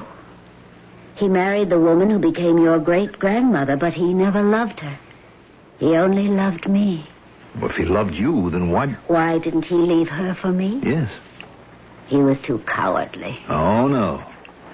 That's the one thing you cannot say about my great-grandfather. He was afraid of nothing. You're wrong. He was afraid of many things.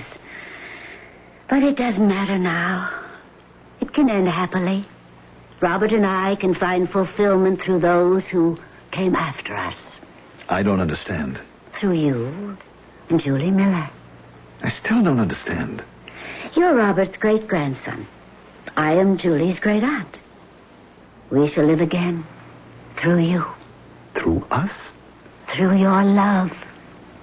What love? You love her, Joe. Don't deny it. And she loves you. Well, how can that be? That's what Robert and I also asked ourselves that night so long ago. 100 years ago. What are you saying about Julie and me? And that's how it shall end. The terrible past shall end with the beginning of a wonderful future. Good night, Joseph. Good night. I know now you sleep and dream of Julie. Dream of her, Joseph. Dream of her soft beauty. Dream of your happiness.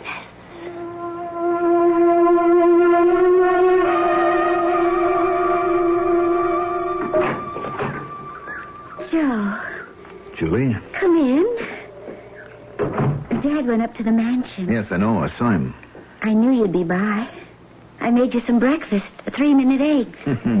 3 minutes. No more, no less. How did you know? Oh, I know a great many things. Instinctively. Well, Julie, as you can see, I spent the night at Harrowwood. And nothing happened? Well, I wouldn't say that. You wouldn't? A great many things happened. Yes? I fell in love. With whom? The ghost of Kitty Morgan? No. With the great-grandniece of Kitty Morgan. Oh. Yes. I do love you, Julie. I know. I know. How do you know? Because I love you. Julie. And you see, when you love someone, really love someone, it's part of a chord. It's never a single note. They also love you. You never heard of unrequited love? You can only love if you're loved. The other thing, well, it's a state of mind.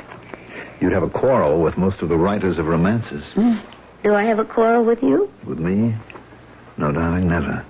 That's good. We must never quarrel.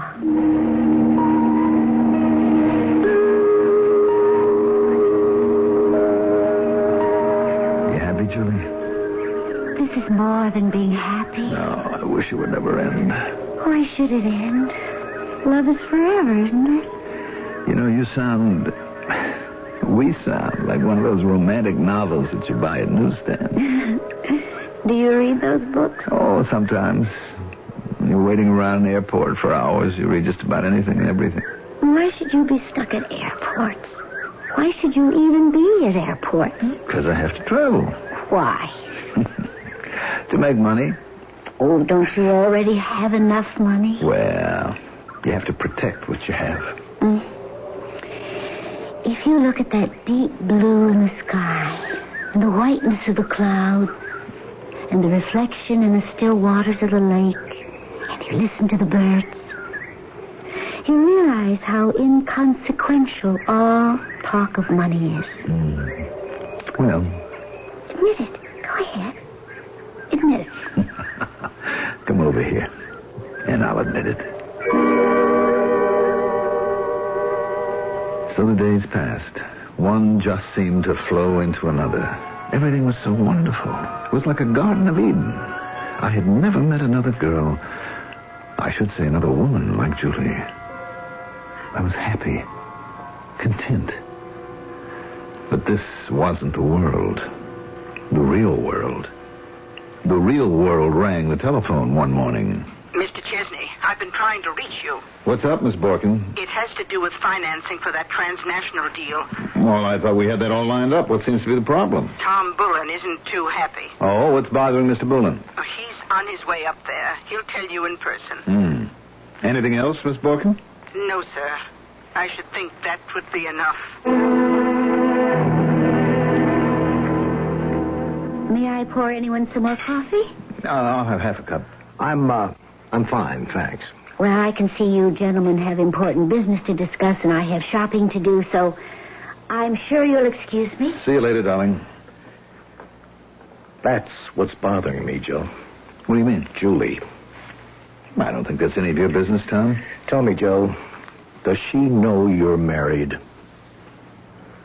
Well, if you want the truth, she never asked me. Oh, Joseph. The fact still remains that it isn't any of your business. That's where you're wrong. My personal life Come has off it, Joe. A little affair here and there and occasional infidelity now and then is one thing, but this particular situation has gotten out of hand. I still say it's none of your business. Aside from being cruel, yes, cruel is the only word to describe it, to a lovely young woman. Look, she's my age. She's mature. She knows the risks she runs. What a way to put it. And the bottom line is still, it is none of your business. I'm glad you mentioned the bottom line, Joe. That's why I'm here. Do you know the bottom line for the transnational deal? I'm afraid I don't follow you. It's a tremendous deal. It could be worth close to $100 million if we get it rolling. We've got it rolling. What's the problem? I'm putting up 1/3 of the startup money. You're putting up 1/3. And the other 1/3 is supposed to come from Marcella's father. What do you mean supposed to? I have his word. What does a word mean to a man like you is the way her father's starting to think. After all, you stood before a minister and gave your word to be true to his daughter. Do you mean the old guy wants to back out? What we're getting back in town are reports, rumors, allegations, you name it, of an extremely hot and heavy romance between you and a girl up here. Tom, it's just... Just what? It's just one of those things. No, it isn't, Joe. I look at that girl's face. I watch her as she sits there and listens to you. Joe, she's in love. That's just one of those things, too. I'll tell you something else, Joe. I've watched your face when you look at her. You're in love, too. Oh, you're crazy, Tom. Let me tell you this. If you're in love with her, marry her. What? Divorce Marcella and marry her. Divorce Marcella? It's all over between the two of you, and everyone knows it. Be truthful with yourself. I can't afford to divorce Marcella. Why not? Because her father doesn't believe in divorce. What do you care about what he believes? Tom, I'm in hock. I owe him more than I'm worth. Joe, a Chesney fortune? How could I blow it? Easy. Bad advice here, bad investments there, bad luck someplace else. It can happen. I don't give a damn about transnational. Tell the old guy off and marry Julie. And live on what? At least you'll live. Tom, listen. You've only got one life. You'll never meet another woman like Julie. You're right. You're absolutely right. Good for you, Joe. Don't you want to answer that? Hello. I'm sorry to bother you, Mr. Chesney. Well, what is it, Miss Borkin? Your father-in-law wants to see you at lunch tomorrow. Oh. Well, I'm to tell you this, off the record, Mr. Chesney. Tell me what? Well, my spies in his office have let me know that he won't do anything drastic. Drastic? What are you talking about? Oh, excuse me. I'm talking about what we talk about all the time. After every one of your escapades, you always want me to talk to my friend, your father-in-law's secretary, and assess the damage. Yes. Yeah, well, I'm sorry, Miss Borkin. Well, he'll want assurances, but she says you've managed to weather the storm. You have to be back in town tomorrow. Yes. Thank you, Miss Borkin. I'll do better than that. I'll be back in town by tonight. What are you talking about? I'm leaving. When? Now, this minute. Aren't you going to say anything to Julie? No. No! I have nothing to say. It was fun. Look, it was fun while it lasted. Now it's all over. You're just going to sneak out of her life. Well, you could put it that way. But at least... At least what? Have a confrontation, a scene? Do you mind if I don't drive you back in my car? I have my own. You're no good, Joe. I never said I was. All I had to do was go back to the mansion and get my clothes. I was all packed. I looked at the place in the bright sunshine. How could anyone think there could be a ghost here? When suddenly, everything seemed to grow dark. Was it my imagination? Or had a sudden storm blown up? Now the library was filled with shadows. And I heard a noise. It was like a sigh. And then a voice. Don't leave her, Joe. No. This is my imagination. I know it's my imagination. Don't leave her, Joe. I have to. You'll be sorry for the rest of your life. And more. More? For the rest of eternity. I don't believe this. I don't believe any of this. Ask him. Ask whom? Your great-grandfather, Robert Chesney. He's dead. We're all dead. Not me. I'm alive. No, you're dead. Everything that was alive in you died when you decided to leave Julie. You're dead. I don't believe you. Believe her. Who are you? I'm Robert Chesney. And you died the way I died. You should have never come back to this house. I'm not dead. I'm not. I didn't know I was dead at first. My wife had the money. That's why I was afraid to leave her. That's what killed me. I want to get out of here. It's too late. Please.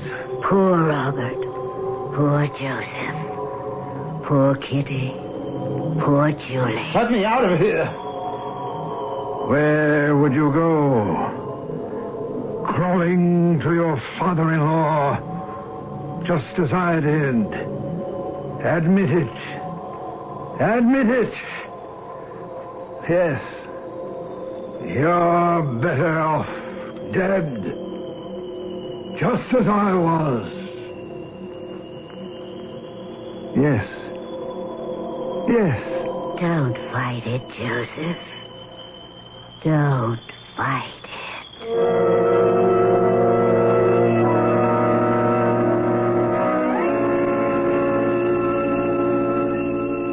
I don't believe it.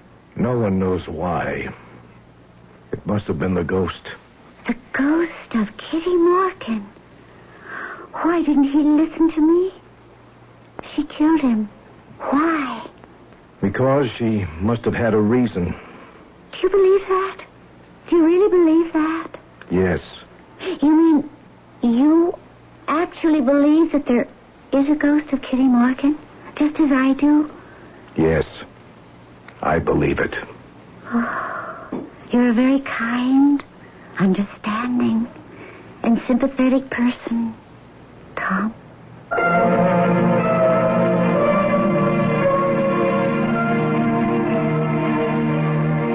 He certainly is. And so, what are we to make of our ghost story? Was it all in the mind?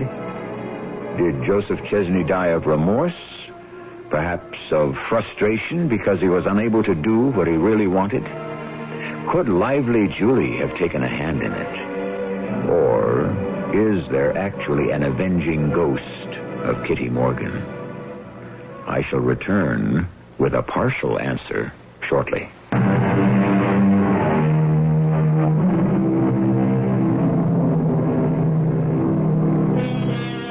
Your ghost will walk, said the poet. And so, what are we to expect? It is said that we give up the ghost At that moment, when the mortal essence leaves the body, yes, we give up, but the ghost remains. It holds on to memories and desires, and it roams the earth. And who is to say that at a certain time, when we're in a certain place and feeling a certain mood, we cannot see and hear the ghosts of what we once were, long ago, in another world. Our cast included Mandel Kramer, E.V. Juster, Bryna Rayburn, and Sam Gray. The entire production was under the direction of Hyman Brown. And now, a preview of our next tale. Jimmy, why did you have to go and meet my little brother before you did me? What's that supposed to mean? Don't tell me when I move close to you, you don't respond. Don't tell me you don't recognize that you should have been my woman from the start. I think you must be out of your mind. I am about you. But I am your brother's wife. What you really want to be? You know it is. Now, you just get your hands off of me. I convinced you otherwise. The moment I saw you, I said, that's my woman. The one I've been waiting for. You don't believe that? It doesn't matter what I believe or what you believe. It's what is. I am your brother's wife, and I want you to let me go. I'll never let you go, Jenny. As long as you're here, you're going to have to make your choice between my brother and me. I've already made my choice. Have you, Jenny? Have you really? You must be playing crazy. I love your brother. And every breathing moment he's alive, I always will. This is E.G. Marshall inviting you to return to our Mystery Theater for another adventure in the macabre. Until next time, pleasant dreams.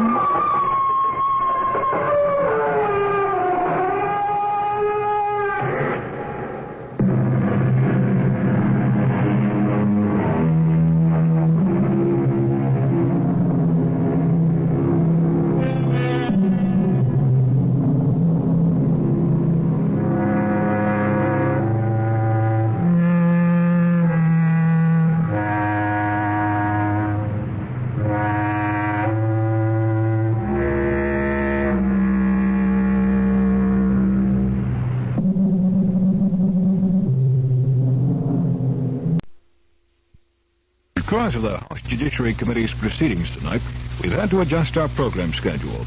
Coming up next on KRLD, the CBS Mystery Theater. Then around 11:30 tonight, The World Tomorrow. At midnight, you can hear the 6th and concluding episode of the Monday night serial Earth at Bay. And now, the CBS Mystery Theater.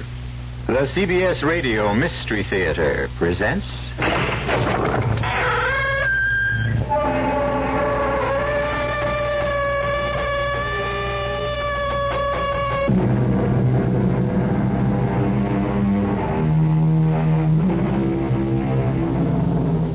Come in. Welcome. This is E.G. Marshall. The doors of the mind can be opened into corridors of unlimited possibilities, where time and place have a way of melding into strange and provocative patterns. Most ghost stories take place in the dark of night, or when shadows are long and the moon is crossed by clouds. But we're about to meet a ghost at high noon, on a blistering hot day without a shadow in the sky. In the course of our story, the two women who are embarked upon a fateful journey find respite from the merciless sun when they are drawn toward a barn from which comes a very human sound. So dank and musty. What a place for a baby. The sound comes from there. No, the sound comes from over here. Well, here. The sound is right here. Yes, and this is a crib. But Marion, I know there's no baby in it.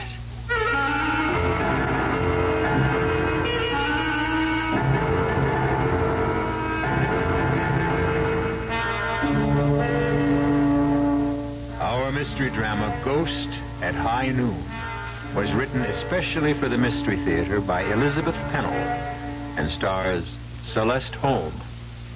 It is sponsored in part by New Sugar-Free Diet 7-Up and Contact, the 12-hour allergy capsule. I'll be back shortly with Act 1. Buick introduces a new concept for you to consider in light of today's concern about miles per gallon. Range. Range is what you get when you multiply the mileage your car gets per gallon by the number of gallons your car's gas tank holds. Range is what you need to get you there and back, especially if you plan to travel even just a little. Range is one of the things that help make the Buick Apollo such a special small car. A small car with range. It comes from coupling the Apollo's economical 6-cylinder engine with a standard 21-gallon gas tank. It holds a lot, but it doesn't use a lot. Holds a lot of people, too. There's room for 6 in Buick Comfort. And the ride is Buick, too. In fact, the only place the Apollo may deviate from your conception of a Buick is in its low price. Look into the Apollo. It's what you'd expect a Buick to be, and a lot more than you'd expect a small car to be. Apollo. It's the Buick of small cars.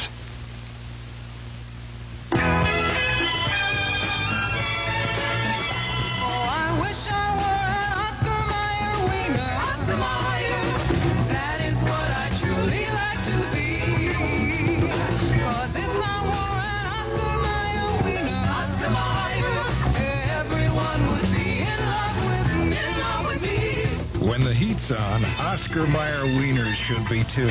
On the grill, at the beach, on a picnic, at the pool, on the boat, in the backyard, in the sun, in the moonlight, anywhere the fun is. They're quick and easy to cook and a real pleasure to eat. Oscar Mayer wieners, America's #1. Make sure you've got plenty and get them on. Oh, I wish I were an Oscar Mayer wiener. Oscar Mayer, that is what I truly like to be.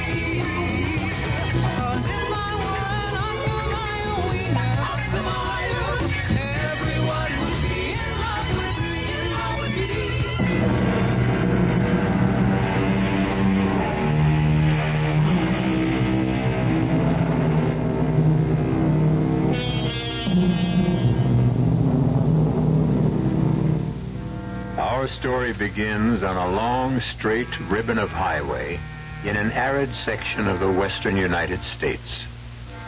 Marion Jeffries and Janet Marston are longtime friends who are returning home after having driven Marion's son to a summer camp. What a lonely stretch of road. I don't like it. Oh, come on, Marion. No road is lonely at 10 o'clock in the morning. This one is. George was right when he said we should make this part of the trip either very early or late at night. Well, neither of us ever gets up at dawn. And I don't think two women should travel the highways after dark. Oh, I don't mind driving at night. Well, then why didn't you say so yesterday? That motel we stayed in was certainly no prize. Oh, not so bad. Anything to get away from home for a few days. Not from my point of view. Well, you can travel anywhere you want to at any time. Sometimes I do it only to keep from being bored. Nonsense. You don't know what being bored is like. I wanted to make this trip last longer. Really, Janet, it's an adventure for me. Well, I've enjoyed it, too. It's given us a chance to catch up. But I must say, this stretch of highway is deadly dull. Well, I wouldn't mind if it weren't so beastly hot. There's not a car in sight. Marion, I have an uncomfortable feeling that there are things ahead of us on the road. Oh, I'm glad you're not driving. But don't you see those wavy lines? Shapes rising up, coming closer, and then fading away? Sure, heat haze. And over there, look.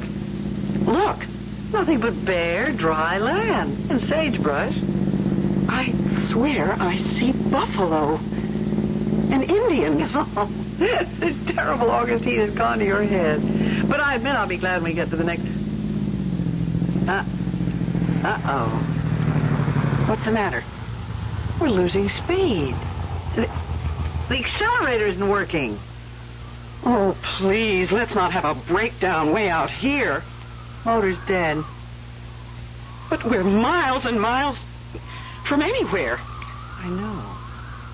Well, let's do something. We can't just sit here.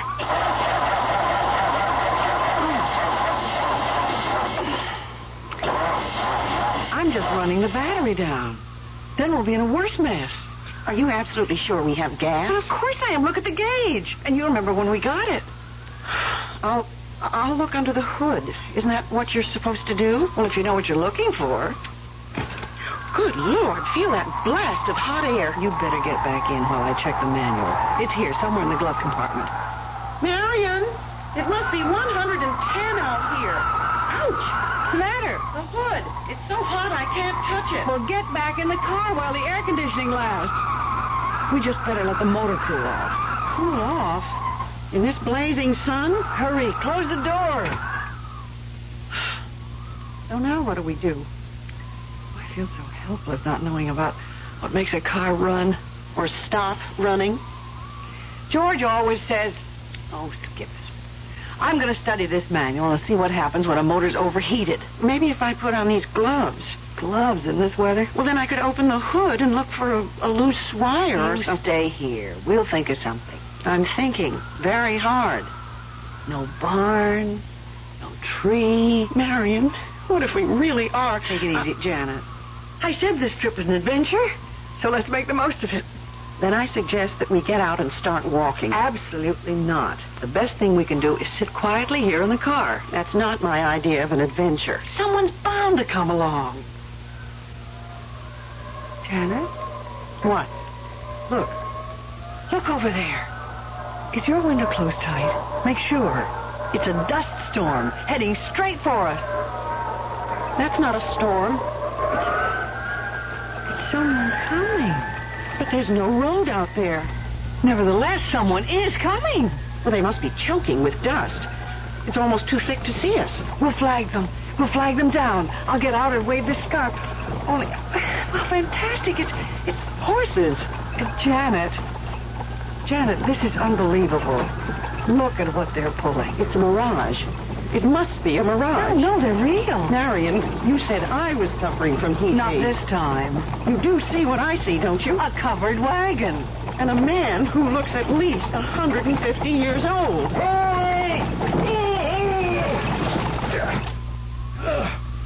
Morning, ladies. Good morning. Who are you? I'm usually called Old Timer, but my name is George. That's my husband's name. I do not have the pleasure of knowing your husband, Miss Jeffries. How do you know me? I've come to take you and Miss Marston to the village. He knows my name, too. Of course, I know your names. And now, if you will both come... You will fix the car for us, won't you? Oh, I have no idea whatsoever how you propel these remarkable new conveyances. But you knew we were here. You must have come to help us. Oh, yes, I'm here to be of service. Come along, ladies. Mirado is expecting you. Mirado? Mirado is the town beyond the hill.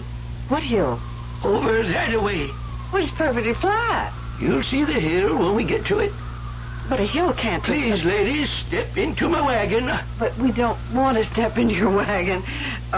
We would like to be on our way. This is your way. I don't think you understand. We're going in this direction, straight ahead, unless there's somewhere we can wait until help arrives. I have to get home. I mean, my husband's expecting me. Mr. Jeffries does not know what day this is. Well, we know what day it is, and both of us have to get back. We live quite a ways from here, but perhaps if I could call my husband... Oh, he would never hear you if you called from here, Miss Jeffries. Marion, I think this man is not quite right in the head. We don't want to bother you, Mr. Oldtimer. What we really want is just to be on our way in my automobile. Ladies, your automobile will never take you to where we're going. But we're not going anywhere with you. Mr. Oldtimer, I think it would be best if you'd be good enough to go back to your town and ask a mechanic. Mechanic? You know, a garage man. Someone who can fix an automobile. Why, no one in Mirado knows anything about automobiles. Marion, what are we going to do? I don't know. But if there is a town, as he says, I can't believe my orders are to take you to Mirado. What do you mean, your orders? Why, you have come to help us just as I'm here to help you. Well, then help us, will you, please? Aye, that's better. Come along. You cannot sit here in the sun. Well, he's right, Marion.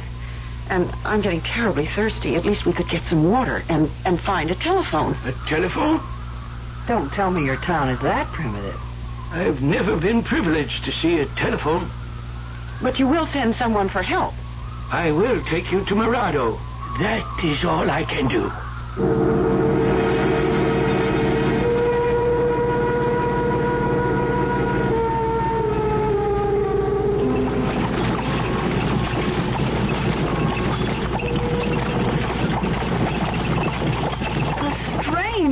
In a covered wagon. It's not nearly as uncomfortable as I thought it would be. That's your idea. At least the countryside is changing. It sort of lulls you. Why, look, Marion, there is a hill, And we're climbing. But the horses seem so tired and old. I mean, you think we're going to make it? We're almost there. Down in the valley. That's Mirado. Incredible. And Janet, look. There are houses. Houses. That means there must be water. We have a fine village pump. And people who can help us. But this town is not on the map. I've studied the map very carefully. It shows nothing. Look down there, Miss Marston. See for yourself. Not very big, is it? But you must have a restaurant. We have a tavern and a church and a jail. What's the population? Well, that depends. Get along there, Jezebel. The street, Janet. Janet, where are the people? It looks deserted. No one round at this time of day. Why, Janet, it's a ghost town. Yes, you could call it that. But surely you don't live here alone. Oh, no, indeed. Now, will you please take us? Oh, no. If you'll step down, ladies, you can get yourselves a drink at the town pump. I can hardly wait. Oh, this rusty old cup.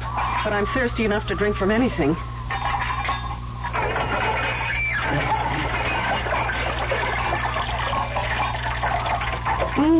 I'd like to put my head under it. Feels wonderful on hands and arms. But it tastes so brackish. Hasn't been used in a long time. Now, where can we go for help? I will show you the points of interest. No sightseeing right now, please. But thank you. Do you have a telegraph office? Oh, no, indeed, Miss Jeffries. Scouts used to take our messages, although there is now no reason to send a message. No reason? Tell us right now how to find someone who will go to the next town. Ladies, you are going to stay in Mirado. Well, I suppose we're going to have to for an hour or two. You have come home, Miss Jeffries. Oh, stop making jokes, Mr. Oldtimer. Mirado's a place where people stay forever. Stay? In this deserted place? We'll soon see about that. Let's go to the mayor or to the police chief or someone, anyone in charge. You won't find them now. Not a soul till the stroke of noon. Why not? Someone must live in these houses. Where are the people? Asleep, Miss Marston. They're sound asleep. That store over there. Surely inside we'll find someone who... No one there yet, Miss Jeffries. Well, I'm going to look anyway. Will you come with me, Marion? Yes, but it's all so quiet and eerie. Not a sound. Oh, you'll hear sound, all right. In the barn, cross road, out in that field. What sort of sound? Find out for yourself. You're not being very helpful. I don't like this place. Mr. Oldtimer, you have some explaining to do. You said we were expected. You are, dear ladies, you are. Who are you? How did you know our names? It was destined that you were the ones to be chosen this time. What are you talking about? Please, Mr. Oldtimer. Chosen for what? On the hottest day of the year, when the heat haze spreads across the desert, Mirado comes back to life and claims two people from the modern world.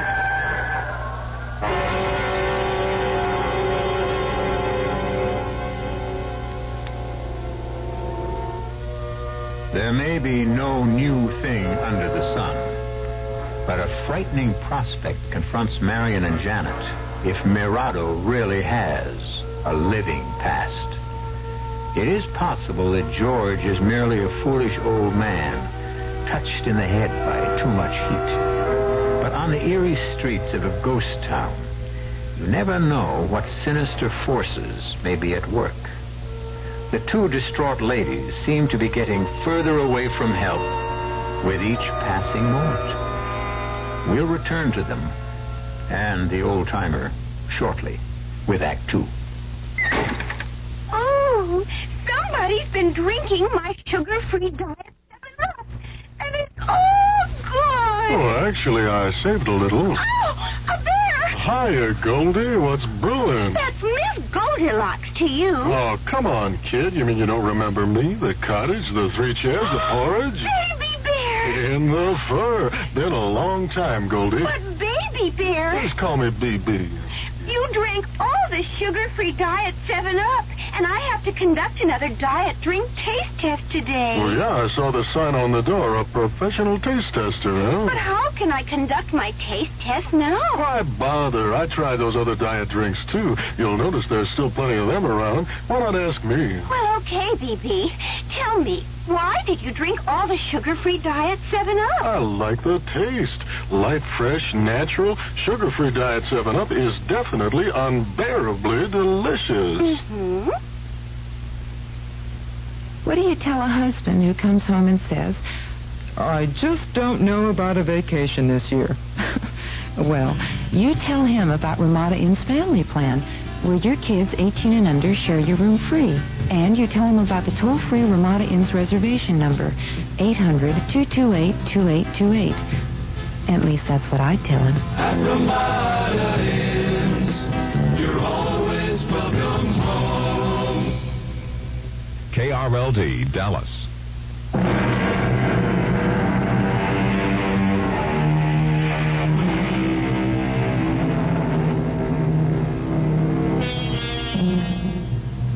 Stranded on a lonely stretch of road when their car broke down, Marion Jeffries and Janet Marston have been taken to the strange ghost town of Mirado. In vain, they have tried to persuade their ancient escort to help them get back to civilization. But he has an unsettling way of insisting that they have come home to Mirado, and that here they will stay. Their panic is growing with each new turn of events. Aside from the old man, there is no sign of life on the narrow streets. And so you see, dear ladies, we are happy to welcome you. We? You keep saying we. Where are the others? Later, Miss Marston. You'll meet them later. We really can't stay very long. Miss Jeffries, I'll show you to your quarters. My quarters? Truly, we are not planning to be here long. Come with me, both of you. We need you, Miss Jeffries, in the tavern here. Come, we'll go inside. Oh, I don't want to go in there. Oh, nothing to be afraid of. Come along. Janet, the pewter plate. Look. Look. And the glassware. Oh, my, I'd like to take these home. Maybe we are in luck after all. Marion, I didn't touch it. Honestly, I didn't. I just put my hand toward that goblet, and it shattered. Follow me, ladies. The kitchen here is equipped in the best possible way. Why, it's covered with dust. That wood stove hasn't been touched for years. I think you will find that it will soon be ready for use. But who's going to use it? It's not for you, Miss Marston. We have other plans. But we understand that Miss Jeffries is a very good cook. What are you talking about? This stove is for you, Miss Jeffries. Marion, your reputation has really gotten around. Me? Cook on that? Oh, I believe you'll get used to it. Well, who, pray tell, is there to cook for? You'll meet them all at high noon. Marion, we have to get out of here. Oh, yes, Miss Marston. I'll show you to the place we have for you. For me? I'm leaving. We're both leaving. We have real need of a school teacher. And what makes you think that I know anything about teaching school? We know a great many things about both of you. But I haven't taught school We know that you like teaching school. And this is a fine opportunity. Stop it! I won't listen to any more. You said... Janet, I hear something. A voice from the barn. A voice? Oh, please make it a human voice. I'll be back at high noon, ladies. The bell on the church steeple will strike the hour. And then, at 1 o'clock, it will all be over. Janet, I'm terrified. He's a madman. Listen. Oh, I hear it. Hurry. There's someone in that barn. It's a welcome sound with a crying baby. There must be a woman nearby. Help me. Help me to open the door. Stop. Well, we've got to open it. I think it's starting to... This door hasn't been opened in years. How could it... Pull harder.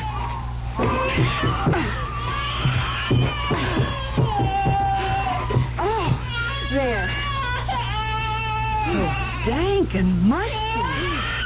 What a place for a baby. The sound comes from over there. No, the sound comes from over here. Right here. The sound is right here. In the corner. Look in the corner. I don't see anything. It's so dark. A crib. Oh, what a lovely hand-carved crib. You're right. This is a crib. But Marion... I know. There's no baby in it. Marion, tell me you hear what I hear. A baby crying right here in this crib. But there is no baby. Are we losing our minds? Oh, Janet, be sensible. We both hear it. Well, there must be an explanation. Oh, I can't stand it. This spooky barn. Let's get out. Oh, we can't walk out on a crying baby. You look on that side, I'll go over here. But, Marion, I'm frightened. I always was afraid of the dark. Janet, we've got to keep our heads.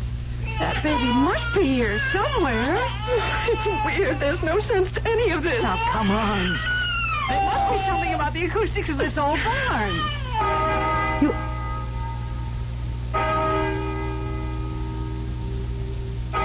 The crying has stopped. Oh, Marion, I'm scared to death. Listen to that bell. 6, 7, 8. The old man kept talking about something happening at 12 o'clock. Let's get back to town. I tell you, I'm afraid. Well, you're the one who doesn't like the dark. We can't stay in here. But the baby that was crying. But there's no crying now. There must be a reason. Come on, we've got to find out. Look, Marion, out on the road to town, people. Thank heaven. Those two men in the field. Let's go talk to them. How are they? They aren't moving. They look like statues. Or that painting. Yes. It's the Angelus. And that girl who's running. Only she isn't running. She's standing still. 12. 12 must be the magic number. That girl is moving now, and she's coming this way. Little girl? Little girl? Can you tell her stop? Please stop. We want to ask you. She didn't hear us. She didn't even see us. Well, those two men. Let's talk to them. Sir, would you tell us, please? Please, we don't want you to stop your work, but we do need your help. I mean, where's it no use? They can't see us or hear us. This is impossible. They're here. Janet, you do see what I see, don't you? A man with a spade and a man with a hoe. Exactly. So I'm going to find out the way they're behaving. This can't be true. It can't be real. Nonsense.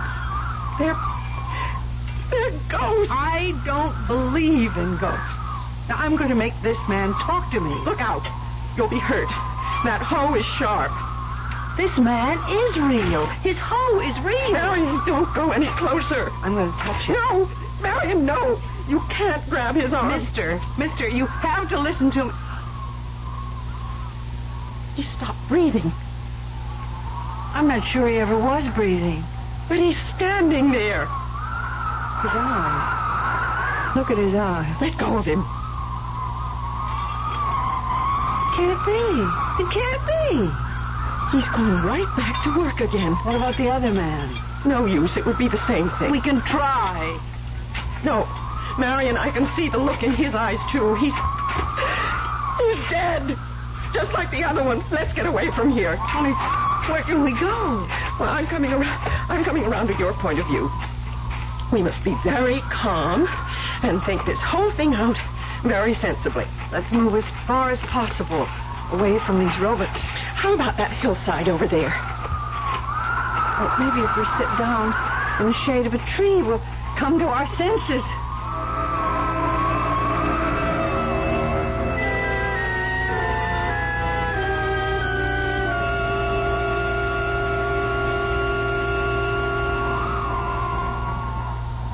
Oh, it's peaceful here. But Janet, we can't stay here. I'm getting hungry. Maybe that old man was right. What do you mean? Perhaps you do belong in the kitchen. A terrible thing to say. Oh, I'm only kidding, Marion. But you were the one who wanted adventure. Enough is enough. Today will last me for a lifetime. That's what I mean. You're talking very strangely. I feel strange. I felt strange all day. Ever since seeing those buffalo.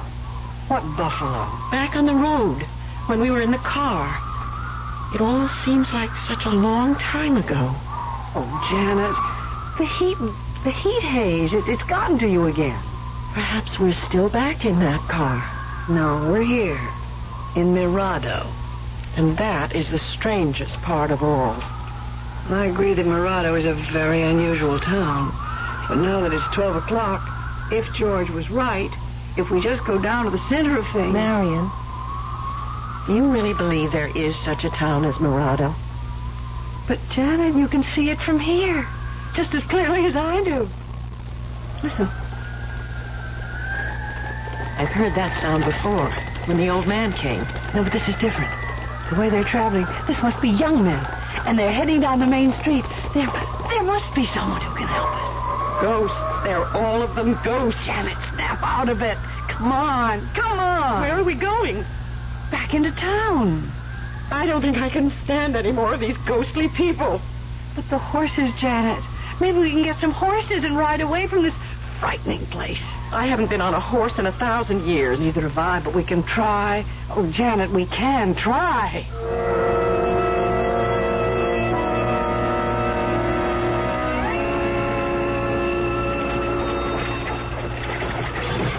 See? They all look so busy. What did I tell you? Siesta time is over. Everyone's awake now. They're far from awake, Marion. The blacksmith shop's over there. And that should be the place to find out about the horses. Hello, ladies. How are you getting along? It's the old-timer. Thank goodness, Mr. Old-timer. George, please, we can talk to you. At your service, ladies. You'd better be of more service than you were the last time.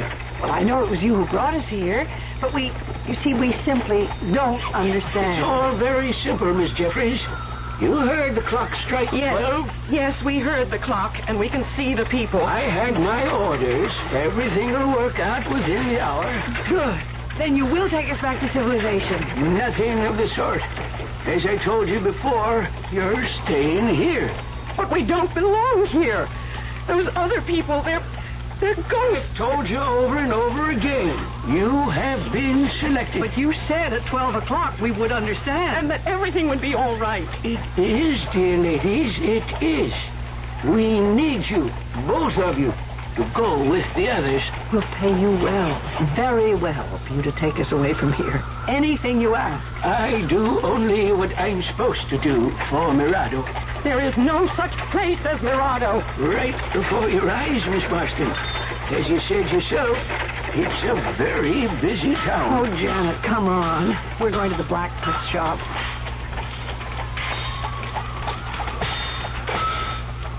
I wouldn't dare touch one of those horses. Oh, they look gentle enough to me. That gray one, Gracie. I mean, are they real? Of course they're real. And that white-haired blacksmith, he's not like those other men. Look at those rosy cheeks. Most likely from all that heat. I must say the fire looks real enough. Excuse me. Please stop for a moment. It's important. We want to hire 2 horses. No use talking to old Sam. He's deaf and dumb. They're all deaf and dumb, every one of them. Lady, you've spent enough time in here. There's someone waiting for you. Well, why didn't you say that before? You found someone who can help us? Come along. We're going back to the tavern. Why, that sign in front of the tavern is new. It wasn't there before. People have been working. Right this way, ladies. Through the swinging door. And the door. It isn't rusty anymore. Someone's oiled the hinges. The place is crowded. Joe! Welcome back, old-timer. Glad to see you. Did you bring her? Janet, he can talk. We found someone who can talk.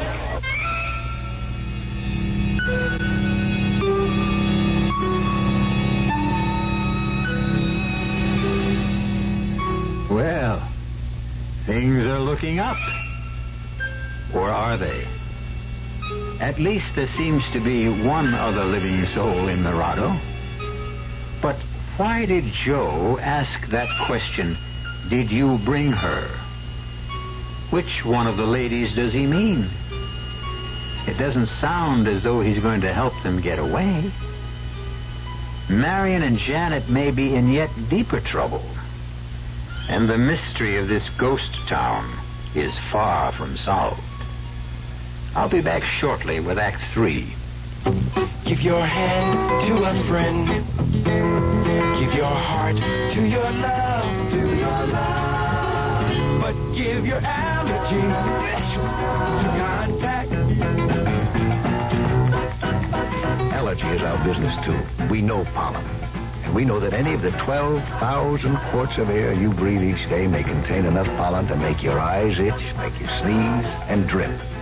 We also know an ingredient that helps block pollen's bad effects. It's the antihistamine most prescribed by allergy specialists. It's an ingredient in Contact. Give your hand to a friend.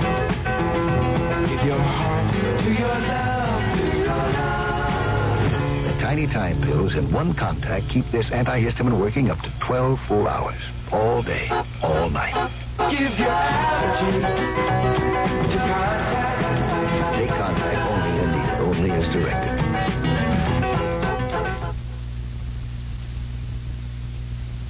It's a real hot day. I'm soaking up the sun, and suddenly I say antifreeze right out loud. My wife says, huh? And I say, haven't you heard that song? You can never buy Prestone too early. Do it now, don't you wait. You can never buy Prestone too early. You can only buy it too late. It's a fact. A 50-50 mix of Prestone 2 Winter Summer Formula and water, about 2 gallons for most cars, fights boil-over because it helps your cooling system handle heat better than water. Fresh boil-over protection and fresh corrosion protection, too, because only Prestone 2 has a patented silicone silicate inhibitor system. Nothing beats it for corrosion protection. Summer, winter, spring, or fall, you can never buy Prestone too early. You can only buy it too late. Trust Prestone. Who can you trust?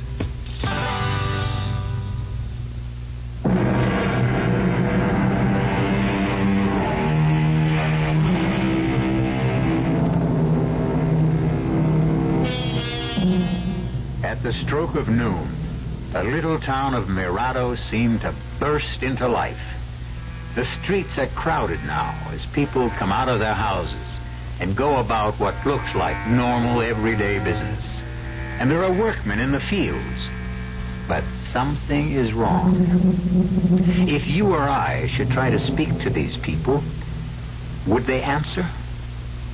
Our 2 frightened travelers had no one to turn to except the old-timer. But at last they have heard the sound of another human voice. A man named Joe. I asked your old-timer. Did you bring her? I certainly did. She's right here. Marion, which one of us is he talking about? Mr. Joe? Is that your name? Did you explain to her that there is a great deal to be done? I tried. He didn't explain anything, Mr. Joe. You tell us. Oh, no use talking to him at this stage. He can't hear you. But he answered you. Why can't he talk to me? Not 1 o'clock yet. You're still in the other world. I'll make him talk. Your name is Joe. You run this tavern, and we need help. Old-timer, did you show her the kitchen? Marion, it's you he's talking about. We got plenty of complaints today about the food. Look at all the customers. Yeah, looks like a full house. Did you show her where everything is? Tried to, but so far, she doesn't seem to quite understand. Oh, she will. You tell her we'll take real good care of her. Nobody ever any more popular around this town than the cook. What'd you say her name is? Miss Jeffries. You stop talking about me like that and talk to me. You hear? Like I told you, Miss Jeffries, he cannot hear you. He's got to hear me. Now, please, Mr. Joe. You look like a sensible man. You can tell us what this is all about, please. Well, George, got to be going. Trouble in the kitchen. See here. He can't see you either, Miss Jeffries. Not yet. You tell that new cook she's very welcome. You're going to like working for Joe. He's a fine gentleman. Stop it! I can't stand anymore. Janet, that sad-faced woman in the corner. Let's ask her. No use. I already tried. Just like the rest. That's Miss Crawford. Widow lady. You'll find her a very good friend when you get to know her. I want to know her right now, right this minute. You must be patient, dear lady. Not now. We're on our way to the schoolhouse.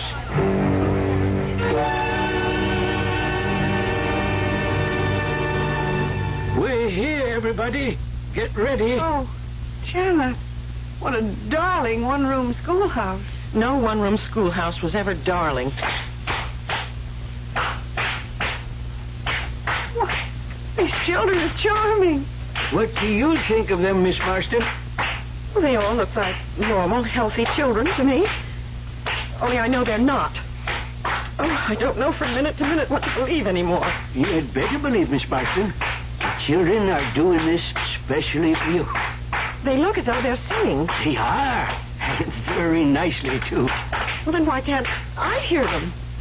Why? In time. You'll hear them when you are their teacher. But I'm not going to be their teacher. Miss Marston, our teacher is old, as you can see. All the children have learned songs and games. I didn't think anyone still used those little bells. What are they going to do now? I think it's time for arithmetic. Oh, what a bright-looking little girl. The one going up to the blackboard. There. You see? 7 times 9... 7 times 9 does not equal 56. That's just what I mean, Miss Marston. But that teacher is nodding her head. This is outrageous. It's just as I told you. We need someone like you around here. Why, I'm going up to that blackboard and put her straight. Oh, no, Miss Marston. You can't do that yet. But I'm going to. Don't do it, Miss Marston. Children, this number on the blackboard is wrong. Here's the way it goes. Oh, dear, this chalk, the chalk won't write on the blackboard. Don't worry, Miss Marston. Here, young lady, you take the chalk and I'll show you the right answer. They've gone back to that game. Here, now I want to show you something. It's no use, Miss Marston. None of them can see you. Well, then why did you bring me here? So you'd know what to do later on. You keep saying that. We've been looking for someone like you for a long time, Miss Marston. And you've come to us at last. You will be their teacher. You must be joking. Everything is a ghastly, hideous joke. That will be enough, children. It's time for us all to go. Marion, I have a feeling that the stage is being set for some tremendous catastrophe. The hour is approaching, and I must get to my station. Old-timer, please don't leave us. George, you're our only hope. It's 1 o'clock. Hurry, run to the town hall. Marion, listen. Listen, I heard the clock strike 1, but the people, they're all talking now. All of them. And they can see us. Look, they're beckoning to us. Let's catch up. It's Dusty. Storm. The beginning of a terrible storm. Look over there. I told you. What did you tell me? This morning when I saw those buffalo and the Indians. The town hall. Hurry.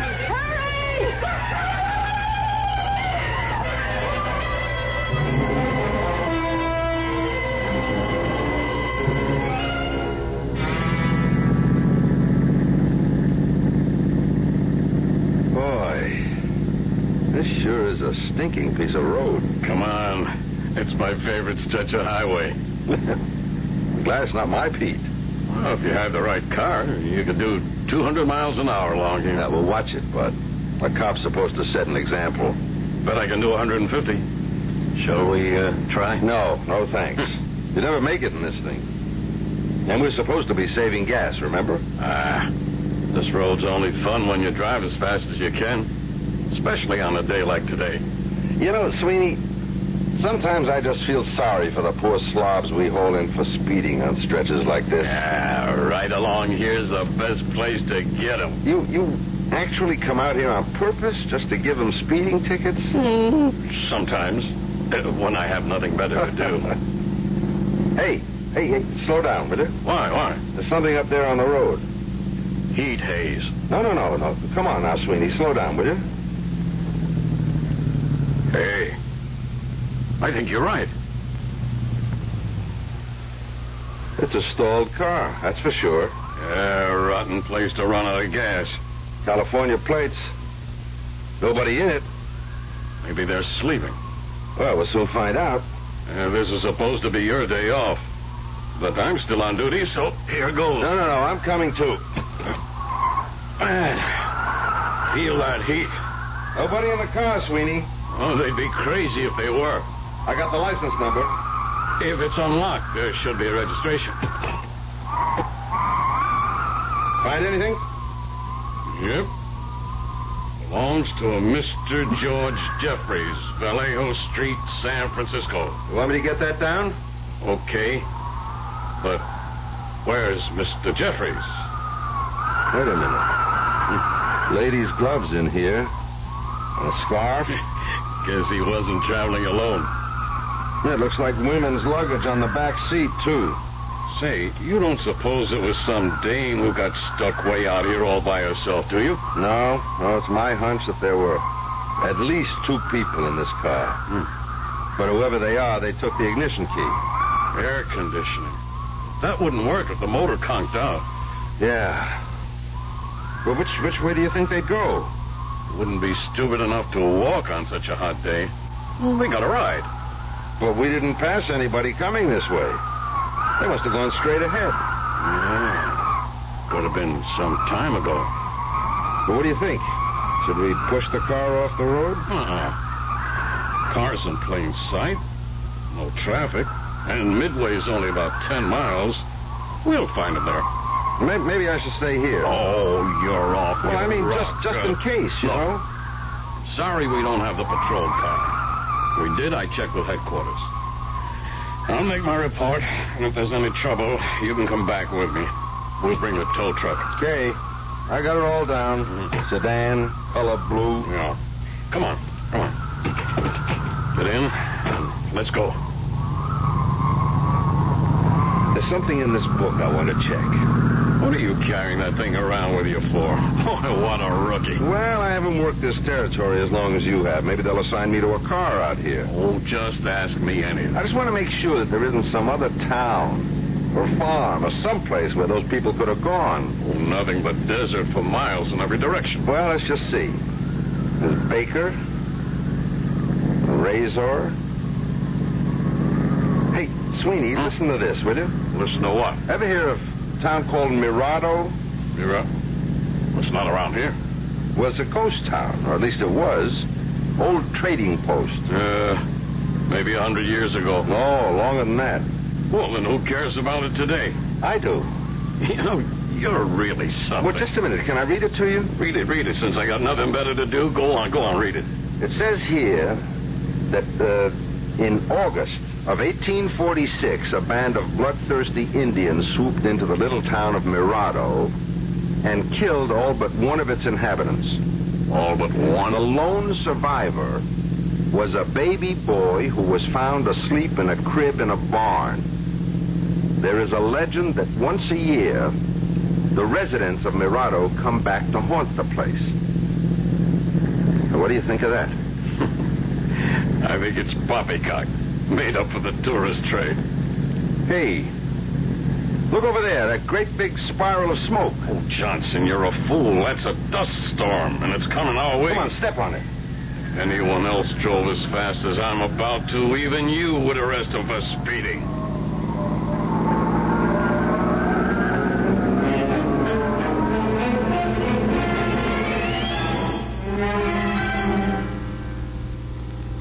Some people believe in predestination, and almost everyone at some time in life comes across a ghost.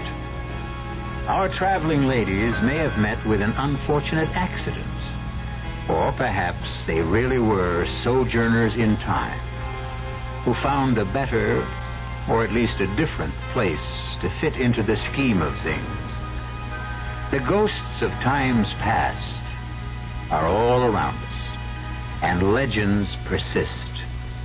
The present is made up of the past, and a clock of one century tells time in another. I'll be back shortly.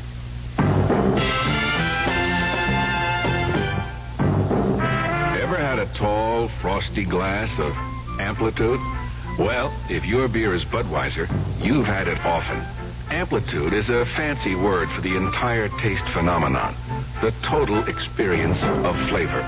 Next time you take a healthy swallow of Bud, watch what happens. Think about the sensations you're experiencing. Notice how the flavor of Bud comes on nice and easy. Not too strong, not too quick. Just right. Notice the clean, crisp togetherness of Bud's taste. Everything in perfect balance, with no single element jumping out at you. And there'll be no aftertaste either, no hanging on. And you'll be refreshed and ready for another glassful. Actually, Bud drinkers have been experiencing Amplitude for years, but they never phrase it that way. They just say Budweiser, and that says it all. Anheuser-Busch, St. Louis.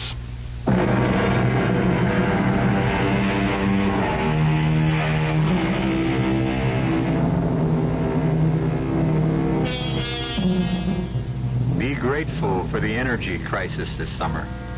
It may keep you from driving along a deserted highway. Check your automobile and drive with care. There could be a ghost town waiting for you. Our cast included Celeste Holm, Francis Sternhagen, Nat Polen, and Gilbert Mack. The entire production was under the direction of Hyman Brown. Now, a preview of our next tale. I've got some clues. I have those tire marks. They made a mold 5 years ago. And I've got this little button made of bone. It was clutched in Grover's hand. Take a look at it. I looked. It was a little button. The sleeve button. From a corduroy jacket. One of the host of buttons that adorned that jacket. The jacket I had worn that night. I never even noticed the one that was missing. That jacket. I still have it. I don't wear it often, but I still have it. It's in one of my closets. What you're saying is that if you can find the jacket it came from, you've got your killer. That's right. I've got it.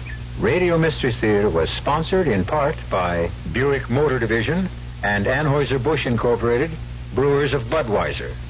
This is E.G. Marshall inviting you to return to our Mystery Theater for another adventure in the macabre. Until next time, pleasant dreams.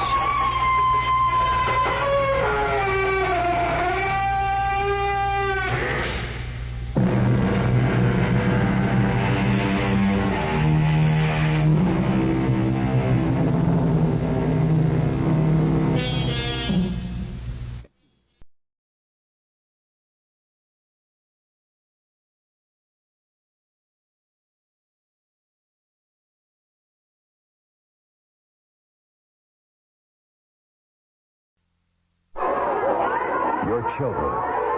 What will their future be like? Your children's education will affect them for the rest of their lives.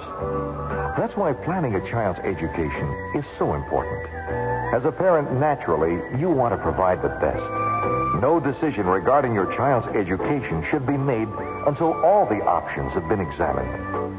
One of the many excellent forms of education available in America is the independent boarding school. Boarding schools offer a wide choice of courses, extracurricular activities, and scholarship opportunities. You owe it to yourself and your children to examine the options available in America's boarding schools. To find out about more than 80 nonprofit schools throughout the country, write for a free booklet to Boarding Schools, Baltimore, Maryland, 21202. A public service of the National Association of Independent Schools and this station. WFAA, Dallas Fort Worth. The CBS Radio Mystery Theater presents...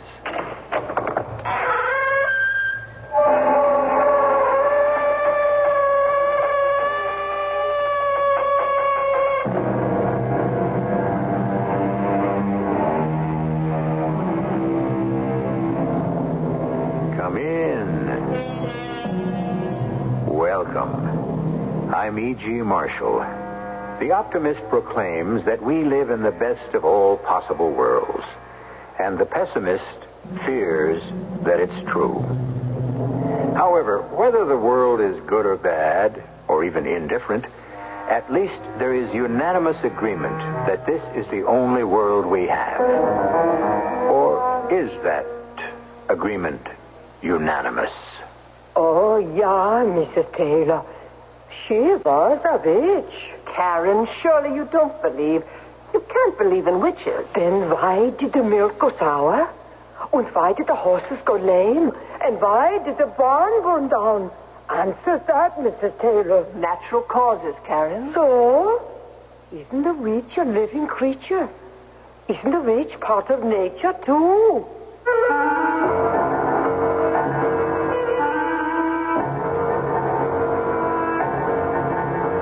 Our mystery drama, The White Ghost, was written especially for the Mystery Theater by Sam Dan and stars Ralph Bell and Ann Williams. It is sponsored in part by Carrier Air Conditioning and True Value Hardware Stores. I'll be back shortly with Act One. You want your house to be a home all year round. You can do it economically. No matter what the weather's like outside, you can change it so easily. So make summer a cooling thing. Turn winter into spring. It's the right time for Carrier. Carrier's right for the times. The higher energy costs go, the more you need Carrier heat pump air conditioning. It cools your home in summer, heats it in winter for up to half the cost of electric heat and less than most oil systems. So before you replace your old furnace or put in air conditioning, talk to your Carrier dealer about heat pump air conditioning. He's the expert. So make summer a cooling thing. Turn winter into spring. It's the right time for Carrier. Carrier's right for the times. Today, more than ever, isn't it great to know Scouting is still going strong? Scouting's a lot of fun, and you get a lot out of it because you can camp and you can work on merit badges and you can work on skill Still awards. helping our kids grow up to become good Americans, to be prepared. You might even be able to work to Eagle Scout, and it helps you a lot when you grow up, and it's a lot of fun because you get to do lots of things. Yes, thanks to the United Way and people everywhere, Scouting is still teaching honesty, self-reliance, respect. All the ideals worth believing in, ideals worth supporting. Well, this way you get to camp out in the woods and you get to cook your own food and find out what it's like to just be out in the wilderness seeing how you can do. Get behind Scouting. Become a sustaining member. Call the Boy Scouts of America, listed in your phone book, and make a contribution. Let's keep Scouting going stronger than ever. Get him to join, and then he can get another friend to join, and pretty soon everyone will be in Scouting.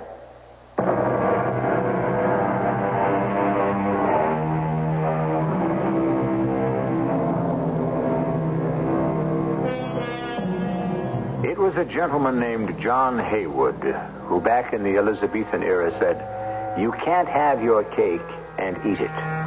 Well, he may have been a fine poet, a perceptive observer of human comedy, but he blew this one. Because the fact is, you can have your cake and eat it. You can have it both ways. You can even have it always. You can have whatever you want and whenever you want it. That is, provided you know how to go about it. A gentleman who obviously knows how to go about it is Mr. Donald Taylor. How lovely it is, Donald. Yes. That is beautiful music, Phyllis, darling. Not just the music, but everything. Everything? Oh, yes, everything. Does a woman have the right to be as happy as I am? Well, darling, that sounds like a question that might be probably posed on some soap opera program. And I feel guilty. Oh, why? There's so many people I know who are miserable. Well, darling, that's not your fault. I can't believe I'm so lucky. You're not lucky. You work very hard. I do? At what? At being you. At being the most wonderful wife a man could ever dare to hope for. Oh, excuse me, dearest. Hello. Darling. Yes. Oh, you're not alone. No. Have you told her yet? No, Congressman. But you promised. You promised you'd work it out. Yes, well, of course. With her. Certainly. When? Well, you know what it says in the Bible, Congressman. To all things there's a season. Don, I must see you. Uh-huh. Congressman, can't it wait? Donald, if I don't see you tonight, I'll kill myself. Well, that is a rather extreme position. I mean it, Donald. I'll kill myself. And before I do, I'll send a letter to all the newspapers telling them about us. Oh, I see. You'd better get over here. Well, Congressman, I think this does call for a meeting. I'll be there within the hour. Is something wrong, dear? Oh, it's just that if you elect a fool, you can expect him to behave according to form. There's it's a little political problem which requires my presence. Oh, shall you be out late? Yes, I'm afraid so. It'll be a long, boring evening, but the proposed legislation is of the utmost importance. I'm so proud of you, Donald, darling. My dear, I shall return just as soon as I possibly can. I've stopped telling my friends about you. Oh, have you? They simply cannot believe that anyone could be so kind, so considerate, so gentle.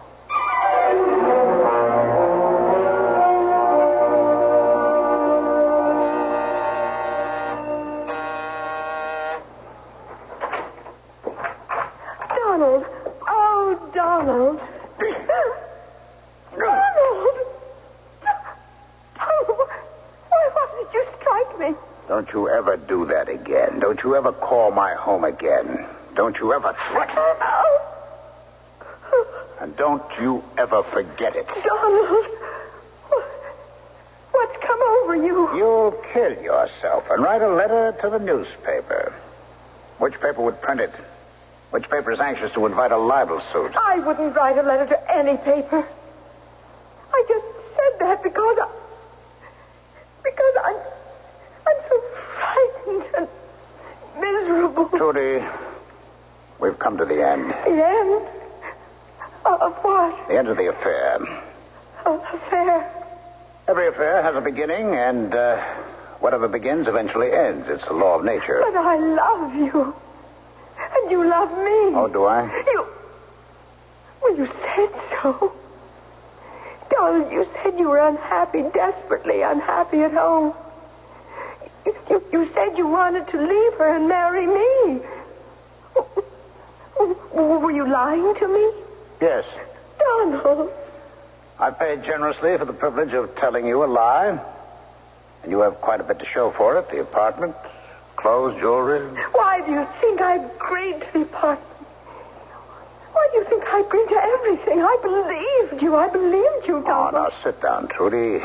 I know you come from a small town, a very small town, but surely no one is that naive. I believed you.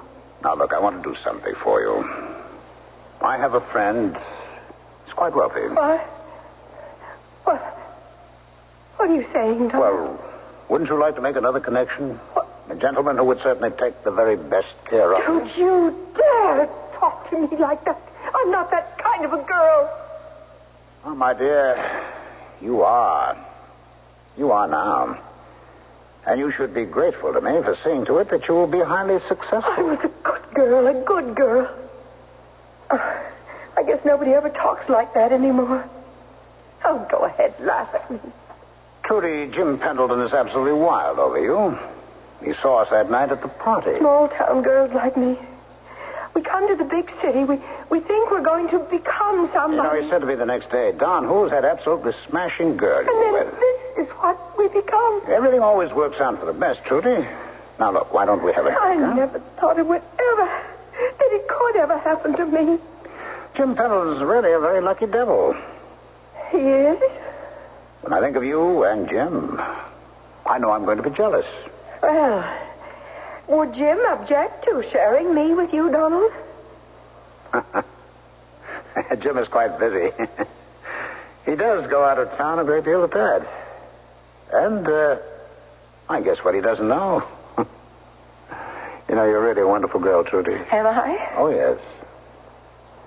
Of course, you are understandably upset. When I walked in here, I must admit that I was, too, but you're basically a level-headed girl, you know. That's why I was attracted to you in the first place. Good girl. You're behaving admirably. Now, come here. Sit down. I've got a gift for you. Have you? I thought it'd be a kind of a going-away gift, but, looks like you're not really going away. That's a coincidence. I have a gift for you, too. Oh, really? Well, that's wonderful. Where is it? I've been keeping it in this drawer. Oh, yes? What is it? It's an ounce of lead. Trudy. Now, Trudy, you're crazy. Yes. I believed you. That should prove I was crazy. Now, Trudy, put down that revolver. A gift from me to you. Now, you can't get away with it. I don't want to get away with anything, Donald. After I kill you, I'll turn the gun on myself. Now, Trudy, listen to me. There's nothing you can tell me, Donald. Not anymore. Now, Trudy. I don't care anymore. Goodbye, Donald. I can't be found here dead in your apartment. I'll write a note. I'll explain it. Goodbye, Donald. It doesn't fire. Why doesn't it fire? All right, give me that gun. Let go of me. You fool. Quit pulling that trigger. There might be a live valve. Let go of the gun now. Why doesn't it fire? Let go. Let go. Trudy. Oh, no. No.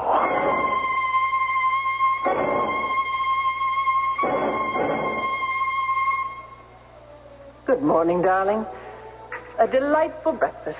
English muffins and Mendelssohn. Pour you some coffee. Thank you, Alistair. What time did you get home last night? Oh, very late. How'd the meeting go? The meeting? Oh, well, problems. Have any trouble with the congressman? Yes. Is there anything new in the paper? Yes. There's been a murder. Unfortunately, that happens too often. We've become such a violent society. Who was murdered? Oh, her name was Gertrude Nelson. Well, you should know who she is. Should I? At first, the name didn't mean anything to me either. Then, as I read on, it said she worked at the Cloverdale Country Club. Well, that's our club. Yes. And it's Trudy. Trudy? Yes, Trudy. The stunning blonde-haired girl who was cashier in the coffee shop. Oh, Trudy. Someone broke into her apartment and shot her. Broke in? Yes. Well, there were signs of a struggle, as if she'd put up a fight.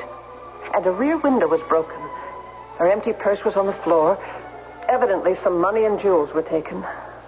Do the police have any leads? Oh, the paper doesn't say. Oh, poor girl. She was sweet. The one that did this thing. Does he realize he snuffed out a beautiful young life? Or has murder become so ordinary, so commonplace? Oh, now, darling, it doesn't do to let your thoughts dwell on morbid matters. Besides, there's nothing anyone can do for her now. I'm sorry you're so upset. Oh, she was a poor girl trying to make something of herself. The world is so unfair. My darling, you have to accept the world for what it is. Oh, Yes, I suppose so. Well, I must get to the office. But you haven't had breakfast. There's no time, dear. I'll see you this evening. Is something wrong? Oh, what could be wrong? I don't know. It's just you seem so abrupt and so preoccupied. As if something's troubling you. Oh, dearest. I look at you, and I don't have a worry in the world.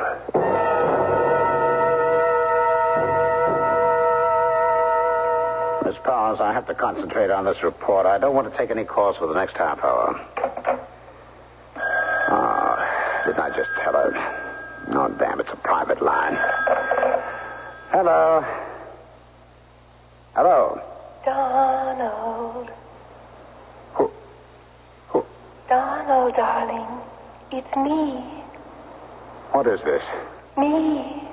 Trudy. You're dead. I want you to know I'm very happy. Who is this? You would be happy here with me.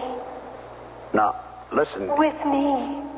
With me, Donald. Now, look here. We would be so happy together here, Donald. It's a joke. It's a practical joke. But who knew about Trudy and me? I was careful. No one knew about us. If anyone knew, they'd tell the police. Wouldn't they? Well, the police haven't called on me. They would if they knew. So if it isn't a joke, but... Oh, no, it can't be. It can't be. The other thing either. It can't be Trudy. It can. It can't. It is. It isn't. Life is filled with questions. True or false. Multiple choice. We're always being confronted and tested, particularly if we're involved with murder. But on this show, in addition to questions, you also get answers. A few will be delivered when I return with Act 2. Right now, your True Value hardware store can show you 2 simple ways to save money by spending money. Hi, Pat Summerall to explain how. First, go to your True Value hardware store for Owens Corning Dust Stop Furnace filters. Install one in your furnace or in summer in your central cooling system. Change it when the fiberglass filtering material gets dirty, about once a month. Your furnace or cooling system won't have to work so hard, so it'll use less fuel to provide the same amount of heat or cooling, so you'll save money. And second, go to your True Value hardware store for General Electric Soft White Plus light bulbs in 75 and 100-watt sizes. They cost a little bit more, but they last twice as long as standard bulbs, so you'll save money again. Owens Corning Dust Stop Furnace filters and GE Soft White Plus light bulbs are 2 simple ways to save money by spending money. Find them at your participating True Value hardware store. And remember now, you can charge your purchases on Master Charge at many stores. Dreams. We all seek to understand the many ways in which God reveals His Word. Throughout time, God has spoken to man in dreams. Jehovah said in the Old Testament, "Listen to my words. If a man be a prophet, I make myself known to him in visions. I speak to him in dreams." So pay attention to your own dreams. They might well reveal flashes of the future, predictions and warnings of things to come. They may give you a glimpse of God's guidance to lead you back to the peace and security of His way. For your free booklet on dreams, write to the Foundation Church, 1147 First Avenue, New York, New York, 10021. That's the Foundation Church, 1147 First Avenue, New York, New York, 10021.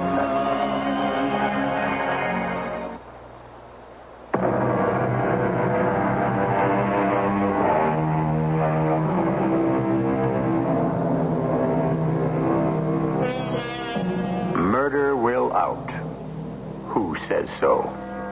Well, in a variety of statements, scores of poets and sages assure us that murder cannot be kept secret or hidden. Is that really true? How many murders remain unsolved? How many killers evade the law? Unfortunately, quite a few. Donald Taylor is doing a bit of soul searching. He didn't exactly kill Trudy. It was self-defense. They struggled for the gun. She actually killed herself. But can he afford to have even that much known? Of course not. Dear Phyllis, this letter will serve to introduce Karen Hagstrom. You know how you complain it's so difficult to find an adequate maid? Well, Karen worked for Bert's mother. A lovely woman, perhaps a bit superstitious, but we all can't be perfect. From here, it's on to Singapore and India. See you in 6 months. Love, Lolly Smith. Well, Karen? Yeah, ma'am? I do need a maid. And if Mrs. Smith is so taken with you, I'm sure you must be wonderful. I hope you will be pleased with me, Mrs. Taylor. As you can see, I can't get around much. Oh, I will take good care of you, Mrs. Taylor. It's difficult to work for me. I have to be wheeled about constantly.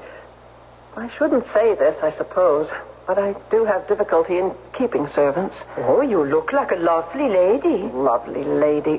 I'm an old lady. Oh, no. Oh, it's so sunny. Let me wheel you to the terrace, and I will brush your hair. Oh, you seem to be a very nice person, Karen. Thank you. And Mrs. Smith is an excellent judge of character. And if you can start immediately...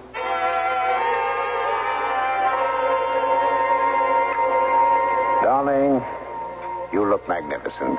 I have a new maid. Well, I hope you can keep this one. Oh, yes, she's a perfect gem. Lolly Smith recommended her. She's worked for Bert's mother. She's so kind, so gentle. Oh, excuse me, dear. Hello. Hello. Donald, darling. Who? It's so wonderful here where I am. You'd love it. Who was that, darling? It's the wrong number. You seem so upset. Well, actually, it wasn't a wrong number. It's an obscene call. Oh, it's a dreadful world, Donald. Sometimes I don't feel so badly being out of... Oh, Mrs. Taylor? Yes, Karen. Oh, Karen, this is Mr. Taylor. Oh, pleased to know you, sir. How do you do? Will you want to wear the red sweater tomorrow? I'll wash it out. Oh, don't bother. Mrs. Prentice does the laundry. Oh, no. I'll do it myself. Ring when you want me to put you to bed. Oh, I will, Karen. Thank you. Well, she seems capable enough. You know, as she stood here near the table in the candlelight, she seemed to remind me of someone. Oh, yes? Who? Oh, for just a moment. It was just the way the light reflected on her face. Oh, she reminded me of that poor girl. Which poor girl? The one who was murdered. Trudy. Well, how can you say that? Well, this one is at least 10, perhaps 15 years older. Now, darling, for almost a month, ever since that poor girl was murdered, you keep bringing up her name. I can't help it. Well, why? You hardly knew her. I mean, it's a tragic thing. Oh, but she was so beautiful. You know what I said to myself the first time I saw her at the club? For no reason at all. I said, if our little Madeline had lived, she might have looked like that. Oh. I'm sorry. But it wasn't your fault. Phyllis. Don't say anything, darling. You don't have to. Well, I think of the child dead and you in the wheelchair all these years. We must accept fate and make the best of our lives. Oh, we have, haven't we, darling? You've been the most wonderful husband. Oh, let one of the servants answer, dear. Oh, it's ringing on the private wire. Donald, darling. Was it the same? Yes. But, darling, who would know your private number? Let's put it from my mind. It upsets me. Darling, you can't afford that. I know. Perhaps I'd better get to my room. Oh, no, not again. Hello. Donald? Oh. Hello, Jim. Don, about that order we placed with you. You know, I've been thinking about it, and you could do a lot better. Just mull it over and get to me in the morning, huh? Regards to Phyllis. Yeah, sure. Oh, just between us, pal. What a shame about that Trudy. She sure was something, huh? You know, you're lucky nobody knew about you and her. That is, nobody except me. But I'm your pal. I'll keep my mouth shut.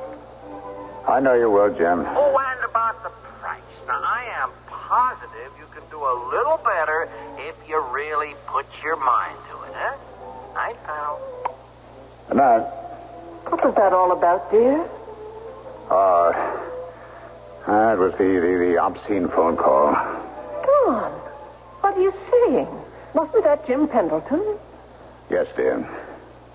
Donald, these past few days you've been so preoccupied. Oh, I'm sorry. I'll have to look through some papers. Perhaps your maid had better help you to bed,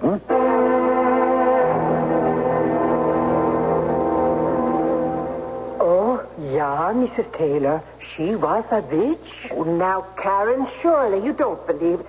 You can't believe in witches. Then why did the milk turn sour? Why did the horses take sick and die? Why did the barn burn down? Answer that, Mrs. Taylor. Natural causes. So, and the witch is part of nature, too. A witch is a living thing.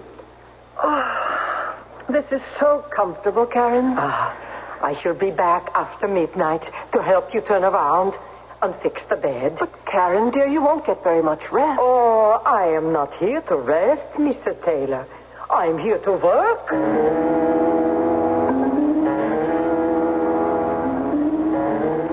Mrs. Taylor? Yes, Karen. It's 2:00 in the morning. I came to see if you are awake. Oh, I am.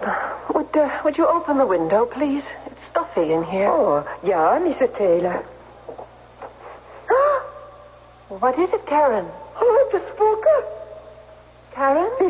It's a ghost. A white ghost. Look, it's coming here. No!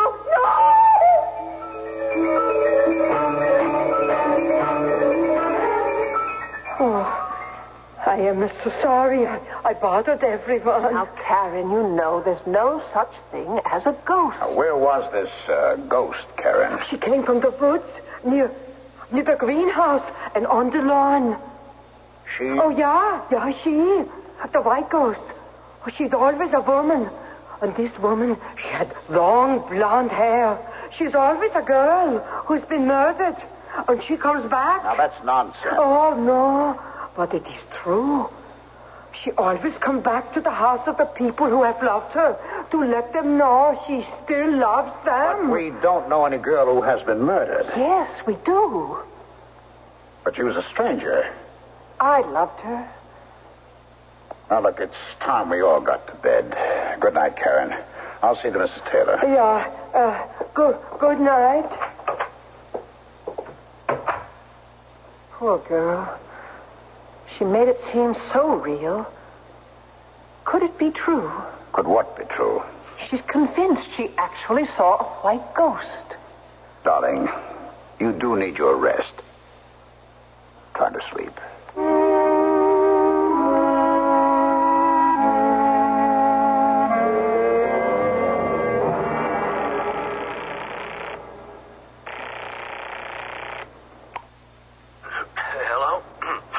Jim, it's Don. Oh, Don, hey, do you know what time it is?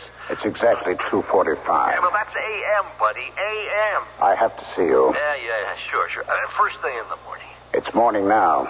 Look, it'll take at least an hour for me to get to your place or for you to get to mine. It's only a half hour if we meet halfway. Well, you sure you want to? Well, you want that price reduction, don't you? You're the doctor. All right, take the shore road and pull over near the interstate sign near exit 4. Let's meet in exactly 30 minutes.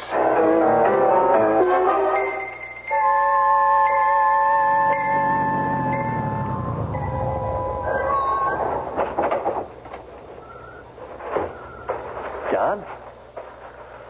Hello, Jim. Hey, what's all this about? Let's start at the beginning, Jimmy. For a long time, you've been trying to buy my company. haven't you? Don, it is 3:20 It would a.m. solve a lot of your raw material headaches, wouldn't it? Don, what are you driving at? But as chairman of the board, I've blocked the sale, right? Don, what? So how do you get me out, huh? By making me look bad. Forcing me to resign. Forcing you to... Or else putting me in the middle of a scandal. Scandal? Or even try to drive me out of my mind. I don't know what you're in. I don't know what you're talking about. You don't know what I'm talking about, huh?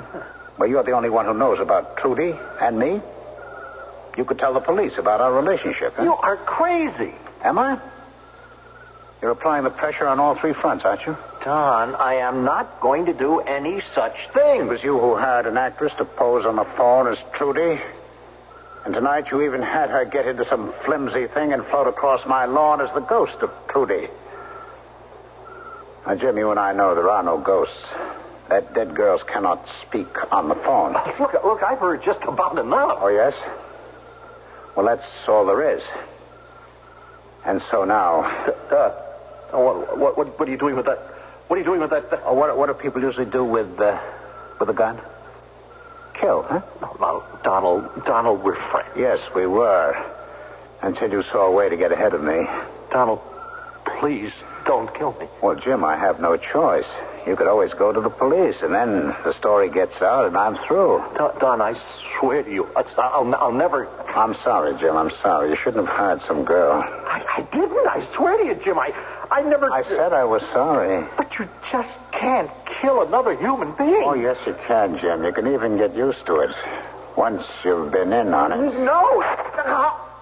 Don, please, I didn't do anything.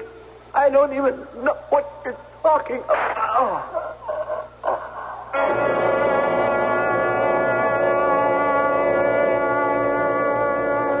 Good morning, Phyllis darling. Morning, dear. I don't have any music playing this morning because I'm afraid it wouldn't be appropriate. I have very bad news for you. Jim Pendleton's been murdered. What? I heard it on the radio. Jim? Now, wait a minute. You can't mean Jim Pendleton. Poor Don. He was such a good friend. How? Where? Last night, on the short highway. Someone shot him. Oh, these killings, the senseless violence.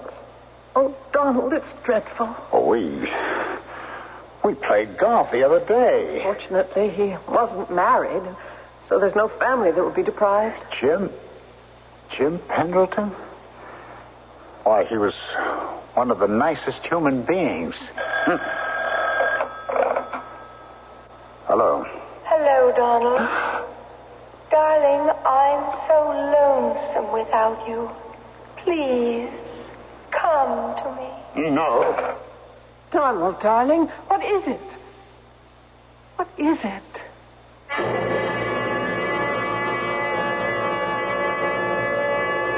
What is it indeed? Or more properly, who is it? Trudy, we know, is dead. And if Jim isn't paying someone to impersonate her on the phone or to behave as her shade, then with what are we dealing here? For this kind of answer, you have to be here for the third act, which I shall bring in just a few moments. To the man who bought the Skyhawk, to the girl in the Century, we're glad you like your Buicks, glad you set your spirit free. And to the family from Ohio, to the folks up in St. Paul, nice to see you join us, nice to see you all. Do you know that over 250,000 people have already bought 1976 Buicks? No, we didn't know that. You like your Buick, don't you? Oh, yeah, sure. A lot? Uh-huh, a lot, yeah. Yeah. There's probably nothing you don't like about your Buick, right? Oh, I can't think of a thing. Well, we could probably even say you love your Buick, right? Yeah. We could say that I love my Buick. That's right. In fact, I'll bet you wouldn't trade that Buick for $1 million. Oh, I wouldn't bet that. Oh, he bet it, didn't he? Okay, it's a bet. Here's the Buick. Where is the cashola? Let me see it. I don't think he's coming across. Nice to see you join us, we're glad it came to be. Nice to see you join us, glad your spirit's free. Buick, dedicated to the free spirit in just about everyone. Hello, I'm Dolly Parton. Have you ever watched a weaver at his trade? Shuttles weaving faster and faster on the loom, creating a design where none has been before. And come to think of it, life's pattern is woven in just the same way. Born of many different threads, meeting, merging, spinning out the small fabric of our existence. The March of Dimes is trying to create a better fabric of life, free from the tragedy of birth defects. A life which ensures every newborn the right to the most precious heritage of all, good health at birth. Medical service programs, scientific research, public education, all are part of the March of Dimes fight against this #1 health problem for our nation's children. But a weaver, any weaver, needs help along the way, and birth defects are forever unless you help. Help weave a tomorrow full of bright promise for our next generation, a tomorrow without handicaps at birth. Please, give to the March of Dimes. Thank you.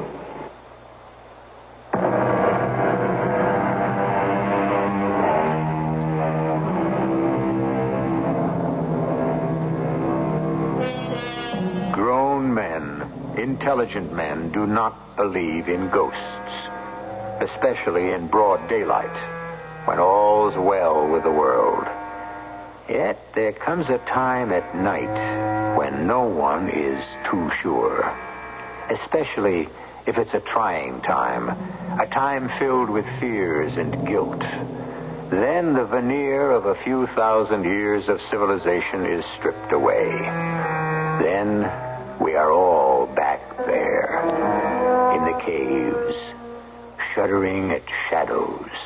Yeah, Mrs. Taylor, the place is haunted. Haunted? Yeah, from the old country. The old people say the white ghost is the unmarried young girl that dies. Oh, come, Carrie. Yeah, and she dies for love. The only young girl we knew who died recently was poor Trudy Nelson. And she didn't die for love. She was murdered. This is her ghost, and she did die for love. Karen, could you bring in some fresh coffee, please? Oh, yeah. I'll have some too, Karen. No, not until dinner. That's what your doctor said. Phyllis, darling, how can you listen to all that nonsense? Well, it isn't nonsense if she believes Well, don't you find it upsetting? Why should I? I think it's rather charming. Besides, she's such a wonderful maid. Well, how could I do without her? So gentle, so understanding. How can I ever thank Lolly Smith for recommending her? Hello? Donald. Oh, no. Donald, come with me. Come with me. Now, listen. Why do you avoid me? I come to the house to see you, and you avoid me. No. Donald? It's all right, dear. Those obscene phone calls? You should report it to the police, now shouldn't you? There's nothing anyone can do. Oh, Don, you're not well. I wish this maid of yours wasn't so superstitious. It's kind of getting to me. What is? Oh, this ghost she sees. You know, that girl has been on our minds ever since... Why? I wonder why. Mr. Taylor, someone to see you. Oh, yes? Who is it, Karen? Well, he said he was a policeman. Police? Yeah. Why? Well, it probably has to do with Jim Pendleton's death. But why would the police come here? Oh, why? Because we were close friends. That's why. That was a stupid question. Oh, darling. I'm sorry. I'm so sorry. I understand. Where is the police officer, Karen? I put him in the library. Thank you, Karen. You were Mr. Pendleton's best friend, Mr. Taylor? No. We were friends. Mm-hmm. Did he have any enemies you knew of? Well, what do you mean by enemies? Well, people who felt he injured them. People who may have hated him enough to kill him. Well, the truth is, Lieutenant, I didn't really know him very well. We belonged to the same club. We played golf together. Mm-hmm. My company sold raw materials to his company. I see. But although we were cordial, spent some time together, it was... well, now that I think of it, it was all on the surface. So, you see, I couldn't tell you very much. Well, you both belong to the Cloverdale Country Club. Yes, that's right. And you knew a Miss Trudy Nelson. Well, yes, she was the cashier in the coffee shop. Yes, she was murdered a month ago. I know that. Both Miss Nelson and Mr. Pendleton were killed by bullets fired from the same gun. Oh? Well, how is that possible? It's a fact. What it means or how it fits in, we don't know yet. How well did you know Trudy Nelson, Mr. Taylor? How well? Mm-hmm. Well, I was aware of her as the cashier at our club. She was extremely attractive. Well, that's about all. Did you ever see Miss Nelson away from the club? Meaning what? I think the question is clear. Well, so was my answer, no. Now, Miss Nelson has a sister. She came in recently from the Midwest. She said that Trudy used to call her on the phone every week and chat about the people she met here. And she mentioned you. Me? Yes, yeah. The sister said that Trudy had told her that you and she were having an affair. Now, that's a lie. She really had no evidence to support it, so we weren't going to embarrass you. I just thought I'd let you know what her sister said. Where is her sister? Oh, probably gone back home. She looked like a big farm girl. Well, if you should think of anything that might be helpful to us, please get in touch with me. Yes, I certainly will.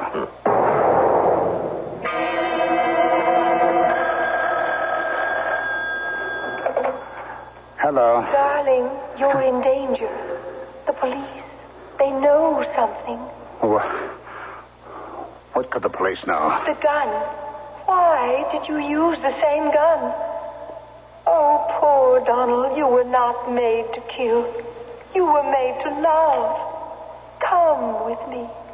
Join me. Join me. Hello.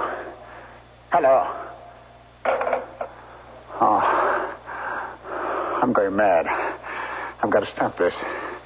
I can't let myself go. I can't. Karen? Yeah. What is it, Mrs. Taylor? Do you hear something? No, Mrs. Taylor. What time is it? It's 4:00 in the morning. I was asleep and I heard the telephone ring in Mr. Taylor's room. I couldn't go back to sleep, and then I heard footsteps. Oh, where? Outside. Oh, it might have been your husband walking. No. The steps were too light. It was a woman's walk. Are you sure? I saw her. You saw her? It was the ghost. The white ghost. But how could you see her? Well, if I lean all the way over, I can look out the window. Oh. And there she was. By the greenhouse. I thought I heard voices in here. Phyllis, what are you doing up? Oh, yes. I heard the phone ring in your bedroom. Who could have been calling so late? Oh, it was nothing, dear. It was nothing at all. But, Donald... I'm sorry it woke you. Well, I'm glad it woke me because I saw her. You saw who? Trudy. Trudy? The ghost of Trudy, the white ghost. The white ghost with the golden hair. That's impossible. The same ghost Karen saw out there. Oh, Don, tell her we understand. But, Phyllis, Darling, I'd go out there if I could. You must do this for me. Oh, why? Why? Because I feel that if one of us told her we understand, she'd be able to rest. Finally. Phyllis, do you realize what you... Do it for me, Donald, for me. But it's madness. It's real. Donald, darling, it's real. I saw her. I saw the white ghost with my own eyes. Well, I can't... Are you afraid? Why? I mean, what's to fear? She was a fine young girl. How could she harm you? But, Phyllis, Karen. Yeah, Mom? Karen, will you go outside with Mr. Taylor and help him find the white ghost? Please, I couldn't. Karen. Besides, look, there's nothing to fear. She was such a lovely girl. I will go.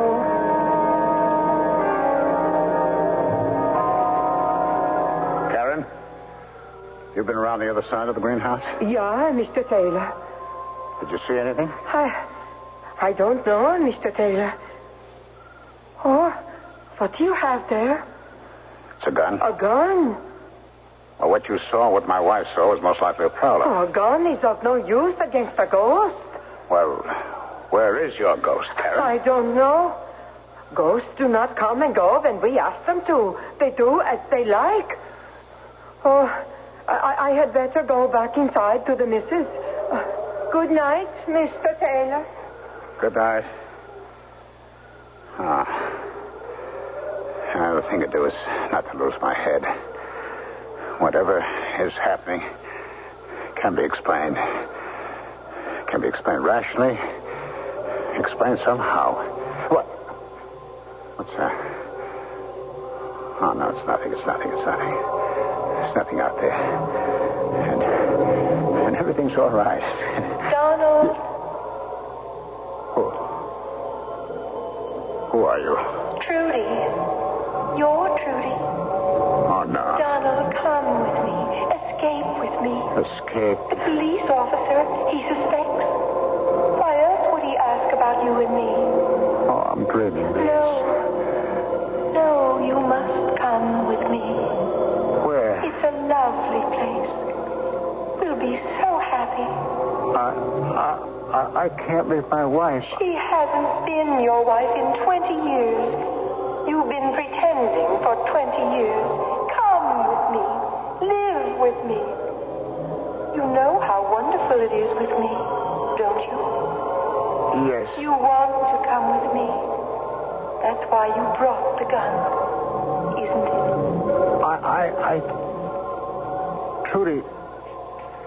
Trudy, I didn't mean to kill you.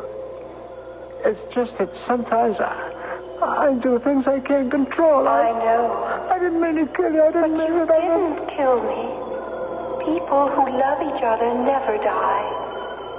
You and I, we will live forever. Now, look in my eyes and raise the gun slowly to your head. Don't look at the gun. Just look into my eyes. You won't feel anything. Just look into my eyes. Look, and...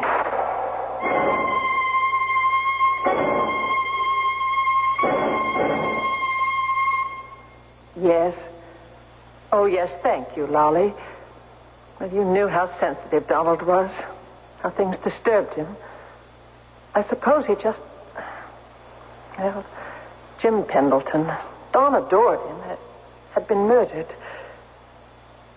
Oh, and I wanted to thank you so much for Karen. Although I couldn't keep her, she was so unnerved by Don's death. Said it was the white ghost that did it. She left. She was such a wonderful maid. Well, you know, Karen Hagstrom, who worked for Bert's mother. What? You don't know Karen Hagstrom? But, Molly, you gave me a letter of recommendation. You didn't. Oh, I simply can't believe it. You never heard of the woman in your life?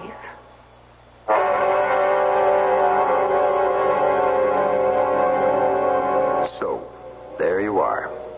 How do you want it? We are dealing with Trudy's ghost. Or Jim Pendleton did hire someone to pretend, and maybe no one told her to quit, so she just kept pretending. The police lieutenant said Trudy had a sister. Was that Karen Hagstrom? Well, that's what a properly told ghost story is supposed to do. Raise more questions than it answers. I may have more in just a few moments. Tell me again, okay? The Internal Revenue Service has over 80 free publications to help answer all those taxing questions you have on your mind. Uh-huh. What if I'm a flagpole sitter whose pole was attacked by termites? All right. Flagpole, termites. It's publications 547 and 584. An ant left me an elephant, under 12 years of age. For me to care for. Adolescent elephant, 501. People throw money when my 98-year-old uncle lifts weights at the beach. Is that income? 554 and 525. Oh. Does the IRS have an answer for everything? Well, just about. There are over 80 free publications for the asking at any IRS district office. You can write for them by using the order blank on your 1040 tax package. Yep, over 80 tax answering publications. Free from the IRS.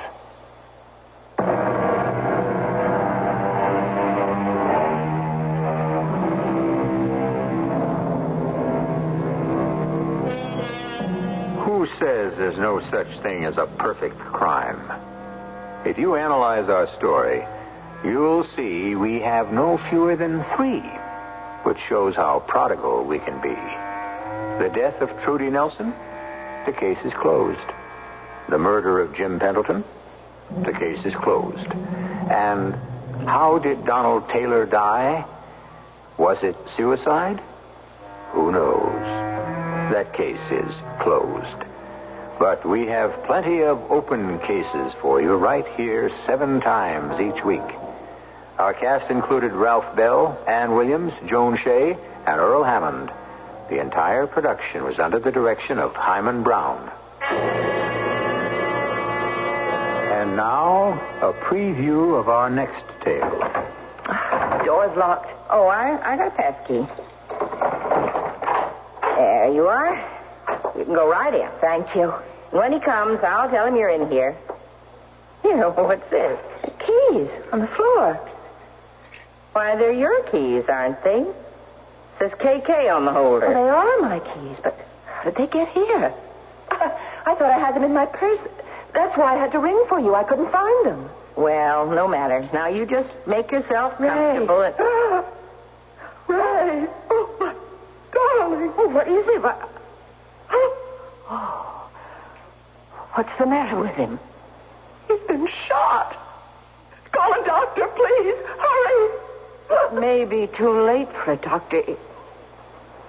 Oh, he looks dead. Radio Mystery Theater was sponsored in part by Buick Motor Division. This is E.G. Marshall inviting you to return to our Mystery Theater for another adventure in the macabre. Until next time, pleasant dreams.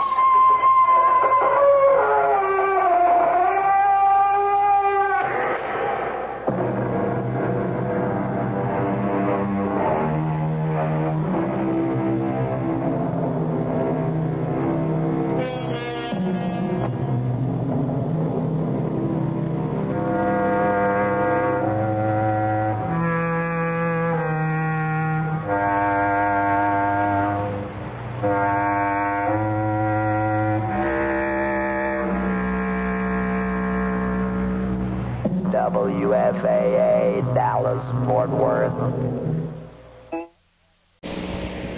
The CBS Radio Mystery Theater presents...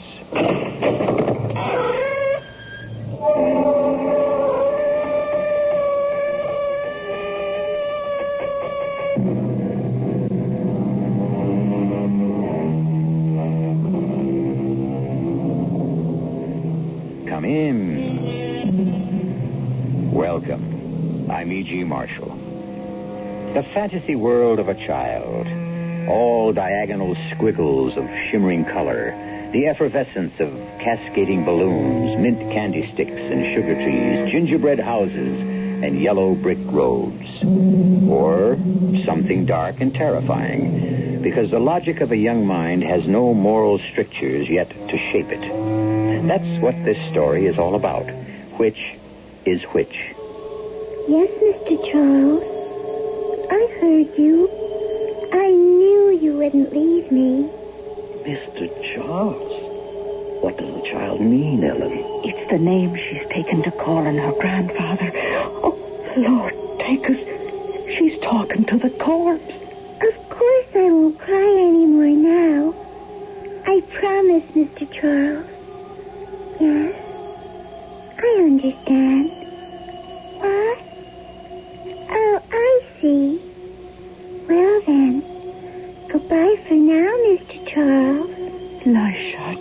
Child, what are you doing in here? Talking to the dead?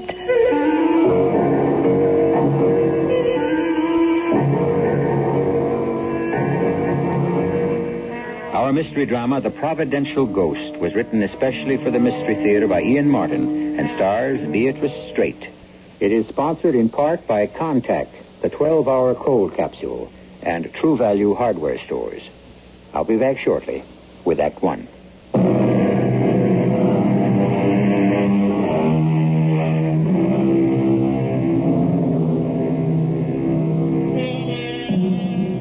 Silver Birch Hills is the kind of exclusive community you will find within a comfortable limousine ride of any large American city. Very private people who want to be hermetically sealed in a private world. Huge estates, accumulated wealth, frozen attitudes about life that go back generations. Great for the people who like to think they're the only people, but not so wonderful for little girls of 10, full of curiosity and excitement about life. Like Felicity Depew Miller, who may never know how lucky she is that she has Ellen Gardner in her life. And, of course, that lovable old recalcitrant grandfather of hers, whom she calls Mr. Charles. What's he saying, Mr. Charles? I should think he's saying thank you for the peanuts. And isn't it a lovely day since you came along, Felicity? There you go again. Don't call me that. It's your name. And I hate it. It's a nice name. It means happiness, joy, good luck. Just the same, I hate it. The way you don't like me to call you Grandpa. Or like that. Well, Grandpapa and Grandfather makes me sound old and creaky and falling apart. Which you're not. And Felicity makes me feel the same way, which I'm not. So you promise to call me nicer. Yes, I'm your Mr. Charles. Right on. Hmm? That's the thing they say now. Right on. Oh, what's it mean exactly? I don't know. But if you say it, it means you're not no pope. Like Aunt Sissy or Aunt Jane. Well, I don't know how I ever fathered them, but there they are. All right, Lisha. That's better. See, even the elephant agrees. Well, animals are smarter and nicer than people, especially elephants. Right on, Mr. Charles. You made your point. But why Charles when my name is Henry? That's only one of your names. I saw all the others in the big family Bible. Oh, good Lord. Forget those. Still, why Charles? Because Mr. Charles is my panda. Oh, yes, of course. See? Mr. Charles is my very favorite person in all the world. So, that's why when we didn't want to say Grandpa for those other things, I decided you were my real Mr. Charles. I'm very flattered. What should we do next? You want foam candy or ice cream? You know what I really want, Mr. Charles? No, what? I don't really want to go home. Because it isn't like a home now. It's a big, gloomy old barn. I've got to admit that, but still. I liked it enough when Mom and Pop... But after they went away, there was just you. Well, now, there are your aunts. I hate my aunts. I hate them. Well, dear me. I don't know I altogether blame you, but you do have Ellen and me. I know. And I love you both. It's just, You what, dear? I just don't want to go back to Lakeview House. But that's your home. Not since Mom and Pop. Aunt Sissy and Aunt Jane said I have to say went away. That isn't how it was. They died. They were drowned. Come, Lisha. Let's not think about that. We're out for a nice day at the zoo. Mr. Charles, what's wrong? Nothing, little one. Not a thing. But you look all white and sort of papery. Oh, that won't do at all. I'll just take a magic pill. You'll see. I'll look all ruddy again.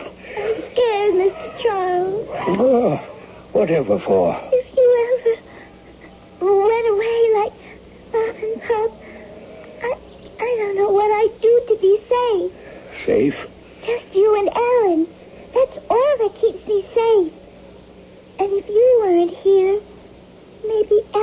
wouldn't. Wouldn't what? Wouldn't be here. So you see, you just can't leave me. I promise you, I never will. Elliot. Keep quiet, Henry. No, I'm on your damn diet. No booze, no cigarettes, nothing but pap to eat. I can't dilate my arteries just to please you. And call me Charles. Charles? What for? It's the only name that means anything to me. It's what my granddaughter wants to call me. And I like it. Okay, Charles, if you want it. How long can I live? How the devil can I answer a silly question like that? I can't die, Elliot. It's Lisha. Lisha? My granddaughter. Oh, Libby's child, Felicity. It's a whole new deal. I'm Charles and she's Lisha. Huh? Whatever you say, Charles. I'm going to ask that question again. How long? Okay. The general condition you're in right now, you ought to be in a hospital. You could have another heart attack any day. And the next one's pretty sure to be the last. Well, I have to last long enough to make sure Lisha grows up safe. What are you so worried about Lisha for? She has your housekeeper and your other daughters to bring her up. Oh, Ellen is fine. But Sissy and Jane are something else again. Well, what's the matter with them? They're fine church-going women who have forgotten, if they ever knew, how to be a child. They're sour as buttermilk. You're too hard on them. Maybe, but in turn I find them too hard on Lisha. If she were left alone with them, well, as I say, I'll just have to make sure she isn't. It really is too bad, Sissy. Missing lunch. And now the tea is getting cold. Well, why don't we just pour, Jane? I think we will. Where do you suppose he is? I don't know. But didn't he have an appointment with Dr. Farnsworth? Well, that was before lunch. Oh, you don't suppose... Oh, nonsense. If anything had happened, of course we would have been notified by now.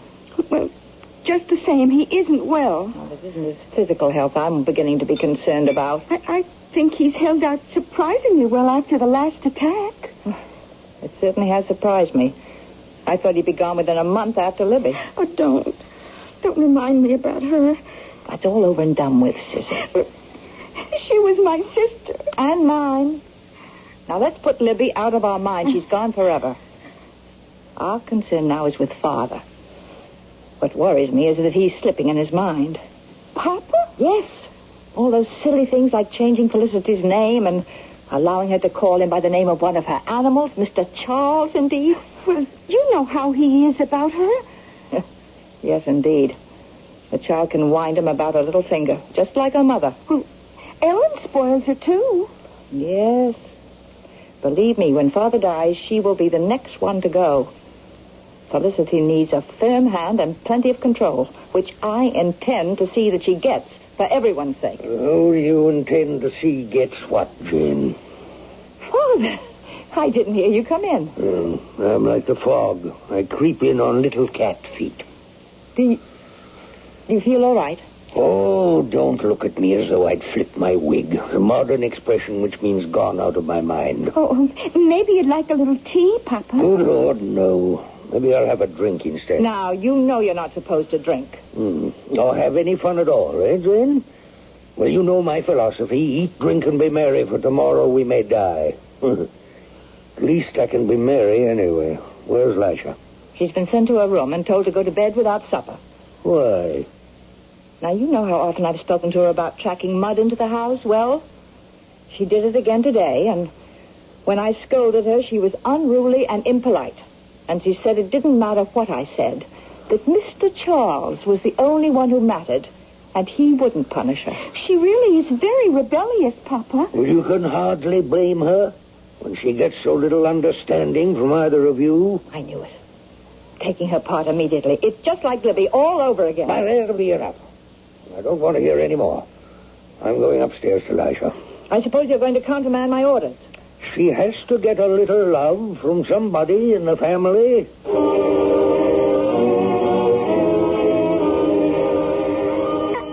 didn't mean to dirty up the old carpet. There, baby. I was just hurrying home to see you, Mr. Charles. Why does he have to be so mean? Well, now, Lisha, you don't want to be too hard on Auntie Jane. Yes, I do. Because I hate her.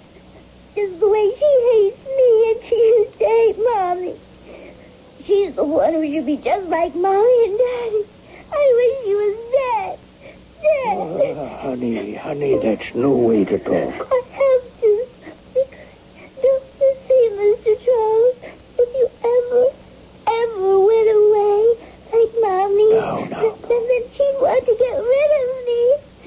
And Aunt Sissy, too, because she does whatever Aunt Jane says. And then if I was all alone, I don't know what I'd have to do. Don't you worry, Lisha, don't you worry. Even if I had to go away, you trust me to make sure that somehow Mr. Charles would be around to protect you.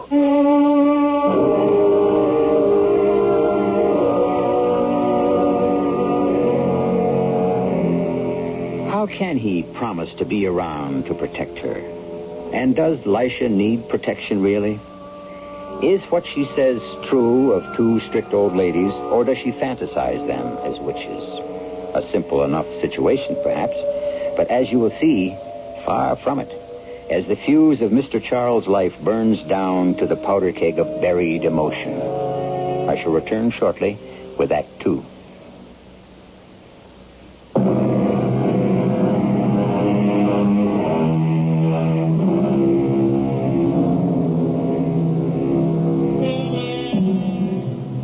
Lisha has been left temporarily to the comforting arms of Ellen, the housekeeper.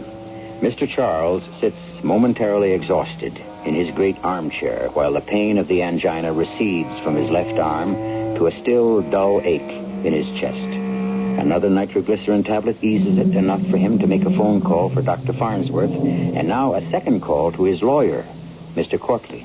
Arthur, Henry Poindexter. I'm sorry if I'm interrupting your dinner, but this is an emergency. Well, don't ask, just listen. Did you prepare that codicil for my will? Good. Well, I want you to get it over here to me as fast as you can. I said just listen, damn it. Bring someone, Cora or your secretary, I don't care, as a witness. No. Dr. Farnsworth will be here, and he can be the other. For obvious reasons, not my daughters or Ellen. Yes, I'm waiting to make sure of that right now. Please come. It's an emergency. Just a minute. Who is it? It's Ellen, Mr. Poindexter. That's Ellen now, Arthur. I'll see you in a hurry. Come in, Ellen. Close the door and come in and sit beside me. Oh, Mr. Poindexter, are you all right? No, Ellen, I'm afraid I'm not. Oh. No. The doctor's on his way. Let him see what he can do for this heart of mine. I need you to set my mind at rest. Anything I can do, sir. You know that. First, how is Lisha? She's asleep, or I wouldn't have left her. I got her calmed down some. Mostly it was sheer emotional exhaustion. She's high-strung, like her mother. Well, it's that mind of hers. You know, it gives me a start sometimes how grown up she is for 10 years old. I want you to do something for me. If it's in my power. I want you to be Lisha's legal guardian. She's my sole heir. Oh, but what would I have to do?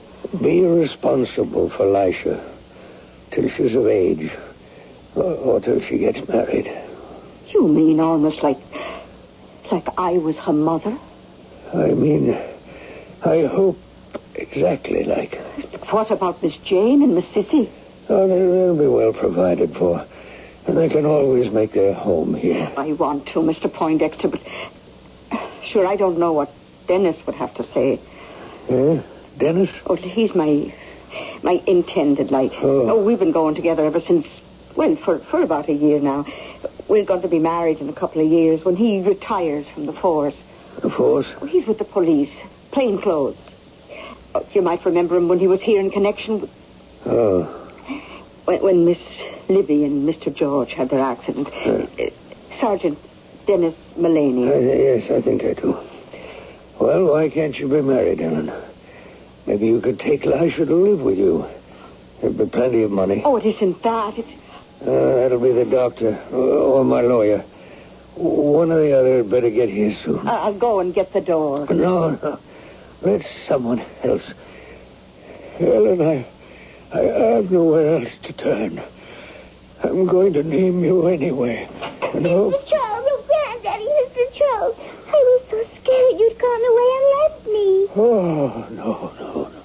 Now, little one, you know I promised you Mr. Charles would always be around. Oh, you have that paper he was again. My father's right inside, Dr. Fauntleroy. I had no idea. Thank you, Miss Poindexter. Hello, Ellen, Lisha. Henry? Now, I want all the rest of you out of here, pronto. No, don't take him away. Oh, come along, dear. Let the doctor help him. Don't leave me alone with them. Now, Lisha, that's quite enough. If you leave me alone with them, they'll kill me, Mr. Charles. Felicity. Looks as though I may have another patient. But you first, Henry. Don't worry, Elliot. I won't be leaving this vale of tears yet. Oh, not until I've signed my will, anyway.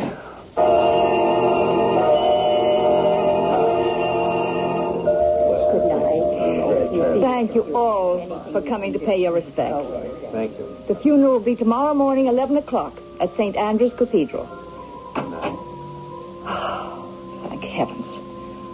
I hope that's the last of them, Helen. Oh, Mr. Poindexter had so many friends. Yes. My father was somebody. But what are you doing downstairs? Why aren't you up with Miss Felicity? Well, I was looking for her. I was out of the room a moment and she disappeared on me. Now, look, you were told to stay with her. Mr. Courtley is waiting in the library for the reading of the will. Go and ask Miss Sissy to come down there and then find Felicity and see she stays put. Yes, ma'am. I'll take care of it. And I'll take care of you, Ellen. Just as soon as the funeral is over, out you go.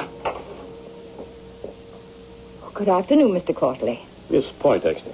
My sister will be right down, and we can get this ridiculous formality over with. I think, under the circumstances, that Miss Gardner and Lisha should be here, too. Who? Well, I mean Felicity and Ellen. Under what circumstances? They are both principals. Ellen? My father made her a legatee. Not precisely, but she must be here. I don't understand, but I see no reason for a child of 10 to be involved. Well, since Felicity is a minor and her interests will be represented, perhaps we can dispense with her. From your attitude, perhaps you'd like to dispense with me and my sister also. I think at least one of you should be here. Absolutely inexcusable. I can't believe what I've heard. To be left practically unwelcome guests in our own house? At the whim of our former housekeeper? You know, as far as I'm concerned, you're more than welcome. Oh, thank you for your generosity. But will we be received with joyful open arms by our niece? Oh, sure you will, ma'am. Now, you give me the chance. I'll bring her around. You can't be seriously considering fostering this madness, accepting the terms of this will. He must have been out of his mind. I assure you he was not. In no sense. I have affidavits from Dr. Farnsworth and 2 psychiatrists your father insisted on having examined him the day before this will was signed and witnessed. You mean there's nothing I can do about this? In my legal and personal opinion, not a thing. That's something which we shall see about. Well, Ellen, it looks as though you're going to have a rocky time. If there's any way I can help you. Oh, I'll manage. And I'll have to talk to you later, Mr. Courtley. Right at the moment, if you'll excuse me. It's Lisha I'm worried about. I don't know where she's got to, and she's that upset I've got to find her. I'll walk out with you. You know, this is a tremendous responsibility that's been thrust on you. I think if you have a lawyer or some friend that's close, perhaps you ought to talk it over with. I will, but wait a minute. Yes, Mr. Charles. I hear you. I knew you wouldn't leave me. Mr. Charles. It's what she's taken to calling her grandfather. Oh, the Lord take us. She's in talking to the corpse. Of course I won't cry anymore. Now I promise. Yes. I understand. What? Oh, I see. Well, goodbye for now. Lisha, child, what are you doing in here? Just talking to Mr. Charles. Oh, now, come away, dear. This is no place for a little girl. It's all right. I don't have to cry anymore now. What do you mean, now? I mean now that I know Mr. Charles hasn't really gone away. He just talked to me and told me I shouldn't be afraid. Would you excuse me, please? I have to go upstairs to my room and think about all the things he told me. Is that child all right? I don't know. The 3 people she loved most in the world, taken away from her in less than a year. I'm not wise enough to know what that might do to the mind of a child, especially one as sensitive as her.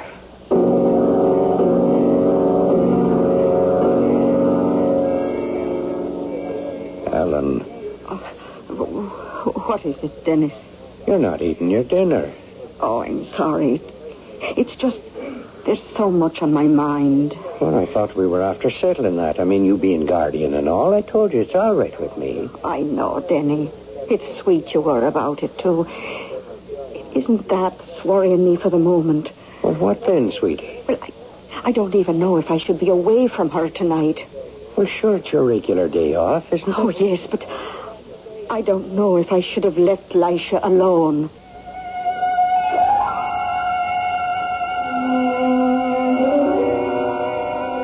Yes, Mr. Charles. I understand. No, I'm not scared. I'll do just what you tell me.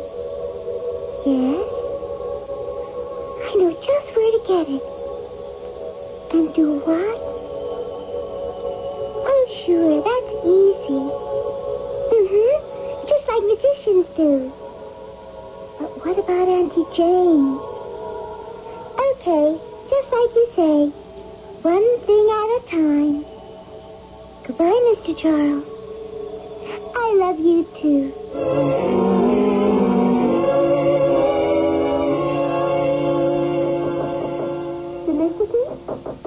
Felicity, dear.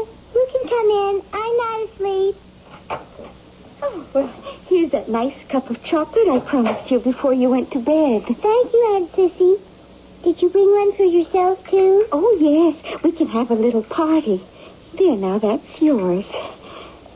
And I'll put mine on the table beside it. I don't really like chocolate all that much. Oh, now you have to drink it. Could you get Mr. Charles for me? Mr. Charles? Oh, I didn't mean grandfather. He's passed on now. I mean the other Mr. Charles. I left him in the bathroom. Oh, of course, dear. Your big woolly panda. I'll get him right away. Only he's not. I'm talking to you, Mr. Charles. My real Mr. Charles. I'm doing what you said now. There we are. Mr. Charles in person. You suppose he'd like some nice hot chocolate, too? He doesn't like it much either. Oh, well then, let's just show him how good it is. Hey, you drink it all down, dear. I made it especially for you. You drink all yours, and I'll drink all mine. It's a deal. Well, Sissy, did you have your chocolate with Felicity? Yes. How did it go? Well, I can't believe it. It's no problem at all. I'm so relieved. Oh, yes. I'm glad Ellen's night out gave us the chance. Maybe we're getting somewhere with Felicity after all. Wouldn't that be nice? It would solve everything. Ellen! Ellen, for God's sake, Ellen! Yes, well, what is it, Miss Jane? It's Sissy, it's my sister. Call Dr. Farnsworth. At 6 in the morning. I don't care if it's the middle of the night. Get him here, get the hospital, get someone. I think she's dead.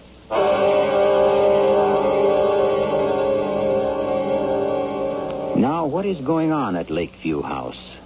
What hallucinations can a child of 10 have? How real and sharp can they be? How terrible might their power of suggestion be? If Mr. Charles is a real ghost, or only a figment of the imagination, could a child be responsible for someone's death? I'll return shortly with Act 3.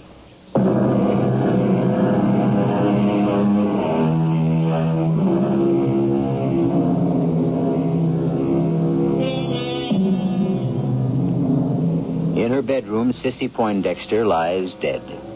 Lisha has been mercifully packed off to school, as usual, to protect her, however briefly, from this new shock. And among the unexpected visitors at the house are Sergeant Dennis Mullane and, of course, Dr. Farnsworth. Well, Doctor? No question, Miss Jane, as to the cause of death. Cardiac failure. But that's impossible. It's been a long time since I examined either of you. I think perhaps I should do an autopsy, if you'll give me permission. No. Why not? I will not have the body of my sister desecrated. It might help to know why she had cardiac failure. How? Will it bring her back? No, let well enough alone, Dr. Farnsworth. This family has a curse on it. Leave us to handle it in our own way. Now, why do you suppose she's all that vehement about it? Who are you? Oh, I'm sorry. Sergeant Dennis Mullane. You'll remember we met on the sad occasion of the drowning of Miss Poindexter's young sister, little Elijah's mother, and her father.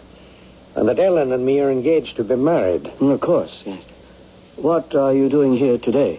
Well, like I say, Ellen and I are engaged, so naturally I had a particular interest. And then again... Are you hinting at anything? I don't know.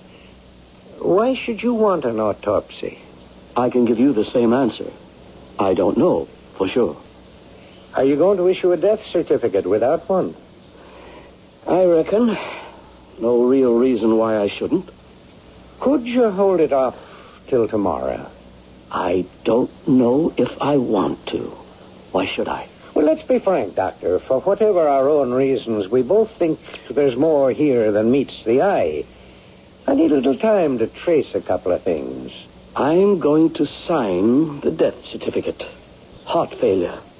It happens even as early as 50. You got any more to say? Yeah.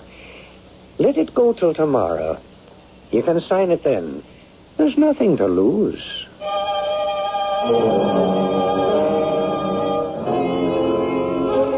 But you're not like yourself at all, Denny. I don't know why you have to ask all these questions.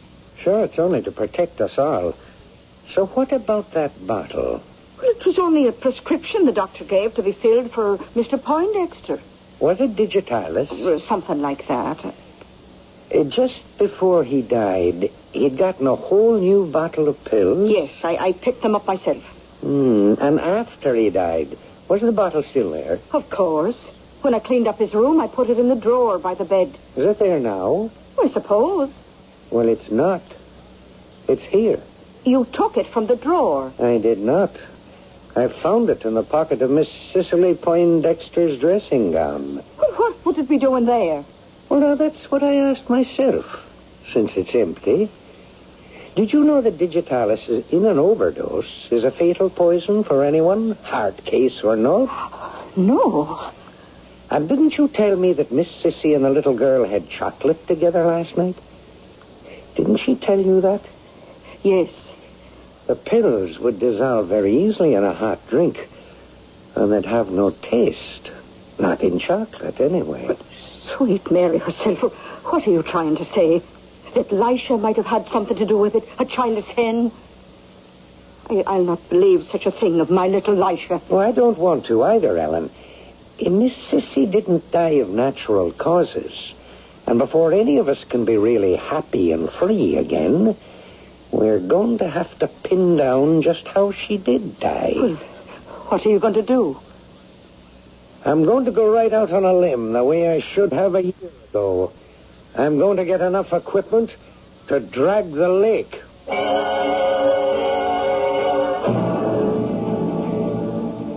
Yes, Mr. Charles. I understand. No, I'm not worried. I guess if it hadn't been Aunt Sissy, it might have been me. But who should I tell? Okie Smoky, I'll just hang tight till you get back to me.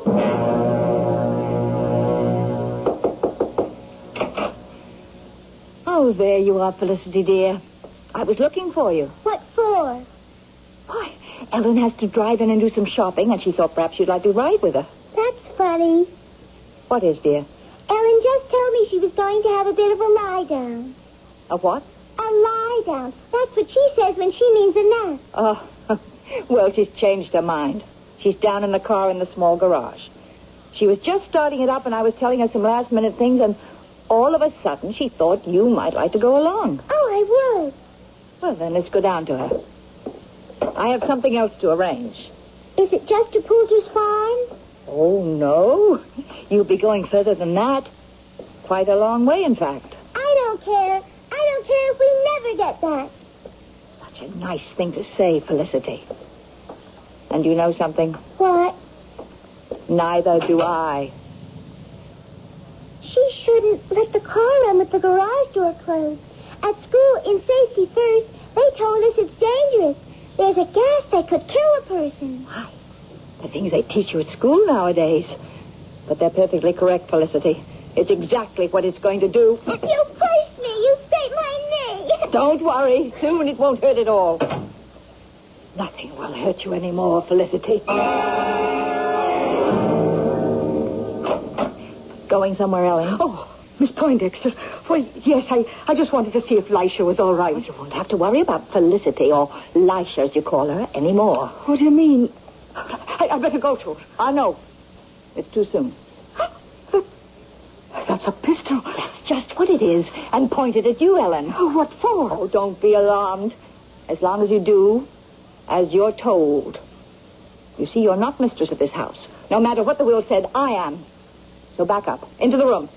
And sit down. I don't understand. And while we're waiting, I'll try to make it all quite clear. Make what clear? What we're waiting for, of course. Miss Jane, you really... Shh. Quite still. And don't think I'll be afraid to shoot. I have before, you know, when I killed Felicity's mother, Libby, with this gun. And her weakling of a husband. Oh, killed them? But they were drowned in an accident. Yes, that's what everyone thought. Just as I told Sissy we could make them think. You remember that day, don't you? Oh, I'll never forget it. I was away with Lisha at dancing school when we heard. Quite right. Father was in bed with his first heart attack. And I just found out about his will. Oh, it didn't surprise me that Libby was to get almost everything. She was always the favorite. From the time she was a baby, Libby was the center of everything. Libby always came first. Oh, Miss Jane, don't do this to yourself. Don't. Shut up. Now, you listen to me if no one else will. When it came to the point, I couldn't stand it anymore. It was all so easy. 2 shots. George and Libby even had the sails up. 2 shots. 2 shots was all I needed. It was to help stay off, and the wind was blowing offshore, away from the house. I locked them in the cabin. I lashed the tiller and shoved them off. There was a nice quartering wind to carry them on a reach straight out to the middle of the lake, where they sank without a trace. Because before I shoved them off, I'd taken care to remove the bilge drain plug. Her gunnels were awash within a quarter of a mile, and she went down like a stone to bury boat and them under 30 feet of mud and silt on the bottom of the lake. A perfect murder. Oh, dear Lord. But it was all for nothing. Felicity just took Libby's place in Father's love. So, when the will cut us out again, she had to go. You tried to do away? Yes. Oh, it should have been so simple. All the rest of Father's pills and a cup of chocolate. Oh, but I should never have allowed Sissy to handle it. She's always bungled everything, clumsy little fool. She must have mixed up the cups. And it wasn't a heart attack. Where's Lisha now? Well, what have you done to her? I haven't done anything. Carbon monoxide will do that for me. I don't understand. She's locked in your little garage. The connecting door to the house needs a key. The overhead door is far too heavy for her to lift. And the car is running. Mother of God, don't look so stricken, Ellen. It's a very gentle way to die.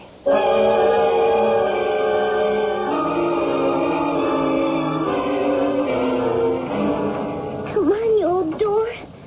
I can't open it. Oh, Mr. Charles, where are you when I need you?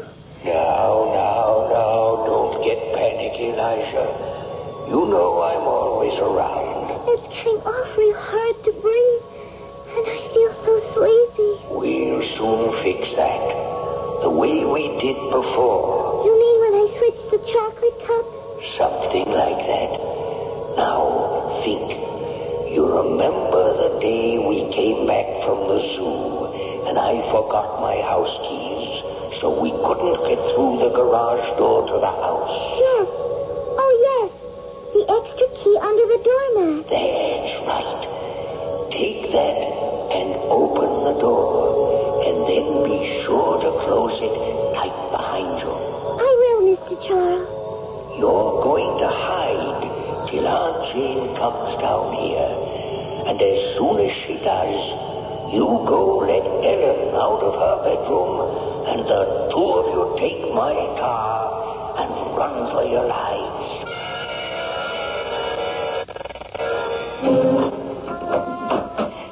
Elisha? How did you escape? With the key. Mr. Charles told me where to find it. And he said we should take his car and run. Well, that's just what we're going to do.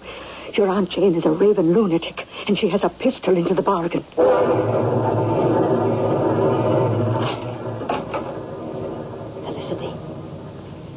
Felicity. If she could hear me. But where is she? Not in this corner. Under the car. No. She couldn't have escaped. What's that? Who shut the door? Got to get the key. Open the door. No! It isn't there! Open the overhead door! It won't budge. What's the matter? Someone's holding it outside! There's a cat! I can't see!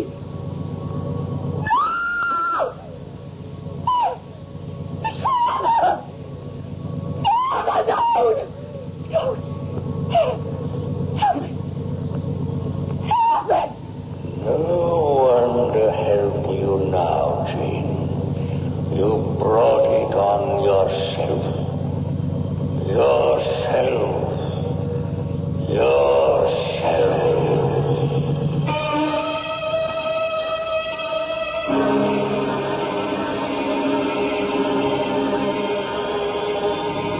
Poetic justice? Certainly. Probably there was no other way Jane Poindexter could have been brought to book.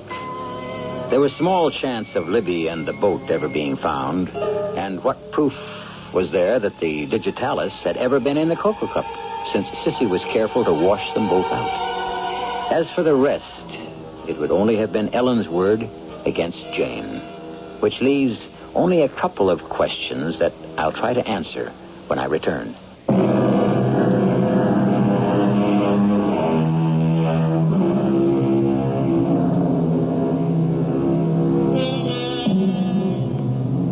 What happens to you at 10 can color your life.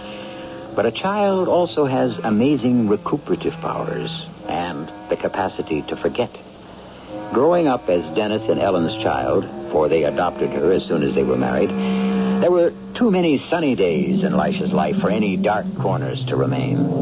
One thing she never did forget, and that was her beloved Mr. Charles.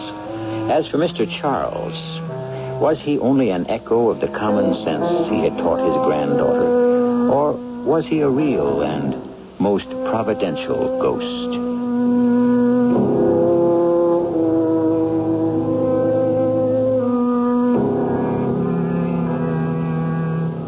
Our cast included Beatrice Straight, Hetty Galen, Bryna Rayburn, Court Benson, and Gilbert Mack. The entire production was under the direction of Hyman Brown. And now, a preview of our next tale. I would have to make an investment. Would it be a wise investment? Yes, I think so. Why don't you do it? I can't. I don't have the money. Paul, is it a lot of money? Well, it is to me. I don't have it. Darling, we will have lunch together tomorrow. How much money? $10,000. 10,000? Well, it's for an initial startup expense. Paul, I have $10,000. Oh, no, I wouldn't touch your money. My money? Paul, there's nothing I own that isn't yours. But I couldn't. You're not used to sharing with another person either. But I could lose this money. Take me out for breakfast, and we'll go to the bank. But I don't want to hear another word. Just tell me you love me. Radio Mystery Theater was sponsored in part by Buick Motor Division. This is E.G. Marshall inviting you to return to our Mystery Theater for another adventure in the macabre. Until next time, pleasant dreams.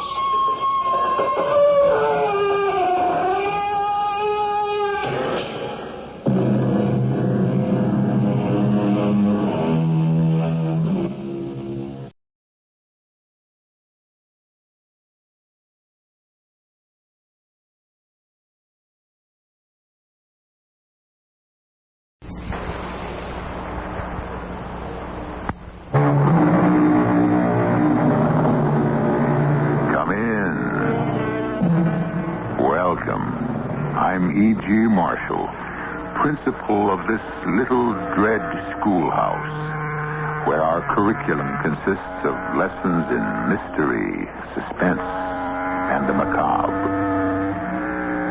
We say they were giants, those founding fathers of ours, and indeed they were. Giants of intellect, morality, and ability, but they were also human giants. Bedeviled by human problems, tormented by heedless children, persecuted by jealous enemies, embarrassed by foolish friends, and even haunted by ghosts. It's a ghost, John. It must be a ghost. There is no such thing as a ghost. I heard him. You're talking like a woman, Abigail. And what does that mean? Well, it shows that no matter how intelligent a woman may be, in the end she has certain weaknesses that well, there is no such thing as a ghost. What's that? Oh, tell me there's no such thing as a ghost. Well, Well, what, John? Are you about to start talking like a woman, too?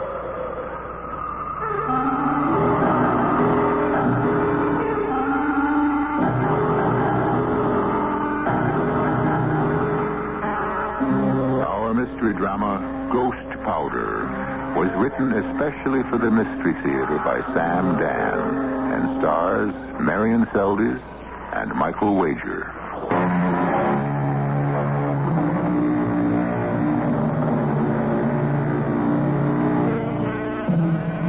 If you were to say to John Adams, "You can't tell the players without a scorecard," naturally, this great American wouldn't know what you mean.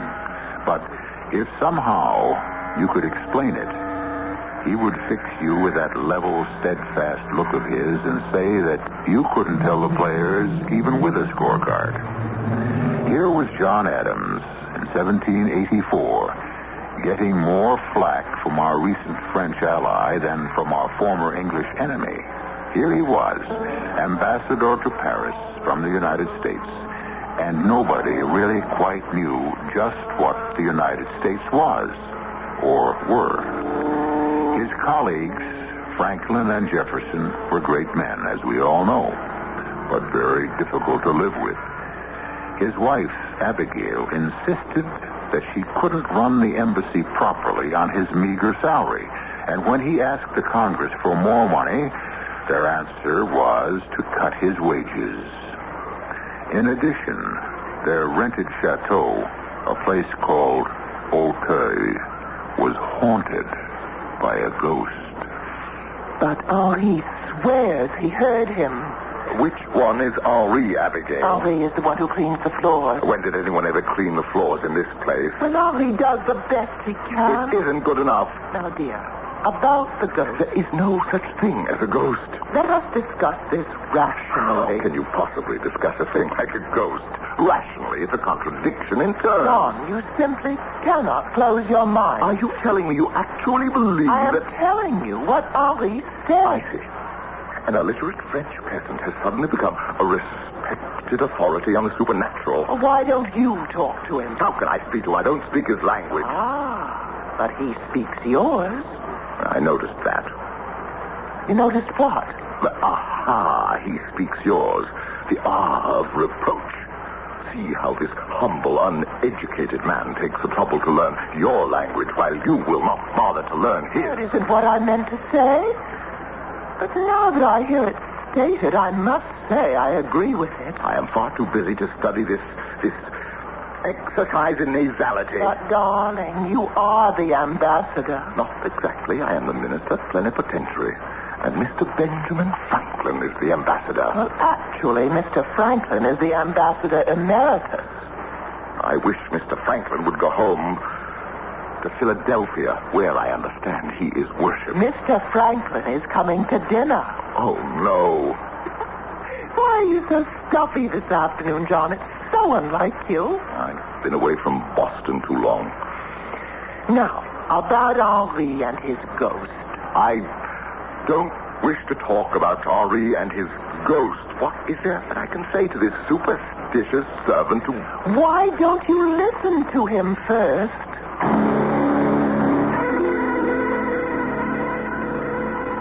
Oui, Monsieur Adams, I have heard him. How do you know it's a him? It's the voice of a him. And what does he say? He says nothing. Well, this is a fuss over nothing. John. Well, how can he hear him if he says nothing? He says something, but I do not understand him. Does he speak French? Français, no. Does he speak English? Anglais, no. Then what does he speak? He speaks ghost. Ghost? Yes, ghost language. Oh, there's a ghost language. Oh, yes, Monsieur Adams. But what is this ghost language? And where do you hear this alleged language? Oh, I hear him all over. But where? Particularly? In the library, in the bedrooms, and all over. How can I get rid of a ghost? You must call in a witch. A witch? Yes. The witch comes in and says a charm, and the ghost runs away. Why? Because the ghost is frightened. Oh, now look, my good man. There is no such thing as a ghost, and I think you had better get back to work. My uncle, he says the same thing. And one morning he is found brought. If you spent more time getting the place clean as you are paid to do instead of weaving these impossible fables about ghosts... Henri, the master will give this matter his full consideration, and we shall rid the house of the ghost. Thank you, madam. And you may finish cleaning the floor. I go, madam. Now, Abigail, I do not relish being called the master as if I were some feudal aristocrat. Ah, but your dear friend Tom Jefferson is a feudal aristocrat back home, and he is called master by hundreds of slaves. We are not discussing Tom Jefferson. We are discussing a matter of gross superstition.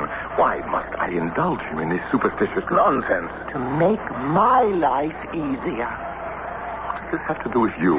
One day, my dear, there will be another revolution.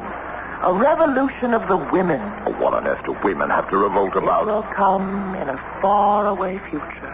I shall not live to see it. My dear, I do wish you would stay to the subject. Although you change it so many times, I confess I am at a loss to know where exactly we are. Call in a witch and have this demon, this ghost... This figment of Henri's imagination. Well, whatever it is, properly exorcised from the premises. My dear, It does the lower elements no good to reinforce their superstitions. Perhaps not, but it will do me good. Henri's story has infected the entire staff. I want you to go along with this mumbo-jumbo before they all run away. Oh, let them. We can hire others. No one will want to work here. Oh, please, John. Hire a witch. Do you realize what would happen if a word of this reached home? I'd be the laughing stock of the country. The thing could be done for a single silver franc. Jefferson. What will Jefferson say? I will tell Henri to find a witch and have her here tomorrow. I forbid it. John, I cannot maintain this house without servants. I can't entertain at official dinners, and I insist. I will not reinforce the dark ignorance of the human race. John, please. I have nothing more to say. This is a matter of housekeeping. It doesn't concern you. Whatever lessens the dignity and the sanity of the human race concerns me. You're not making a speech before the Congress. Oh, I'm sorry, John. I just realized how I sound. Well, I realize how I must have sounded. Good. Let's compromise. And call in a witch. No, I cannot permit it. Do you understand? I can no longer be mistress of this embassy. Yes, I realize that, and therefore I shall resign the post. John, this is an impasse, my dear. Each of us is standing on a principle. But you can choose to resign. But I cannot choose to be party to the dark barbarism of the Middle Ages. I cannot sanction witchcraft.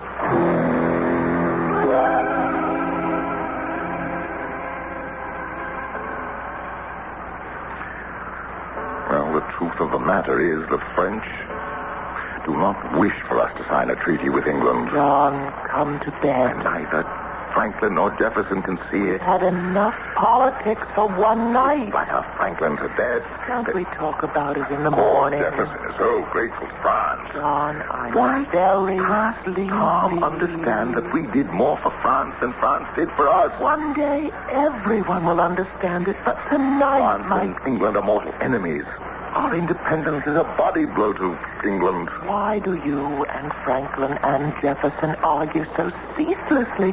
Each of you has already stated his position. I intend to go back to Boston. Yes, dear. Retire from political life. Of course. And to the farm. That would be nice. Practice a little law. Certainly.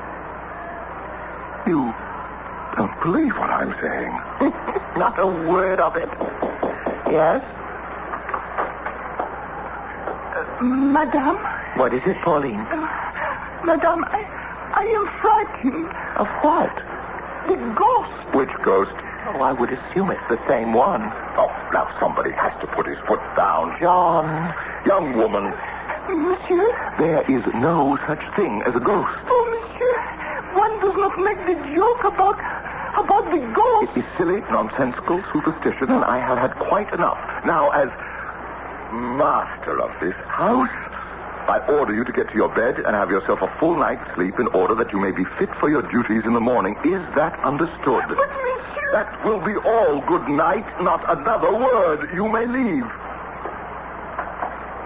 You have just transformed a problem into a disaster. You told me these people were peasants, and so I thought I would speak like a master. They can't accept you as a master. They can't? Why not?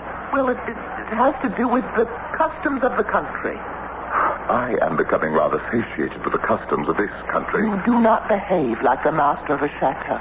Well, how does a master... Well, a true gentleman of the blood would have, in addition to his wife, a mistress. I'm not old enough. Perhaps when I reach Mr. Franklin's age. Oh, John, tomorrow morning, please, hire a witch.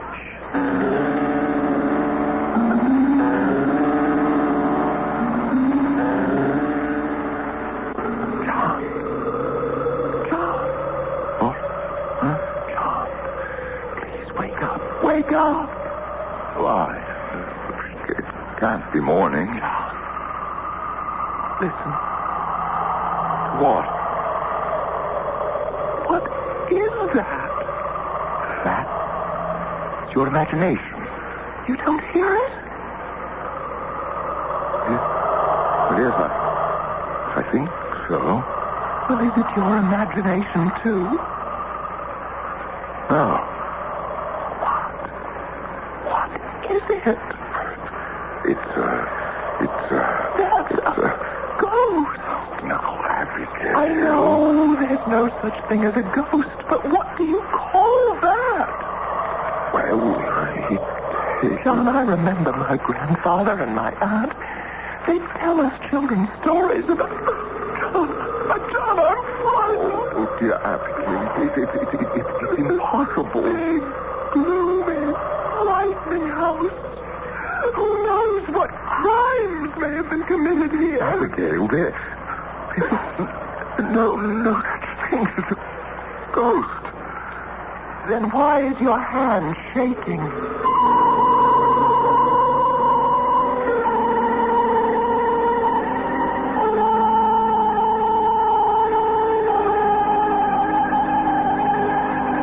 In broad daylight, in safe, secure, and familiar surroundings, there is never such a thing as a ghost. But in the dead of the night, in a strange country, in a large, gloomy house, one can never really be sure. We have never had, in this country, a more down-to-earth, sensible pair than John and Abigail Adams. But they've never had occasion to spend a night like this one either. I shall return very shortly with Act 2.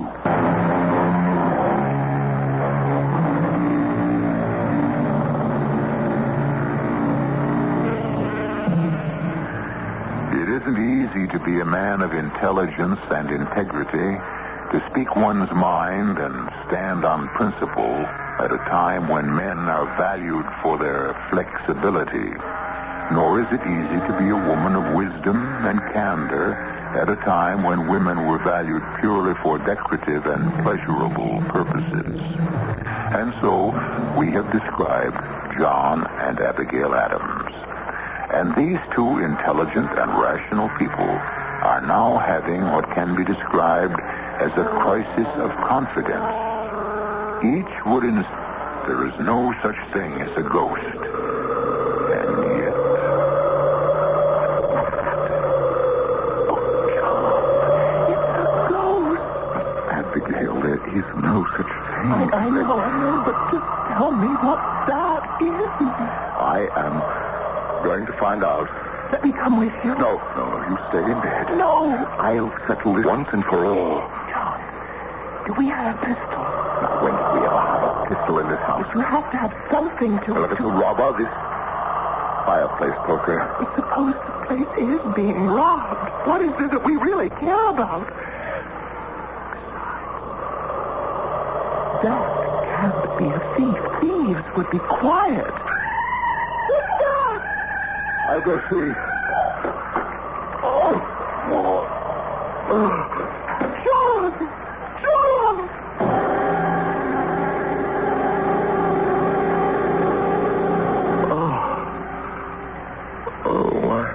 My head. Just lie quietly, my dear. You have a rather large bump on your head. What happened? I don't know. I found you lying on the floor in the hallway. The servants helped me to put you to bed. The servants? Especially Henri. Everyone's anxious to know what Monsieur Adams thinks of ghosts now. I remember. I heard that noise and then somebody screamed. That was Pauline. She heard the ghost, and she was frightened. I ran into the hallway. Something hit me on the head. Who? It didn't have to be a who. It could have been Well, I could have run into that low ceiling beam near the stairwell. Something was making that noise. Oh, John. May we have only called in a witch? Abby, Dear, what harm can it do? If there's no such thing as a ghost, then all we've lost is a single silver franc. But if there is now... Abigail. Please, John. It's the only way that I'll be able to keep the servant. All right. but no one must know. I'll be silent. Silent as the grave. That is hardly a fortunate figure of speech.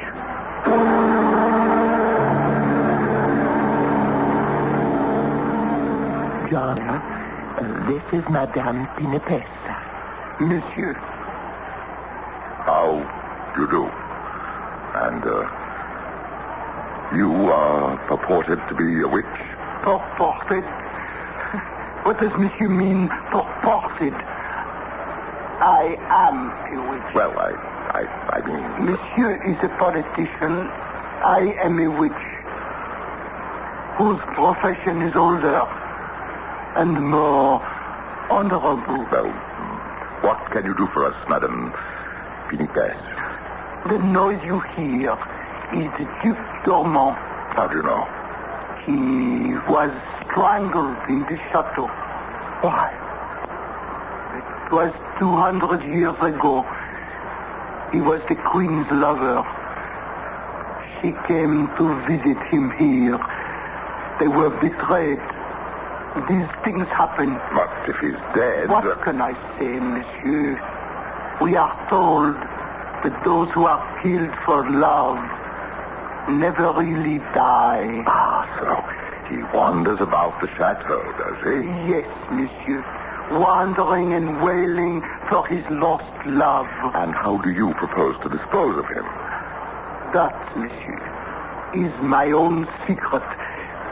There are tricks to every trade.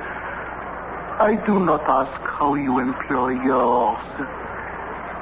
Accord me the similar courtesy.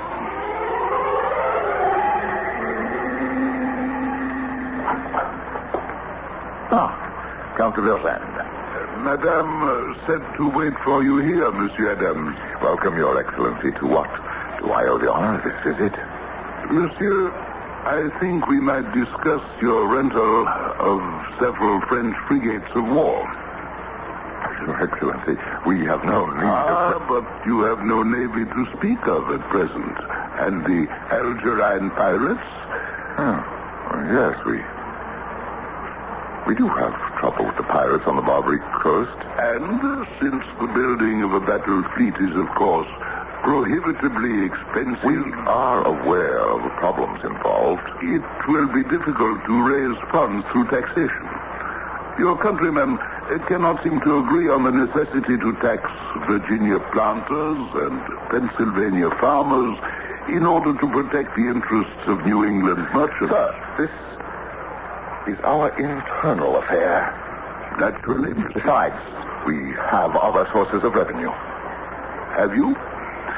I am given to understand that the Prussian loan is encountering difficulties. Do you, sir? It is common knowledge. Well, I must be going. Good day, monsieur. Such lovely weather.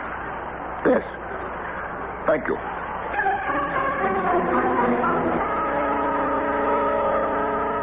John, Tom Jefferson is in the library. Good. We have business. But you and I and Nabby and Colonel Smith were to go riding this afternoon. And John, he wants to marry her. Mr. Tom Jefferson and I reached a meeting of the minds. John, I said Colonel Smith wants to marry your daughter. Later. No, they don't want to wait. Do you know what Tom Jefferson is doing? He is selling us out to France. John, it's impossible. Defending. Actually defending Tom Jefferson. I disagree completely with his manners, his morals, his philosophy. But I like and I believe he's sincere. Abigail, he has become a creature of the French, and I can prove it.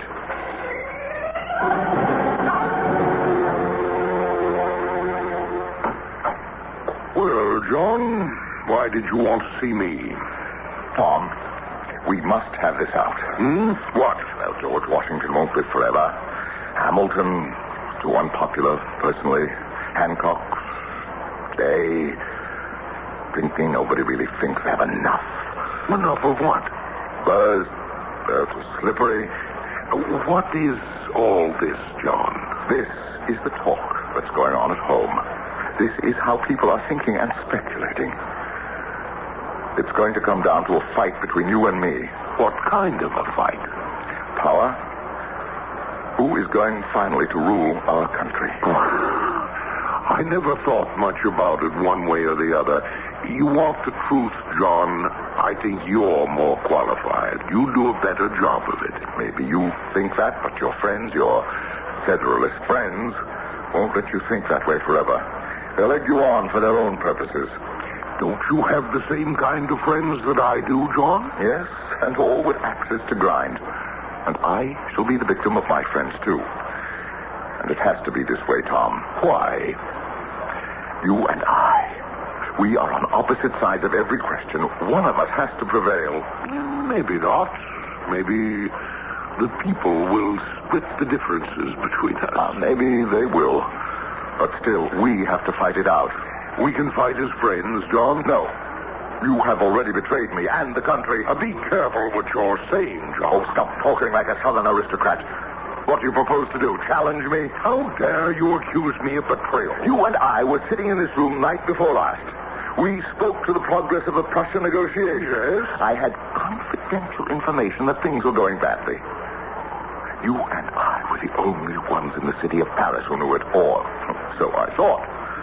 This morning, the Count de Vergennes tried to use that fact to strengthen France's bargaining position.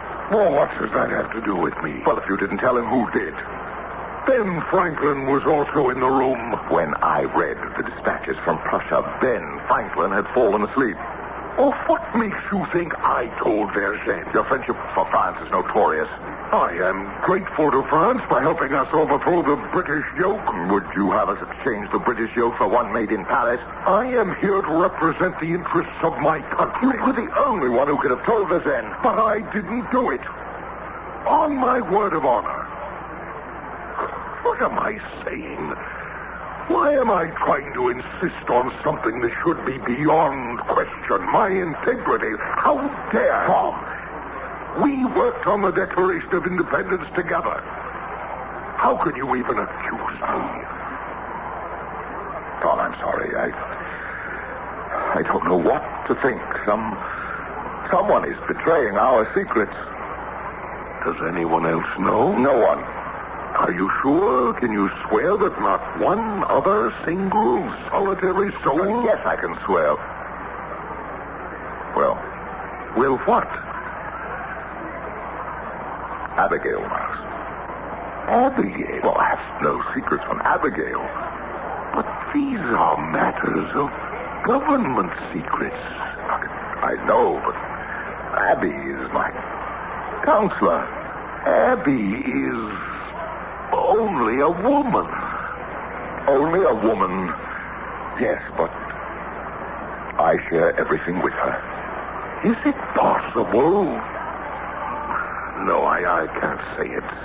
Abby could never. Can you forgive me, Tom? Well, I'll have to. I'm sure I'll be forced to say certain things in the future for which you'll have to forgive me. But how could Vergennes have found out? I don't know. Unless the walls have ears. Now, that's impossible, John. Who can say, Tom? After all, these are French walls.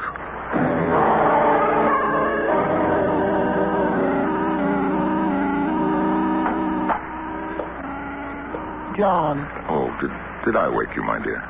You know I always wait up for you. How was your day? Well, Tom Jefferson and I will somehow manage to live as friendly rivals. The British are impossible. French are unreasonable. They are unmovable. The Prussians are inscrutable. How was your day? Well, we got through it somehow. Has our sorceress managed to exorcise the ghost? So far, the staff seems quiet. Who could have told Vergennes? Perhaps the courier. No. I would stake my life on his loyalty. Well, it's a problem we should sleep on. After all, sufficient unto the day is the evil thereof. I agree. I thought our witch took care of all of that. That's Madame Guinevere.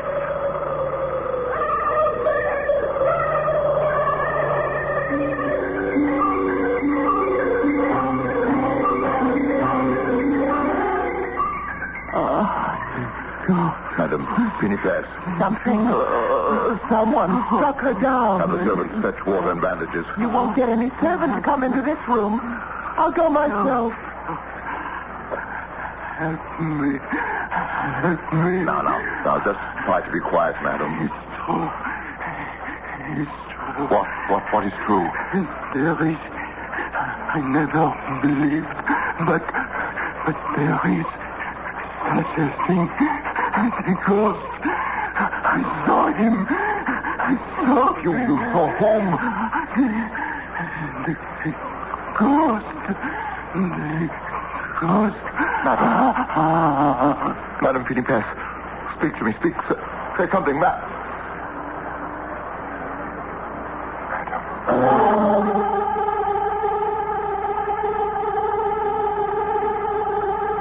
That's twice the ghost or whatever has struck. But this blow appears to be fatal. Is it a ghost? Well, we have the word of perhaps a foremost authority, a witch. Who would know more about the subject? You'll get to know a great deal more when I return in just a few moments with Act 3.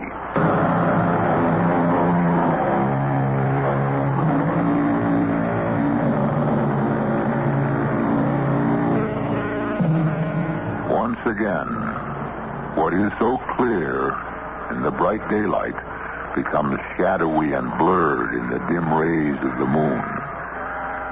Madame Pinipes, a sorceress who has been employed by the Adamses to exorcise a ghost, obviously has been exorcised herself. And this is no time to ask John and Abigail if they really do believe in ghosts.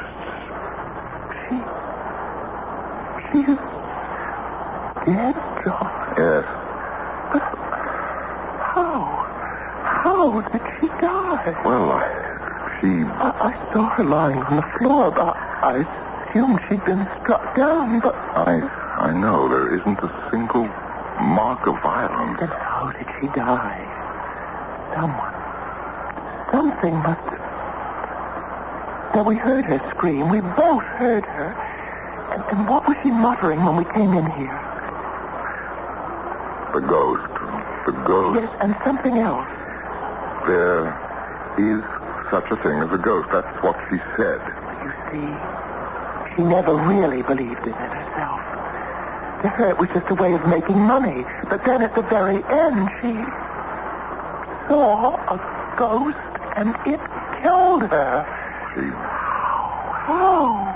Well, she may have died of fright. Look at the absolutely terrified expression on her face. Have you ever seen such horror on a human countenance? I see it. But I don't believe it killed her. Why not? Because she didn't really believe in ghosts. She wasn't an ignorant, superstitious person. Neither are you, neither am I, but we've been having our doubts lately. And what is this? This thing clutched in her hand. Piece of cloth. It must be a ghostly vestment, part of the shroud worn by the unfortunate late Duc d'Ormont. No, not this. Look, it's muslin cloth. Well, ghosts do wear shrouds of muslin, don't they? John, this cloth is fresh. New. That proves that she was attacked, and she tried to fight. We had better call the authorities.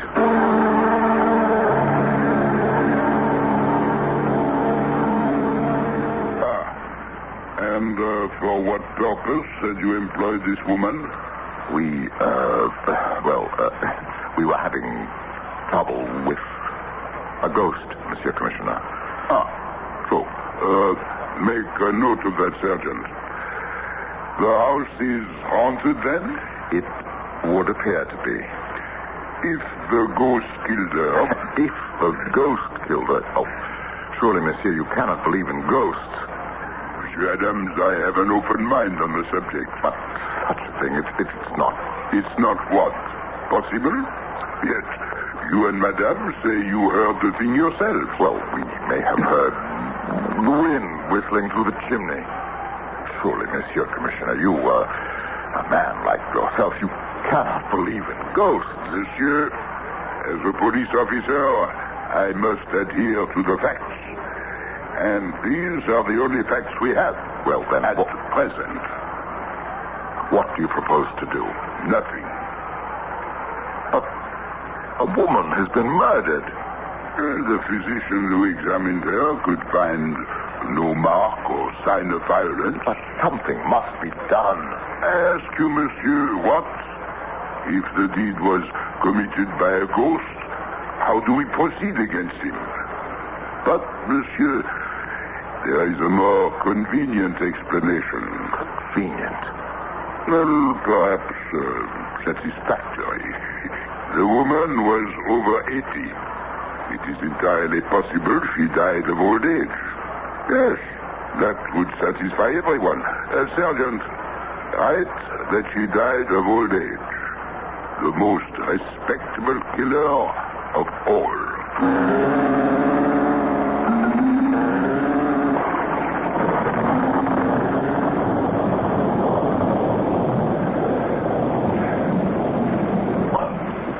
Why do you insist on walking outdoors in this dreadful weather? Because, my dear, we must have a talk. A confidential talk. Rain. There is a ghost. Oh, no, Abigail, not you. And I can prove it. Oh, please explain it before we catch our death. John, I want you to make up the most far-fetched story you can think of. Why? About politics. And tell it to me in the library. But I don't understand. The more impossible, the better. But why? John, I'm afraid if I tell you, you won't do it. But you'll have to tell me eventually. I won't have to tell you. Then how will I ever know? Oh, you'll find out. Now, please, let's go back to the library, and you must tell me the story with a straight face, in the utmost confidence. It must be a very serious matter. You must play your part to perfection. My dear, I'm not an actor. No, but you're something even better. You are a lawyer.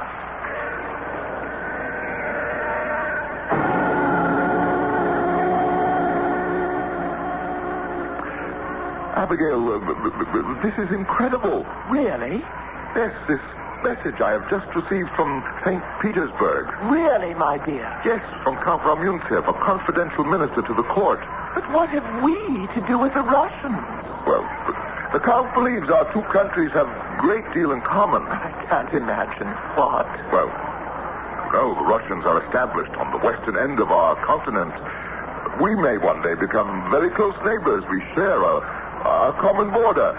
I hadn't thought of that. France, as you know, holds extensive territories to the south, and they fear she will try to expand. Oh? Yes, and the Russians would rather have us for a neighbor than the French. Well, that makes considerable common sense. And so they are willing to lend us money to aid in our expansion, provided we break off all relations with the French. Oh, I see. A Russian alliance. What an interesting possibility.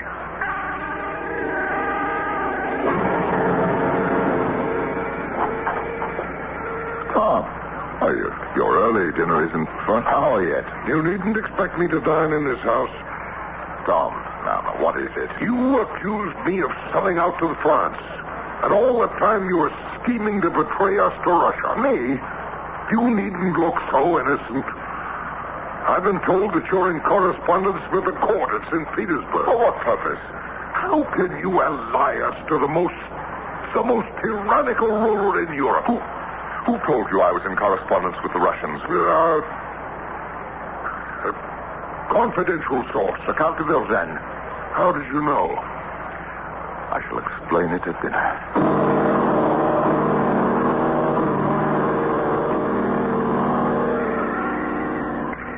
And you say this ghost or whatever overhears our conversation and reports it to de Verger.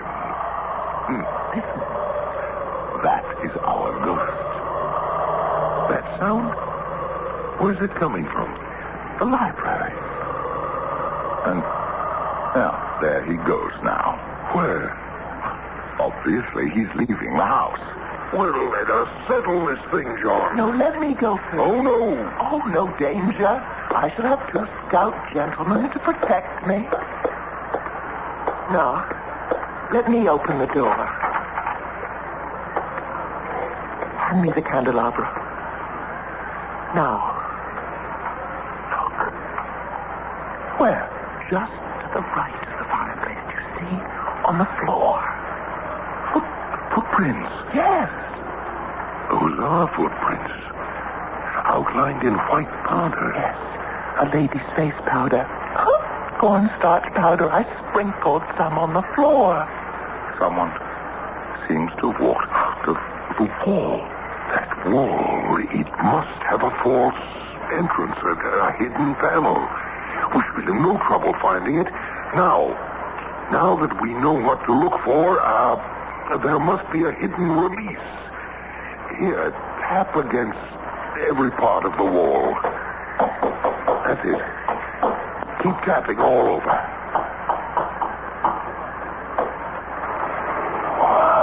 Listen, we found it. Oh, look, the center panel is opening. Listen, the ghost noise. Can't be a ghost inside. Or can there? It's a long passageway. Feel the breeze. That's what it is, John, the breeze. The breeze whistling through the passageway when the panel is open. That's what makes the noise. Are you sure, Tom? Pull this panel closed. See? The air is no longer rushing along in the passage. Then the noise is created when the ghost or whoever enters and leaves. And that's why Madame Pinipesa was frightened to death. She encountered him. It is the Duc d'Ormont wandering about his ancestral home. Or is it a spy who reports all our conversations to the Duc de Vergennes? Tom, shall you help me find out? Gladly. But how?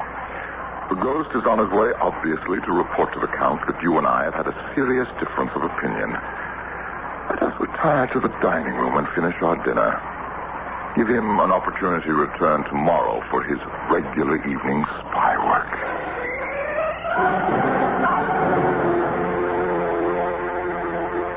It is no secret.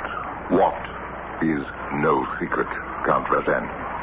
That your country's existence is threatened by factional strife. Factional strife may be a sign of vigorous national health. Oh, my dear Adams. Now, suppose France supports your side. My side? Suppose we give you money, even troops, in the event of civil war. Assuming all you say is true, why support me? We would support a solid, conservative person such as yourself. Do I make myself clear? I must say, sir, you seem to have a most incisive grasp of the situation. We have excellent sources of information. So I see. A word to the wise. Consider it. Indeed, sir. I shall.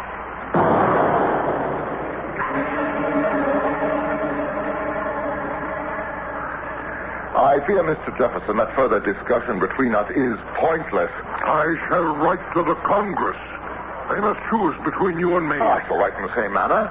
I have no intention of listening to further lies and slander on your part. And I have no intention of remaining a moment longer under this roof. Allow me to show you the door, sir.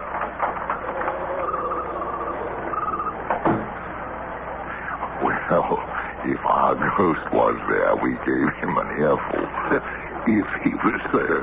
If you gentlemen stage your quarrel. Abigail, you shouldn't be here. Why not? It might be dangerous. But it was all my idea. You know, Abigail, sometimes it's difficult for me to believe you're a woman. I accept that as the sincerest compliment you're capable of, Tom. It was so intended. Listen. Yes. Our ghost bestirs himself. Panel has just opened.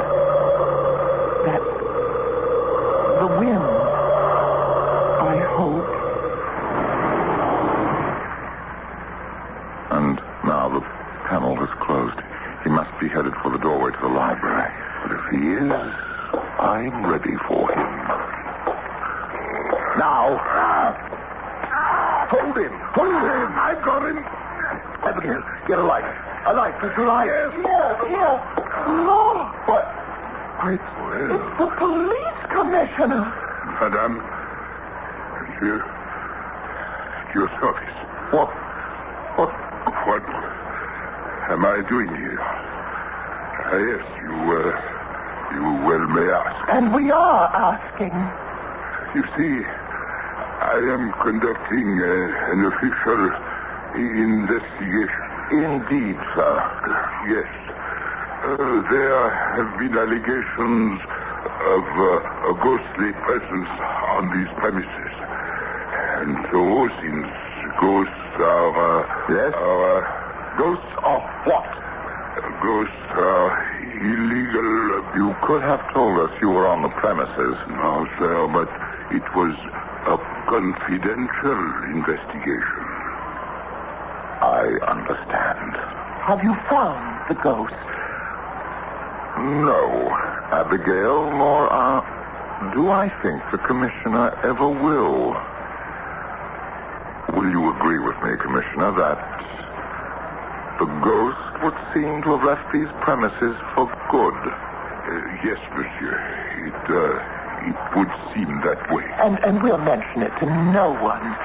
Not even to Monsieur le Comte de Vergennes. Oh, that would be appreciated, madame. Besides, the library appears to be too drafty a place in which to discuss various matters in the future. I understand, monsieur. So I don't think that the ghost will be entertained by the conversation of Mr. Adams and his friends anymore. I understand.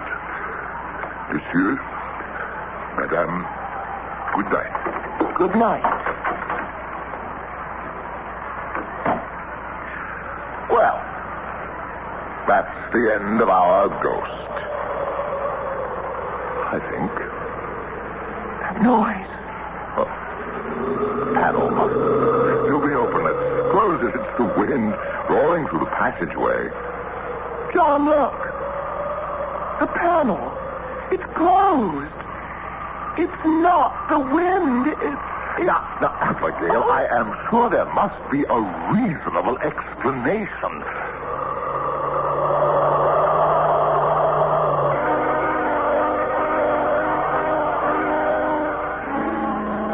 I'm sure there was, but John and Abigail Adams never found it.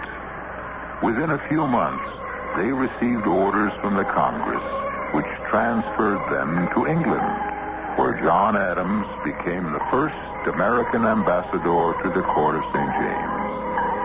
And if you think he had problems in Paris, when he arrived in London, he really that's another story. I'll be back with a sidelight on this one in just a moment. There's something almost, I can't say supernatural about Adams and Jefferson. Natural enemies, they were warm friends. They outlived all the other heroes of the Revolution. They became the grand old men of the new country of the United States of America. And America became a fusion of their opposing ideas. And if you really want something to think about, they both died on the exact same day, the 4th of July of 1826, on the 50th anniversary of the Republic. Our cast included Michael Wager, Marion Seldes,